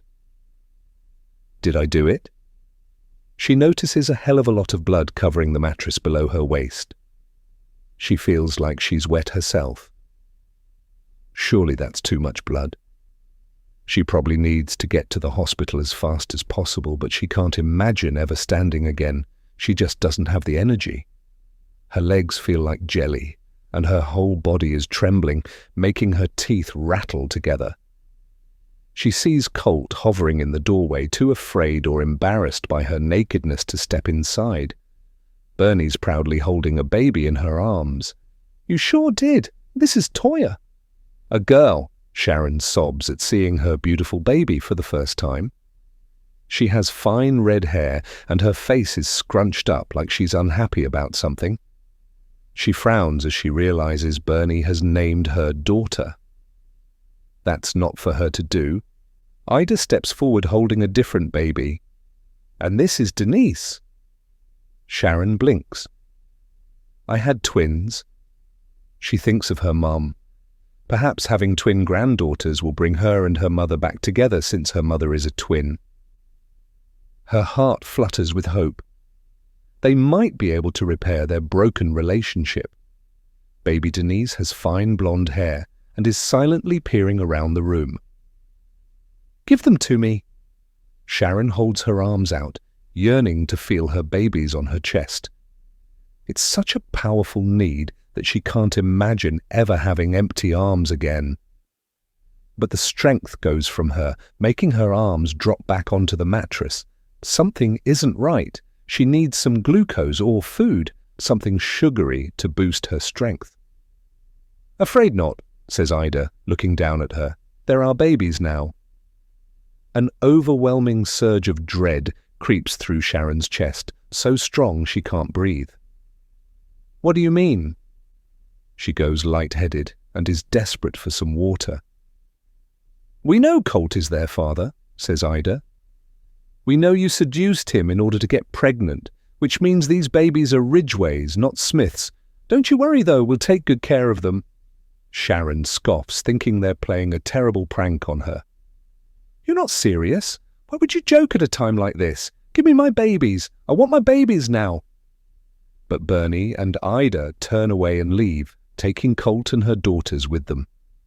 The door closes behind them, leaving her with just the soft glow of a single light. Her head falls back on the mattress. Void of all strength, she can do nothing but sob. Her arms are empty, her body is empty, and she's not allowed to kiss her beautiful babies. Minutes turn into an hour, maybe longer. She lies still, tears streaming from her eyes in disbelief. Someone will save her. Or Bernie will realize this joke has gone too far. She'll show some compassion and return with her daughters. She fades in and out of consciousness again. The pain meds begin to wear off, making her aware of an intense burning sensation down below. "Please don't hurt my babies," she sobs every few minutes. After a while, the pain becomes more bearable as she goes lightheaded. She gets a sensation of passing out before coming round and remembering what happened. "Wait until Pam finds out," she mutters. "She'll kill you for this." Her eyes close as she fades away. Chapter 53. Present day. Toya is sobbing by the time she's finished relaying what Colt told her.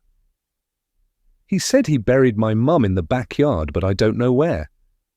I was too traumatized to ask questions." Madison closes her eyes. Sharon must be in the same grave Dominic was found in, where Ida's husband was presumably buried too. "Dad said he almost called the police on them because he felt so terrible watching it all play out without intervening," says Toya, trying to regain her composure. "But he couldn't do that without admitting he was the father of Sharon's children, so he left her to die alone in that awful place, having never had the opportunity to hold me and Denise." Silence fills the room. Madison is on the verge of breaking down herself. She knows what it's like to have a child taken from her, but she and Owen were eventually able to reunite. Sharon never got to spend a single second with her daughters. The Ridgways may not have killed her with a weapon, but all three of them are responsible for letting her die. And Colt may be remorseful now, but he's the one who set this terrible series of events in motion. He's the one who raped Sharon Smith. Getting her pregnant caused a butterfly effect that has ruined so many lives. Anger makes Madison clench her jaw. It's too late to bring Ida to justice, but she's determined to make sure Colt and Bernie pay for what they did. Toya's lawyer drops his pen on his pad. "I think it best that we end the questioning for today. My client is clearly emotional, and it's getting late." "I agree," says Madison. "But I just have one more question." She looks at Toya, who's wiping her eyes with tissues. "Why help them abduct Charlie knowing what they'd done to your mother?" "I didn't know any of that in February," she says. "My dad only told me everything when we got to the campsite yesterday. He waited until we were alone. After he told me, he said he was leaving to secure fake passports for us. Before I could do anything, Bernie was back from her walk with Charlie, and I was stuck in the camper van with her, desperately trying to hatch a plan to escape." "You could have called the police," says Nate. Toya looks at him. "I was seriously considering it, but I was afraid. I knew I was in too deep." She wipes her nose. I promise you both that I didn't hurt anyone. But I was an accessory to what they did because I'd taken Charlie from his home to mine. I hid him for months. So I was afraid that if I called the police, I'd go to prison for that. Even though I took care of him as best I could, I loved having him with me. A tear runs down her cheek. He's such a special little boy. And he wouldn't stop asking about his dad. Madison doesn't say it, but it's likely Toya will go to prison for her part in all this. She stands. Okay, we're done here. I'll have an officer escort you to the cells once you two have had a chance to talk. The lawyer nods. Thanks. She and Nate leave. Outside the room, Madison turns to him. I know it's late, but we need to tell Pam and Hank everything. He rubs the back of his neck, clearly dreading it. This is going to be painful. She touches his arm. I know, but at least they'll have Charlie back with them. Hopefully that will help soften the blow. She pauses. Did you know Sharon worked for Ida Randall? No, I knew she worked at a place that no longer exists called Phil's Flowers. The owner was on my list of people to contact, but I hadn't gotten around to it yet. I guess Ida bought the place from this Phil guy. No, Phil was her husband, Madison says. He supposedly left her for another woman back when Bernie was a teenager, but rumors suggest she killed him. We're expecting his remains to be with Dominic's, and I guess Sharon's too. Geez, Nate takes a deep breath. I had no idea the place was owned by anyone linked to the Ridgeways. I wish I'd focused my attention there sooner now. Doesn't matter, she says. The outcome would have been the same either way. Sharon was murdered 30 years ago. Nothing you could have done would have helped her. He nods. I guess. Do you still think Ryan Simmons killed Denise and Lucy? And what about Ida's death? Was that Colt? She sighs. I have no idea. It's possible. I intend to interview Colt and Toya again in the morning. Maybe Colt will admit to killing all three of them. If not, that leaves us with Ryan. She's exhausted just thinking about it, especially as she can't understand where Lloyd Maxwell's death fits into all this, especially if she and Steve are right, and Chad was the real target of the wedding shooter. She hopes things will become clearer once she's had some rest. Nate pulls his phone out. I'll call Pam, let her know we're heading over to Hank's place with news. Hopefully she can meet us there. Madison returns to the conference room to get Charlie. He's being carried around the room on Adams's back. Adams is on all fours, sweating from exertion and making weird noises, presumably pretending to be some kind of dinosaur. She smiles. You can say what you want about the guy, but at least he's good with kids. Stella notices her at the door and stands as she enters. Hi, Charlie, says Madison as he slips off Adams's back. Are you ready to see your Aunt Pam and your grandpa? His eyes light up. Yeah. He swings around in a circle, clearly excited by the prospect. She holds her hand out. Come on then, let's go. Before they can leave, Adams approaches her. I had an update from Chief Mendez about Steve. He's scheduled for surgery in the morning, as they need to remove the bullet, but the docs think it'll be straightforward. He's bright and alert, already joking about what to do with his time off. Mendez doesn't think we need to worry about him. Shelley's going to stay with him overnight. He grins. Told you they had a thing going. Madison's relieved the injury isn't life-threatening. Okay, thanks for letting me know and for taking care of this little one. She turns to leave. It's time to reunite Charlie with his grandfather. Chapter 54. Madison pulls up outside Hank Larson's home in the dark, with Charlie falling asleep in the back of her vehicle. It's approaching 11 p.m., and although she's exhausted, she suspects the evening's events will keep her awake well into the early hours of the morning. As she switches the engine off, she sees that Nate and Brody have beat her here, as did Pam Smith, who's standing on the porch, listening with growing horror as Nate relays everything they learned tonight about what happened to her nephew, Dominic. They agreed it was best she knew before Hank, so she can help break the news to him as delicately as possible. "Aunt Pam!" Charlie points to her through the back window. "That's right," says Madison, smiling. She's so glad he has some family to take care of him. She exits the vehicle, opens the back door, and undoes the clasp on the child's seat. Hoisting him out, she balances him on her hip as she approaches Pam and Nate. Holding a child this way reminds her of when Owen was little.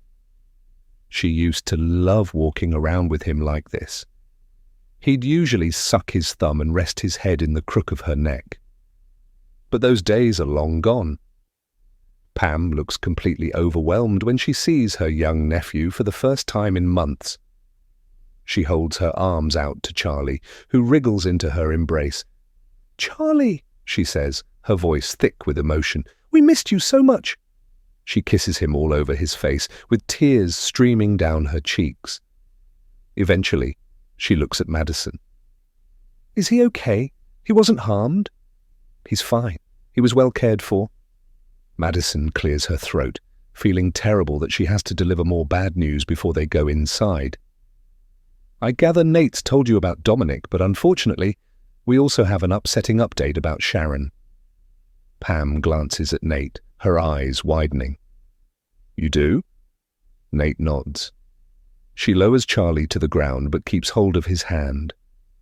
She studies their faces. "It's bad, isn't it?" "I'm afraid so," says Nate, exhaling heavily with sadness. "Before coming here, we learned that Sharon died the same night she vanished." Pam's hand flies to her mouth. "Oh God, no!"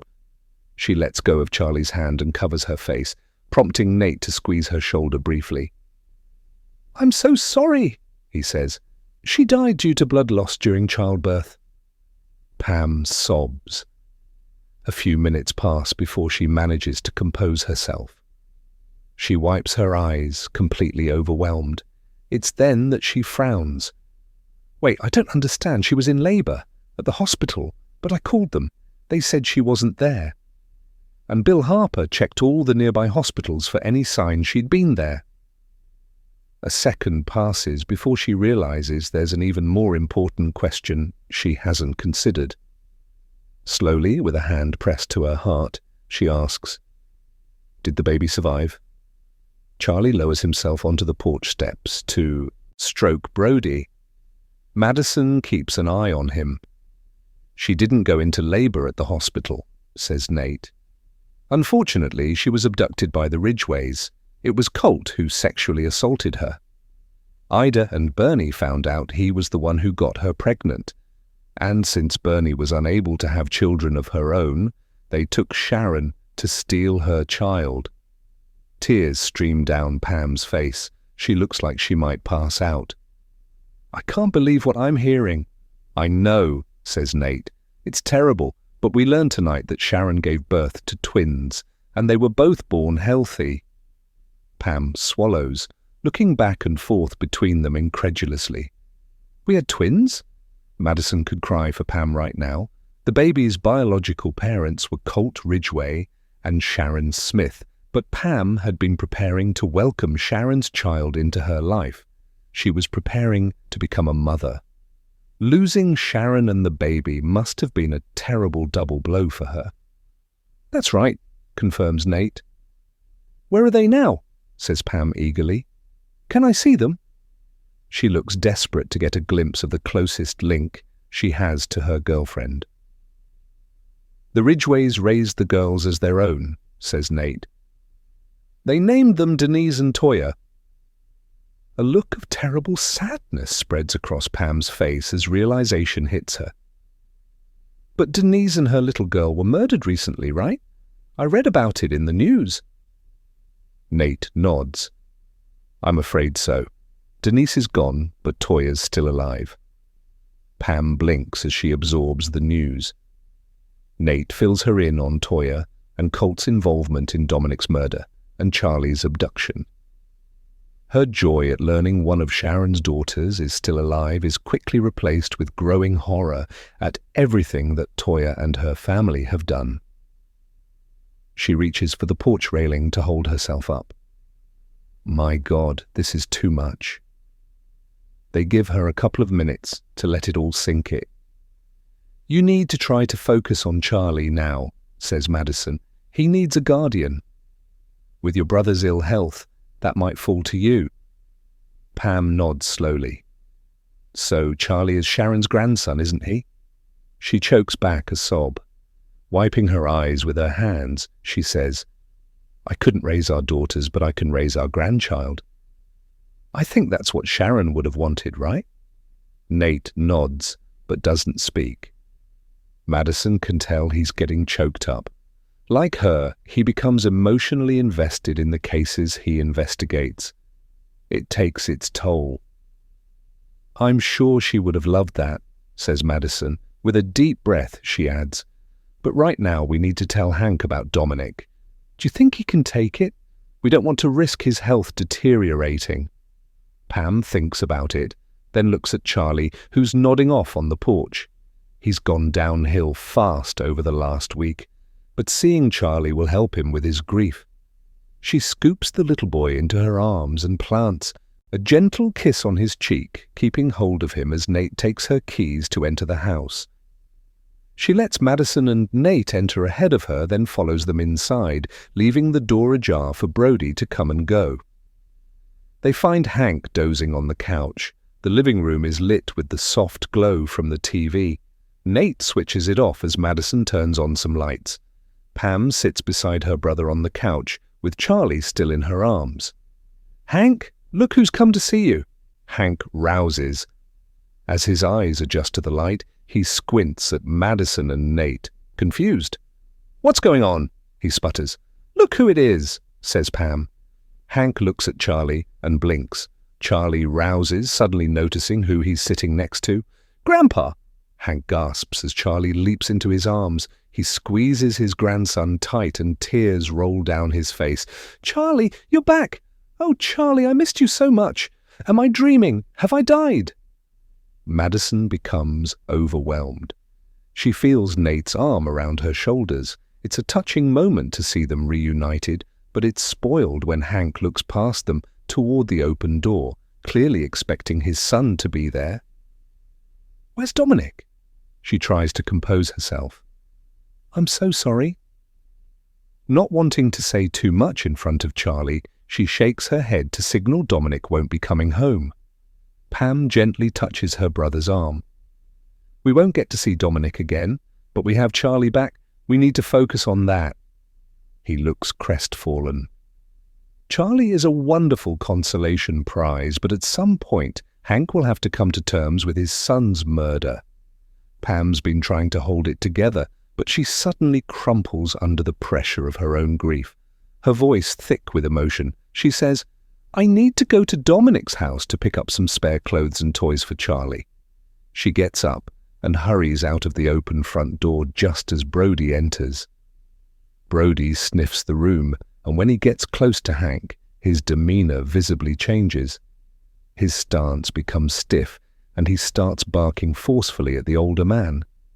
Madison glances at Nate questioningly. Nate tries to pull the dog away, but he doesn't want to come. His aggression scares Charlie, who tightly embraces his grandpa. He can probably smell your meds, says Nate, knowing Hank must be taking pain relief for his cancer. Sorry, he's a former canine trained to alert us to all kinds of things. Let me get him out of here. With some effort, he tugs Brody away and out of the house, slamming the front door behind him. Madison's embarrassed. Sorry about that. Don't worry, Charlie. He won't hurt you. Never did like dogs, says Hank.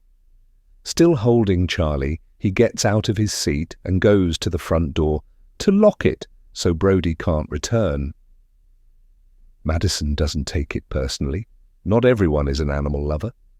Hank approaches a sideboard and opens a drawer, his back to her.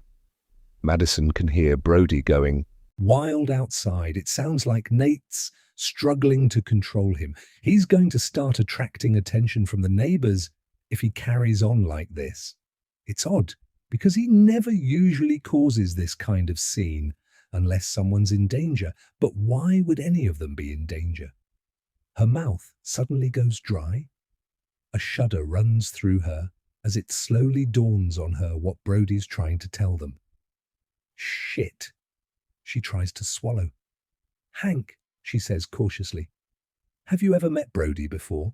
He turns to look at her, which is when she sees what he retrieved from the drawer. A gun. He nods. I have. The day of your fancy wedding, in fact. Madison's blood runs cold as she realizes just seconds too late that Hank Larson is the wedding shooter. Chapter 55. Madison swallows back her fear.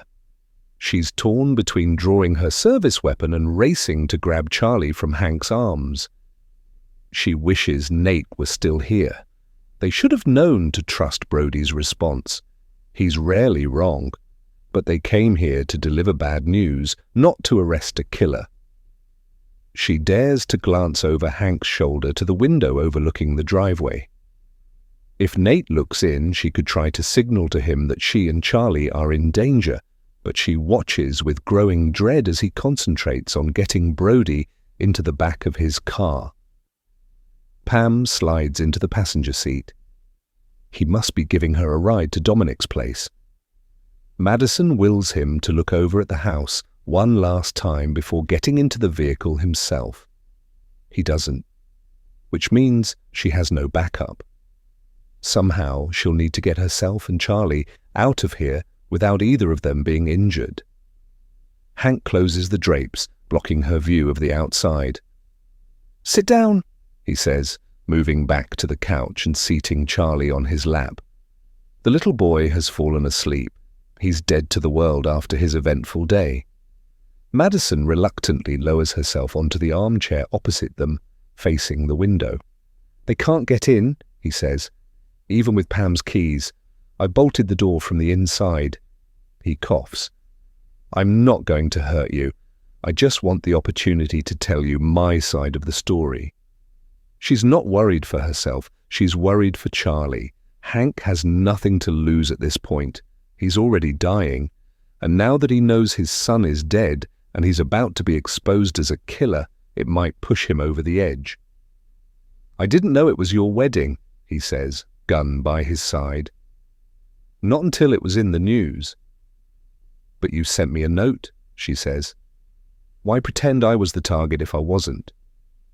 "It was an attempt at misdirection. I had to hide who my real target was." He takes a deep, weary breath before explaining. "I was out there hunting that day, letting off some steam, but I spotted Bernie and Colt's precious nephew working the event. I could see it was a wedding, but I didn't know whose. All I know is that I saw Chad working the outside bar, and I took my opportunity for revenge." He runs a hand down his face. "I'm sorry for hitting the wedding officiant instead. I regret that terribly." Madison's confused. "Revenge for what? Are you telling me you already knew Dominic was killed by the Ridgeways at that point?" "I didn't know anything for sure, but Ida gave me enough clues to figure it out." She shakes her head. "I'm sorry, but I don't understand." It's true, she doesn't. But she's also buying time for Nate to return and realize he's locked out. Maybe then he'll figure out why Brody was barking at Hank. Hank sighs. "When my son and Charlie vanished, I was bereft. I didn't sleep. I was a wreck of my former self. I started drinking heavily just to get through the miserable hours. The day before your wedding, I bumped into Ida Randall outside the grocery store. She was in her wheelchair smoking a cigarette as she waited for Bernie and Denise to finish shopping. I've known Ida for years, just in passing. She was a horrible woman, but I was lonely, so I sat beside her on the bench. She told me I reeked of liquor. I said I didn't care. That my boys were missing, so I had a reason to drink in the daytime. She said maybe it was karma." He shakes his head in disgust. I said karma for what? He pauses. Do you know what she replied? No, says Madison. But knowing Ida, it won't have been good. He nods. You're right. She said they could have vanished as karma for keeping Charlie from his real family for so long. It was then that I realized she knew Denise was Charlie's mum. My stomach was in knots, as Dominic had made it clear to me from the outset that Denise didn't want her family knowing she'd had another child.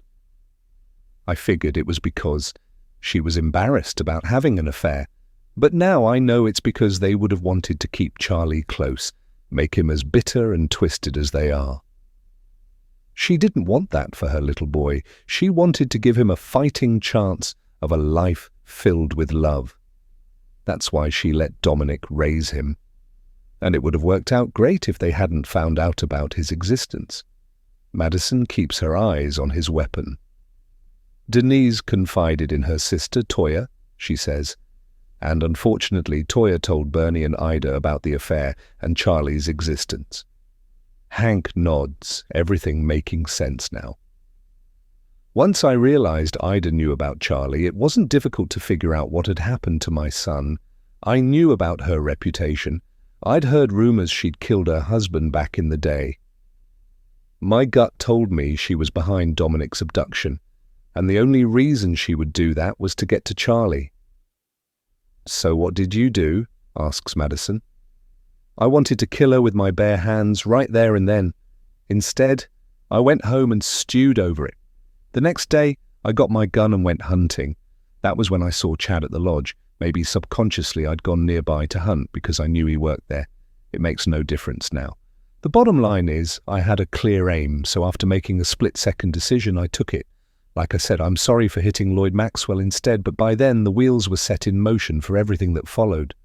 Her hands are slick with sweat. She's trying to assess whether she could pull her weapon faster than he could raise his, but Charlie's sleeping against his chest. There's no way she can fire shots while he's in the way. Chad is innocent too, she says.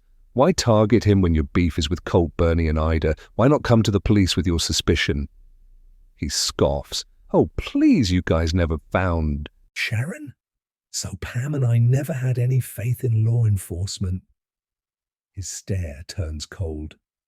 Besides, I wanted to hurt them by taking out someone they loved, just like they did to me. If they were dead, they wouldn't feel an ounce of what I'm feeling. Madison's stomach flips with dread. She thinks she knows what's coming. It was you who tried to break into their outbuilding, wasn't it? He nods. I wanted to find proof of what they'd done. I thought they'd killed Dominic, and possibly Charlie too, given how evil they are, so it would make sense for them to dispose of the bodies on their land. But I didn't find anything. Madison swallows. We found Dominic's body under the outbuilding earlier today. He squeezes his eyes closed with grief. Madison considers lunging for his weapon, but he quickly opens them again. In that case, I don't feel so bad about killing their daughter. Her mouth falls open in shock. It was you who killed Denise and Lucy? He nods. But it's not what you think. I didn't go there with the intention of hurting anyone. He swallows. I went to see what Denise knew. I wanted to find out where my boys were. She said she didn't know anything, but I didn't believe her. Rage and alcohol got the better of me because she was the reason my boy was taken. If she had been honest about not being single, Dominic would never have started a relationship with her. I strangled her out of frustration. I didn't mean for her to die. I wanted to scare her into being honest. A sob breaks out. Eventually he adds, her little girl saw me. She was a witness. I knew I had to kill her too. I didn't want to, but if I was locked up, I'd never be able to find my boys and get the proof I needed. Madison's horrified. Denise and Lucy died because her family abducted Charlie. This was all a battle between two families, neither of whom came to the police for help. Equally guilty of something, they wanted to settle it themselves, but that just made everything so much worse. She watches with disgust as Hank wipes his face dry with his sleeve. I couldn't use my hands on the little girl, he says. I used a cord instead. It felt less like murder. It's difficult to listen to his story. Madison hides her contempt as she asks, "Why did you cover her afterward and put a pillow under her head? You put a stuffed animal beside her like you were tucking her in to sleep. Why?" He won't look at her. "Why do you think I was remorseful? I wanted her to know I was sorry." Unable to help herself, she shakes her head in disgust. "She was already dead, Hank, so all that did was make you feel better." When he doesn't respond, she says, "Bernie Ridgway wasn't Denise and Toya's real mother." His head snaps up. "What?" "Charlie wasn't the only child they abducted. 30 years ago, they made your friend Sharon give birth in that very same outbuilding your son is buried under. They took her babies from her as she bled out. Those babies that Sharon and Pam were so looking forward to raising together were instead raised as Denise and Toya Ridgway." The blood drains from his face as he realizes he's killed one of Sharon's children. "No, please don't tell me that. I loved Sharon like a sister. Pam would never forgive me if she found out. Please tell me that's not true." So Pam doesn't know what her brother has done. She isn't involved. That's something, at least. Madison shakes her head. "I'm afraid I can't because it is true." He looks winded as despair washes over him. "Then I can never again look my sister in the eye. Not now." His grip tightens on his weapon as he raises it. "I have nothing left to live for." Madison freezes in fear as she anticipates the gunshot blast. Chapter 56. Nate drops Pam at Dominic and Charlie's house so she can pick up some of Charlie's clothes and toys. She's already starting to come to terms with what's happened, probably because she has the little boy to focus on. He thinks it would be different if Charlie had also been killed. Brody still hasn't quit barking by the time Pam exits the vehicle. It's giving Nate a headache. "I better get him home," he says. "Will you be able to make your way back to Hank's when you're done?" "Sure, I'll get a cab." Before she closes the door, she says, "I need to thank you for investigating Sharon's disappearance.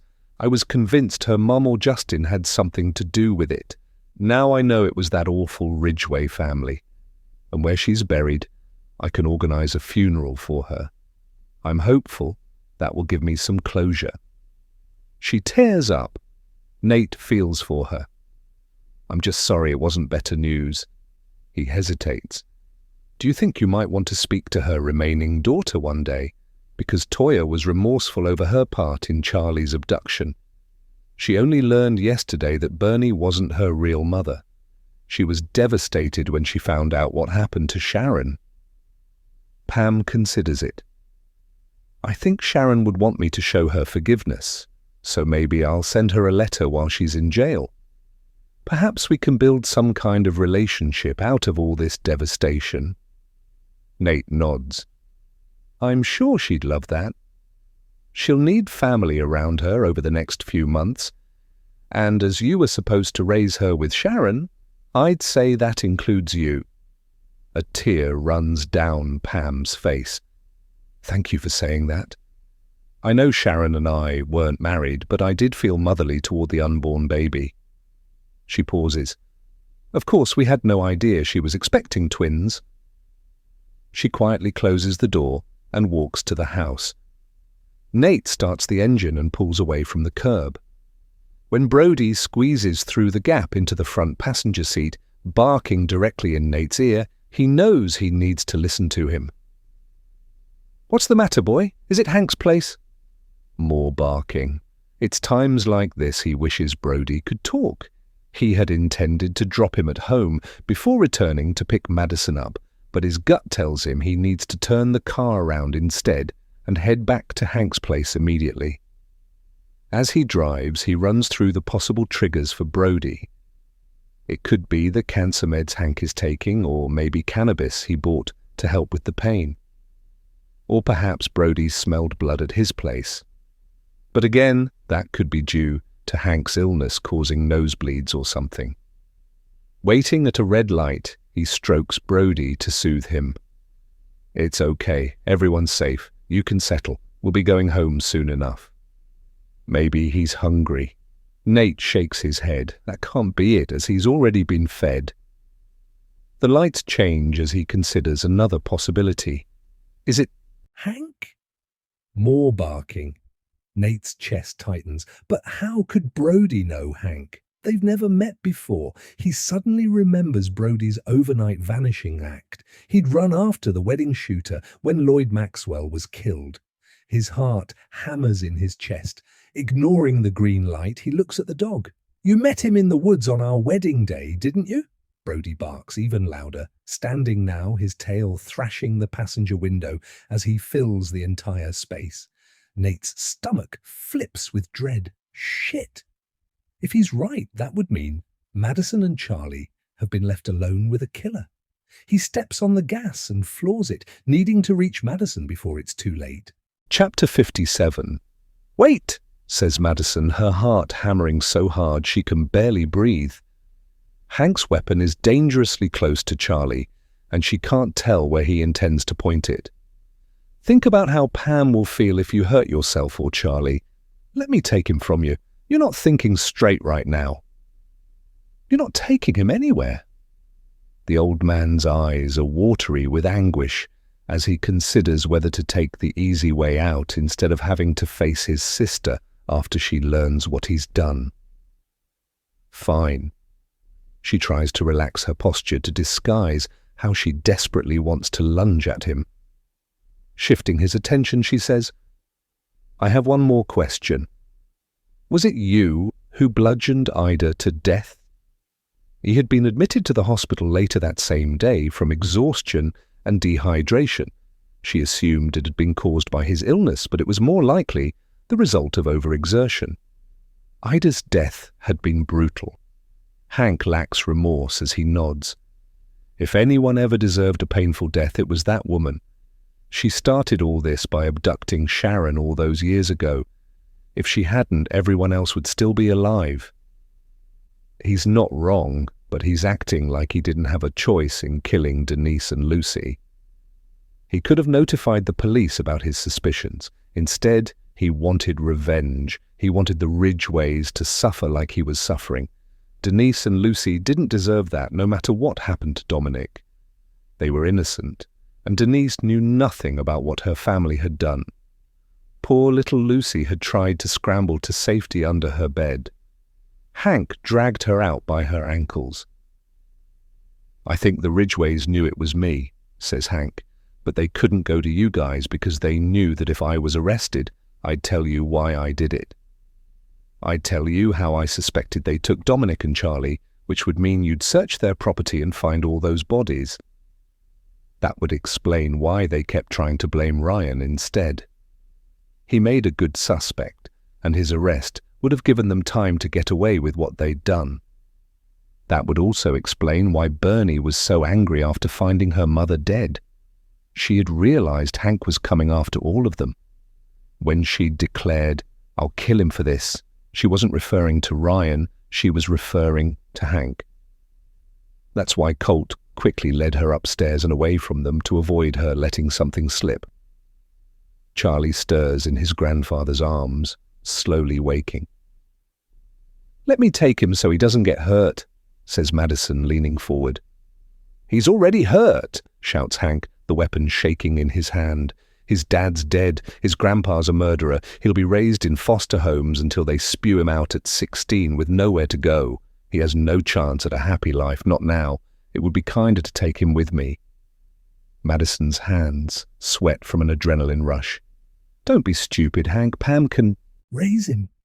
He has everything still to live for. He's just a child." Charlie reaches for the barrel of the gun as Hank weeps. He sticks a finger inside, intrigued by it. Madison stands, unable to sit and watch any longer. "Come on, Hank, give him to me." He looks up at her. Tears run down his face. "No, I won't let you take him, Detective. I'm warning you." He raises his weapon to aim at her chest. Terrified, Madison braces herself. Before she can even think of reacting, a pane of glass shatters in the kitchen behind Hank. The loud noise startles Charlie, who jerks, knocking the gun out of Hank's hand. Madison braces as it hits the floor, convinced the impact will make it go off. It doesn't. Instead, Brody suddenly appears, making a beeline straight for Hank. He holds himself back when he notices the child in Hank's lap, but it doesn't stop him from barking menacingly. Madison takes the opportunity to grab Charlie from his startled grandfather, but Hank resists at the last second. He pulls Charlie closer to him, his arms wrapped around the child's torso. "No!" he yells. "I don't want him to suffer." "But you're already making him suffer," Madison yells back. Charlie screams in fear as big fat tears roll down his face. "Let go, Hank! This isn't good for him." Brody lunges at Hank's right arm, making him give up his grip. He howls in pain, doubling over as he tries to pull away. Nate sweeps in, taking Charlie from Madison, who is laser-focused on removing the gun from Hank's reach. Brody doesn't let go of Hank's right arm, but Hank's left hand reaches for the weapon and manages to grip it before Madison can stop him. Within seconds, a shot rings out, stunning her. Time slows as she steps backward, waiting to be hit.